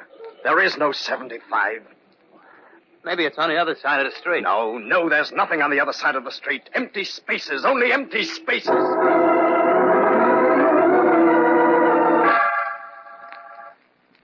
Hello, Paul. What are you doing here? In front of my door. I was worried, and when I called and there was no answer, I came right over. I didn't phone from the lobby. I came right up in the elevator. I was just ringing your doorbell. Where were you? I just stepped out for a pack of cigarettes. Come in. Sit down. Paul, Yes. what's eating you? Not a thing. I feel great. But before at the circus, I you... took a walk and the fog cleared my head. Sit down. I'll get you a drink. You look as if you could use one. Just like last night. Same scene, same fog. The path to the window in the living room. Hannah out for the evening. But tonight I have a new leading lady.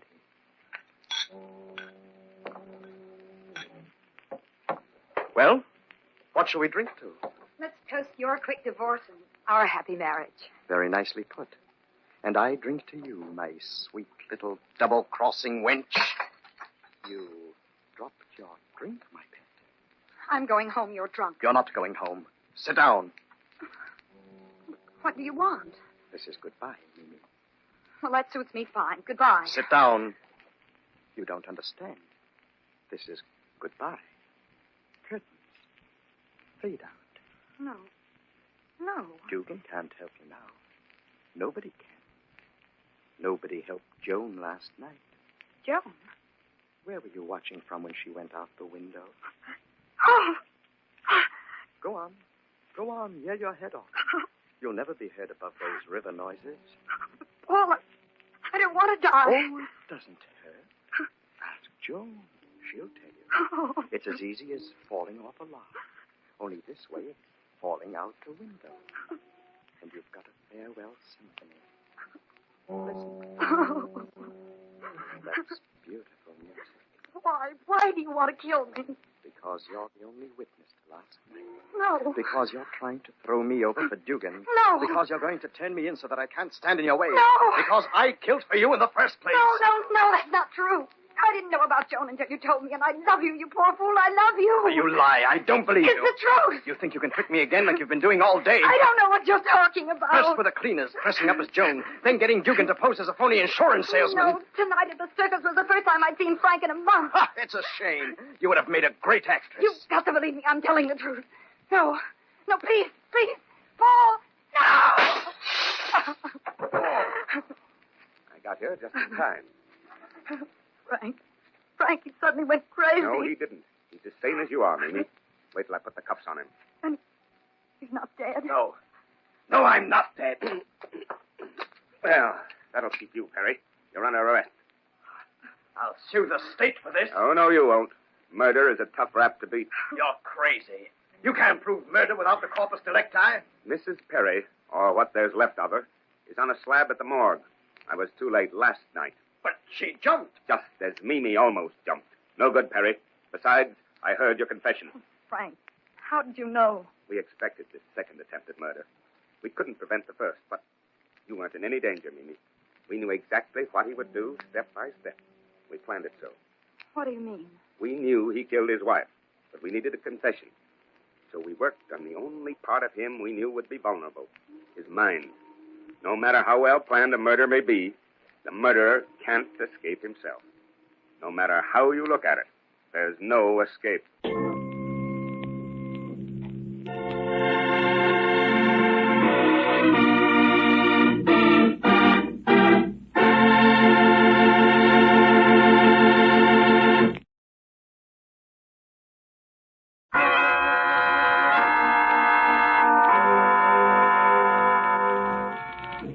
From shadows and stillness, mystery weaves a spell of strangest fascination, charging the mind with doubts and fears. For mystery is a strange companion, a living memory in the haunting hour.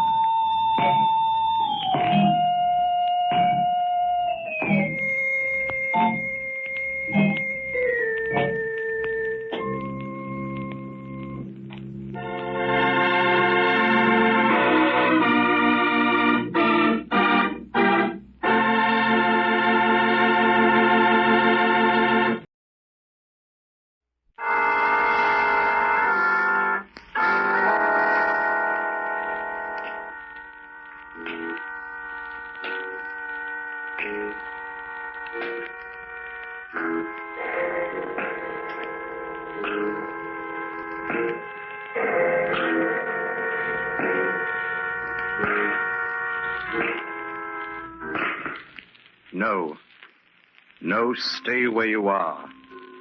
Do not break the stillness of this moment, for this is a time of mystery, a time when imagination is free and moves forward swiftly, silently. This is the haunting hour.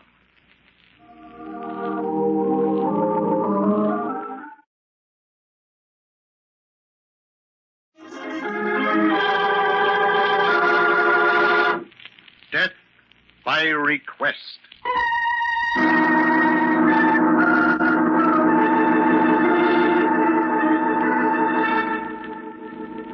A man sits quietly by his fire, his eyes drawn to the shifting, darting tongues of flame. The crackle of the burning wood breaks in upon the silence, and the man stirs comfortably in his chair. Roger Stevens is at peace with the world. Lost in the stillness of his study, the goodwill of the universe seems crowded into this man's successful life. But there is a deception to this peaceful scene of contentment, for at this very moment, the life of Roger Stevens abruptly changes its course. There it is, the phone jangling harshly, cutting the silence into jarring bits of sound. Roger Stevens becomes aware of the insistent ringing. He rises from his chair, walks toward the telephone. He is wondering who can be calling at this late hour. It is almost midnight. There, he is lifting up the phone. Hello? Hello? Who is this, please? Is this Roger Stevens? Yes, but who's calling? Did you live in Oak City about 10 years ago? Yes. See here, who the devil is this? My name doesn't matter, Mr. Stevens, but I'd like you to know that I'm a friend of Mike. Mike? Mike who? You know who I mean, all right? Say, if this is some sort of joke, it's a rather poor one. I'm afraid I'll have to bid you good night. Don't do that, Mr. Stevens. You'd better hear what I have to say. Who are you? I guess you wouldn't know me without my wings, Mr. Stevens, but you might call me an avenging angel. And... well, you're drunk. Go home and sleep it off. I've been looking for you for 10 years. I thought you might have changed your name, but you played it smart. After the verdict of suicide, you figured you were in the clear. Now, look here, whoever you are. This ceases to be an amusing situation. If you don't tell me who you are and what you want, I'm going to hang up. All right, Mr. Stevens, if that's the way you want it, okay, I'll give it to you straight. 10 years ago, Mike was in business with you. He found you were stealing from company funds. You killed him. Forged the books to make it look like you'd been the guilty man. And planted the idea of suicide. I never believed it. Never. Why, you're crazy. I don't know what you're talking about. And when I came home, I tried to tell the police that it couldn't have been suicide, but they wouldn't listen. You had left the city. No one knew where. Now, listen to me, you fool. You've got the wrong man. I don't know any man named Mike. I never killed anyone. I know you murdered Mike, Mr. Stevens. I've got the proof. But I'm not giving it to the cops. I'm going to kill you myself. I'm going to make you suffer like Mike. Now, look, I tell you, you're wrong. I don't know who you are or what you want. If this is some joke... You know it's not a joke. Now, look, if you don't leave me alone, I'll call the police. It's a good idea, Mr. Stevens. Why not tell the police you're a murderer? It might be better that way. It would clear Mike. Okay, then. 2 days are all you get. What? Confess the murder in 2 days. Or I'll kill you myself. Confess to what? I've done nothing. 2 days, Mr. Stevens. 2 days. Hello. Hello. Hello. Hello.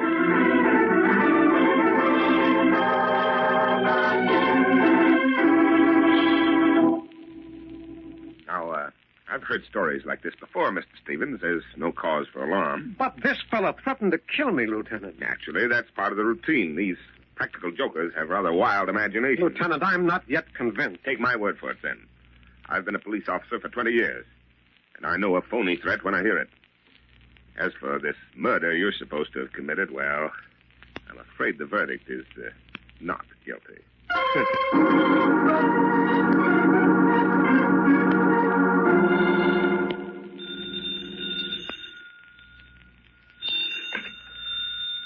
Hello? Sorry to bother you again so soon, Mr. Stevens. What is it? Why don't you let me alone? I'll be around for 2 days. Unless you've just made that unnecessary.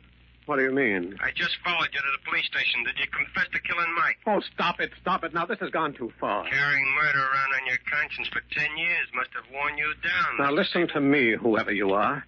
I don't know what you're talking about. I've been to the police, but only to report you for the nuisance you are. Now, I've a great deal of work to do, and I need my rest. Please don't bother me again. Good night. There. That should end it.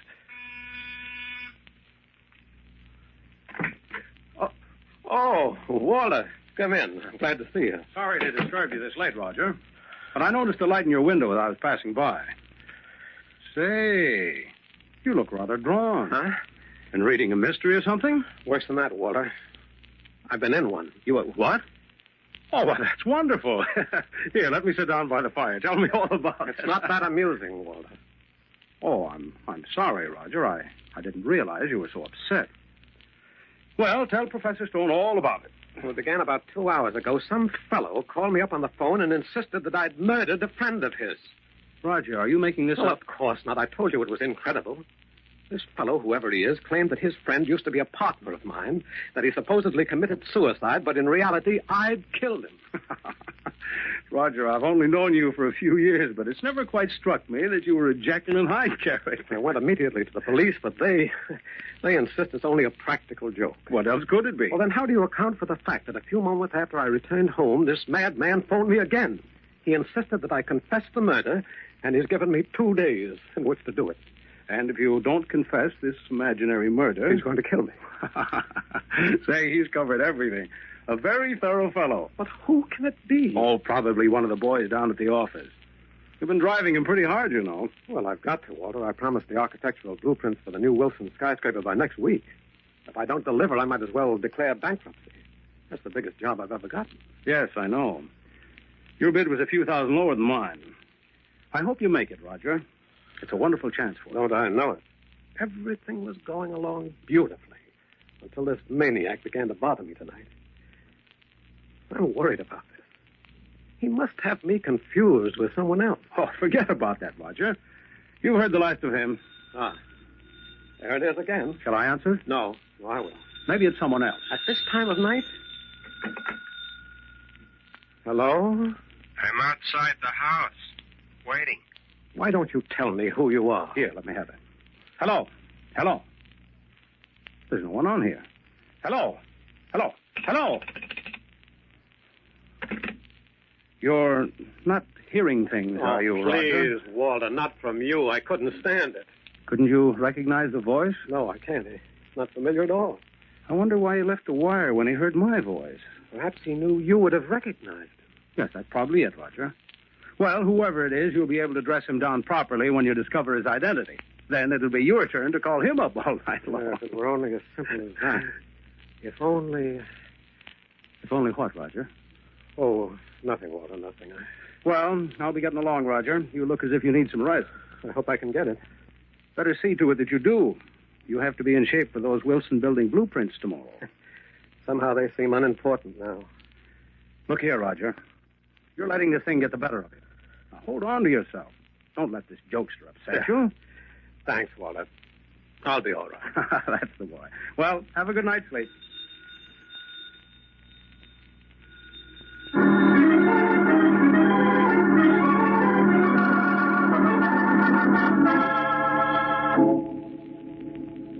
Well, it's about time you showed up, Stevens. I've been waiting here for you at my office for an hour. Well, I'm very sorry, Mr. Green. I came as quickly as I could. Do you have the blueprints for the Wilson Building? Well, you know, it's quite an assignment, Mr. Green. I'm aware of that, Stevens. But your company promised those plans would be ready for me this week. I've got to start construction the day after tomorrow. Well, you'll have them, Mr. Green. I'm finishing them this evening at home. Very well, then. I'll expect the blueprints no later than to noon tomorrow. Well, they'll be ready. I promise you that. And if you fail, Stevens, you're through as an architect. I promise you that.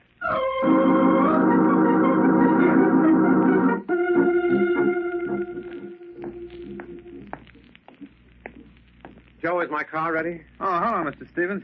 Yeah, sure. It's all serviced. Oh, thanks, Joe.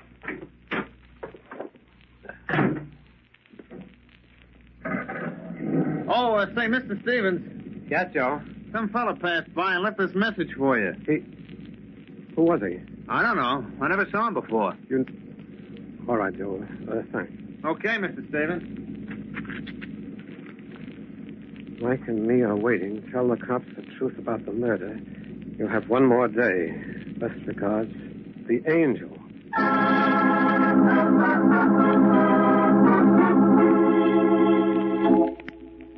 I've never heard of any criminal called the Angel. Well, this fellow's no ordinary crook, Lieutenant. He's got me confused with someone else, someone who really murdered his friend. We could check with the police of Oak City, but you don't even know the name of your hypothetical victim. Besides, it's obviously a hoax. You're a reputable citizen. But can't you trace this man by his note? Even a Ouija board couldn't help me with this, Mr. Stevens. It's printed, and there's no legitimate signature. Any man in this city could have written it. Well, isn't there anything you can do? Frankly, I don't think anything's necessary. I still feel this is nothing but the work of a practical joker. Look, can't you give me a police guard? Tell you what I'll do, Mr. Stevens. I'll post a man outside your house. That's the best I can do at the moment. Well... That's all I can do. What about the telephone call? I can't stop calls from coming through. But don't worry too much about that. Your Angel is bound to get a wrong number sometime.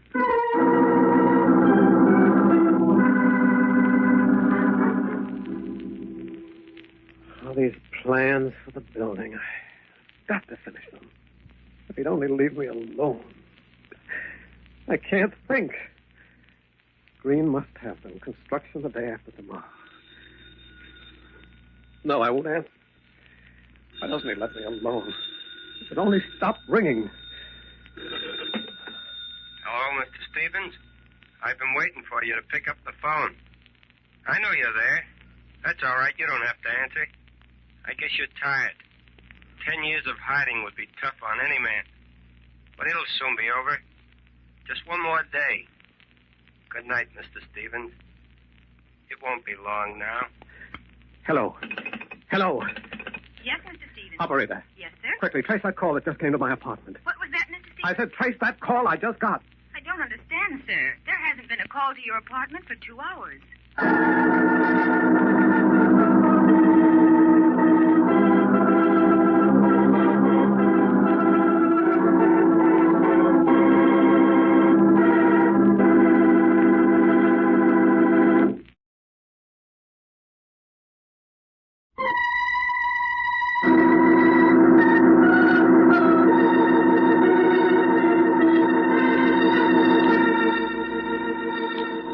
life of Roger Stevens has turned sharply from its security and contentment to a torment of fear and anxiety. A strange man has been phoning him constantly, threatening him with death unless he confesses a murder to the police. Stevens has one more day left in which to confess this crime of which he knows nothing, or he will be killed. Roger Stevens feels a growing terror in his heart. Just a few moments ago, he had received another telephone call, but upon asking the switchboard operator to institute an immediate tracer, he was informed that no one had phoned his apartment for the past 2 hours. Roger Stevens sits in his study, staring vacantly into the fire, the dull glaze of fear in his eyes. The jangling of the phone again, like a sharp, sudden pain. He jumps up quickly, runs rapidly across the room. Hello? I understand you were looking for me, Mr. Stevens. Oh, yes, I'd like to find you. You'll see me soon enough. You can count on that. Look, why don't you come to see me now, huh? Maybe we can talk this over. I made our bargain, Mr. Stevens. There's nothing else to say. I'll pay you anything, only go away. Leave me alone. You haven't much time left. Better make up your mind. For the last time, I tell you, I don't know your friend Mike. You won't even let me know his last name. You know his name. Tell it to the police. Hey, look, I'm carrying a gun. If you try to touch me, I'll kill you. Put it back in your desk. It won't do you any good. You're going to die. And without any company from me. You're a brave man hiding behind a voice. I won't have to much longer. Goodbye, Mr. Stevens. This is the last time I'll be calling you. The next time we talk, you'll see me much better than you do now. No, wait. I have, too long.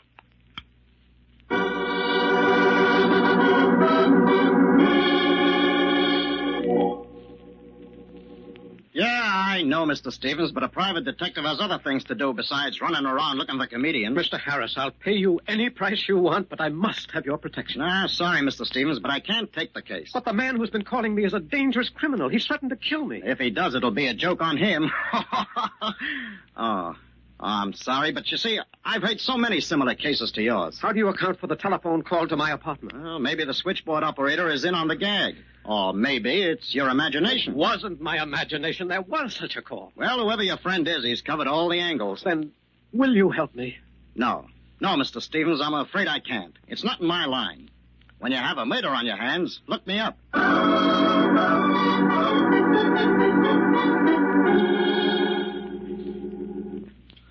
Take hold of yourself, Roger. You're going to pieces. What would you do? Somebody's threatened my life. I don't know him. I don't know what he's talking about. You know, it's just possible that this whole thing is real. I know it is. Walter, you've got to help me. What can I do? Stay here in my office with me, Walter. Stay with me. You'll never come near me with you around.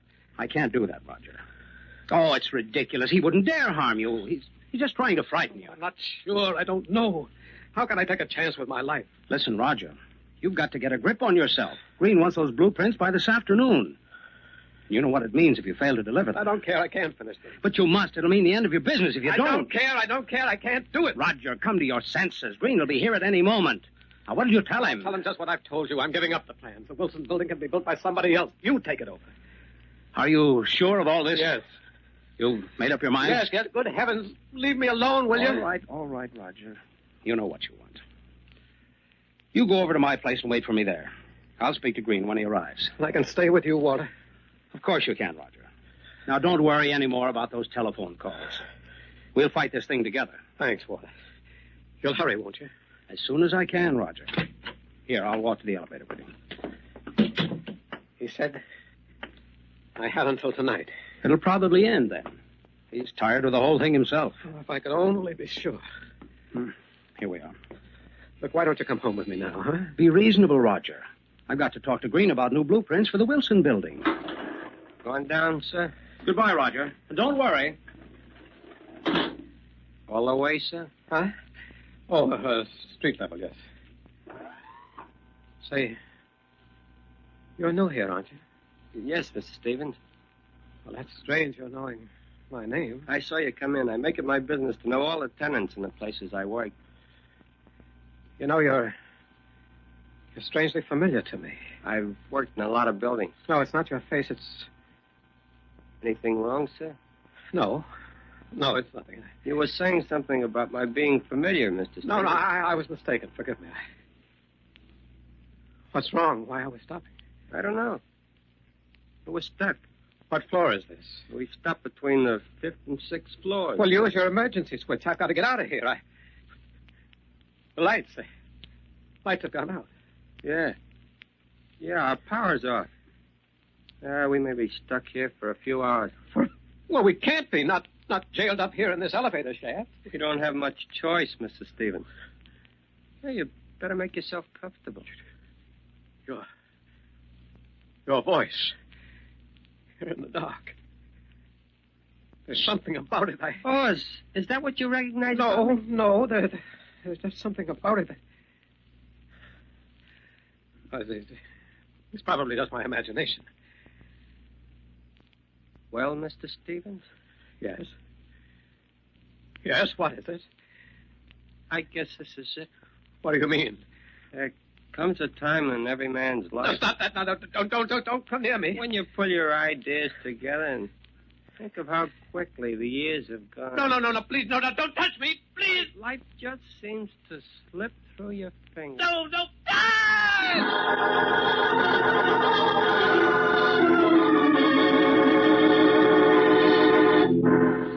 All right, everybody, stand back. Give him a little air, will you? What's wrong here? What happened to Mr. Stevens? The elevator got stuck in the shaft, sir. Mr. Stevens, well, he sort of went to pieces. Stevens, wake up, man. Wake up. How do you feel? Oh, Mr. Green. Yes. The elevator man, he tried to attack me. Oh, I did nothing of the sort, sir. He just went wild in the car and began screaming like someone was trying to murder him. Before you had this fit of yours, Stevens, did you finish the plans? And I didn't do anything to him. All right, that's enough. I believe you. Well, Stevens? No, Mr. Green, I'm sorry. Walter Stone is up in my office. He's taking over. He had better take over everything, Stevens. You're through in this town. I'll see to that.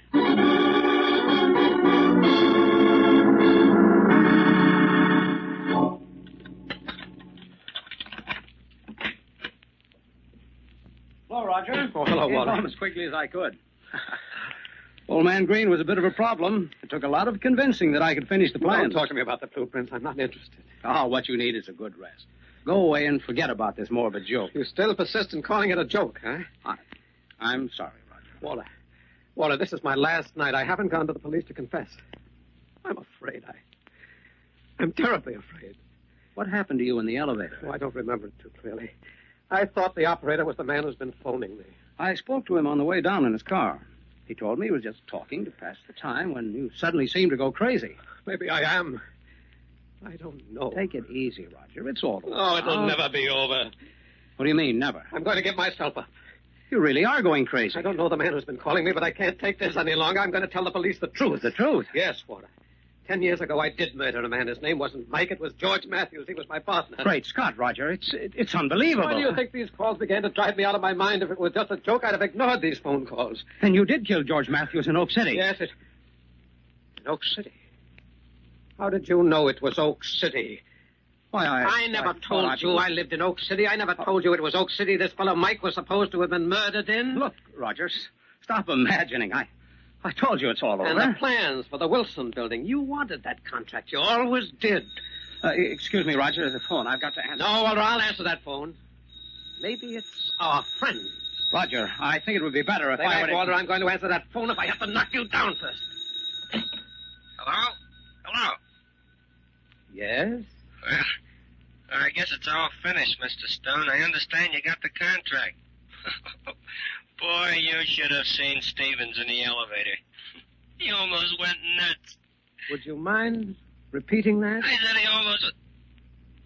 Wait. Who is this? Go on. What's the rest of it?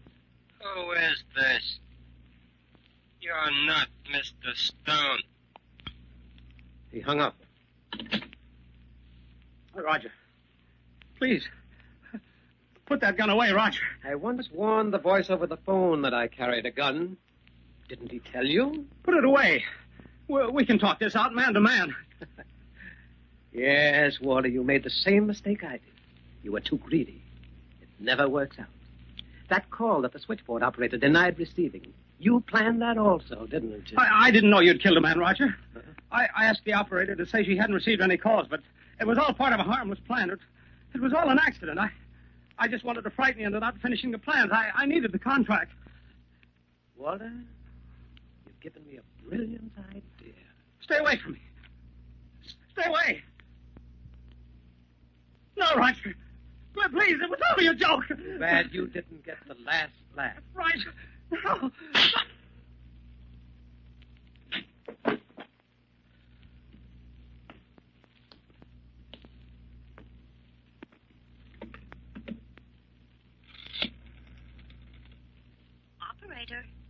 Operator, get me the police. I want to confess a murder.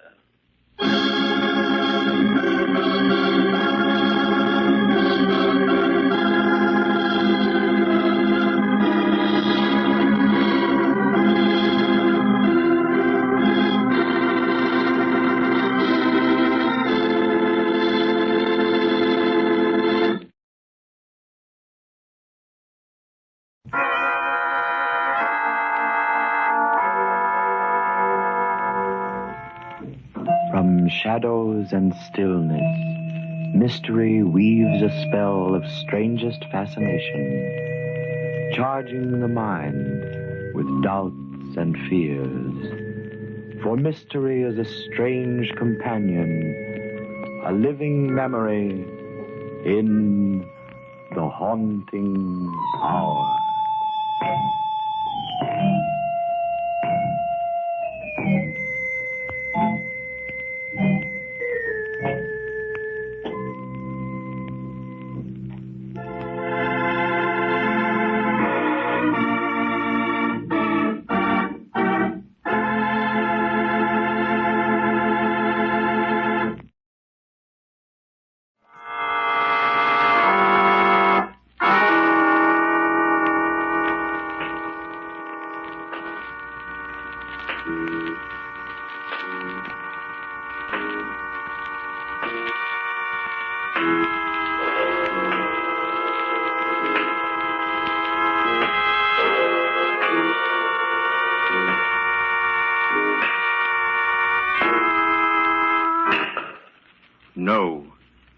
No, stay where you are.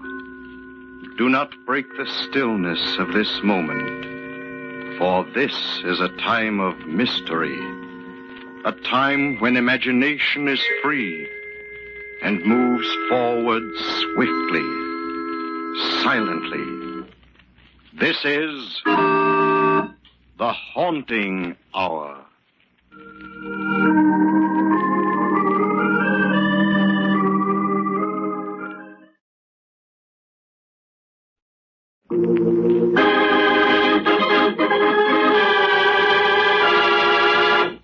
Nocturne.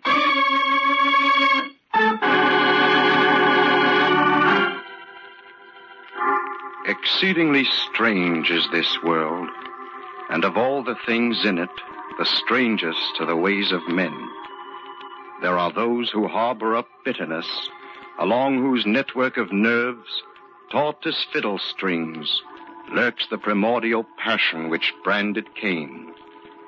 And there are those whose thoughts are like lighted shadows against the stars, and the fiber of whose individuality throbs to beauty and the revelation of music.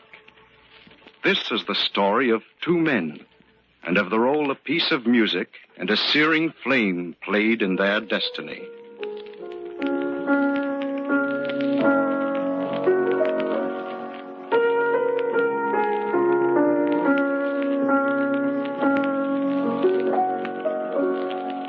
Two men, Matt and Stuart Bannock, twin brothers held together by the tenuous cobweb of blood ties, but poles apart in the warp of their lives. Matt, brooding and neurotic. Stuart, teeming with vigor, brilliant as a shaft of morning sunlight. That is Stuart playing. You're always playing that infernal piece. Why, Stuart, why? Matt, you've asked me that before. I like it. It's my favorite.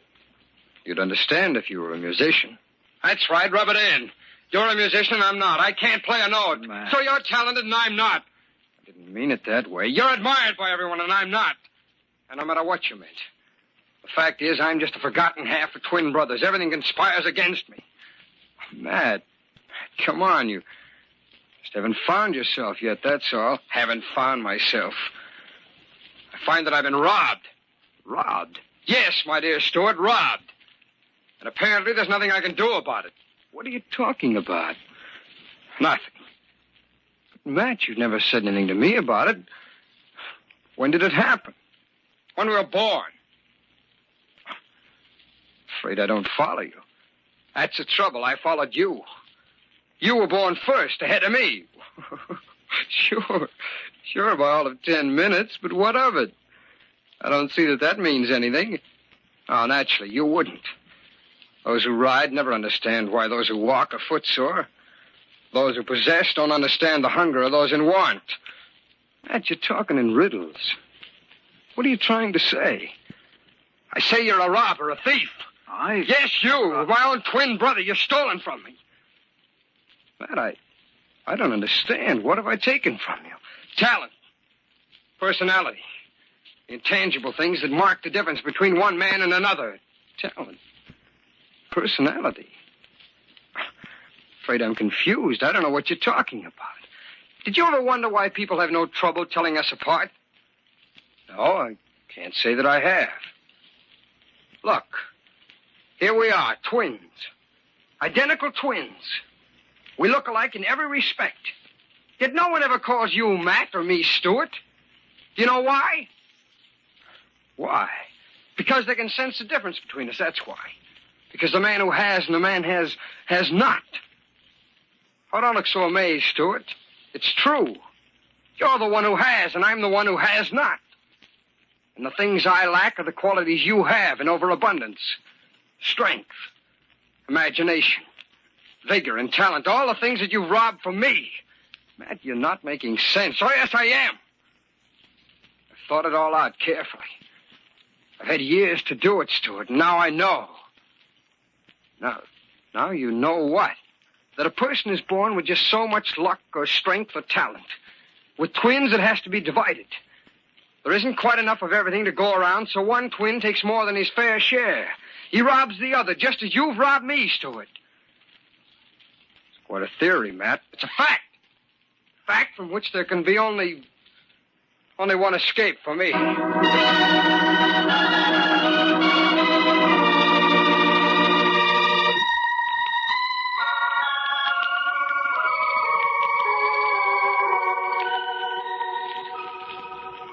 Mavis? Yes, Matt? Well, that is, you look very lovely today. Oh, thank you, kind sir. But then, well, you're always beautiful. Such flattery. It isn't flattery, you know I mean it. Mavis, you know how I feel about you. Please, Matt, we've gone all through that before. I can't help it, Mavis. I love you. I'd do anything for you. I'd even kill for you. Matt! Yes, I'd kill for you. I can't stand the thought of some other man possessing you. I tell you, I won't allow it. Please, Matt, you're all excited. Well, why shouldn't I be? You expect me to stand by and do nothing while another man steals all the things that I want? No one is taking anything from you, Matt. I just don't love you. That's all. Tell me the truth, Mavis. Is there someone else? Yes. I thought so. He always stands in the way of my happiness. He? But I haven't said who it is. You don't have to. I know. Well, then you must be psychic. Don't joke, Mavis. It isn't funny. Not to me. I'm sorry. Everyone is always sorry for me. Poor Matt, they say. He's not at all like Stuart, his twin brother. Oh, poor Matt. Isn't it too bad he isn't a musician, too? Oh, poor Matt. Oh, Matt, please. It's Stuart you love, isn't it? I didn't say. You don't have to. I can see it in your eyes. Why are you afraid to tell me? I don't know. Maybe it's because of what I see in your eyes. I'll tell you what. I'll make you a promise. As soon as the news of my engagement is ready to be released, you'll be the first to know. Thanks. No. Now do you feel like killing anyone? Yes, more than ever.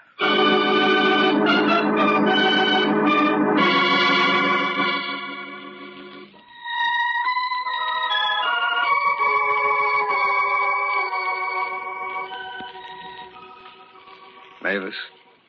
Yes, Stuart. Well, that is, you look very lovely today. Thank you, kind sir. But then you're always beautiful. Mavis, what's the matter? You look faint. Oh, it's nothing. I just remembered something that someone else said. You mean there are others crazy enough to think you're beautiful, too? So I've been led to believe. I thought I was the only one. You are the only one. Oh, Mavis, darling. I love you. And I love you. Oh, this is wonderful. You're wonderful. Everything's wonderful. I want to tell the whole world about us. Oh, but I promised to let someone be the first to know. Who is it? Anyone I know? It's Stuart. You will be careful, won't you? Careful? Careful of what, dear? Of, Oh, it's nothing. I guess I'm just being silly. No, you're adorable. Come here. Now, still feel silly? No. Oh, but, Stuart, darling. Yes, dear? Do be careful. For my sake, please.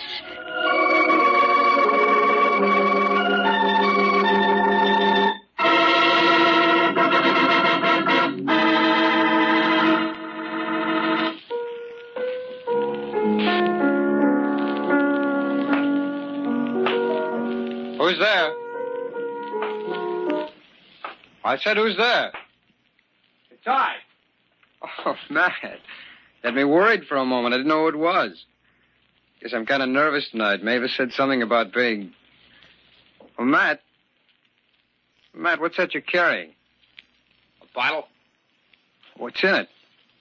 Liquid? A what? Gasoline. Matt, what's the big idea? See this match in my hand? Yeah. That ought to give you your answer. Matt, that's dangerous. For you, not for me. What are you saying? You won't rob me this time, Stuart. You've taken talent and personality from me. Now you want the girl I love. But I can't stand the thought of some other man possessing Mavis, I tell you, and I won't allow it. That I didn't know. Well, you do now! I'm going to set the house on fire, and you're going to be burned alive, dear brother. Matt. You can't get out. The flames will have you trapped there in the corner, but I can get out. I'm standing here by the door. Matt, don't strike that match. Goodbye, Stuart.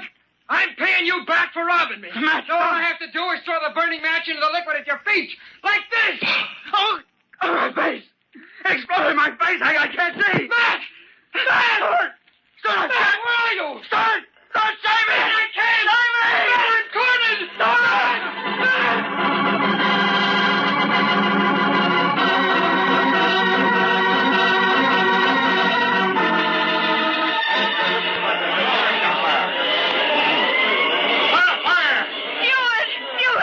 Can't go in there. Oh, my fiancé is in there. Let go of me, officer, please. Sorry, but no one can go into that house. It's a solid mass of flames. Please. Nothing doing. Look, there's somebody at the window. He's going to jump. Oh, let it be Stuart. Go on, jump. Hurry, jump. Stuart! Hang on.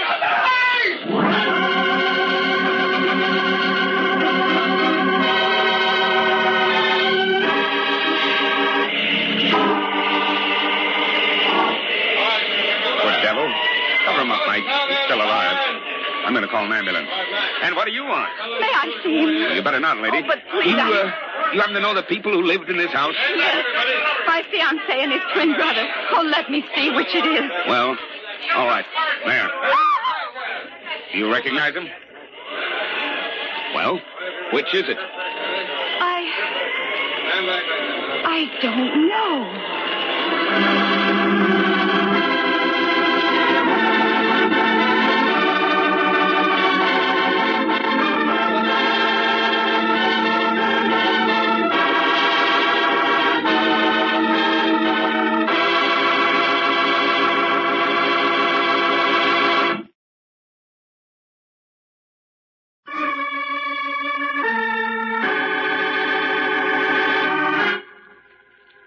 Matt and Stuart Bannock, twin brothers, yet different as day and night. Matt, bitter and neurotic. Stuart, a brilliant pianist whose favorite music is one of Chopin's nocturnes. Both are in love with Mavis, who loves Stewart. Matt believes he has been robbed of talent and personality by being born a twin. He sets fire to the Bannock house to kill Stewart, but he too is trapped in the flames. One man leaps from the burning building. Which is it? Matt or Stewart?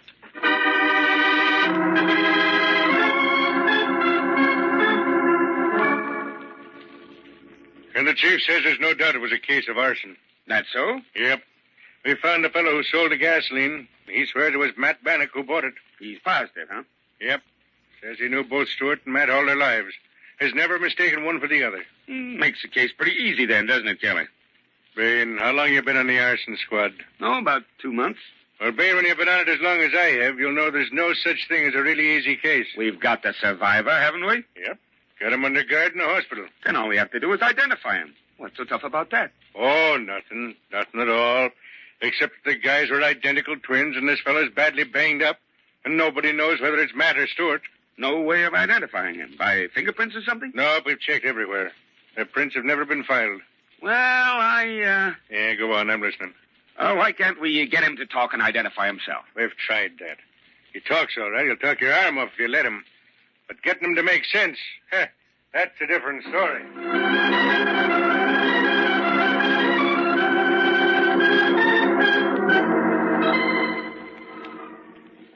Mavis? Mavis? Yes? I want Mavis. I love Mavis. Will you tell her that when you see her? Yes, I'll tell her. Make her come to me. Without her, I'm lost, and everything is wasted. Oh, try to rest, please. You're not like Mavis. Now, you must be quiet so you can get well. Shall I tell you a secret? I love her. Everybody loves her, but I love her most. She loves you, too. How do you know? Who told you? Go away. Tell Mavis I want her. I'll bring her to you if you'll just go to sleep. And when you wake, she'll be here beside you. Tell her I love her. I'll sleep if you promise to tell Mavis I love her. Yes, I promise. Now, close your eyes.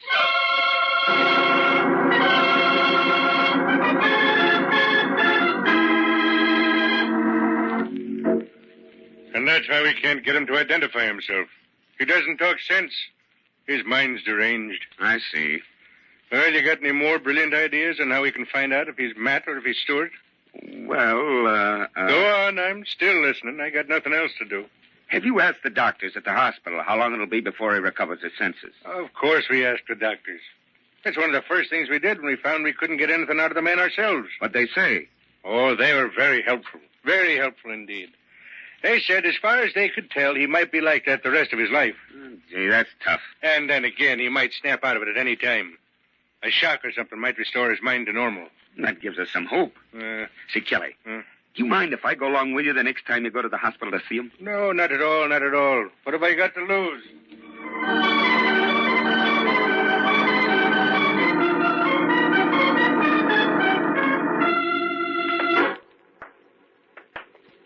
There it is. 802. This is room.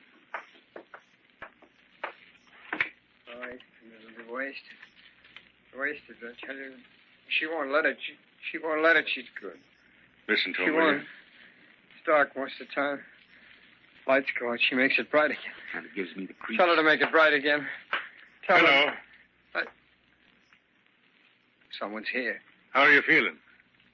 I don't know you. Who are you? Oh, just a couple of friends. Who are you? You wouldn't understand. It's the darkness, but she makes it bright. Poor devil. She's Mavis, and I... You're Matt. You're Matt, aren't you? I'm Matt? I'm Matt. Huh. I'm tired. I'm tired. But you are Matt Bannock. We know that now. I love Mavis. Stop bluffing. You're Matt Bannock. You know you are. I know I am. I am Matt Bannock? Yes. Yes, I am Matt Bannock. I'm Matt Bannock, and I've been robbed. Mavis makes the darkness bright. Stop that. Now repeat after me. I am Matt Bannock. Go on, say it. I am... It's no use saying this crack. I think he's faking. What's your name? I'm Stuart Bannock. I'm Stuart Bannock, and I have everything. What's your name? I'm Matt Bannock. I'm Matt. I've been robbed of my heritage. What's your name? I love Mavis. I love Mavis because she makes everything right. Oh, I give up. He's I love cracked. her. Yeah, but let's get out of here. I love Mavis.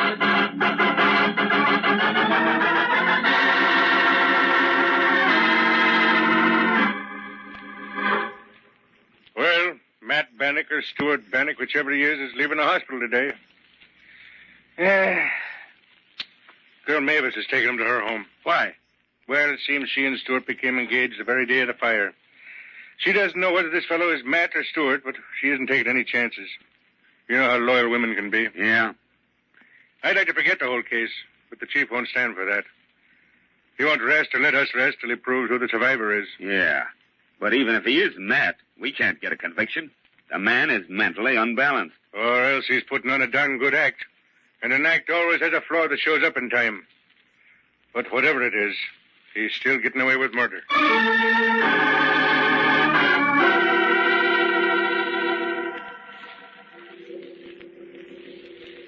You're home now. This is your new home. Home?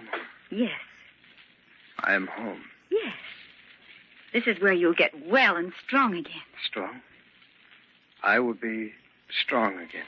You see? You've spoken 2 rational sentences in succession. Home. Maybe the association of ideas and objects will help. Come along. Come along with me. That's it. I like to be home. I like to be home. Now, sit right down here. That's it. Look what's in front of you. See? It's a piano. Piano? Yes, a piano. Play it. Play the piano. Piano. Watch me. See? Like this. Now you do that. Piano. Here. Let me help you. Put your hands on the keys. Like this. That's it. Now play. Please. Piano. Please try. Try again.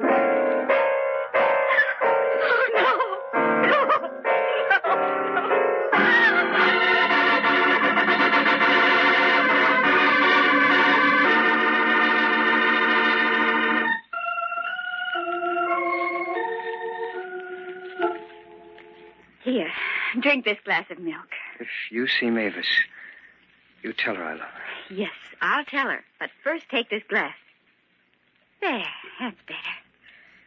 Oh, I'm so sorry for you. Everyone is always sorry for me. What? I don't want to drink this. I'm tired. I'm tired of this. Oh, you sound like me. Tired of it all. Robbed of talent and personality. Oh, no, it can't be. I said robbed. Don't wave your arm like that. You'll have to upset the table. I can't stand the thought of some other man possessing Mavis. Matt's words. Robbed. He said that the day you... I won't allow it. Oh, be careful of that table. There's a burning chafing dish on it. I tell you, I won't allow it. Oh, the table. Now you've overturned it. I won't allow it. The rug. The rug is on fire. It's on fire. Get out of the way. Get out of the way while I put out this fire.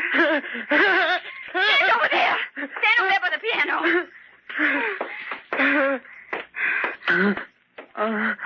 There. There, the fire is out. Do you hear? The fire is out. Fire? Fire? Don't come near me. Stay there by the piano. Piano? Yes, by the piano. Piano. Fire. No. Piano!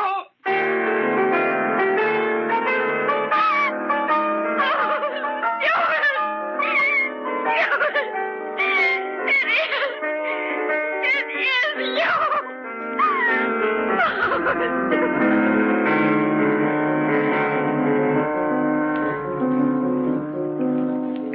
Exceedingly strange is this world, and of all the things in it, the strangest are the ways of men. This is the story of two men, and of the role a piece of music and a searing flame played in their destiny. Two men, Matt and Stuart Bannock, twin brothers, held together by the tenuous cobweb of blood ties, but poles apart in the warp of their lives. Matt, brooding and neurotic. Stuart, teeming with vigor, brilliant as a shaft of morning sunlight.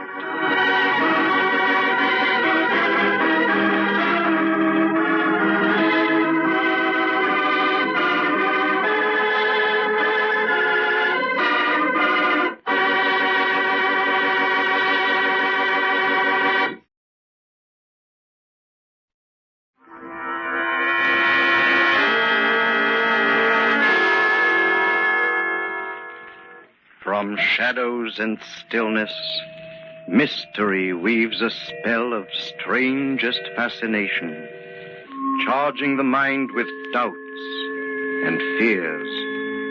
For mystery is a strange companion, a living memory in the haunting hour.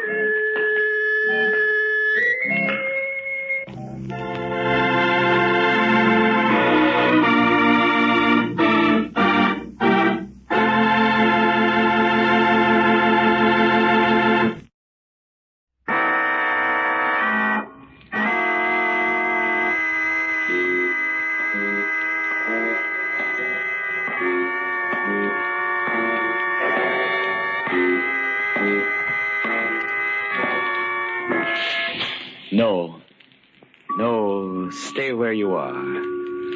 Do not break the stillness of this moment, for this is a time of mystery, a time when imagination is free and moves forward swiftly, silently. This is the haunting hour.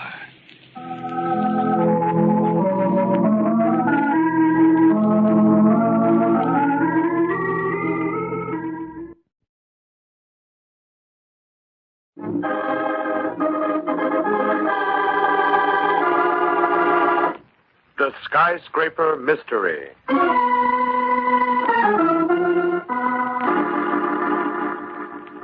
It is lunch hour on a crowded downtown street of a great American city. Come on, Sadie. Let's go into this store. I've simply got to get a dress today. Oh, gee, Hazel, I'd love to. Honest, I'd love to. But I've been out of the office an hour now. My boss will be awful mad if I don't get back. Ah, come on, Sadie. It'll only take me a minute. I hear they got some wonderful pies. Maybe you can pick up something yourself? Well, I do need another dress. I simply haven't a thing to wear. I went... Hazel! Oh, what is it? There's a man falling from that building. Oh!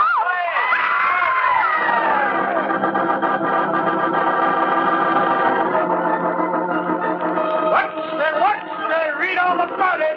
Third window cleaner plunges to death in 2 weeks. Mysterious accidents continue. What's there?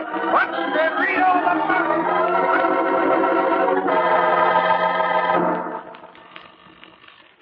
Regional Insurance Company Executive Office. One moment, please. I'll connect you. Regional Insurance Company Executive Office. I'm sorry, sir. Mr. Sanford is making no appointments today. Yes, sir. I'll be glad to see Wonder why B.S. himself wants to talk to us, Maggie. I haven't the faintest idea, Steve, but it must be important. Otherwise, we wouldn't be called up to the front office like this. Mr. Daly? Oh, yes. Miss West? Yes, that's right. Mr. Sanford will see you now. Come on, Maggie. And keep your fingers crossed. Sit down. Oh, yes, thank you. Thank you, Mr. Sanford. I've been informed that you two are the best special investigators on the company staff. Oh, well, I've got a special assignment I want you two to work on right away. Yes, Mr. Sanford? I want you to look into these window cleaner accidents. They've cost our company a lot of money in claims already, and we may have to pay much more. Then you think they may not be accidental? I don't know, Miss West. That's what I want you and Mr. Daly here to find out.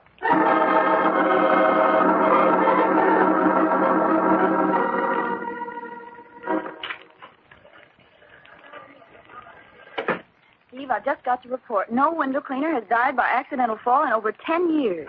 Thank you, Maggie. Yeah.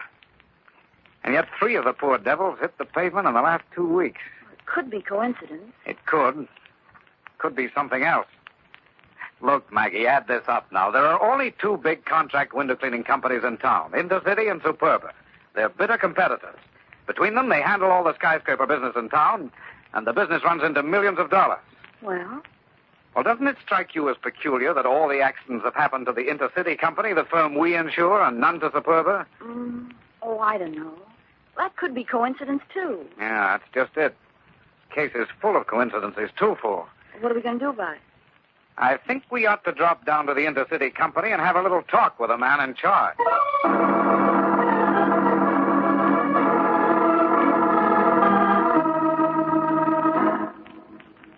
You understand, Mr. Daly, Miss West. I'm just the superintendent of Intercity Company. The firm is actually owned by hundreds of stockholders and operated by a board of directors. I see. Do you mind if we ask you a few questions, Mr. Cooper? Not at all. I'll do anything if it'll help stop these terrible accidents. Then you think they were accidents? I'm afraid they were, Miss West. I don't understand why they happened, but they couldn't have been anything else. Why do you say that, Mr. Cooper? Well, when the men fell from the windows, they were wearing their safety belts. And they were in perfect condition. Yes, that's right. That's what the police report said. Oh, what about the bolts on the sides of the windows where the cleaners hook in their belts? They hadn't been tampered with. They were in perfect shape. Then you think your men plunged to their death just through carelessness? I don't like to admit it, Mr. Daly, but I can't see what else it could have been. But aren't your men trained to be careful? Yes, they're trained to be very careful. They have to be. That's what I don't understand. These 3 men were old-timers with the Intercity Company. I knew them all well. Knew their wives and their families, too. Well, it's hit me pretty hard personally, Mr. Daly. They were friends of mine. Oh, of course, I can understand that. Well, how have these accidents affected the company's business, Mr. Cooper? We're taking a beating, Miss West. We've lost 2 big contracts to Superba already, and we may lose a 3rd. If that one goes over to our competitor, well, I don't see how we can stay in business. You see, the skyscraper people in town don't like all that unfavorable publicity. Yes, I read that the Exchange Building and Midtown Towers went over to Superba. That's only one of our troubles, Mr. Daly. We're losing men to Superba, too. We can't hire anymore. What do you mean? The window cleaners think our company is jinxed. They're very superstitious. We're having all kinds of trouble hanging on to them. Of course, you insurance people are in on the picture now, too. Not that I blame you, of We're course. just trying to get to the bottom of these tragedies. Of course. All of us would like to. I've been in this business 20 years, and I've never seen a mess like this. If this keeps up, well, we'll have to sell out to Superba for a song. They've got our backs to the wall now. Excuse me, please. Hello? Oh, yes, Mr. Bates. Yes. Yes, I'll be right down. More bad news. What is it? The board of directors is holding a special meeting, and they want me to appear. It looks as though they're going to put me on the carpet. I'll be lucky if I have a job when I come out. Good luck, Mr. Cooper. Thanks, Miss West. Oh, if there was only something I could tell them. There was only something I could do to straighten out this mess.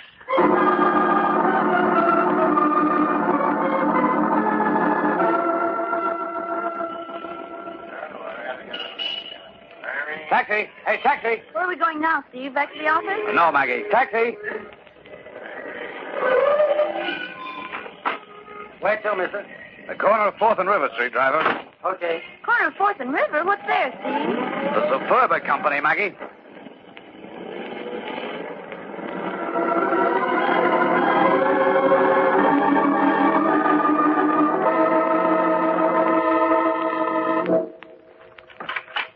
Mr. Carney will see you now. Oh, thank you. Thank you. You asked for a minute of my time. That's all I can spare. What is it? Mr. Carney, my name is Daly, and this is Miss West. If you're a salesman, you're supposed to see our purchasing agent. We're not salesmen, Mr. Carney. Well, what is it? Speak up. I'm a busy man. We represent the Regional Insurance Company. Insurance, so you're agents. When will you fellas learn to stop pestering me? I'm not in the market for any more insurance. That's final. Now get out. Just a minute, Mr. Carney. You may own the Superba Company, but you can't talk to me like that. Just a minute, Steve. Just a minute. Mr. Carney, we're not insurance agents. We're investigators. Well, what do you want of me? It concerns the little matter of those Intercity Company window cleaners suddenly dropping from skyscrapers. I see. Well, why come here to Superba? Our window cleaners aren't suffering any accidents. Why don't you go to see the intercity people? We've already been there. That still doesn't explain why you came to see me. We don't quite understand, Mr. Carney, why their men are having all the accidents and not yours. Look here, Daly, what are you implying? Why, nothing, Mr. We Carney. just thought that you might have an idea. I haven't any idea. I run my own business, a Superba company. What's going on at Intercity doesn't concern me, and I'm not interested. Is that clear? It's clear enough, but we've heard that you may be interested in the Intercity Company very shortly. What do you mean? Well, it's common knowledge that the intercity people have lost several contracts to you. If they lose a few more, they may be forced to sell out to you. I'm not in the habit of discussing my business with anybody. I haven't any information to give you, and I wouldn't if I could. Now get out. I'm a busy man.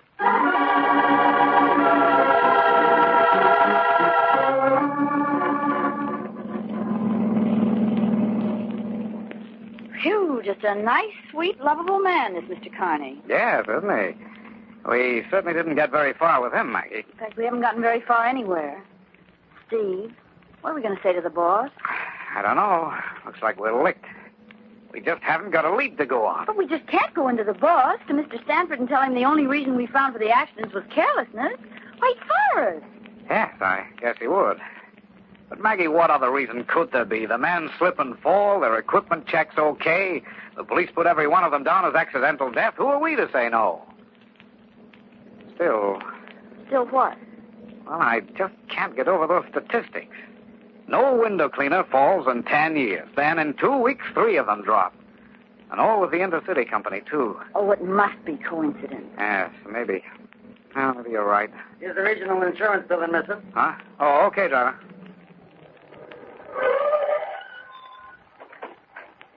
Here you are. Keep the change. Thanks. Well, Steve, I suppose we might as well report to the front office. Yes. Steve! What is it? Up there, that window in our old building. A man! Hey, look out! He smashed right through the awning and onto the sidewalk. Oh, horrible. Hey, it's another window cleaner. Hey. All right, Maggie, it's all right. Pull yourself together, Maggie. We've got work to do. Steve, Come on. We're going up into our building and find the office that poor devil dropped from.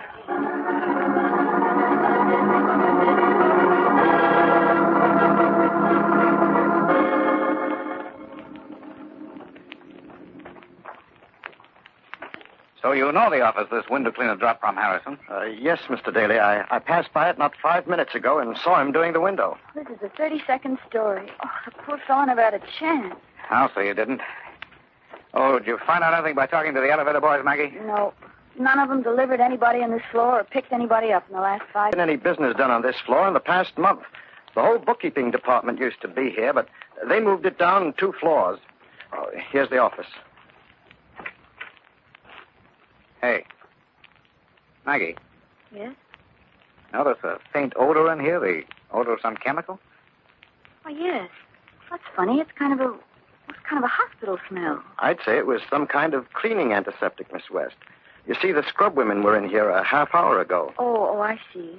Well, then it must have been the soap or cleaning solution they use. Anyway, it's not familiar to me. Oh, Steve, look. Why, there's the window washer's pail and sponge on the windowsill just as he left it. Yes. Hey, wait a minute. That's funny. What's funny? The pail's on the outside sill of the window. What of it? Well, look at the window, Maggie. It's already been washed on the outside. The man was working on the inside when he was interrupted. He must have been. Good heavens, Mr. Daly. Then how could he fall out? It's just what I'd like to know. The fact that it took place in an empty office is interesting, too. Just the place for a nice, quiet... Maggie, Yes, Steve? I want you to do a little research for me in a hurry. What? Check back on every accident of this kind that's happened. Find out which offices these poor devils fell from. Then call me the moment you're through. But, Steve, why It's just a hunch I've got, Maggie. But if it's true... Okay, Steve, I'm on my way.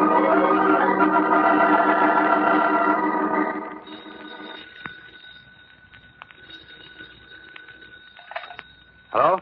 Steve, this is Maggie. I think I've got something. Yes? Every one of those accidents took place from the window of an empty office. Just what I thought. What, Steve? Murder, Maggie. Murder.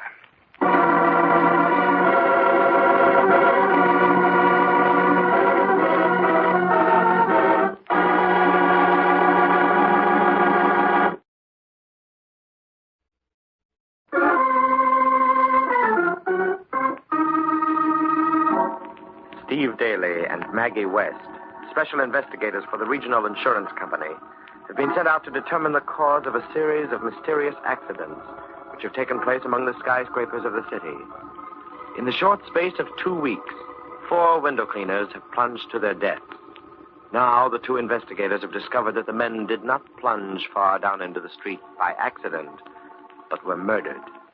From that point on, they hit a blind wall. Well, here we are again, Maggie.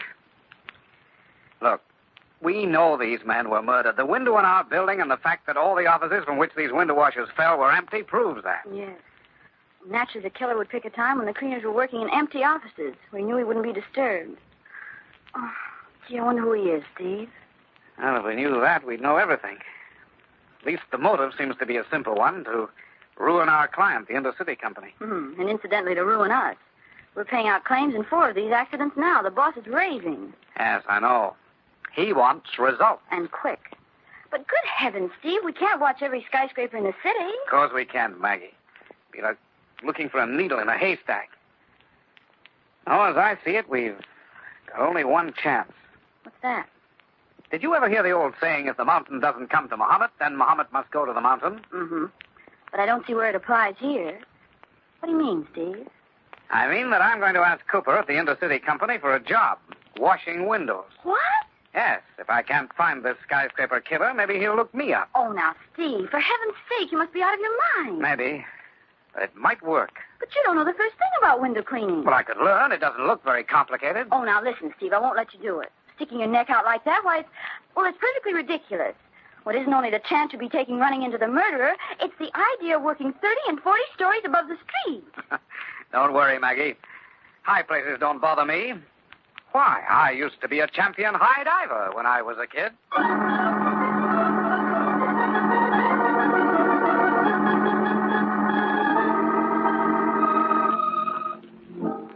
Daly, I can't give you a job with my outfit.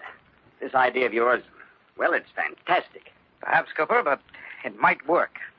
And it's our only chance. But you've never had any experience. Oh, now, how long does it take a green man to break into this business? Well, a couple of weeks.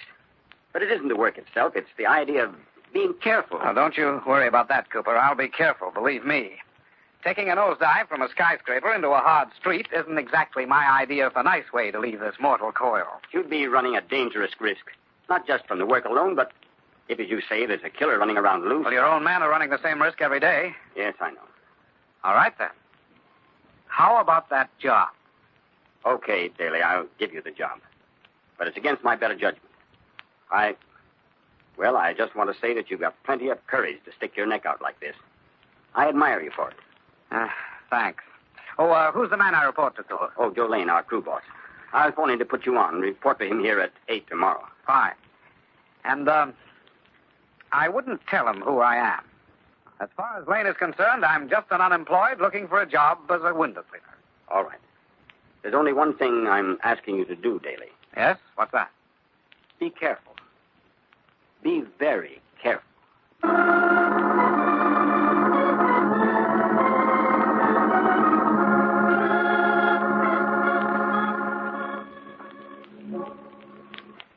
Morning. Are you Joe Lane? Yep. Oh, my name's Daly, Steve Daly. Oh, yeah, the boss told me about you. So you want to be a window cleaner, huh? Well, yes, I could use the job. Well, you don't look like a man that can do hard work. And window washing's hard work, Daly. Oh, I'm not afraid of it. You know, I hear they're hiring laborers to work on that new subway. Maybe you'd like that kind of work better, huh? No, I like it out in the open air. Look, Bud, I'm just trying to tip you off to something. Tip me off? To what? It ain't healthy to work for this outfit. We're in a city right now. We've had quite a few accidents. Well, I suppose accidents will happen.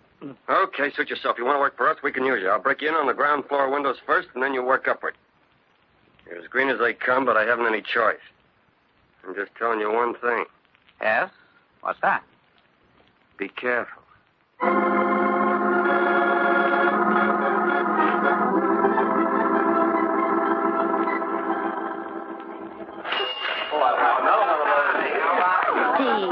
Yes, Maggie? You hardly touched your food. Oh, I know. I'm too tired, I guess. Now, I've been using a lot of muscles that never belonged to me. By the way, young lady, you've hardly touched your foot either. I'm too scared. Scared? About what? About you? I haven't had a good night's sleep in the 3 weeks you've been working for Intercity. Oh, now, wait a minute, Maggie. And last night I had a terrible dream. I dreamed that you were a human fly.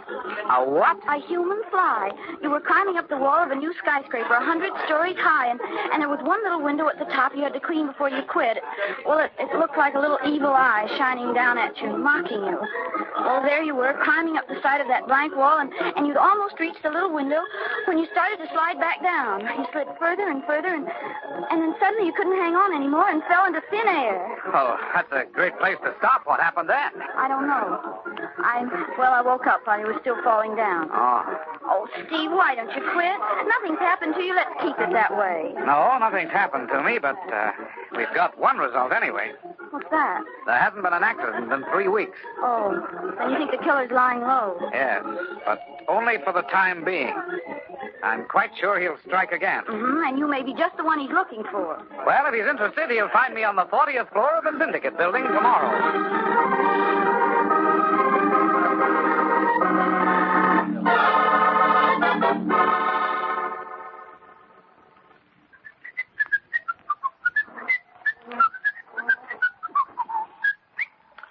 Well, that's the outside. Now for the inside of this window.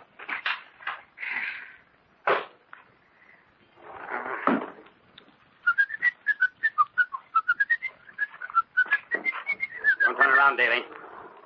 Keep facing that window. So, you're the man I've been looking for. Not exactly. You're the man I've been looking for. No, keep your hands up or I'll drill you with this gun. I see you picked a nice empty office where you wouldn't be interrupted. Naturally, my friend. Naturally. What are you going to do now? Don't you know, Daly? You're going for a ride. A one-way ride. You'll never get away with this, Cooper. Oh, so you recognize my voice? You'll never get away with it. They'll get you sooner or later. Oh, no, my friend, I disagree. When you have slipped and fallen to the street below, the police will call it an accident. They always do. You see, your body will be so crushed that no one will think otherwise. After all, we're 40 stories up. That's pretty high. Why are you doing this, Cooper? Why are you undermining and ruining your own company? I see no harm in telling you, Daly. I'm quite sure it won't get any farther. You see, Intercity will have to sell out the Superba for a song. And then I'll get a dividend from Superba for my work. Yes, sir, quite a dividend. So Carney of the Superba is paying you for these killings, huh? Killings? Oh, that's such a crude word, Mr. Daly. You mean, accidents. However, this is no time for talk. Work to be done. I have a new cleaning fluid here in this little bottle. I'm going to demonstrate it to you. Chloroform, huh? You're very clever, Daly. You called your man inside the office on the pretext of demonstrating a new window cleaning fluid. Then you knocked him out with the chloroform and dumped the poor devils out of the window. And you knew that even if there were a coroner's inquest, nothing would come of it. Because chloroform is almost impossible to detect in an autopsy. You're too clever, Mr. Daly, much too clever. Naturally, I knew you'd never fall for a pretext like that. That's why I brought this gun, just to be sure. I wouldn't turn around if I were you. You'll feel no pain. It's just like going to sleep. Oh! My eyes! My eyes! Try to blind me with that sponge, will you? You missed, Cooper. There goes your gun. Now, it's either you or me. I can't see you, but I can hear you, Daly. Once I get my hands on you... Cooper, look out! The window! I strangle you to death, Daly! Cooper! Strangle you to... Oh!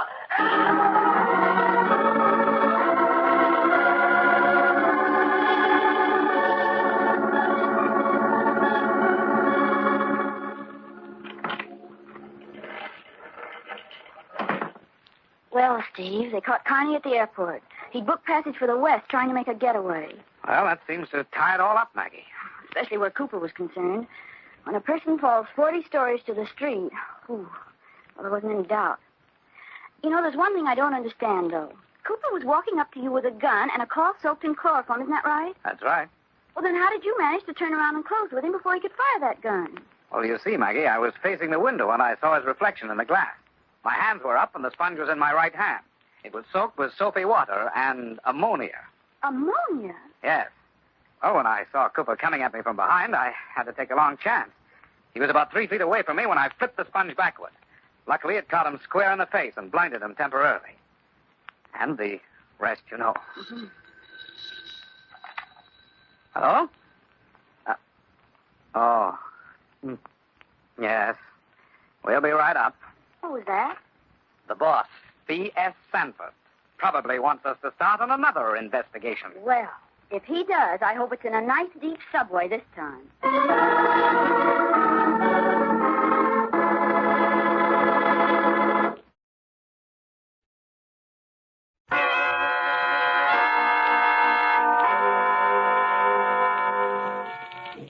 From shadows and stillness, mystery weaves a spell of strangest fascination, charging the mind with doubts and fears. For mystery is a strange companion, a living memory in the haunting hour.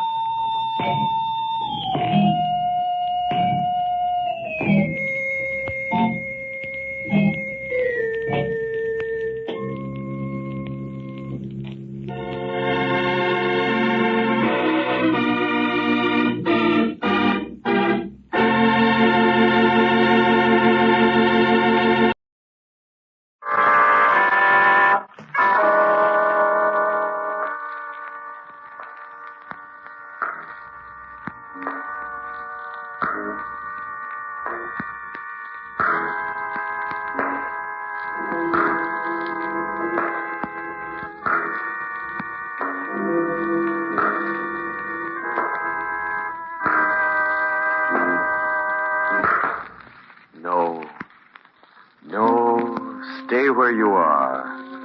Do not break the stillness of this moment. For this is a time of mystery. A time when imagination is free and moves forward swiftly, silently. This is the haunting hour.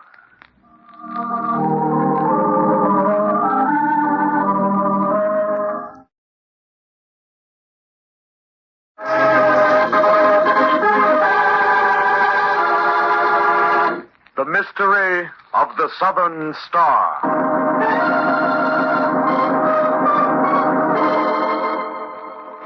An ocean liner, several days out of South Africa, plows through the Atlantic toward America. Another turn around the deck, Mrs. Ashworth? Heavens, no, Mr. Westcott. My goodness, I haven't walked so much in years. If you don't mind, I'll just collapse on one of these deck chairs for a while. Won't you join me? I'd be delighted. Well, only one more day and then America. It's been a fine trip. Yes, lovely. I really enjoyed it.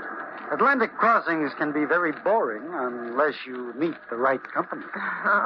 You've been very charming, Mr. Westcott. Same to you, Mrs. Ashworth.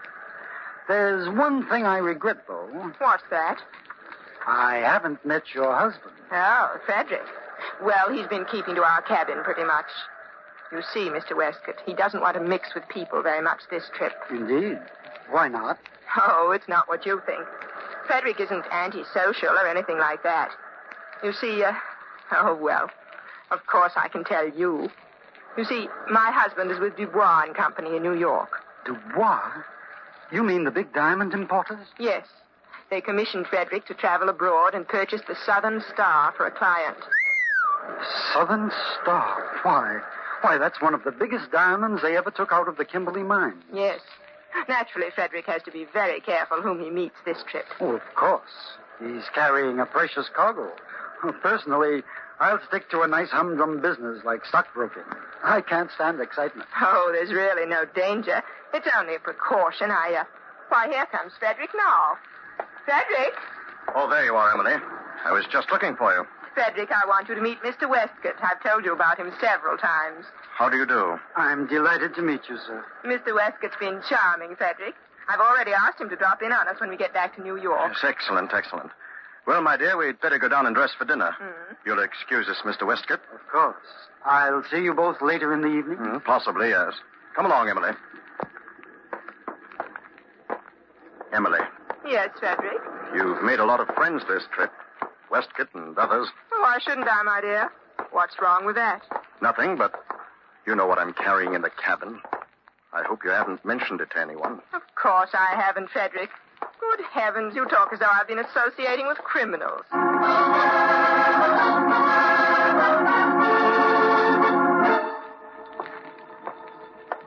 Radiogram, Captain. Just in from communications. Thanks. Any answer, sir? No. Tell Sparks to send these messages, though. Aye, aye, sir.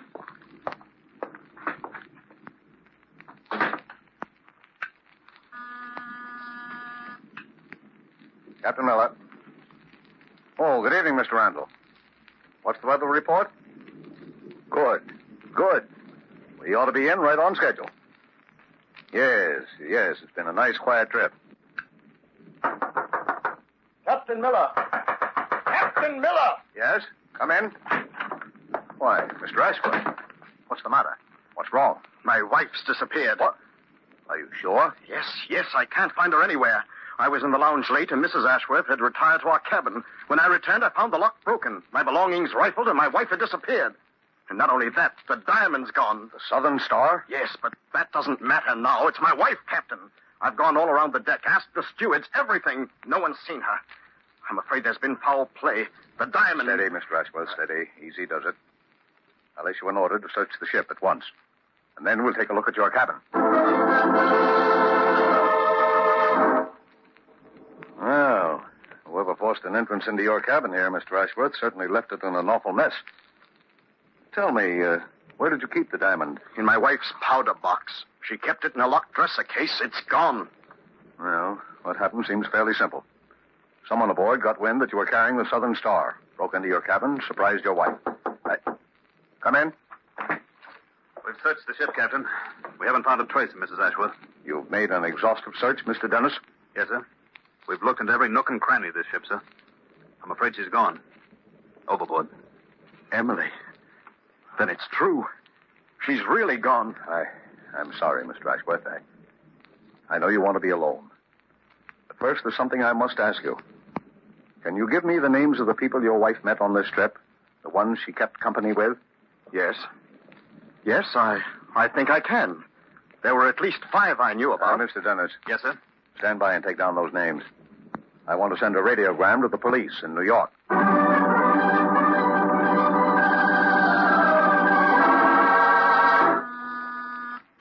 Yes? Detective Lieutenant Henry Hinge to see you, Commissioner. All right, send him in. Morning, Commissioner. Oh, morning, Hinge. Sit down. I've got a little job for you. What is it, sir? Yeah. Read this radiogram.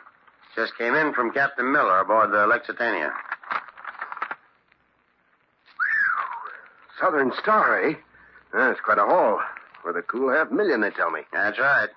Now, the Lexitania docks at 3 this afternoon at Pier 17. From here in, it's your baby. A tough baby if I know anything about these seagoing crimes. In order to prove murder, usually, you have to produce a corpus delicti. The corpus delicti is always somewhere in the Atlantic. Yes, you're right, Hinge. But one thing we can be sure of. That big diamond isn't in the Atlantic. Someone aboard that liner has got it and hopes to get through with it.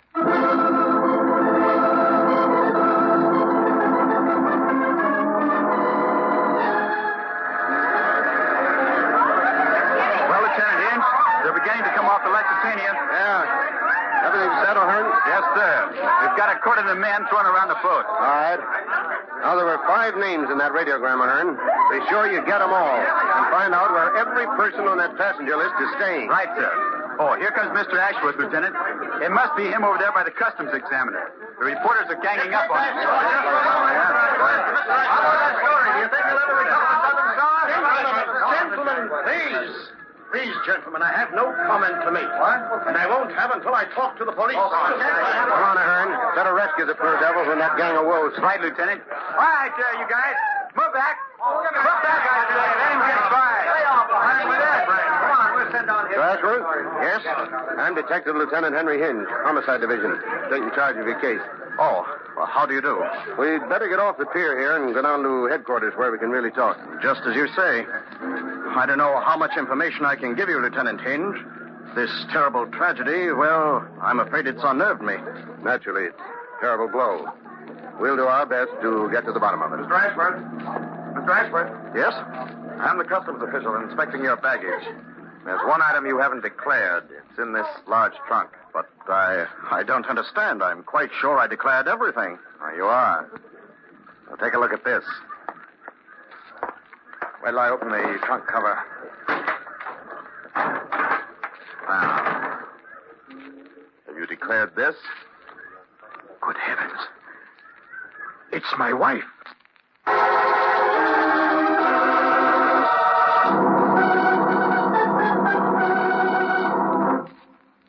Well, Hinge, are you going to hold Ashworth for the murder of his wife?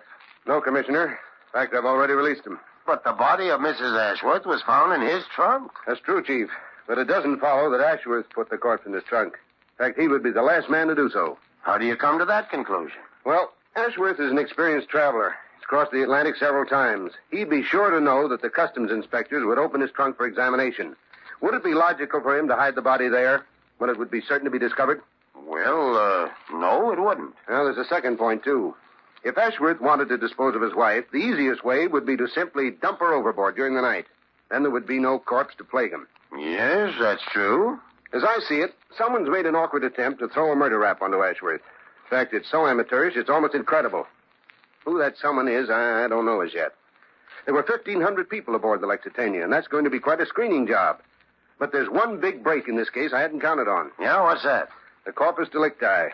It isn't at the bottom of the Atlantic this time, but right down at the morgue. I'm going down there soon and have a good look at it. I always like to see a corpse when there's been a murder. Something you can put your finger on. Yes? Commissioner, this is Sergeant O'Hearn. I hate to butt in like this, but I wondered if I could speak to Lieutenant Hinge for a minute. Hey, it's for you, Hinge. It's Sergeant O'Hearn. Thanks. What is it, Ahern? Lieutenant, about those 5 suspects we picked up off of the boat. Mrs. Ashworth's friends. Yes? Well, they're raising the roof. They say you've got no right to hold them any longer. All right, Ahern. Get them together and bring them to my office. I'll interrogate them there one by one.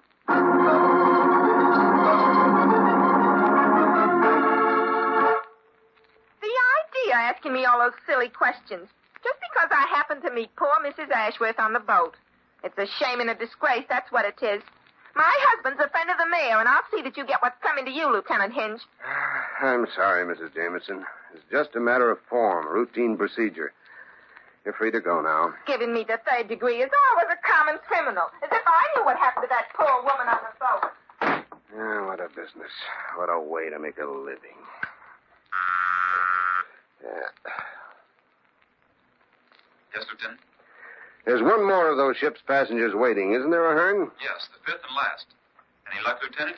No, they all seem to be on the level. Send in the last one, will you? Right. Lieutenant, I wish to register the most violent protest at this unwarranted examination. This is an outrage. I'm sorry, sir. Sit down. Try to make this as brief as possible. Merely a matter of routine. No, you're just off the boat and that you're anxious to get home. Well, what do you want to know? Your name? Leonard Westcott. Occupation? Stockbroker. How well did you know Mrs. Ashworth? Not very well. I just met her aboard the Lexitania. We spent some time together, and... Now, look here, Lieutenant, you're not implying that you what, Fingers? What? What did you call me? Fingers. Fingers Faraday. You ought to know your own name. What? Oh, I don't know what you're talking about. So you're a stockbroker now, eh, Fingers? Pretty dull occupation for one of the world's cleverest jewel thieves. I tell you, my name's Westcott. Don't waste my time, Fingers. I've got a long memory for faces. That scar on the thumb of your right hand hasn't changed a bit. Okay. So you know. What of it? I haven't done anything. Where's the Southern Star? I tell you, I didn't have a thing to do with it. I don't know where it is. Better talk now, Fingers. This isn't just a diamond theft. There's a murder rap that goes with this one. Look, Hinge, you've got to believe me. Sure, I knew about the Southern Star, but I never got a crack at it, honest. I don't know where it is or how Mrs. Ashworth got knocked off. The jury might not believe a man with your record, Fingers. Better talk now. I'm not saying anything. I don't know anything, and you can't prove anything, see? All right, we'll put you on ice for a little while. Maybe your memory will come back to you.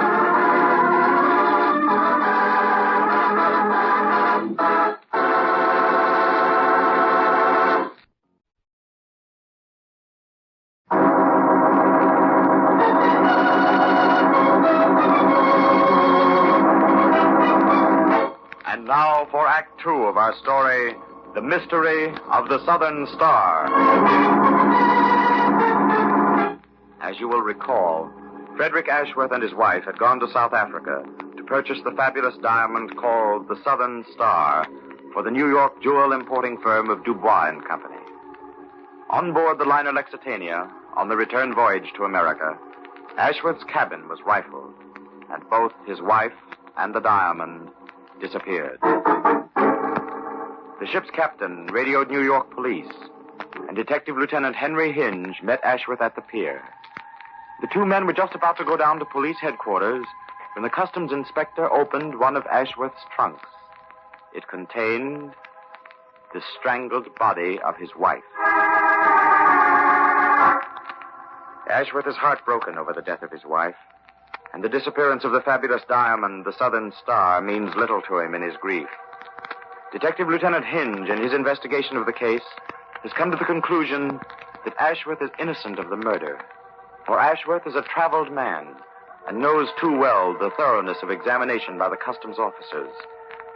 And Hinge really wanted to dispose of his wife. The simpler method would have been to push her overboard in the night. Of the 1,500 passengers aboard the murder ship, the Lexitania, Henry Hinge questions 5 who had met Mrs. Ashworth on the voyage to America.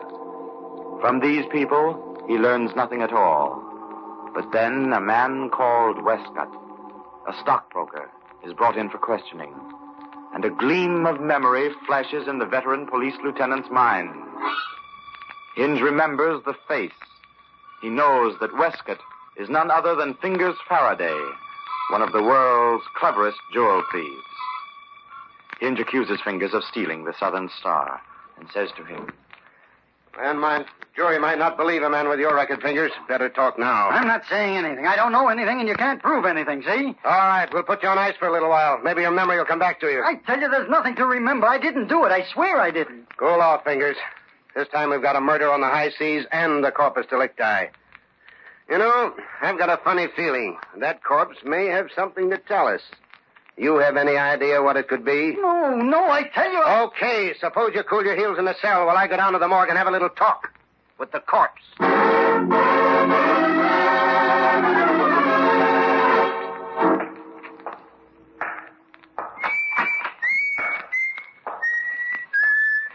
Well, Albert, you sound pretty cheerful this morning. Hello, Lieutenant Hinge. You know me. Whistle while I work. How's business here at the morgue? Booming, Lieutenant. Booming. I got 3 new customers today and never a complaint. I don't know where I'm going to put them all. We're full up. Medical examiner got here yet? Mr. Adams? Yeah. No, I ain't seen him. You and him meeting somewhere here this morning? Yep. Mrs. Ashworth. Oh, she lives right over here in drawer 634. Oh, here's the medical examiner now. Morning, Hinge. Morning. Albert. Are we all ready to look at the body? Yes, sir. I'll bring her right out.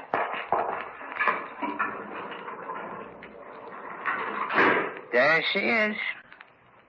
Now, if you gentlemen will excuse me, I have a little work to do. Well, Adams? Strangled by a person or persons unknown. Marks on the neck indicate someone with powerful hands did the trick. Victim put up a struggle. Note the bruises on the back and face? Yeah. My guess is that rigor mortis set in about... Wait a minute. That's strange. Very strange. What? The victim's mouth is shut tight. That's right. Strangled victim always dies with his mouth wide open, fighting for air. Precisely. It's quite clear that the killer forced Mrs. Ashworth's mouth shut after she was dead. Although for what reason, I haven't the faintest idea. I think I may have. Adams, when can you arrange an autopsy? I'm not sure it's necessary. Cause of death is obviously strangulation. However, I could make all the arrangements by tomorrow morning. Tomorrow morning, eh? That'll be fine. Come in. Why, it's Mr. Ashworth. Yes, Lieutenant Hinge. I'm sorry. The medical examiner and I were just looking over your wife's body. You shouldn't have come here, Mr. Ashworth. Well, I came to claim my wife's body for proper burial. I'm afraid we can't release her now, Mr. Ashworth. But why not? I'm her husband, her nearest living relative. Surely you don't think I wanted to stay in this cold and dismal place among all these other corpses? Lieutenant Hinge, I want my wife to have a decent burial now. It's sacrilege to keep her here. I'm sorry, Mr. Ashworth. Under any other circumstances, of course, you could claim the body. But this is a criminal investigation. We're planning to perform an autopsy on Mrs. Ashworth tomorrow. Autopsy? Yeah. Yes, but what on earth will that prove? I'll know better when we finish it.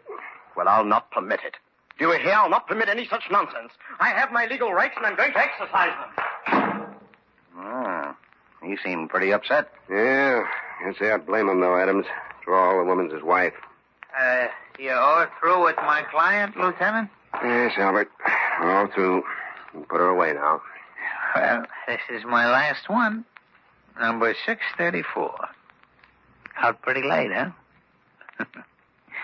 All the rest of my children are sleeping for the night. Well, in you go now.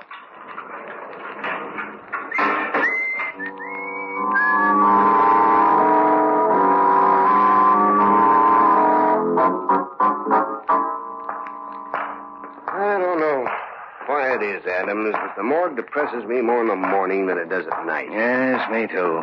I've been in here 1,000 times, and I can never get used to it.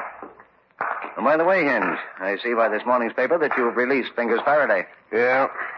We didn't really have anything on him, except the fact he was on the Lexitania. You can only hold a man on suspicion so long. Yes, I suppose so. And that crook is capable of anything. Well, here we are. Albert doesn't seem to be around. Well, still a little early in the morning. Let me see. Mrs. Ashworth's body was in drawer 634, wasn't it? That's right. Ah. Here we are. Yeah. Now we'll take off the shroud and... Hinge, look. Yes? Why, it's the body of Albert, the morgue keeper. He's been strangled. But where's Mrs. Ashworth? Somebody with a grim sense of humor came in and stole the corpse last night. And I think I know who it is. Where's the phone, Adams? Over there on the desk. Oh, poor Albert. He was such a cheerful fellow. Operator, get me Sergeant O'Hearn, homicide. Police headquarters, at once.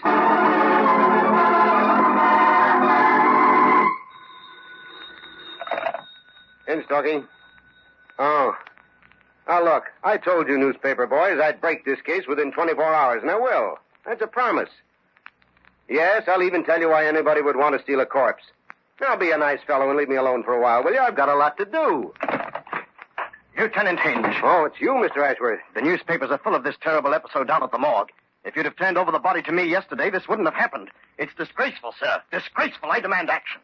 Where's my wife? Suppose you tell me, Mr. Ashworth. What did you say? I said, suppose you tell me. You know where she is. Why, this is absurd. Ridiculous. Is it, my friend? Well, you can't prove one word of this preposterous accusation. Can't I? Certainly not. I defy you to try. All right. Let's begin at the beginning with the motive. In the first place, you needed money badly. You lost heavily at gambling and also through bad business investments. Very heavily. How did you know that? Investigated. Routine here at the department. All right, let's go on. Your wife was heavily insured, and you had the Southern Star aboard the Lexitania. They both added up to money. So you strangled your wife, forced the gem down her throat, and closed her mouth so it wouldn't be detected. Then you stuffed her in your trunk, messed up the cabin, and reported to the captain. Am I right? You're talking nonsense. I'm talking logic. The trick was clever. Point number one, it diverted the attention of the police, including myself, from you as the killer, just as you figured. Naturally, a man in his right mind wouldn't use the trunk to hide the corpse, knowing that customs would surely open it. Go on, Lieutenant Hinge. I find this very funny. I don't think you will later. But to get back, hiding the Southern Star in your wife's throat was a clever way to get it by the customs officer. An almost foolproof way, and it worked. You reasoned that all you had to do was claim your wife's body for burial, take it home, and recover the diamond. When you were balked in this, you entered the morgue, killed Albert, left him in the drawer, and took the body of Mrs. Ashworth away. very pretty. Very pretty and rather macabre. But you can't prove it. Oh, yes, I can. There's one little detail. One little detail on which a jury will send you to the chair, Mr. Ashworth. And what's that? You were the only outsider who knew in which morgue drawer your wife's body was located. Drawer 634. It would have taken you hours to find it otherwise. You saw the number when you came in to claim the body, and you went straight to it when you returned. No. No, it could have been someone else, I tell you. That's not enough. You'll never convict me on that. Finch speaking. Lieutenant, we found the body. It was buried in the cellar of the Ashworth place here. Good work, O'Hearn. What about the diamond? We got that, too. Found it in a bureau drawer upstairs. Well, that's that. What about Ashworth himself, Lieutenant? We haven't located him. Oh, that's all right, O'Hearn. Don't worry about him. He just came down to headquarters here to give himself up.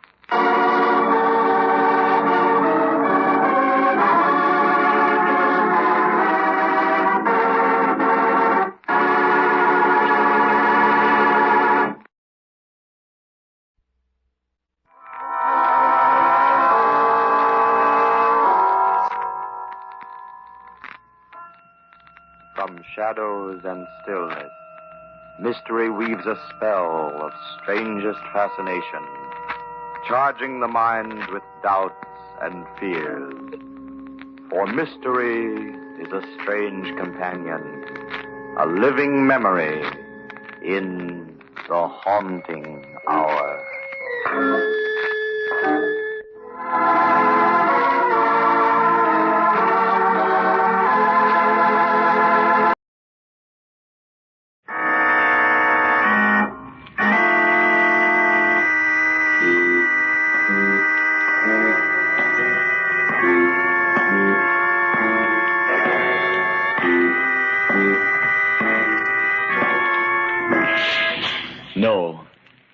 No, stay where you are. Do not break the stillness of this moment, for this is a time of mystery, a time when imagination is free and moves forward swiftly, silently. This is the haunting hour.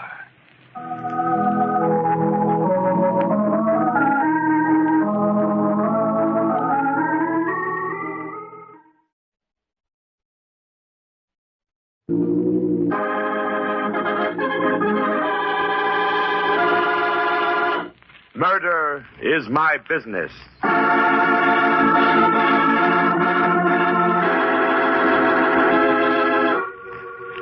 Tomorrow is a word full of mystery, for not even the wisest seer can tell you what tomorrow brings. And today you stand on its threshold, waiting for what? Ah, yes, you say, but nothing will happen to me. And I say in reply that as surely as you doubt, one of your tomorrows, and maybe more, will be filled with adventure beyond your maddest dream, and I have proof. Listen. This is the story of one tomorrow, of what happened to a girl named Maggie Stewart. And like all stories of sudden, unexpected adventure, hers has a prologue. You will not understand this prologue, for like Maggie, you are shrouded with the darkness of the unknown that is tomorrow. It begins on a streamliner, its silver nose pointing south, its wheels humming with speed, and in the prologue are two people, identities unknown, a man and a woman. The man sits stiffly on seat 7 in car 13. He is silent, on his face an expression of impatience. At last he gets up, walks quickly to the end of the coach, turns down the narrow corridor, and stops at the curtained doorway of the ladies' lounge. And then he says, Maggie, don't be a fool. Come to your seat. I won't, Carl. I won't. We've got to get off this train at the next stop. I tell you, I can't go on. That imagination of yours is driving me crazy. For heaven's sake, stop thinking about it. Come to your seat. I won't. I don't want to be killed. I'm not ready to die. Good night, Aggie. You're just plain silly. But he's on the train. I know he is. You've got to believe me, Carl. Well, I don't. You've seen him dozens of times before. Or thought you did. He got on this train when we did in New York. You're scaring yourself into a fit. Now stop it. Somebody's going to notice. I don't care. I'm getting off this train, do you hear? I'm not going to stay here and be murdered. All right. The next station. Anything to stop all this foolishness. We can take another train. We can watch and see if he gets off, too. And if he does, we... What is the next station? Little town. Roslyn, I think. Then it's settled. Are you coming to your seat? No. Well, I'm going to take a nap. You'd better wake me when we get there. I paid for that bloomin' seat, and I'm going to sit in it. 2 people on a train, and their companion is death. But what has all this to do with Maggie Stewart? Give patience to your ear. Listen.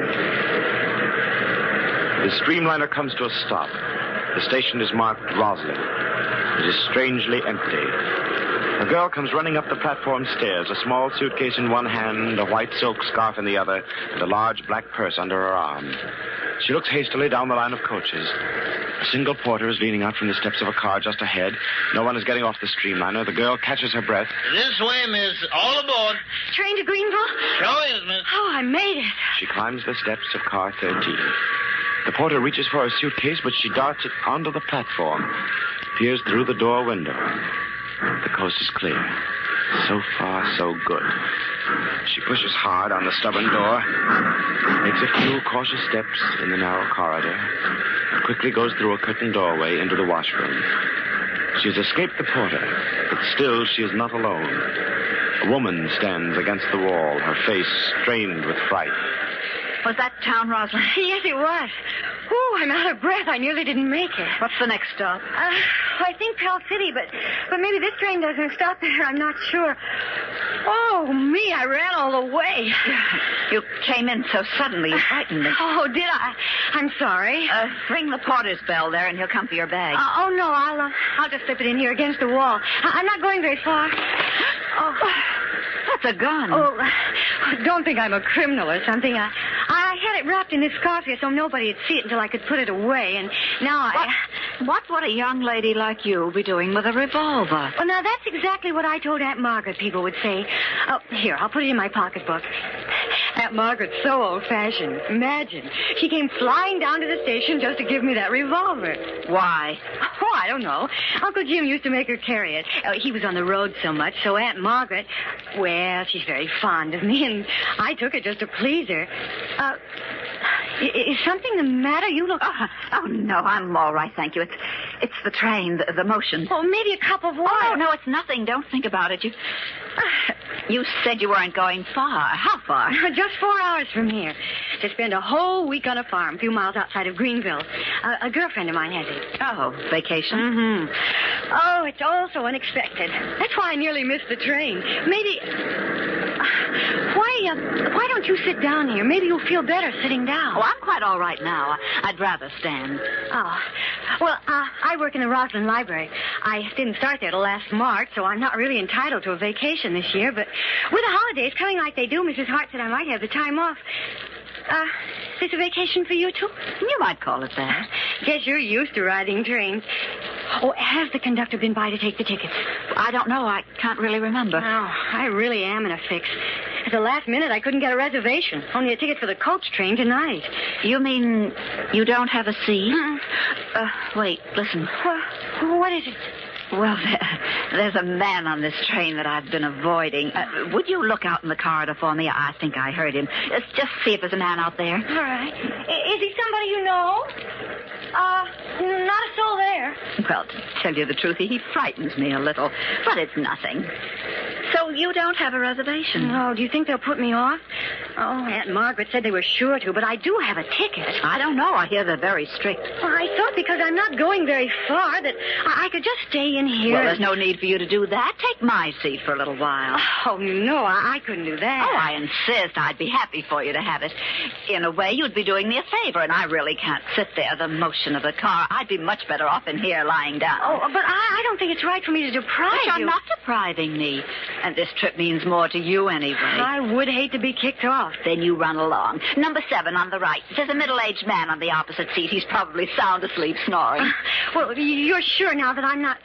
Well, I suppose I could wait till we're nearly to Greenville and then give the conductor my ticket and explain Of course. And then if it puts you off, it'll be all right. You'll be where you're going. You run along now. Well, I will then. Thank you so much. Oh, I suppose my suitcase will be all right here. I'll watch it for you. Oh, here, don't forget your purse. And Aunt Margaret's ominous revolver. Thank you so much. Goodbye for now. I'll see you later on. And I do hope you're better. Number 7? That's right, where the man is asleep.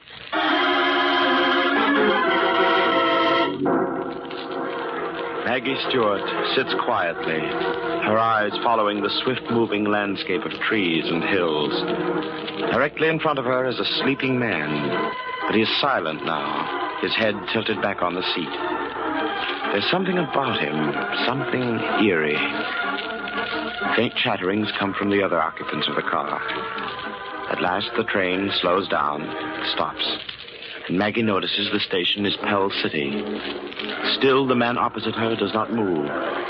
The train starts again. The cars groan and jerk. And then, like a picture in slow motion, the man slides from the seat into a limp mass of death at her feet. Fred, what's happened? He's dead. Somebody help me, please. Oh, look. Somebody. Why, look, the seat's covered with blood. Don't touch him. What's the matter here? Now, don't crowd the aisle. Some of you get back to your seats. I thought he was sleeping. He was dead all the time. Yeah, now, don't get hysterical, young lady. Everybody be quiet. Quiet, please. Now, maybe I can find out what this is all about. No use looking for his pulse, conductor. Man's stone dead. Oh, please help me out of here. Here, step up for the seat. Stand back, please. Let the young lady out. You're right. He is dead. Shot. Who are you? Name's Wayne O'Hara, Detective Sergeant, New York City. Murder's my business. Murder? Good night. Yeah, quiet. Let's have quiet here, please. Well, this is a case for the police. Young lady, do you know anything about this? Oh, no, sir. I thought he was asleep. She said he was, and then when the train jerked like that... Who said he was asleep? Oh, the woman in the lounge. This is her seat. I was only sitting in it. Well, where's your seat? I don't have one. I got on at Roslyn. No reservation, huh? Do you know this man? No, I never saw him before, never. You got a ticket? Yes, sir. Right here in my purse.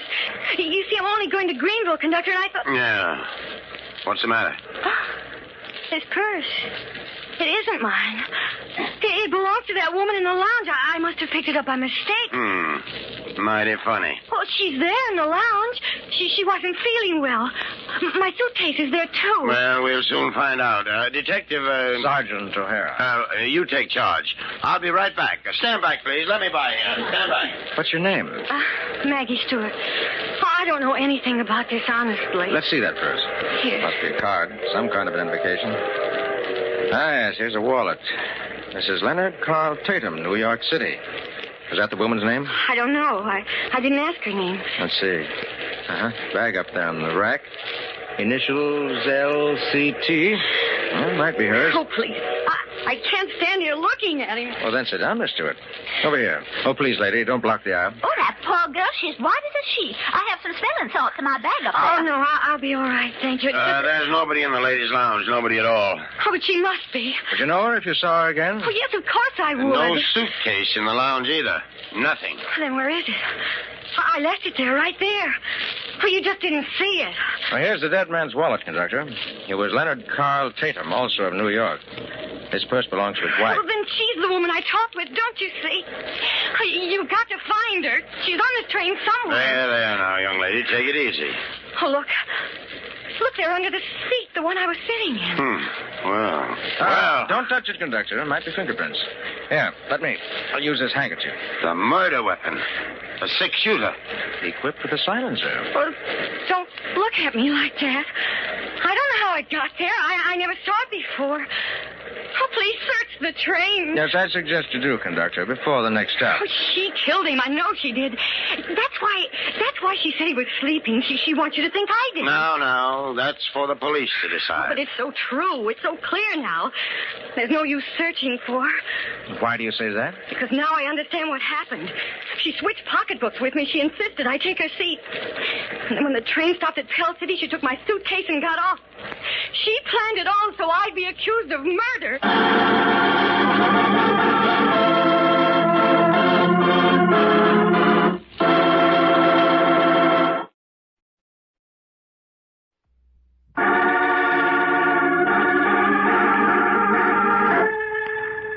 When Maggie Stewart, off on a vacation, boarded the streamliner without a reservation, she started on an amazing adventure of murder. In the ladies' lounge, Maggie met an older woman who offered her reservation. And sitting there, Maggie was horrified when the man on the seat opposite, whom she had thought asleep, fell in a heap on the floor, dead. When the conductor arrived, and with him a man who identified himself as Sergeant Wayne O'Hara of the New York Police, Maggie discovered she was carrying the pocketbook belonging to the woman, a Mrs. Tatum, who had disappeared from the lounge, taking Maggie's suitcase with her. Then she realized it was planned. Planned so that she, Maggie Stewart, would be accused of murder. It is a few minutes later, when the conductor, Sergeant O'Hara, and Maggie have gone the length of the train in search of the mysterious Mrs. Tatum, wife of the dead man. Well, that does it. If she's not here in the club car, she's certainly not on this train. I knew it was no use, conductor.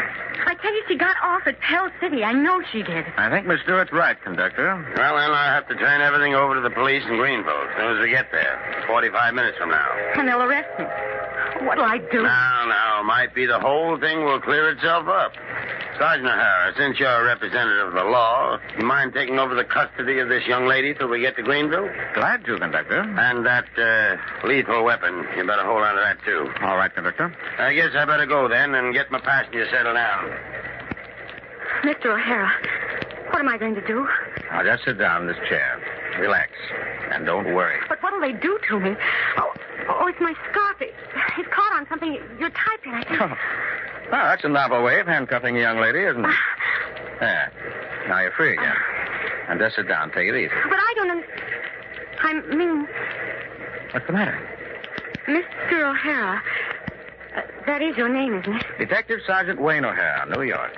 You don't think I killed the man, do you? Frankly, no.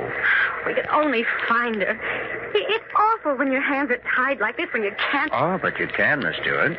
Can what? You can at least look for her yourself. Oh, but we have. We look... No. I mean back in Pell City where she got off. Oh. Why not? Find her. Prove your innocence. You wait till the Greenville police get going, it might be too late. I haven't got cuffs on you. You'd go back with me? Back to Pell City? You say the word. Yes, but how'd we get off the train? Oh, that wouldn't be hard. Look out the window. We're in the mountains. On the upgrades, we'll slow down. Oh. But it's only a suggestion. Always been a man of action myself. Murder's my business, and I like to see these things through. And now I'm afraid murder's my business. All right, Sergeant O'Hara, let's go.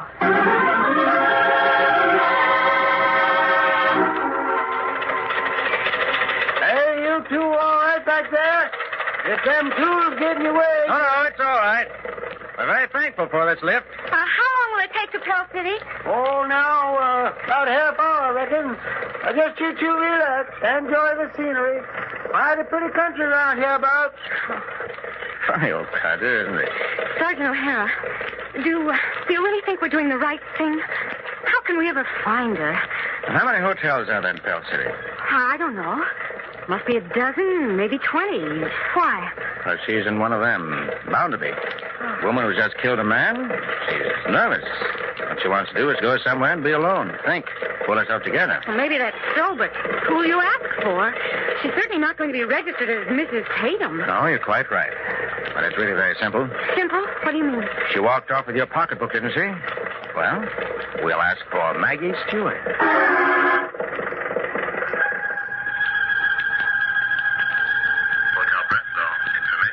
Miss Maggie Stewart, please. Stewart. Stewart. Maggie Stewart. let me speak to Miss Stewart, please. Stewart? We have several Stewarts. Her first name is Maggie. Maybe she's registered as Margaret. No Margaret Stewart, but we do have a Miss Maggie Stewart, room 520. I'll ring her. Oh, no. No, don't ring her. I'll drop by to see her. Thank you. You're welcome, madam. Oh, dear, what'll I do now?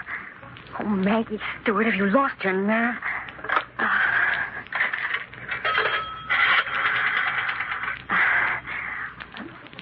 Operator, give me the police, quick. Hello. This is Mrs. Leonard Carl Tatum speaking. What I've got to tell you is a matter of life and death, so listen carefully. In Greenville, the police are searching for a girl who calls herself Maggie Stewart. Yes, she murdered my husband. In a few minutes, I'll be at the McMillan Hotel. I'll be wearing a white silk scarf. If you follow me, I'll lead you to Maggie Stewart. But if you interfere, if you stop me, she'll get away again. Be at the McMillan Hotel in 10 minutes. Oh. Sergeant O'Hara, quick, I found her!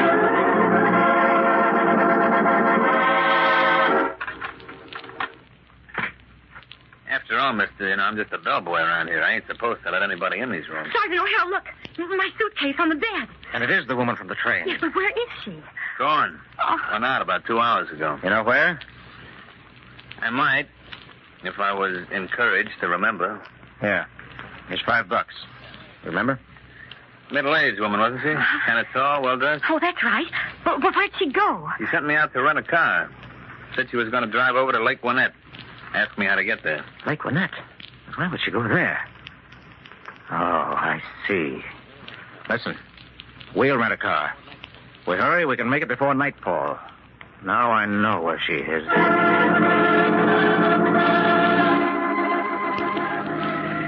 But I don't understand, Sergeant O'Hara. Please tell me what this is all about. Only a matter of deduction, Miss Stewart. I happen to know this lake. There's only one house on it. So Mrs. Tatum must be there. But how could you know? I'm frightened. Why, you're stopping. Mm-hmm. We'll walk up. We'll surprise her. Then let me stay here in the car. I'll wait for you. No. We've gone this far together. You've got to come. Sergeant O'Hara, wait. What is it, Miss Stewart? I know you're not a detective. Of course. I thought you did. Ever since we started for this place. Tell me, how'd you find out? When did I give myself away? In the train. My scarf caught on your tie pin. It's initialed. The letters don't stand for Wayne O'Hara. Ah, you're clever. I'm a fool. Forgot to take it off. All right, come on. We're wasting time. There's going to be another murder. Oh, please let me go. There's no one here. The house is dark. There's a car in the drive, under the trees. Come along. Here's the side door. You have a key to this place. Who are you? Who? In a moment, we'll be inside. Keep quiet. Don't talk. Stand behind me. Still got this gun in my pocket. Gun from the train. Come on. Follow me. Stand where you are if you move out. Oh, I can see you both in the open doorway. Close it. Go on, close it. Now then, I knew you'd follow me, Mr. Donald Graves Lambert. In Pell City, I said he's determined to find me, and why not let him? What better place to have this whole thing over with than at his own country house? You do know all about me, don't you, Mrs. Tatum? This is your house? Didn't you suspect that, Miss Stewart? Why'd you bring that girl? You're a coward. But I didn't fool you, did I, Mr. Lambert? No. Miss Stewart, this woman knew I was out to kill her. She suspected I was on the train. That's why she hid in the lounge. But how did you know your husband was dead, Mrs. Tatum? I saw him. Round the corner of the corridor when I mustered up enough nerve to step outside the lounge for a moment. And there was something about him. Oh, please let me go. You'll never leave this house alive, Miss Stewart. In a moment, I'll turn on the lights for Mr. Lambert's benefit. It would be a shame for him to die without seeing the woman who killed him. She's right, Miss Stewart. I knew her husband, but I haven't the faintest notion what Mrs. Tatum looks like. She counted on that when she gave you her seat. She thought I'd kill you. And then from the pocketbook, you'd be identified as Mrs. Tatum. Oh, please, I beg of you. I know nothing of all this. I'll never say a word if you'll only... Miss Stewart, you're forgetting. You're wanted for murder. If she kills me, she'll kill you to cover up. Because killing you, Mr. Lambert, is the only way to avenge my husband's brutal death. Brutal? For him, no death could be brutal enough. You and he, Mrs. Tatum, killed my wife. Surely you're standing there. You murdered her. You're crazy. You drained her of one fortune with your lecherous, blackmailing schemes. And when her money was gone, when you threatened to expose her little misunderstanding to me, she took the shortest road she knew. How much she loved me. This woman you killed. But before she died, she told me about you and your husband. And it's taken me a year to find you. 12 months of searching for this night. You know more than I thought you knew, Mr. Lambert. Now look at me. Take one good last look. And Margaret's revolver. Yes, it was in your purse. Remember, Miss Stewart? Yes, I remember something else. Mr. Lambert. Mr. Lambert. Keep your hands up. Don't move. Aunt Margaret's revolver and all its life, it never had a bullet in it. That's not true. That's not true. Yes, Mrs. Tatum, it is true. But this gun now. This gun that killed your husband. This gun has only one bullet missing. You better put up your hands. Oh, Mr. Lambert, don't. It's no use. I didn't tell you, but I called the police. Okay. Pick him up. We heard everything you said. It's better than any confession I ever came across. All right, keep him up there, Mrs. Tatum. Well, Miss Stewart, cleverer than I thought. Double-crossed me, huh? I thought you were trying to help, but you weren't. You were only using me to kill Mrs. Tatum. Officer, this man is a murderer. Yes, officers, you're quite right. You've got a score even with her, too. I gotta warn you. Anything you say... Yes, we know. But listen, this young lady here was wrongly accused. She had nothing to do with any of it. We heard all that from outside. All right, come on. We're going to take you two in. Then I can go, officer? Sure, after a few questions. We got you to thank for everything. Well, what else could I do? I was accused of murder, so murder was my business.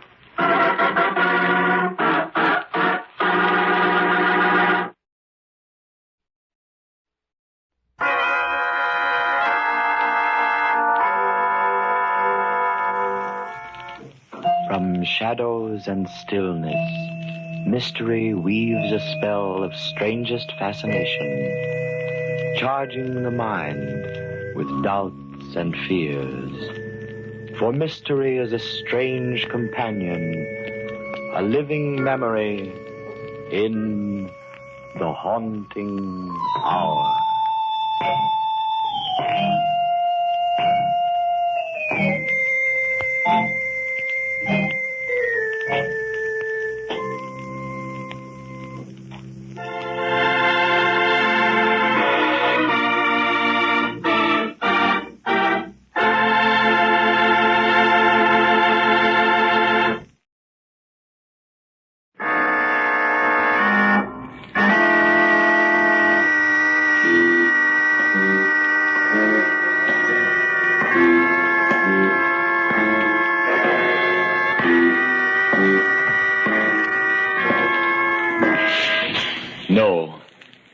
No, stay where you are.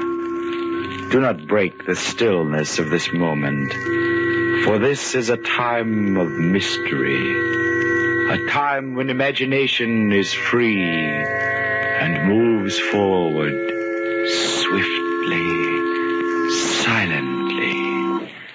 This is the haunting hour.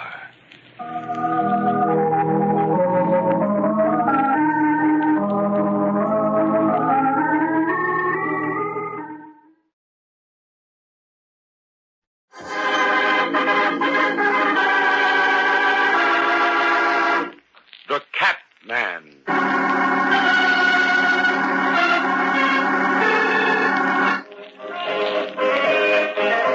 Sawdust and spangles, balloons and barkers, lemonade and laughter.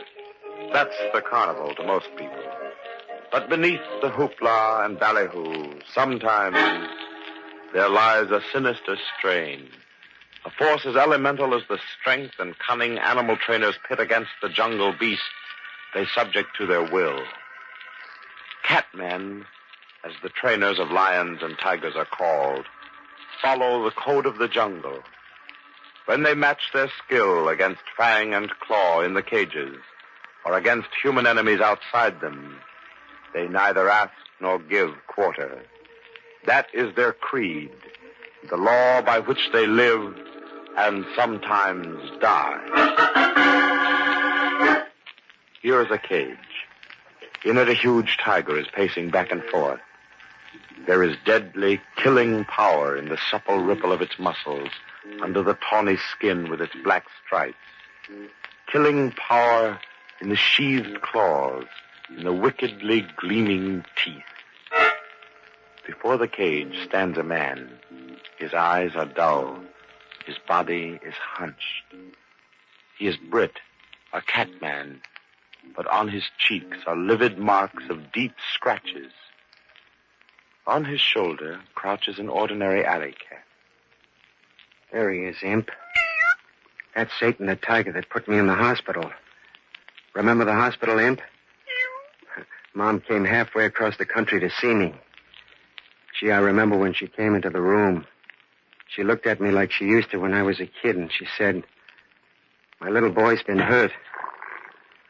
Now, she wasn't worried because I couldn't take care of her and send her money for food and rent. No, she was worried because the little boy was hurt. When I got better, she gave me you. A cat man ought to have a cat, she said. Yeah, then I made her go back home, and I returned to the show. So here I am, a handyman. I clean out the cages and sweep up. Me, Britt, who used to tame the wildest cats. But it's a good thing Mom gave me you. I can talk to you. Nobody else around here listens to me anymore. They think I'm nuts. Hey, you, Britt. Oh, there's Hank. Mustn't let him know that I'm not as tough as any cat man. Yeah? What do you want? I've been looking for you. Yeah, well, here I am. Hey, look, Britt, get this straight. I ain't satisfied with your work.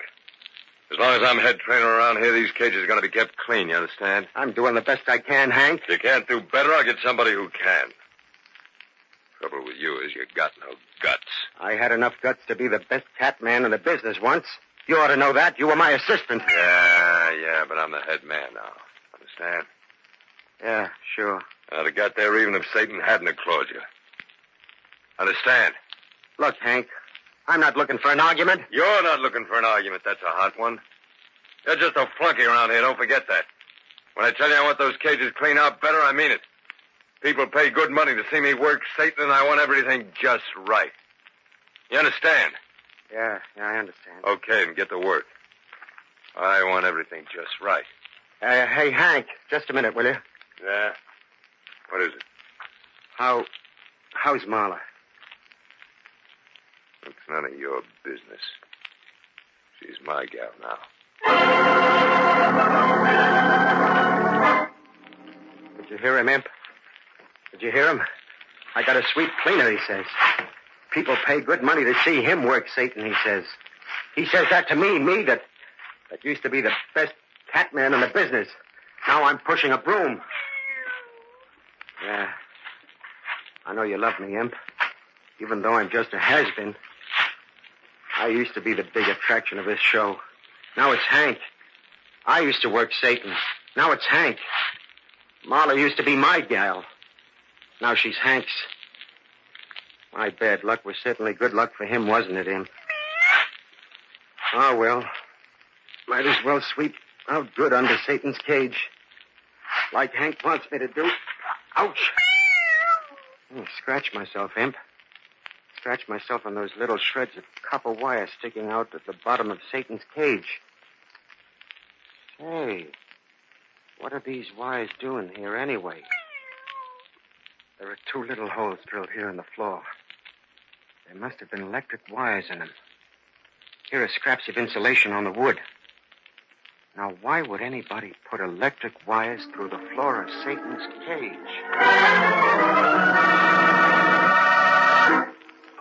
I tell you, Marla, there's nothing to worry about. And I tell you, I don't like Britt hanging around the show. He might figure things out. He'll never find out, baby. You and I are the only ones who know. It's a cinch I'm not going to say anything about it. And you aren't either. Are you, Marla? Hey! Well, are you? Hank, you're hurting my arm. Answer me. You're not going to go soft and blab, are you? How can I? Even if I wanted to, I was in it from the beginning, wasn't I? Yeah. Better. Still... What are you afraid of? I don't know. Even if Britt should find out, what can he do about it? Well, he might kill you. Don't make me laugh. He's all bunged up. He's hardly got enough strength to push that broom around. It's all he's fit for now, that, and talking out loud to his alley cat. Maybe. What do you mean, maybe? He might use a gun. He's strong enough to pull a trigger, you know. What are you trying to do, scare me? No, but... I told you 100 times there's nothing to worry about. He ain't even got enough spirit left to use a gun. Yeah, you should have heard the way I bawled him out this morning. He took it like a broken-down bum. You wouldn't have talked to him like that before when he was the #1 cat man of the show. Hey, you ain't still stuck on him, are you? Me? Stuck on Britt? Hank, would I have done what I did if I was? Why did you do it? Why did you help me plan this job? You know why. I was engaged to Britt. And then I fell for you. You know he wouldn't give me up unless something happened to him. So we saw to it that something happened, okay. So what are you beefing about? I still say he might find out. I still say he won't, and even if he does, what can he do about it? He might go to the cops. He couldn't prove anything. It'd be his word against ours. Who believe a guy like him? Guy that's half nuts.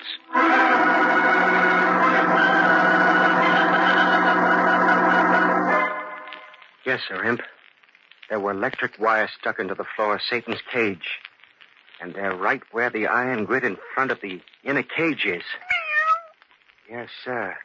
The grid Satan has to step on when he makes his entrance into the big cage for the beginning of the act. Electric wires and an iron grid. That could add up to something, couldn't it, Imp? My Godfrey, it does. Now I see it. The iron grid was charged with electricity. Satan stepped on the grid and got a shock. It was planned. Now, who would have wanted me to get hurt? Who do you think, Imp? You're right. It was Hank. Remember I said my bad luck was certainly his good luck? He put those wires there. He made Satan go amok. He did it. And he got my job and my gal. Why can't I do the same thing to him, huh? Why?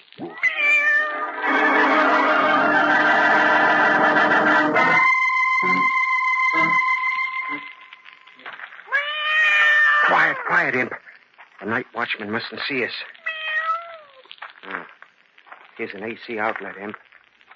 Now we just screw this socket in and take these wires to Satan's cage. And connect these wires to the iron bars of Satan's cage.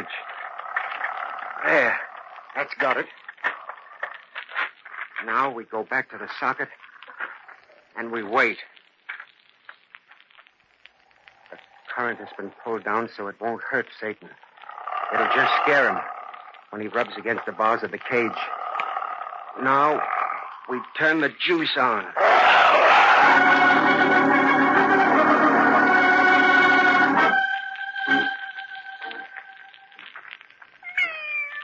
Tonight, Imp, we try something a little different. Tonight, we try 2 wires tied to a stick and attached to a storage battery. It's called a hot shot, see? Here we are at Satan's cage. So you're nervous, huh, Satan? That's good, Satan, that's good. You don't like my electric treatment, huh? Why, you big sissy, it doesn't hurt you. It only shocks you. But you don't like it, huh? Well, see how you like this.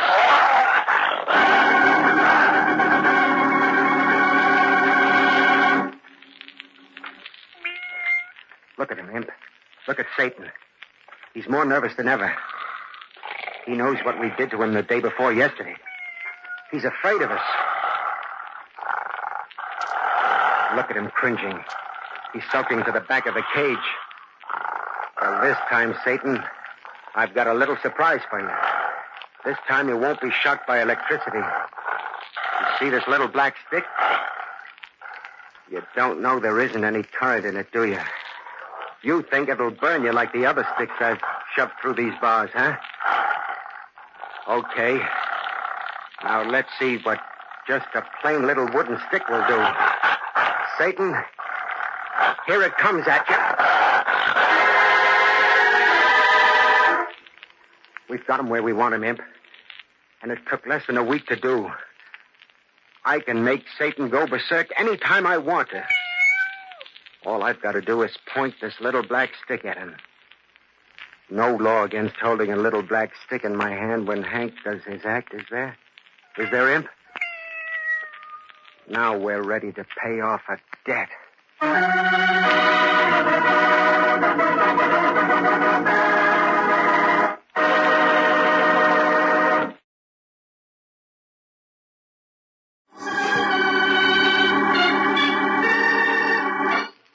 tiger trainer named Britt was badly mauled by Satan, the tiger, in his act. While in the hospital, he acquired an ordinary alley cat, which he called Imp, and to whom he talks as though it were a human being. When Britt left the hospital, he found that Hank, his former assistant, was now head trainer and engaged to Marla, who had always been Britt's girl. So, Britt, the cat man, was forced to become a carnival handyman. Then he found evidence that Hank had tricked Satan into attacking him by attaching electric wires to an iron grid in Satan's show cage, so that when Satan stepped on it, the shock drove him berserk. Secretly, at night, Britt has experimented with Satan, using long sticks charged with electricity until he is able to drive the tiger into a killing fury just by pointing a little black stick at him. Now, Britt is ready to deal with Hank. Hurry, hurry, hurry! The big show is about to begin. See the show everybody enjoys. It's the talk of the Midway. See the most ferocious jungle animals ever captured by man. See them perform astounding tricks. Come this way for the big show. See Satan, the most ferocious man-eating tiger in captivity. See leopards and panthers and lions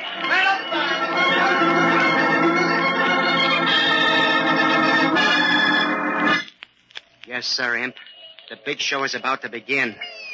It's about to begin the last performance of Hank as a catman. Now is the time to pay him back for what he did to me. Now, while Satan is nervous and mean. All I have to do is point this little stick at him, and he goes nuts. Oh, what a surprise Hank is going to get. You know what I mean, Imp? You and I are the only ones who know. Maybe we ought to let somebody else in on the secret. Maybe we ought to let Marla know about it and watch her eat her heart out because there's nothing she can do to stop me. No, that wouldn't do. She might be able to warn Hank. No, I've got a better idea. Let's go find Marla. I've got an idea that maybe she might have known all about this. Hank, you gotta listen to me. I'm telling you. You're always telling me something. If it ain't one thing, it's another, and I'm getting sick of it, Marla. Fed up, you understand? But, Hank... Shut up! I have to slap you to make you understand I want any more talk out of you? No. All right, then keep quiet. But it's important. What's important? What I was going to tell you. All right. Spill it. What is it this time? Hank, I don't like the way Satan's been acting lately. Hey, look, Marla, why don't you take care of your business? Let me take care of mine. But that cat's dangerous. Ah, nuts. Britt used to be able to tell about those things. He could sense when a cat was in an ugly mood. Yeah, well, if he's so smart, why did you leave him? You know why. Because I fell for you, Hank. Yeah, I know. But I tell you, he could feel when a cat was ready to act up. You're trying to say that he was a better cat man than me? No. If he was so darn smart, if he could tell when a cat was ready to run amok, why didn't he know it before Satan clawed him up? You know the answer to that. You know there was nothing wrong with Satan. It was what you and I did that made him go berserk all of a sudden. You know that. Yeah, I guess you're right. Of course I'm right. And I tell you, Satan's been acting funny the last few days. You noticed it too, huh, baby? Sure. He acts kind of nervous and edgy. Yeah, he's been pretty hard at work in the act, but what do you expect me to do about it? Stop working with him for a few days, Hank. Hey, look, baby, you know as well as I do, if I let that cat worry me, he'll know it. Animals are smart that way, they can tell. Yeah, I know. You know, if he ever gets the idea I'm just a little bit afraid of him, he'll take advantage of it and really get dangerous. Now, if I stop working him a few days, he'll get even tougher than he is now. Then what are you going to do? Going to do my act same as always. Hey, it's almost time for me to begin. Come with me? Not this time, Hank. I think I'll take a little walk. Maybe the exercise will do it.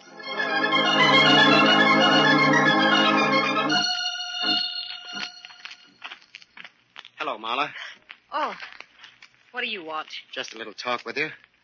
We haven't had a talk since you walked out on me. Look, I can't talk to you. Hank won't like it. Hank isn't here. Yes, but he No, wouldn't- Hank isn't here. He's in the cage with Satan. Has anything happened? Happened? What can happen to a wonderful cat man like Hank, huh? Well, I don't know. Satan's been kind of nervous lately. Oh, so you've spotted that too, huh? Well, Imp, what do you know about that, huh? Britt, what's the matter with Satan? How should I know? I'm not a cat man anymore. I'm just a broken-down flunky. Britt, you know something you're not telling me. And don't you know something you aren't telling me, Marla? What do you mean? Suppose you tell me. Look, I don't know what you're talking about. Don't you? Come with me, Marla. Well, where are we going? To Satan's cage. Well, I'm not going with you. I'm going back to Hank. He's probably resting now. He may be taking a long rest soon. Cut it out, Britt. Quit trying to get on my nerves. Say what you've got to say and get it over with. Don't rush me, Marla. I'll speak when I'm ready. Well, here's Satan's cage. Look at him, Marla. He's quite a tiger. Yeah. Have you ever noticed things about cats?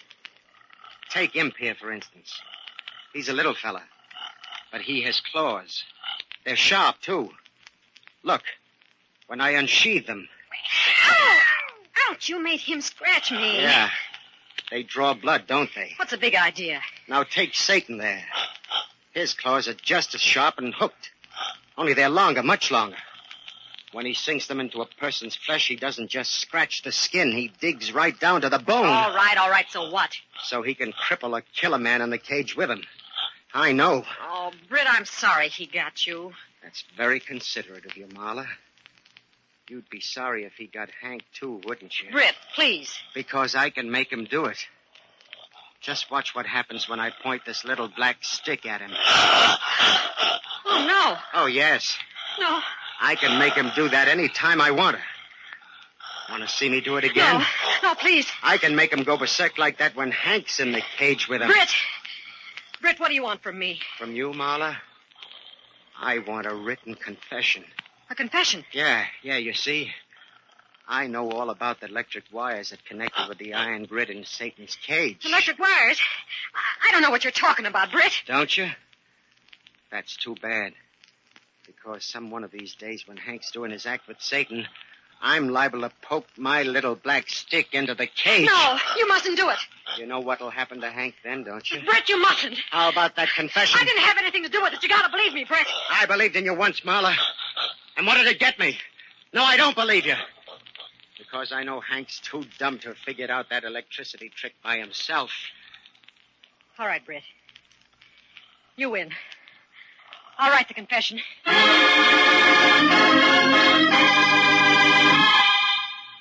Hank. Hiya, Marla. How was the war? Hank, listen to me. I gotta tell you something. Save it. If there's anything I can't stand, it's a woman who's always shooting off her mouth. You know that, don't you? Yeah, I know. And just remember one thing, baby. Keep your mouth shut because you're in it just as deep as I am. You understand? I understand. Okay, then keep your big trap shut and don't go threaten a blab if I decide to take a run-out powder on you. I won't. All right, that's better. But you'll never run out on me because he knows all about it. What are you talking about? Who knows all about what? Britt. He knows about what we did to him. Who told him? He figured it out for himself, I guess. I told you before, that doesn't mean anything. He can't prove a thing. Yes, he can. I wrote a confession. You wrote... Where is it? Give it to me. I haven't got it. Tell me where it is, so help Britt's me. I'll got it. Why, you two-timing lady. Please, Hank. Please don't hit me again. I wrote that confession to save your life. Britt showed me how he can make Satan go berserk any time just by pointing a little black stick at him. What? Yeah. All he's got to do is poke a little wooden stick through the bars and Cat goes wild. Britt threatened to do it sometime when you're working your act. If I didn't write that confession. I tried to kill Britt once before, but Satan didn't do a good job. Next time, I'm not taking any chances. Next time, I'm going to do it myself.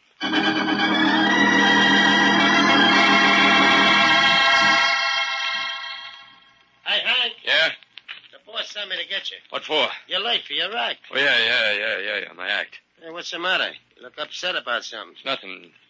Something I got to do. Take care of it after my act. Hey, do me a little favor, will you? Well, sure, Hank. What is it? Keep that bird away from Satan's cage while I'm doing my act, will you? Okay, Hank, it's in the bag. And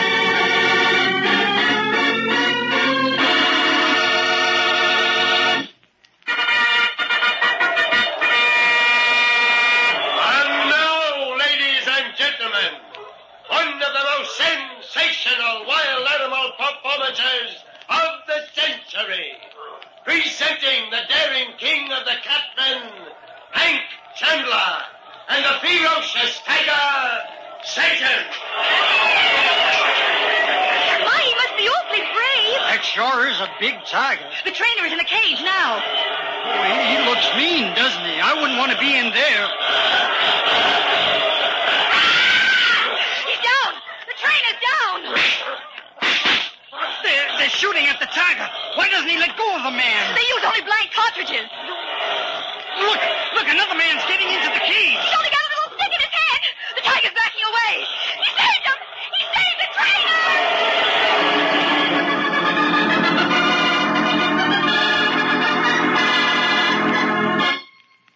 Yes, Imp.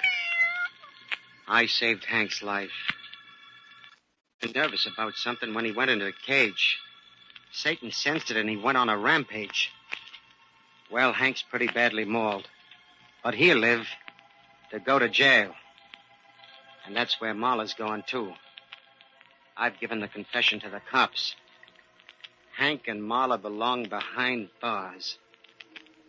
Yeah, and I belong behind bars, too. The bars of Satan's cage. You know, the boss gave me back my old job. I'm a catman again, Imp. I'm a catman again.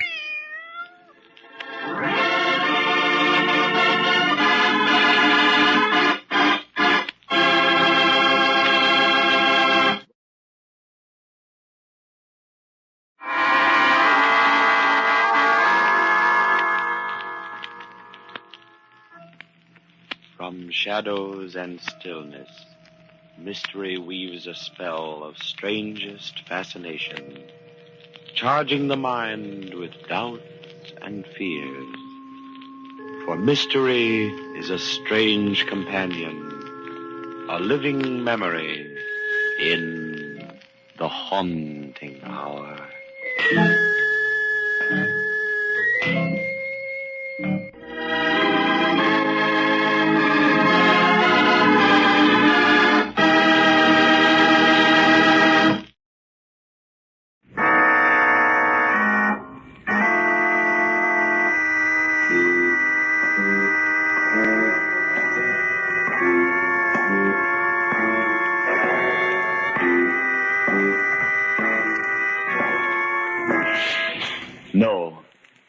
No, stay where you are. Do not break the stillness of this moment, for this is a time of mystery, a time when imagination is free and moves forward swiftly, silently.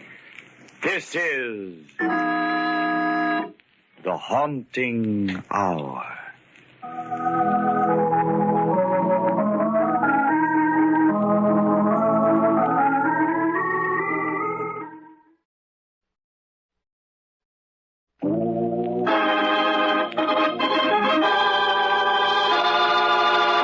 The Devil's Deep.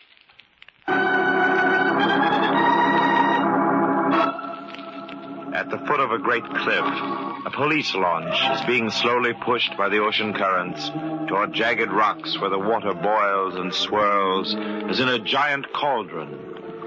Searchlights stab the darkness to reveal grappling irons, probing the inky waters of the Devil's Deep. Hey, Inspector Bowman. Captain wants to know if he can turn the launch around now. He says Devil's Deep is no place to be caught when the tide turns. Tell him to hold it a minute, Sergeant. I think we got our corpse. Give me a hand pulling that rope. Okay. Why is it they always seem heavier when they're dead? Never mind the questions. Just get them over the side. Right. Okay? Yeah. Take her out, Cap. Yeah, we'll stretch him out on deck for you, Inspector Bowman. Drowned, eh? Maybe. Fell off the cliff up there. Swing that searchlight down here. Yeah, he's the one I want, all right. Good gravy. There was another one? Yeah, two of them. Help me unbutton his coat. Well, in that case, you're lucky to have dragged up the one you wanted. You're telling me? I have two suspects back at headquarters. One of them is lying about how this guy was killed. Well, which was it? The fall from the cliff or drowning? Neither, Sergeant. Take a look at this bullet hole.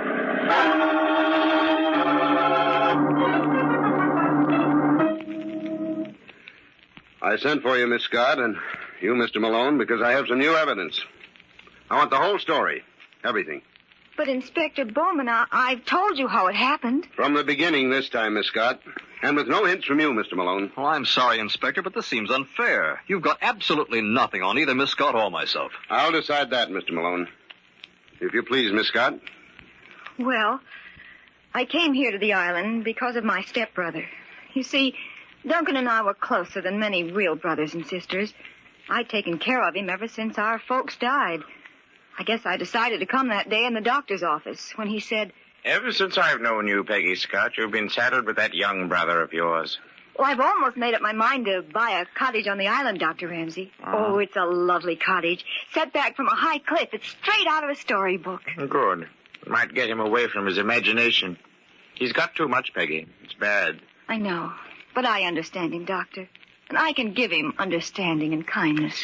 Yeah, sounds like the very thing, Peggy. But take my advice and go down by boat.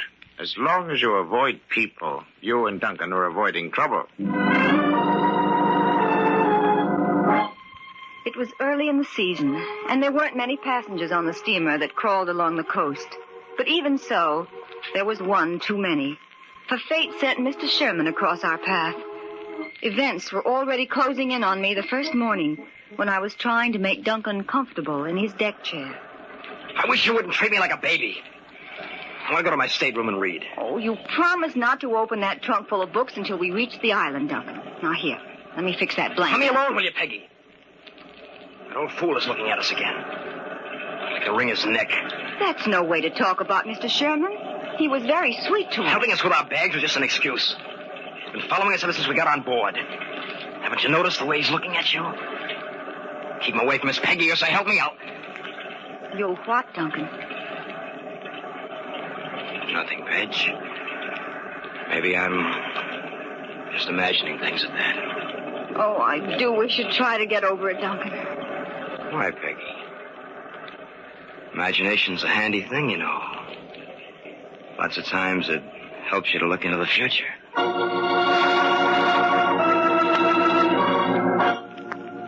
The future fast became the present. And on a ship, there's very little chance to escape it.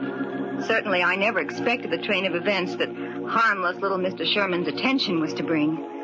I can still remember how apologetic he looked the next day when he finally found me alone. Well, it's a lovely day, Miss Scott, isn't it?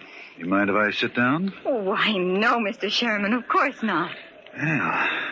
I confess I'm relieved your brother isn't on deck today, Miss Scott. I do believe he dislikes me.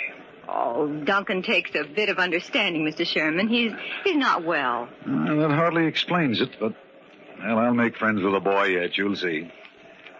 I hear you bought the place at Devil's Deep. Rather lonely place for just the two of you. You sound as though you've been on the island before, Mr. Sherman. Oh, come up every summer. Miss Scott, do you know that chap over there? The one in the trench coat and the battered brown hat? Yes. This is the second time in the last hour I've caught him staring at me. Well, maybe he thinks he knows you. Well, we'll ignore him. No doubt you'll attract enough handsome young men without adding me to the competition. I must get around that brother of yours, though. Now, I'll drop down to his stateroom and have a chat with him. Oh, no. That is, I'd wait until he's feeling better. He might not be very friendly and... No? Well, now, don't you worry about that, young lady. I'll turn on the famous Sherman charm. That'll do the trick. My friends tell me it's fatal. Absolutely fatal. My stateroom was directly across from Duncan's in one of those passageways that leads onto the deck. When I retired that night, I left my door ajar in case he should call. I don't know how late it was when I awakened, but it was the sound of his door that brought me to with a start. Then after a moment, I heard something heavy being moved on deck. I got to the window in time to see Duncan pushing something through the lifeboats. Without stopping to think, I grabbed my robe and rushed out. I saw him leaning against a lifeboat, looking down into the water. Duncan!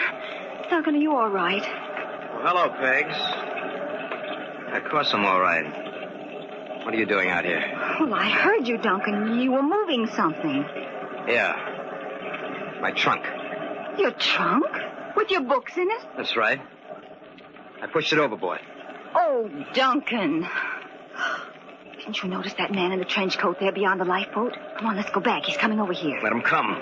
It's none of his business. Come along, Duncan. I'm not going to stand here and be made a fool of. Let's walk back to the room. All right. Watch your step, Peggy. I had to lift the trunk over that threshold thing. That's it. Well, good night. Not so fast, young man. You haven't even started for bed. I'm coming in. No, Peggy, leave me alone, will you? I don't want you in my cabin. Nevertheless, I'm coming in. Now, where's the light switch? Oh. Now, Duncan, I'm not going to move until I see you take your jacket off and stop. Duncan! Your books are piled up against the wall. They weren't in the... Duncan, what was in that trunk?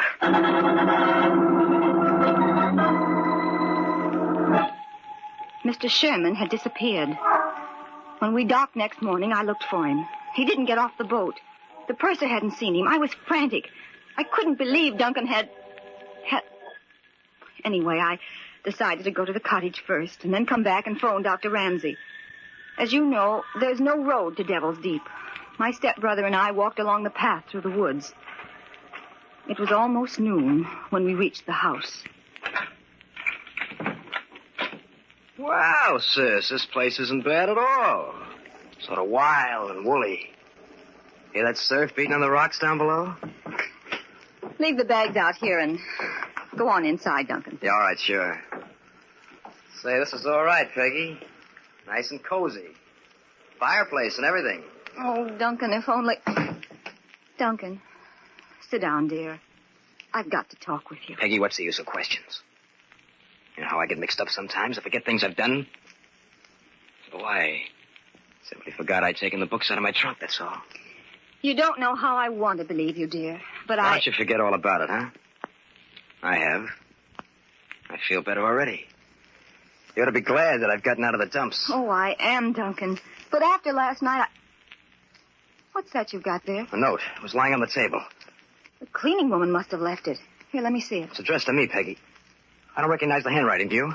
To you? That's strange. Who could have gotten here before us? It's easy enough to find out. But we don't know anybody here. I couldn't... Duncan, what's the matter? What does it say?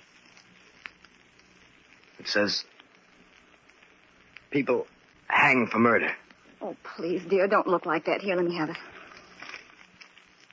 If silence is worth $10,000, I'll forget about that trunk. Blackmail? But who? Suddenly I realized. The young man in the trench coat. Then almost as an afterthought, it came over me. Duncan had really killed Mr. Sherman. It was in the open now. It had to be faced. What are we going to do, Peggy? They'll hang me. You know they will. Please, Duncan, I've got to think. I couldn't help it, Peggy. I didn't know what I was doing. That old fool Sherman, he came to see me. He drove me to it. Oh, I suppose I knew what had happened all the time, but I didn't want to believe it. We'll have to go to the police, Duncan. No, I'll kill myself first. I won't do it. You got to help me, Peggy. You're the only one who can. Oh, I've tried, dear, and maybe I've only hurt you. Don't you see that somebody else knows now, even though the note isn't signed? The guy in the trench coat says we can pay him off. Dad left you plenty. You can get the money. It wouldn't work, Duncan, even if it were right. Blackmail doesn't end anything. But it's my only chance, Pegs. I'll kill myself if you don't. You know what Dad said when he died? You got to take care of me. You'll get the money, won't you? Please, Peggy. All right, dear. I'll get the money.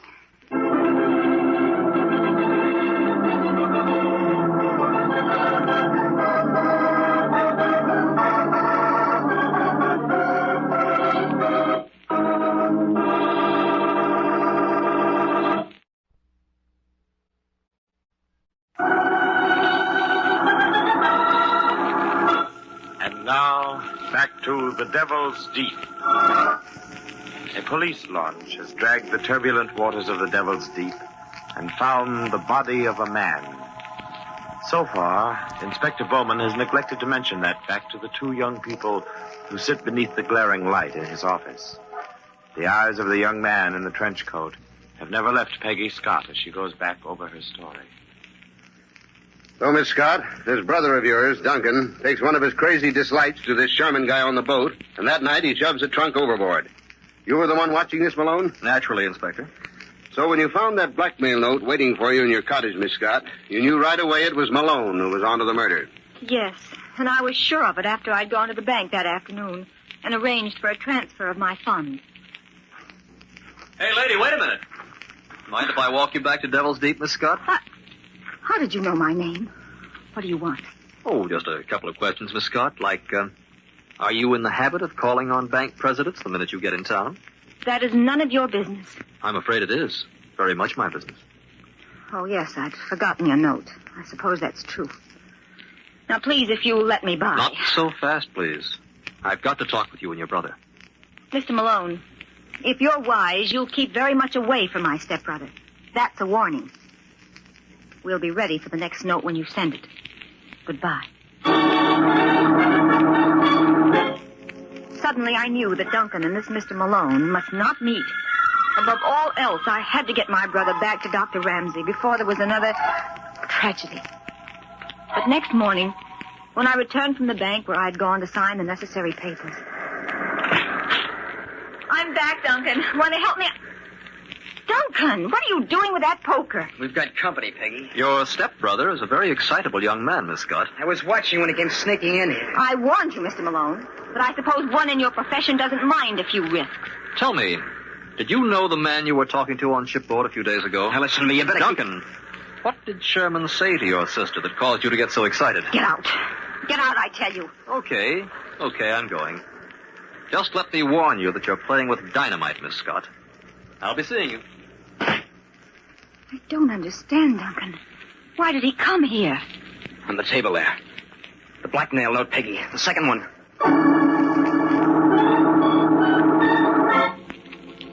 Like Mr. Malone, the note was confident and explicit, even to the denominations of the money to be tied into a package and brought to the cliff that night. Except for the second trip to the bank, neither Duncan or I left the cottage all day. Somehow we both had the feeling of being watched, and it grew stronger as evening approached. Finally, it was dark. Peggy, over here to the window. I saw a light moving down there along the shore. I guess the time has come, Duncan. Yeah. There it is again, Pegs. Mm-hmm. See, he's got a flashlight way down at the foot of the path. That means that he'll have to come through the woods to get out onto the cliff above Devil's Deep. He picked that spot because it's open ground. He can be sure there's nobody out there except me. Oh, I wish you didn't have to go. We could leave the money there. How could we? The note said me alone with the money. I'd better get out there before he does. Where's that package with the money up in? Here it is. I wondered if you were going to forget it. Forget it? Are you kidding, Peggy? You've got to be honest with me, Duncan. You weren't thinking of doing anything. Anything we'd both be sorry for? What do you mean, like Sherman? Yes. Peggy, I tell you, I was crazy that night. All I want to do is get this over with. You'll see. I'll pay him off, and I'll get right back here. All right, dear. Go quickly now. I'll be waiting for you. But I knew I wouldn't be, for I never intended to let Duncan meet Bob Malone. The package I'd given him contained torn strips of paper. It would never be opened, because I was going to meet the blackmailer before he reached the cliff. Quickly, I got the money and slipped out the back way. There wasn't a sound except for the roar of the surf in the distance. The woods made the night even blacker. When I reached the path, there was no sign of the flashlight. But pretty soon, I thought I heard footsteps coming up. Suddenly, I heard a sound close behind me. As I turned, the earth opened up with a blinding flash, and everything went flat. Slowly, I began to whirl back into the light. I opened my eyes and saw I was back in the cottage, lying on the couch in the living room. After a moment, the ceiling tilted back into place, and I turned my head and tried to focus on the man sitting beside me. It's Bob Malone, Miss Scott. Don't be frightened. You got quite a sock on the head, but you're all right now. Why did you hit me? Don't try to talk. Just lie back and be quiet. Oh, but But the money... It's in my pocket. Oh, don't try to sit up. Take it and go.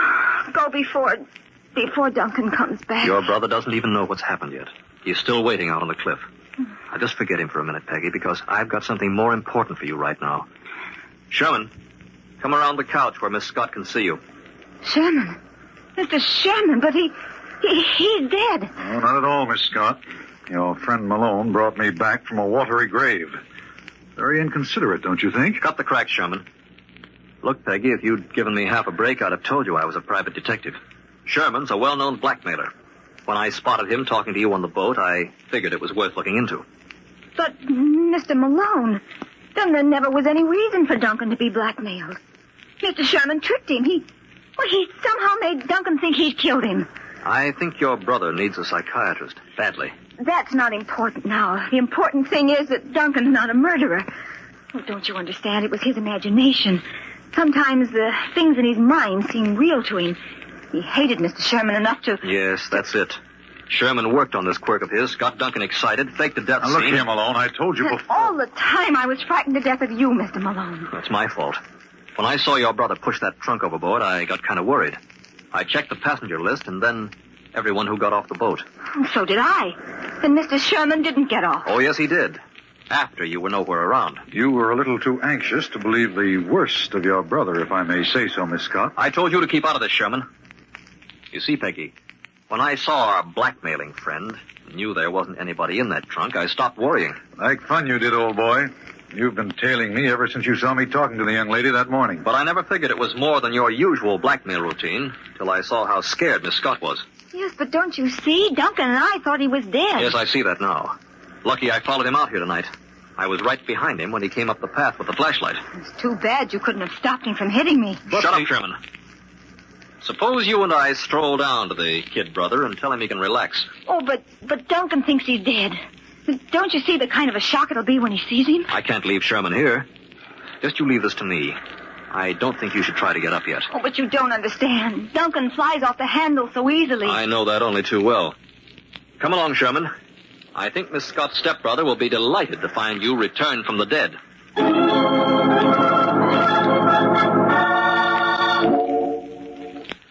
Thank you, Miss Scott. I'll admit that up to this point, your story checks in every detail. But what actually happened afterwards out on that cliff?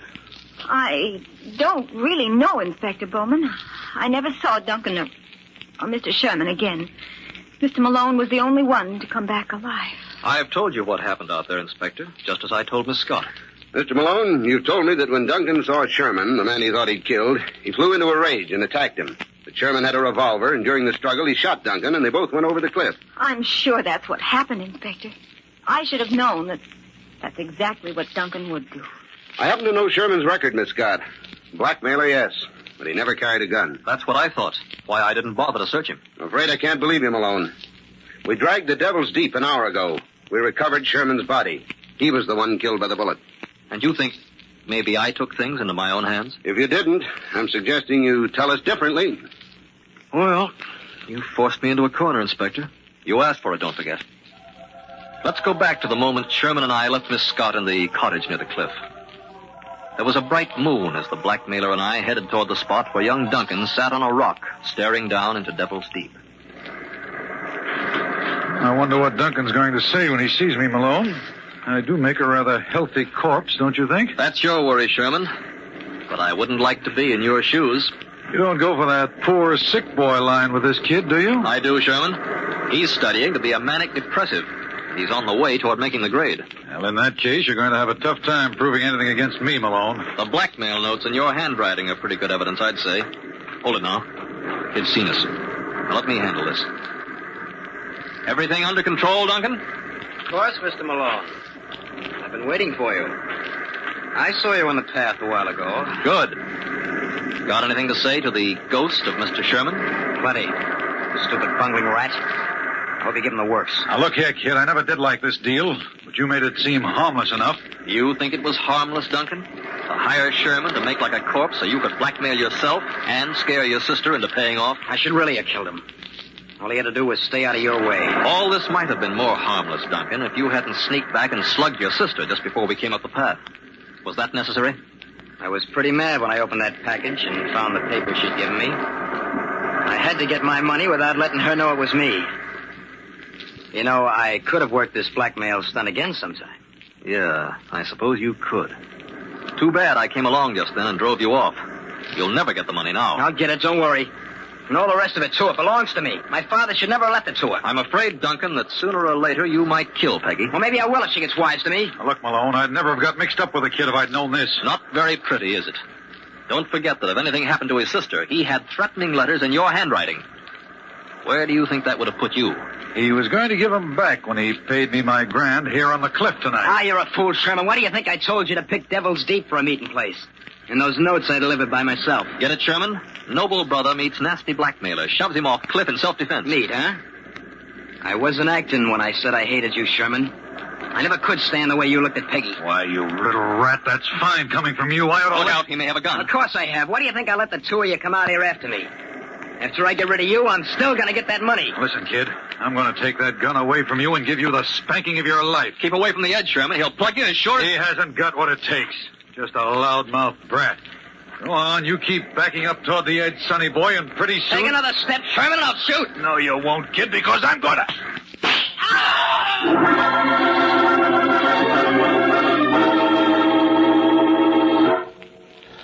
That's the story, Inspector. I didn't tell it because I hoped Miss Scott wouldn't have to know.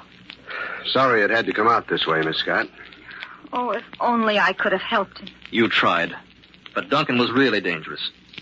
Maybe it's just as well that fate stepped in and took a hand. As though some evil force had claimed him. Yeah. The Devil's Deep.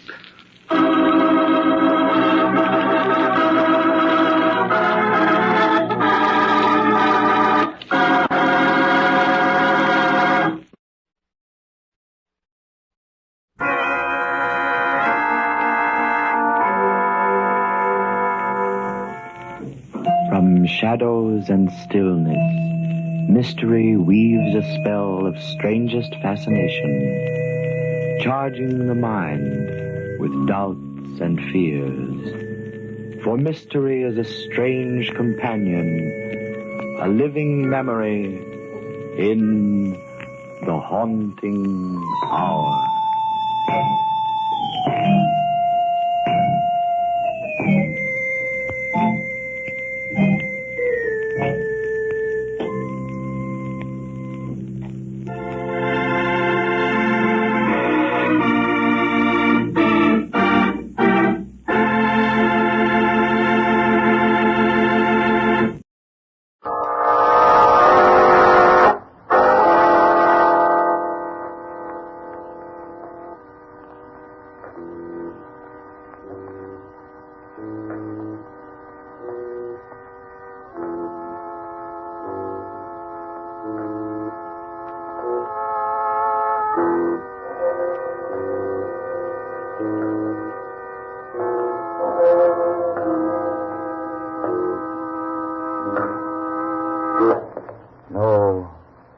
No, stay where you are. Do not break the stillness of this moment. For this is a time of mystery, a time when imagination is free and moves forward swiftly, silently. This is the haunting hour.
crept over the city. The air stilled and hushed, and lights burned dim, for the gray fog crawls in from the misty sea. A girl, wrapped in a raincoat, pauses to look up at a building rising in the mist. Her eyes trace the fuzzy letters in a lighted sign. Elders Hospital. Visitors enter here. She climbs the dripping stoop. A few minutes later, she opens the door of one of the waiting rooms. Hello, Mrs. Simpson? May I come in? No. You go away. I just heard about his accident. There's nothing you can do for him now. You can go into the newspaper your story. But now it's over. They say they can't help him because he doesn't want them to. But why? What happened to Chip? Oh, I don't understand what's happened. I'm afraid. It can't be true, I said. It can't. But it was. So the time came when I had to tell Chip. I had to tell him the truth. What truth? How could I tell you? Any moment now they may come in here and say he's dead. Death is real. What happened to Chip is not real. You would not believe it. Tell me. He's too young to die. His blindness, it did not make him sad. In the evenings, we'd sit in the parlor, and I'd read to him, or he'd go walking in the park. It was his world, a very happy world. Then, last December, you came to write this story, and by Christmas time, your newspaper had given him the dog. But Tippy made Chip happy. They were friends. Oh, yes. He loved Tippy. But then that night came. That night he first saw her in the park. I had been waiting for him because I had some very good news. He opened the door, and Tippy gave me a little bark, as he always did. And Chip's face was bright with a new happiness I'd never seen before. He said, Granny, the most wonderful thing has happened. I know, Chip. Dr. Cousins was here. He thinks he can make you see. Oh, my boy, what wonderful news. You're to go to the hospital again for a few treatments. Oh, she's brought me luck. Granny, look at my face. What are you seeing? A light shining in your eyes, because now there's more than hope. Yes, but there's another reason.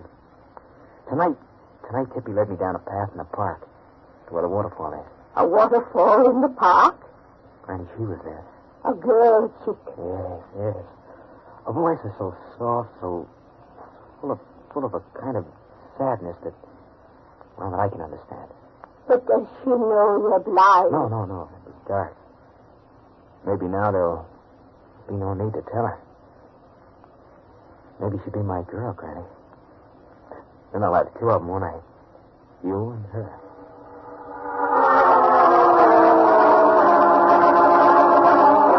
So the next night he went to the park again, and Tippy led the way.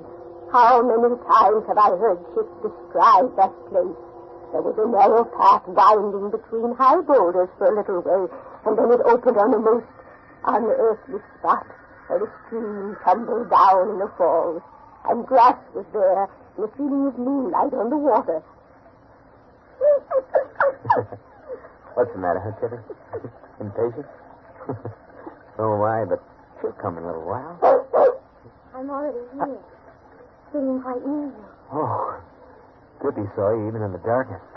Here, come on, boy, run along. Sit down beside me. All right. She'd been waiting all day, very impatiently, till we could come again. I like it here. I come often and wait. Who are you? Tell me your name. I want to know everything about you. No, please, I'm a little bit afraid of your question. Can't we be content with this meeting here and knowing at least we have a place that belongs only to us here in the darkness? I won't ask again. Well, then we can meet again. And still again before the winter comes. Kitty, come here, boy. Tell me good night. You see? You understand.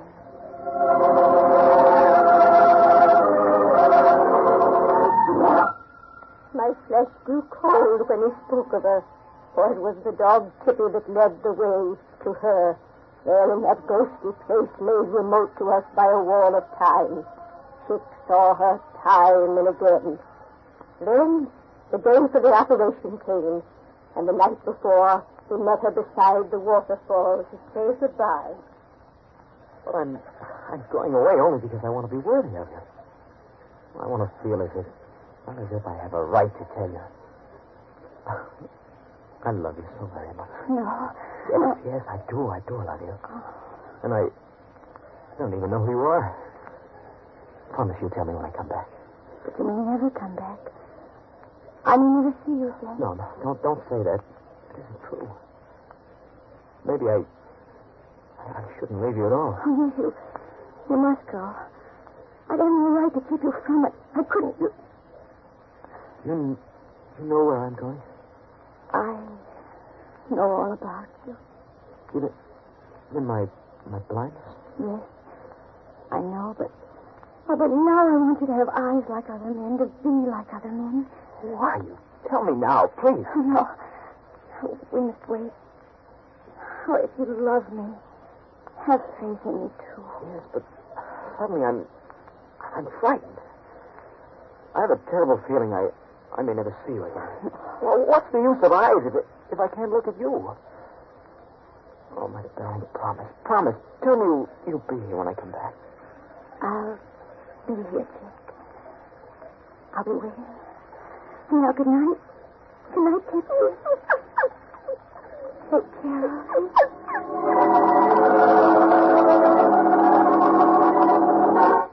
The next morning we went to the hospital. Chick was happy, impatient for the operation to be over. And that afternoon, as I waited here in this room, thinking over and over again this thing that had happened, I slowly grew sure of what I believed. Was it such an impossible thing to happen after all? How could I ever tell him? Yet the legend was so clear in my mind. I didn't stop to think how happy she made him. I thought only that he must never see her again. But how could you stop it? There was a way. It made me shudder to think of it. And yet there wasn't anything I wouldn't do for Chick. I knew I could destroy the dog. Oh, no. It had been Tippy that had led him to that place. To her, don't you see? Without Tippy, Chick couldn't go back again. But how did you know? I went to the park myself. I talked to all the caretakers. I said, where is the waterfall? They thought I was a crazy old woman. Then I tried to make Tippy lead me to it. But it was no use. Because there is no waterfall in the park. But there must be. No, it's true. I was so worried, so afraid. Then on the night before they were to take the bandages from Chick's eyes, Tippy slipped away. Secretly, I hoped he'd never come back. Then he did. Toward midnight, a scratching on the door. And there he stood. I knew he'd seen her, for he was like a ghost dog come out of the night. And about his neck he wore a collar woven of beads. Silver beads. She had woven together and put about his neck. Then I was sure what I had to do. The next morning, I went to the hospital. Granny. Oh, Granny, look at me. Oh, Chick, you can see. A little. More than a little. Oh, my boy, blue eyes. Such pretty blue eyes. Oh, bring Tippy here. They said you could. I want to see him, Granny. I want to see you and him. All day, just looking at you. Tomorrow. No. Now, please, Granny. Oh, what's the matter? Something happened to Tippy? No. Something has. What is it? Granny, where is it? Oh, my boy. How can I tell you? A few days ago, I led him out in the back courtyard to play. Someone had put some meat there for the wood rats. It was poisoned. Tippy is dead. Am I a foolish, superstitious old woman? What else was I to do? I thought only of what was best for Chick. But then, that afternoon came. On the day before yesterday, he was sent home, and he walked the floor waiting for the night. At last he went to the park. I sat in that house 4 hours. 5. He came back alone. The second night he tried again. And the third, tonight. He walked the paths trying to remember where Tippy had led him, finding nothing, no waterfall, no girl beside it. When he came in, his face was drawn, his eyes moist and sad, and he said, Granny, I don't know what's happened. I can't even find the place where we met.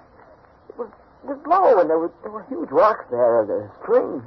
Well, why can't I find it? Chick, oh, my boy. I've gone over that path dozens of times. I even closed my eyes trying to find it. It just isn't there. No, Chick, it isn't there. What did you say? I mean, if you can't find it, then surely it doesn't exist.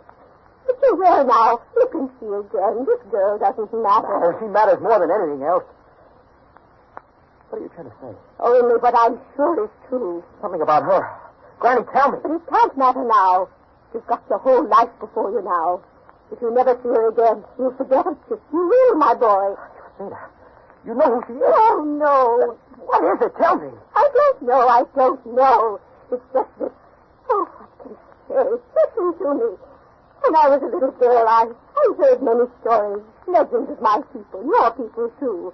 One of the legends stayed in my mind, sharp as an arrow. Granny. This girl. Didn't you know she's an Indian girl?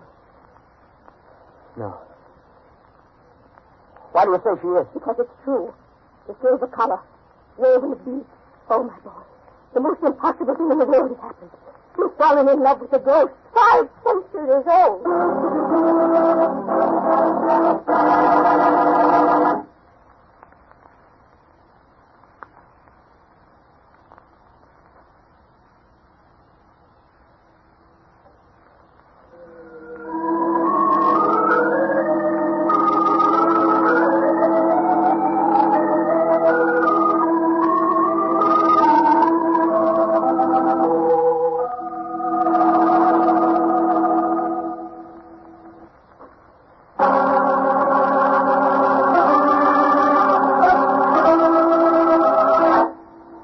From the windows of a waiting room in Elder's Hospital, light shines out into the foggy night. Inside, a young newspaper woman listens to the story of Chick Simpson, who lies unconscious in a nearby room. The story comes from the lips of his grandmother, a very old, dark-skinned woman. It was Chick's dog, Tippy, who had first led him to a waterfall in the park, where Chick met a girl whose name he never knew, and with whom he fell in love. Later, Chick underwent a successful operation on his eyes, and when he could see, his first thought was to meet his girl of the waterfall again. But Chick's grandmother had grown to believe this girl to be the ghost of an Indian princess. In an effort to free Chick of his ghostly love, she told him Tippy was dead, and without the dog to lead him, Chick could not find the place where he'd met her. His grandmother has just told him he has fallen in love with a ghost 5 centuries old. She was the daughter of a chief. The people lived north of here long years ago, when it was wilderness. She was in love with a young warrior, and when he deserted her, she took her life in a waterfall. So the legend was that the gods had no place for this girl of the silver water until there was another warrior whose love would release her spirit from the silver prison of the stream. Oh, Granny, that isn't true. You don't believe it. Only now, when you can't find her, when she's vanished like the ghost she is. But why? She knew I was coming back. But now you're like other men. You have eyes, and Tippy isn't here to lead you. Chick, where are you going? I'm going to look until I find her. I'd rather be blind again, since she was a part of my darkness. I could be with her, I'd even rather be dead.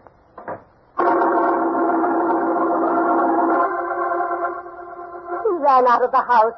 I went after him as fast as I could. Then I saw the taxi coming down upon him. He lay on the pavement in the light of the street lamp, in the gray fog of the evening, and his eyes were closed again. So they brought him here to the hospital. Now you know why he'd rather be dead. So that's how the accident happened. But this girl, how can you believe... What else am I to believe? You see, my grandson's full name is Chickamauga, after my father, a red man. Chick's mother was an Indian princess. Listen, we're going to make Chick want to live. Somehow we've got to find the place where they met. We've got to find this girl. Mrs. Simpson, where is Tippy? Downstairs. I went home a little while ago to get him. I thought when Chick regained consciousness, if he could See, Kit, there's no time to lose. Chick may die before we can find her. The collar you spoke of, the silver collar, where is it? Around Tippy. I didn't dare take it off. We'll get a taxi at the side door. If Tippy led Chick to this girl, Mrs. Simpson, he can lead us to her, too, even if she is a ghost.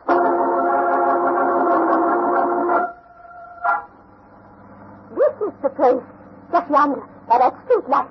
That's where Chick always went in the park. Stop there, driver. By the street light. Yes, ma'am. Good boy, Tippy. You're a good boy. I'll take that silver collar now. There, Mrs. Simpson. Hold the leash. I'll open the door. Driver, have you got a flashlight? Yeah, sure.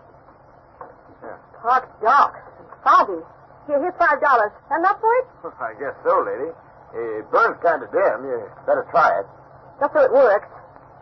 Here's another $1 for the fare. Keep the change. Thanks very much. Mrs. Simpson, which path did Chick take? That one there. Running north. I used to walk the thing before. Keep the change. Come along. Hurry. Listen to him. He's impatient. Can you know what we're trying to do? We'll find out. As soon as we get a little way down this path. What is so useless? He won't lead us there. Give it with Chick. Good boy. Good boy. You know what we want, don't you, boy? Look, here's your collar. She made it for you. Where is she? You know, don't you? Lead us to her. Smell the collar, boy. Go on. Go to her. Look, he's running up the path towards the lake. Tippy! Here, boy. Here, boy. He went that way. Through the trees. But we're already off the path. Tippy! Listen. I heard him. Where? Over yonder. He found her. Are you afraid? No. Well, come on. We'll see if she's a ghost. Tippy! Here, boy! He's over there. The other side of those rocks. Wait. This must be the place. There's a high boulders and a path between them. Come on. Listen. Do you hear it? Yeah. It sounds like it is. It's a waterfall. So that's his waterfall? Good boy, Tippy. But it's not a waterfall at all. Only the overflow from the lake. Yet it's a lovely spot. The grass is thick and green, and the rocks make it a little cove hidden away. He could see its beauty in spite of his blindness. Look, this is where they sat. The smooth rock almost like a bench. But where is she? Yes, where is she? I wonder. Tippy! Tippy, take us to her. Take us to her. Come on, boy. We'll follow. Look, he's leading us away. Come on. He's lost it. He ran so fast. Could he have come this far?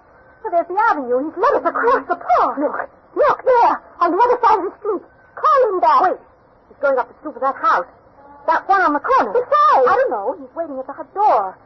There are no lights, and the house is dark. Could it be? Look, the door opened. He went in. He went inside. Does it mean? Tippy's been here before. Maybe when he managed to slip out alone. He's led us to her, Mrs. Simpson, to Chick's girl of the waterfall. Come on, let's see who she is. How dark the house is. Yes. What is it? I'm Helen Stringfellow from the Evening News. Oh. This is Mrs. Simpson. May we come in? Oh, no. No, please, I can't see anyone. We followed Tippy here. The dog you just led inside. Is it yours? Oh, I didn't know. It belongs to my grandson. My grandson's in the hospital. His name's Chick Simpson. You know him, don't you? No. He was in an accident tonight. He may be dying. Perhaps you can save his life. But I don't know him. I don't.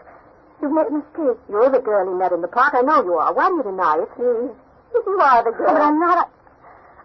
Leave me alone. I can't help you. Please leave me alone. The Chick loves you. Why do you hide there in the dark? I tell you, you've got to come with us. I'll make you come. No. No, go away. Don't try to close that door. Mrs. Simpson, here, flash the light. No, please, you mustn't see. Oh. So, that's why. That's why. Now you know. Well, that makes no difference. Oh, it does. Now Chick can see it. And he mustn't know. He must forget me. If the operation had failed, I would have met him there again as I promised. Of course, I understand. But, my child, there's something you don't know. The accident. Chick is blind again. Now will you come? He's blind again? Oh, yes. Yes, I'll come. Gladly now.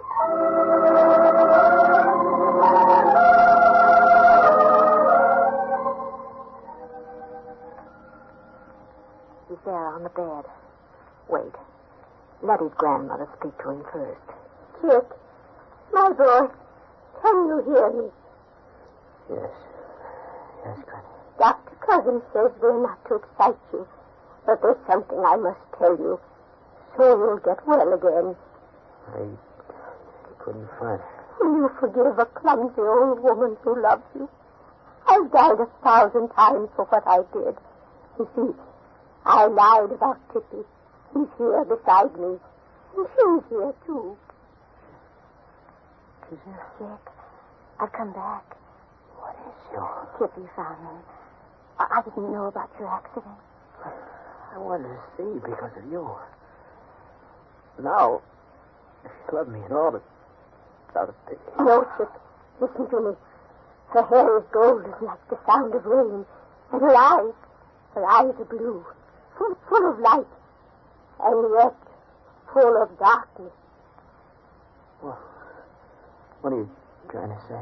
She's trying to tell you why I stayed away after the operation when you could see. You mean that... Yes, Chick. She's been blind for 20 years. All her life. I didn't know. But soon you'll be well. And we can meet again by the waterfall. Tippy will be there with us. Yes. And we can go on together, Chick. Oh, I'm so glad it's like this. Now we can have our world back again. Mm-hmm. And it's a happy world. Mrs. Simpson, we must leave them alone. Yes. It's finished now. The room's bright with their happiness. Come along. I'll close the door.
From shadows and stillness, mystery weaves a spell of strangest fascination, charging the mind with doubt and fear.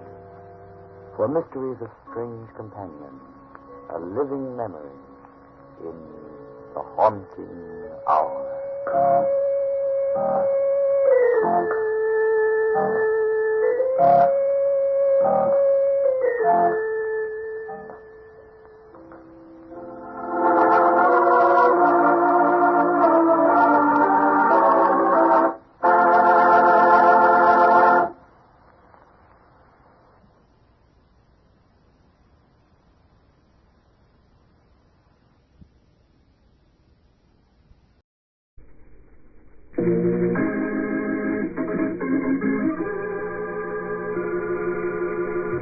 The Two Mr. Brand.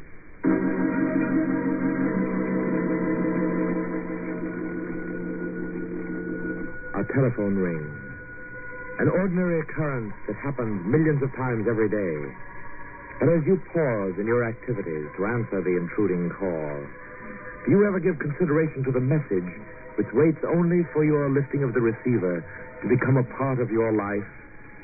Do you hesitate, fearing to hear the unknown words which may be the beginning of a web which will entangle and lead you into strange, mysterious adventures which will haunt your memories forever? Probably not. Instead, you unhesitatingly, and perhaps with slight irritation, pick up the receiver and say, hello? Hello? Hello, George. This is Edgar. Oh, hello, Edgar. You nearly missed connections. I was just closing the office when the phone rang. Well, I had to call you now. You had to be the first to know. Know what? You better sit down in a good, substantial chair, old man. I am, but what's so startling? I'm getting married, George. Married? Sure. Don't you think it's about time? Well, yes, but what's all so sudden? I never had the faintest idea. Well, that's the way love is. It comes on you suddenly. If you'd take that heart of yours off ice, maybe you'd find out. Oh, congratulations, Edgar. Who's the lucky one? Well, I am. But if you mean whom am I marrying, it's Julia Kramer. Julia Kramer? Mm-hmm. The new secretary you hired only a few months ago? That's right. I thought she was engaged to some fellow here in Chicago. No, that's the wrong impression I got. She had been going somewhat steady with a man there, but she wasn't engaged to him. She came down here to get away from him when she found he was working a little on the shady side of the law. Well, when is the wedding? Well, that's what I called about, George. It's going to be Saturday afternoon, and you've got to come. Oh, now how am I going to get transportation? That's all arranged. I've reserved a room for you at the Claremont, and I've already reserved 2 seats on the plane leaving Chicago Friday night. 2 seats? One for you and one for Julia's brother, Lawrence. A brother? Julia doesn't know he's coming. It's part of a surprise. I'm giving him a job here in our Dayton office. Edgar, you out of your mind? Hiring a man that's been convicted twice of forging checks? Well, she didn't forge the checks, George. He was just a stooge for someone else. He was only convicted of passing bad checks. Julia says it's all because of his associations there in Chicago. And if he could get away from them, why, he'd be all right. So I'm going to give him a chance. Well, you're the one that's running that office. It's your headache. Sure. You've got nothing to worry about, George. Nothing's going to happen to you. Not if I can help it. Look, I'll give you a buzz when I get in Friday night. Fine, do that. Oh, incidentally, better pick up your plane reservations when you leave the office. Right. Julia's really a swell girl, George, believe me. But you'll find out when you meet her. So long. So long, Benedict.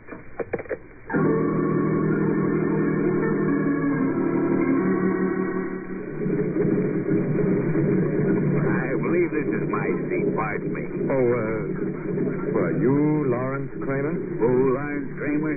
Never heard of him. Cassidy's my name, Alex Cassidy. That's my seat next to the window. Pardon me, there must be a mistake. I'm sure this seat belongs to Lawrence Kramer. Take a look at my ticket. It says this is my seat to Dayton. Dayton? Well, that's where Lawrence is going. We were supposed to be together. Oh, no, there really must be some mistake. There's no mistake. Pardon me, are you Mr. George Brandt? Why, yes. Well, I'm Lawrence Kramer. Well, what are you doing sitting behind me? Surely Edgar reserved our seats together. Well, maybe Mr. Thompson couldn't get 2 seats together. That's probably it. Oh, well, it's a short distance to Dayton, and inasmuch as we're all going there, we might as well be friendly, eh? Yeah. It's funny that Edgar didn't say something about our seats not being together. Well, probably slipped this Edgar's mind, whoever he is. I know that's the way I am, always forgetting to tell people things. Gets me into some odd circumstances sometimes, too. But I always manage to talk my way out.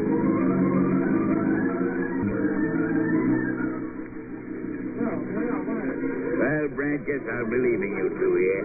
I've got a little business to attend to in the administration building before I go into town. Yes, all right, Mr. Cassidy. Lawrence and I will catch a cab. It's really a shame we didn't have more time to really get acquainted. I think maybe we could strike it off together here. Maybe. Well, I'll be seeing you again sometime. Oh. One more minute of that chatter and I'd gone crazy. Let's grab a cab, Lawrence. I'm not going. What? I'm not going into town yet. Suit yourself, but I am. See you later. Yeah. Oh, what a trip. It's my luck to sit next to somebody that tries to drown you with a lot of nonsensical chatter. Oh, cab. Hey, taxi. Give me a lift into town, will you? No, Mr. Hop in. I've never heard so much talk in my life. That's nothing, mister. You should have to drive a cab like me. Sometimes when I pick up a load of dames and they get the gabbing, I can't even hear myself think, let alone listen to see if my meter's ticking off the fare. I imagine you do have some passengers that nearly drive you out of your mind, especially a load of ghastly women. You're right there, mister. Why, sometimes I'm tempted to stop right in the middle of the street. Hey, look out, driver. That cab's crowding you. Hey, what? He's trying to sideswipe us. Why, that dirty numbskull forcing me into the ditch deliberately, too. If I'd have gotten his number, I'd see he never drove a cab again. Well, it was Lawrence Kramer. I saw him in the back seat of that cab. Lawrence deliberately tried to wreck us. But why? Why? How should I know why? Look, mister, you might as well grab your suitcase and start summing. Start summing? Well, your cab's not damaged. And it's not going to be either, mister. I don't know who you are or what your business is, but your acquaintance ain't healthy. Someone's after you, and I ain't aiming to get involved any more than I am. You don't owe me nothing. I consider myself lucky to be alive. All I'm saying is take your suitcase and get to town the best way you can. I'm through. Confused and bewildered, George climbed from the cab as the driver pulled off quickly without him. He stood at the side of the road, awkwardly trying to thumb for a ride. Almost an hour passed before a car drew up beside him, and he was on his way into town. The Hotel Claremont was easy to find. It was an ordinary hotel with the usual murmur of voices and the steady drone of activity in the lobby. George made his way straight for the clerk's desk. You have a reservation, Mr. George Brand, please? Why, we did have, sir. What do you mean you did have? Mr. Brand picked it up an hour ago. He what? Mr. Brand checked in an hour ago. Is there any message, sir?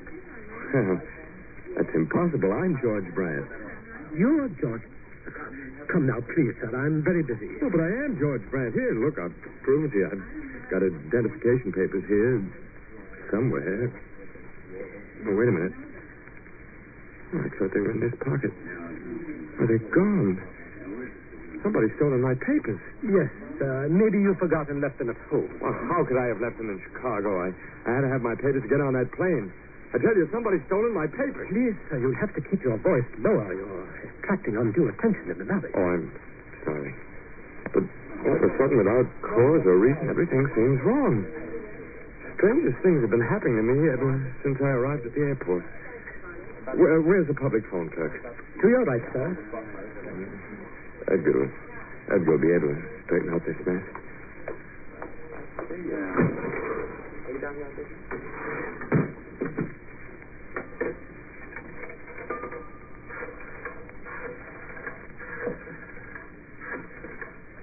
You reserved this room for me, and he can prove to this clerk that I'm the one who... Good evening. Beechwood Apartment. Oh, hello. Edgar Thompson's apartment, please. Who's calling? George Brandt. Oh, yes, Mr. Brandt. Hasn't Mr. Thompson arrived at the hotel yet? No. Well, that is, I wouldn't know. Well, he should have. He left here 45 minutes ago to meet you. Right after you called him. After I called him? Yes, sir.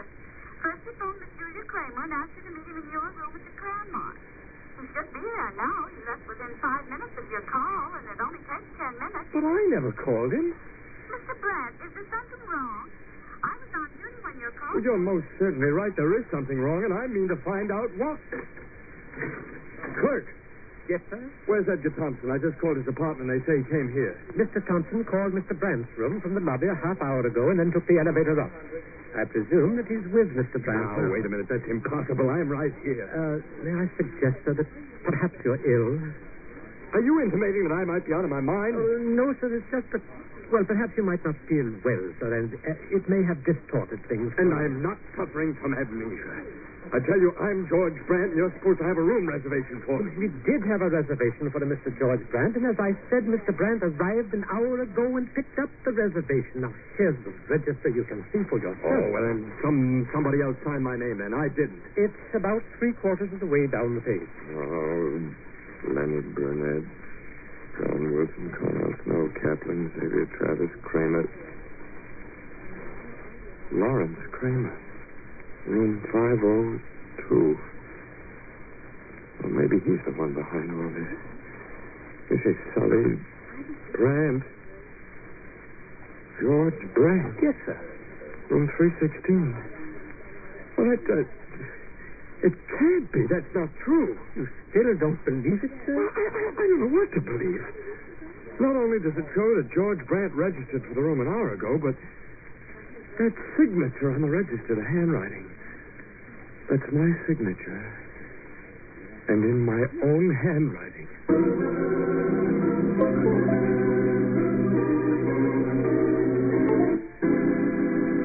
Mystified by the strange web encircling him, George went up to the third floor, determined to face the imposter. Room 316, the register said. Oh. Hello. Hello. Well, this is room 316, isn't it? Yes, but there doesn't seem to be anyone in. I was supposed to meet my fiancé here at Mr. Brandt's room, but... Well, I'm George Brandt. Oh, you are? Well, I'm Julia Kramer. Edgar called and asked me to meet him here with you. I couldn't imagine what had happened when no one answered my knocking. Well, we might as well go in. Well, I haven't any key. Incidentally, you left the door unlocked when you stepped out. It started to open when I first knocked. You shouldn't do that in hotels now. Isn't safe. Here, I'll flip on the light switch. Miss Kramer, what happened? What the deuce did I stumble over? Oh, wait a minute. Here's the light switch. Ooh. Edgar. It's Edgar. He's been strangled with an electric cord. Oh, Edgar. No. You know, whoever killed Edgar made a mistake. What sort of a mistake? What do you mean? They meant to kill me. Why would they want to kill you? Whoever it was probably mistook Edgar for me. Someone's been after me ever since I arrived here in town. They sideswiped my cab and stole my hotel room. And now they've committed murder. But where were you, Mr. Brandt? Why did you let them kill Edgar? What are you talking about? I wasn't here. I haven't even been able to get into the hotel. Look. In his hand. A letter folder. And it isn't his. It's a clue. Why, that's mine. Yours? My missing credentials. Your papers, Mr. Brandt. In Edgar's hand? Yes. Then it was you who murdered Edgar. Oh, don't be ridiculous. I've never even been in this room before. Then how did these papers get here? How can you explain that if you've never been in this room before? Those papers were stolen from me on the plane. Do you expect me to believe that? You killed him. You came back this time to get these papers. They were evidence of your crime. You called Edgar to this room. Told me so himself. You called him here to kill him. I didn't kill Edgar. You did. You've got to believe me, Miss Kramer. Somebody must. I don't know. Everything is wrong. First, I'm not George Brandt, and I'm treated as an imposter. And now that there's been a murder, you're only too happy to say that I am George Brandt and a killer. Well, what have I done to get into... You killed a man, Mr. Brandt. Now, look, Julia. Do you expect me to believe your lies when my hands hold the proof? You killed a man I love. And on the night before our wedding. Julia. Is this your wedding present? Julia. Do you want to come back now to claim more blood at the gross? Stop it. Why should I kill Edgar? Why? That's what I want to know, Mr. Brandt. It couldn't be jealousy. Why did you? Why? Why did you kill him? I didn't kill him. I told you those identification papers were stolen. Wait a minute. Now I see. Lawrence. Lawrence? My brother? Yes, your brother. He's the only one who knew about the wedding and had the chance to steal my papers. Lawrence killed Edgar in my room, hoping to plant the killing on me. Then you admit this is your room? No, I don't admit it. It was supposed to be, but I never got it. Your brother saw to that with a little accident. And now you're trying to protect him. Lawrence had nothing to do with this. He's in Chicago. No. He's right here in town. He came on the same plane that I did. That's not true. He'd have told me he was coming. It was supposed to be a surprise for you. Edgar planned it all and arranged for Lawrence to come with me. Besides, Lawrence wouldn't warn you he intended to kill your fiancée. That is, unless both of you. No. And that isn't all. Edgar was going to give Lawrence a job and keep him here in Dayton. And this is the way that brother of yours shows his appreciation. By murder. It's not true. You hate my brother. I certainly do. Lawrence never did anything to you, Mr. Brandt. And he didn't kill Edgar. You strangled Edgar. And now you're trying to blame Lawrence, knowing it'll look bad for him because of his police record. But you can't get away with it, you hear? Why should you want to protect your brother? Hasn't he caused you enough trouble? And now he's added murder to his record. He hasn't. Lawrence wouldn't kill anyone. He couldn't. He's not in town. I know he isn't. You don't have to believe me. Call the desk clerk and ask. He'll tell you your brother's registered in the hotel. Well, go ahead. Call him. All right. All right, I will. Hello. Hello, desk clerk, please. Desk clerk, this is Julia Kramer. I'm in George Brandt's room. Mr. Brandt's here now. And he murdered Edgar Thompson. Help! Please send the police. Why, you double-crossing. Give me that phone. Help! Help, please! Oh, can I get away with this? You can't. You murderer. I'm getting out.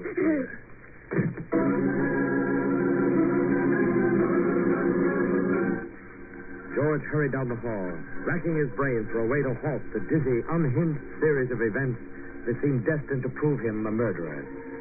Then he had an inspiration to find Lawrence Kramer. He dashed upstairs to Lawrence's floor. There must be an explanation to this incredible situation. The girl, she doesn't seem like a murderer's accomplice, and yet she's Lawrence's sister. And he's capable of anything. I've got to stop that fellow before he and his sister can get away with this. Let's see now. What's his room number? 502. 502, that's it. Let's see. 512, 8, 4. Here it is. 502. Now, Lawrence Kramer. We'll get to the bottom of this. Come in, Brad. Alex Cassidy? What are you doing here? Waiting for you, Brad. For me? But where's Lawrence? I don't know. He was out when I came in a couple of minutes ago. Come on in, Brad, and close the door. I figured you'd be coming here. Now that I've figured right, I'm glad Lawrence isn't here. So you and Lawrence aren't strangers. That was an act on the plane. Sure. As soon as you left, we both got into a cab and followed you. Then I had your cab forced into the ditch so I'd have time to get to the hotel first and take your room. I might have known it wasn't Lawrence. He couldn't have registered for my room and his own at the same time. Besides, well, Lawrence isn't smart enough to plan a murder like Edgar's. Murder? So you found the body, too? Right where you and Lawrence left it, Mr. Cassidy. Lawrence didn't have anything to do with it. He doesn't even know I rubbed the guy out. He thinks I just came down here to sort of surprise Julia at the wedding. You even know her name. You know about the wedding. Wait. Now I'm beginning to see. You forged my name on the hotel register. Sure, Brad. Perfect, too, wasn't it? You see, Lawrence was arrested once for passing checks forged by someone else. Julia threw over her former fiancé in Chicago because he was doing some crooked work. Oh, it all fits together beautifully, Cassidy. You were Julia's former fiancé, and when you heard of the wedding, you came down here and killed Edgar. Sure. No guy's going to take Alex Cassidy's girl and get away with it. What's more, that cheap Romeo partner of yours thought he could fast-talk Lawrence out of my control by giving him a job here. Sure, I know all about it. Lawrence blew his top trying to play the big shot. That's the trouble with the kid. He's too dumb to know when to keep his mouth shut. How does it feel, Brant, to be wearing a frame around your neck? What do you mean? When the cops see your signature on the register and find those papers of yours I planted in Edgar's hand. Well, they'll want George Brant for this murder. Yes, sir, Brant, you're looking at one guy that's done murder and is going to get away with it. A very neat plan, Mr. Cassidy, but I don't think it will work. Lawrence. Yeah. And don't get any ideas about easing out the door. This is a real live gun I've got here. Oh, Lawrence, how did you Mr. Cassidy is just a little bit surprised to find me in my own room, George. aren't you, Mr. Cassidy? Yeah. You didn't think to look for me in the clothes closet when you came in, did you, Cassidy? Well, maybe I am too dumb to keep my mouth shut. And I've been dumb in the past to string along with you. Look, you're flying off the handle, kid. I'm not a kid, Cassidy. I've been pretty dumb, I admit, in my time. But I'm not so dumb that I didn't know something was haywire when you forged Mr. Brandt's name so you could get his room. Now, look, Florence, you've got this all wrong. That wasn't done just to give Julia a surprise. So I got suspicious, Cassidy. So I trailed you. I trailed you to Mr. Brandt's room. You didn't. And you know what I saw there, don't you, Mr. Cassidy? You cheap tin horn and You saw him strangle Edgar? Sure. And I wasn't having nothing to do with a murder rap, especially when it involved Mr. Thompson and Julia. So stand where you are, Cassidy. They're the only two people in the whole world who ever wanted to give me a chance. I wanted that chance, see? No one was going to take that chance away from me. Not even you, Cassidy. I'll call the police. Okay, George. You see, Cassidy, I figured you'd come to my room, probably with Julia. So I hid in the closet and I heard every word you said. Look, Lawrence. Yes, Mr. Brand? You go find Julia. She needs you. Tell her everything's all right. And don't worry about that job Edgar offered you. As controlling partner in the business, I promise you that job's still yours.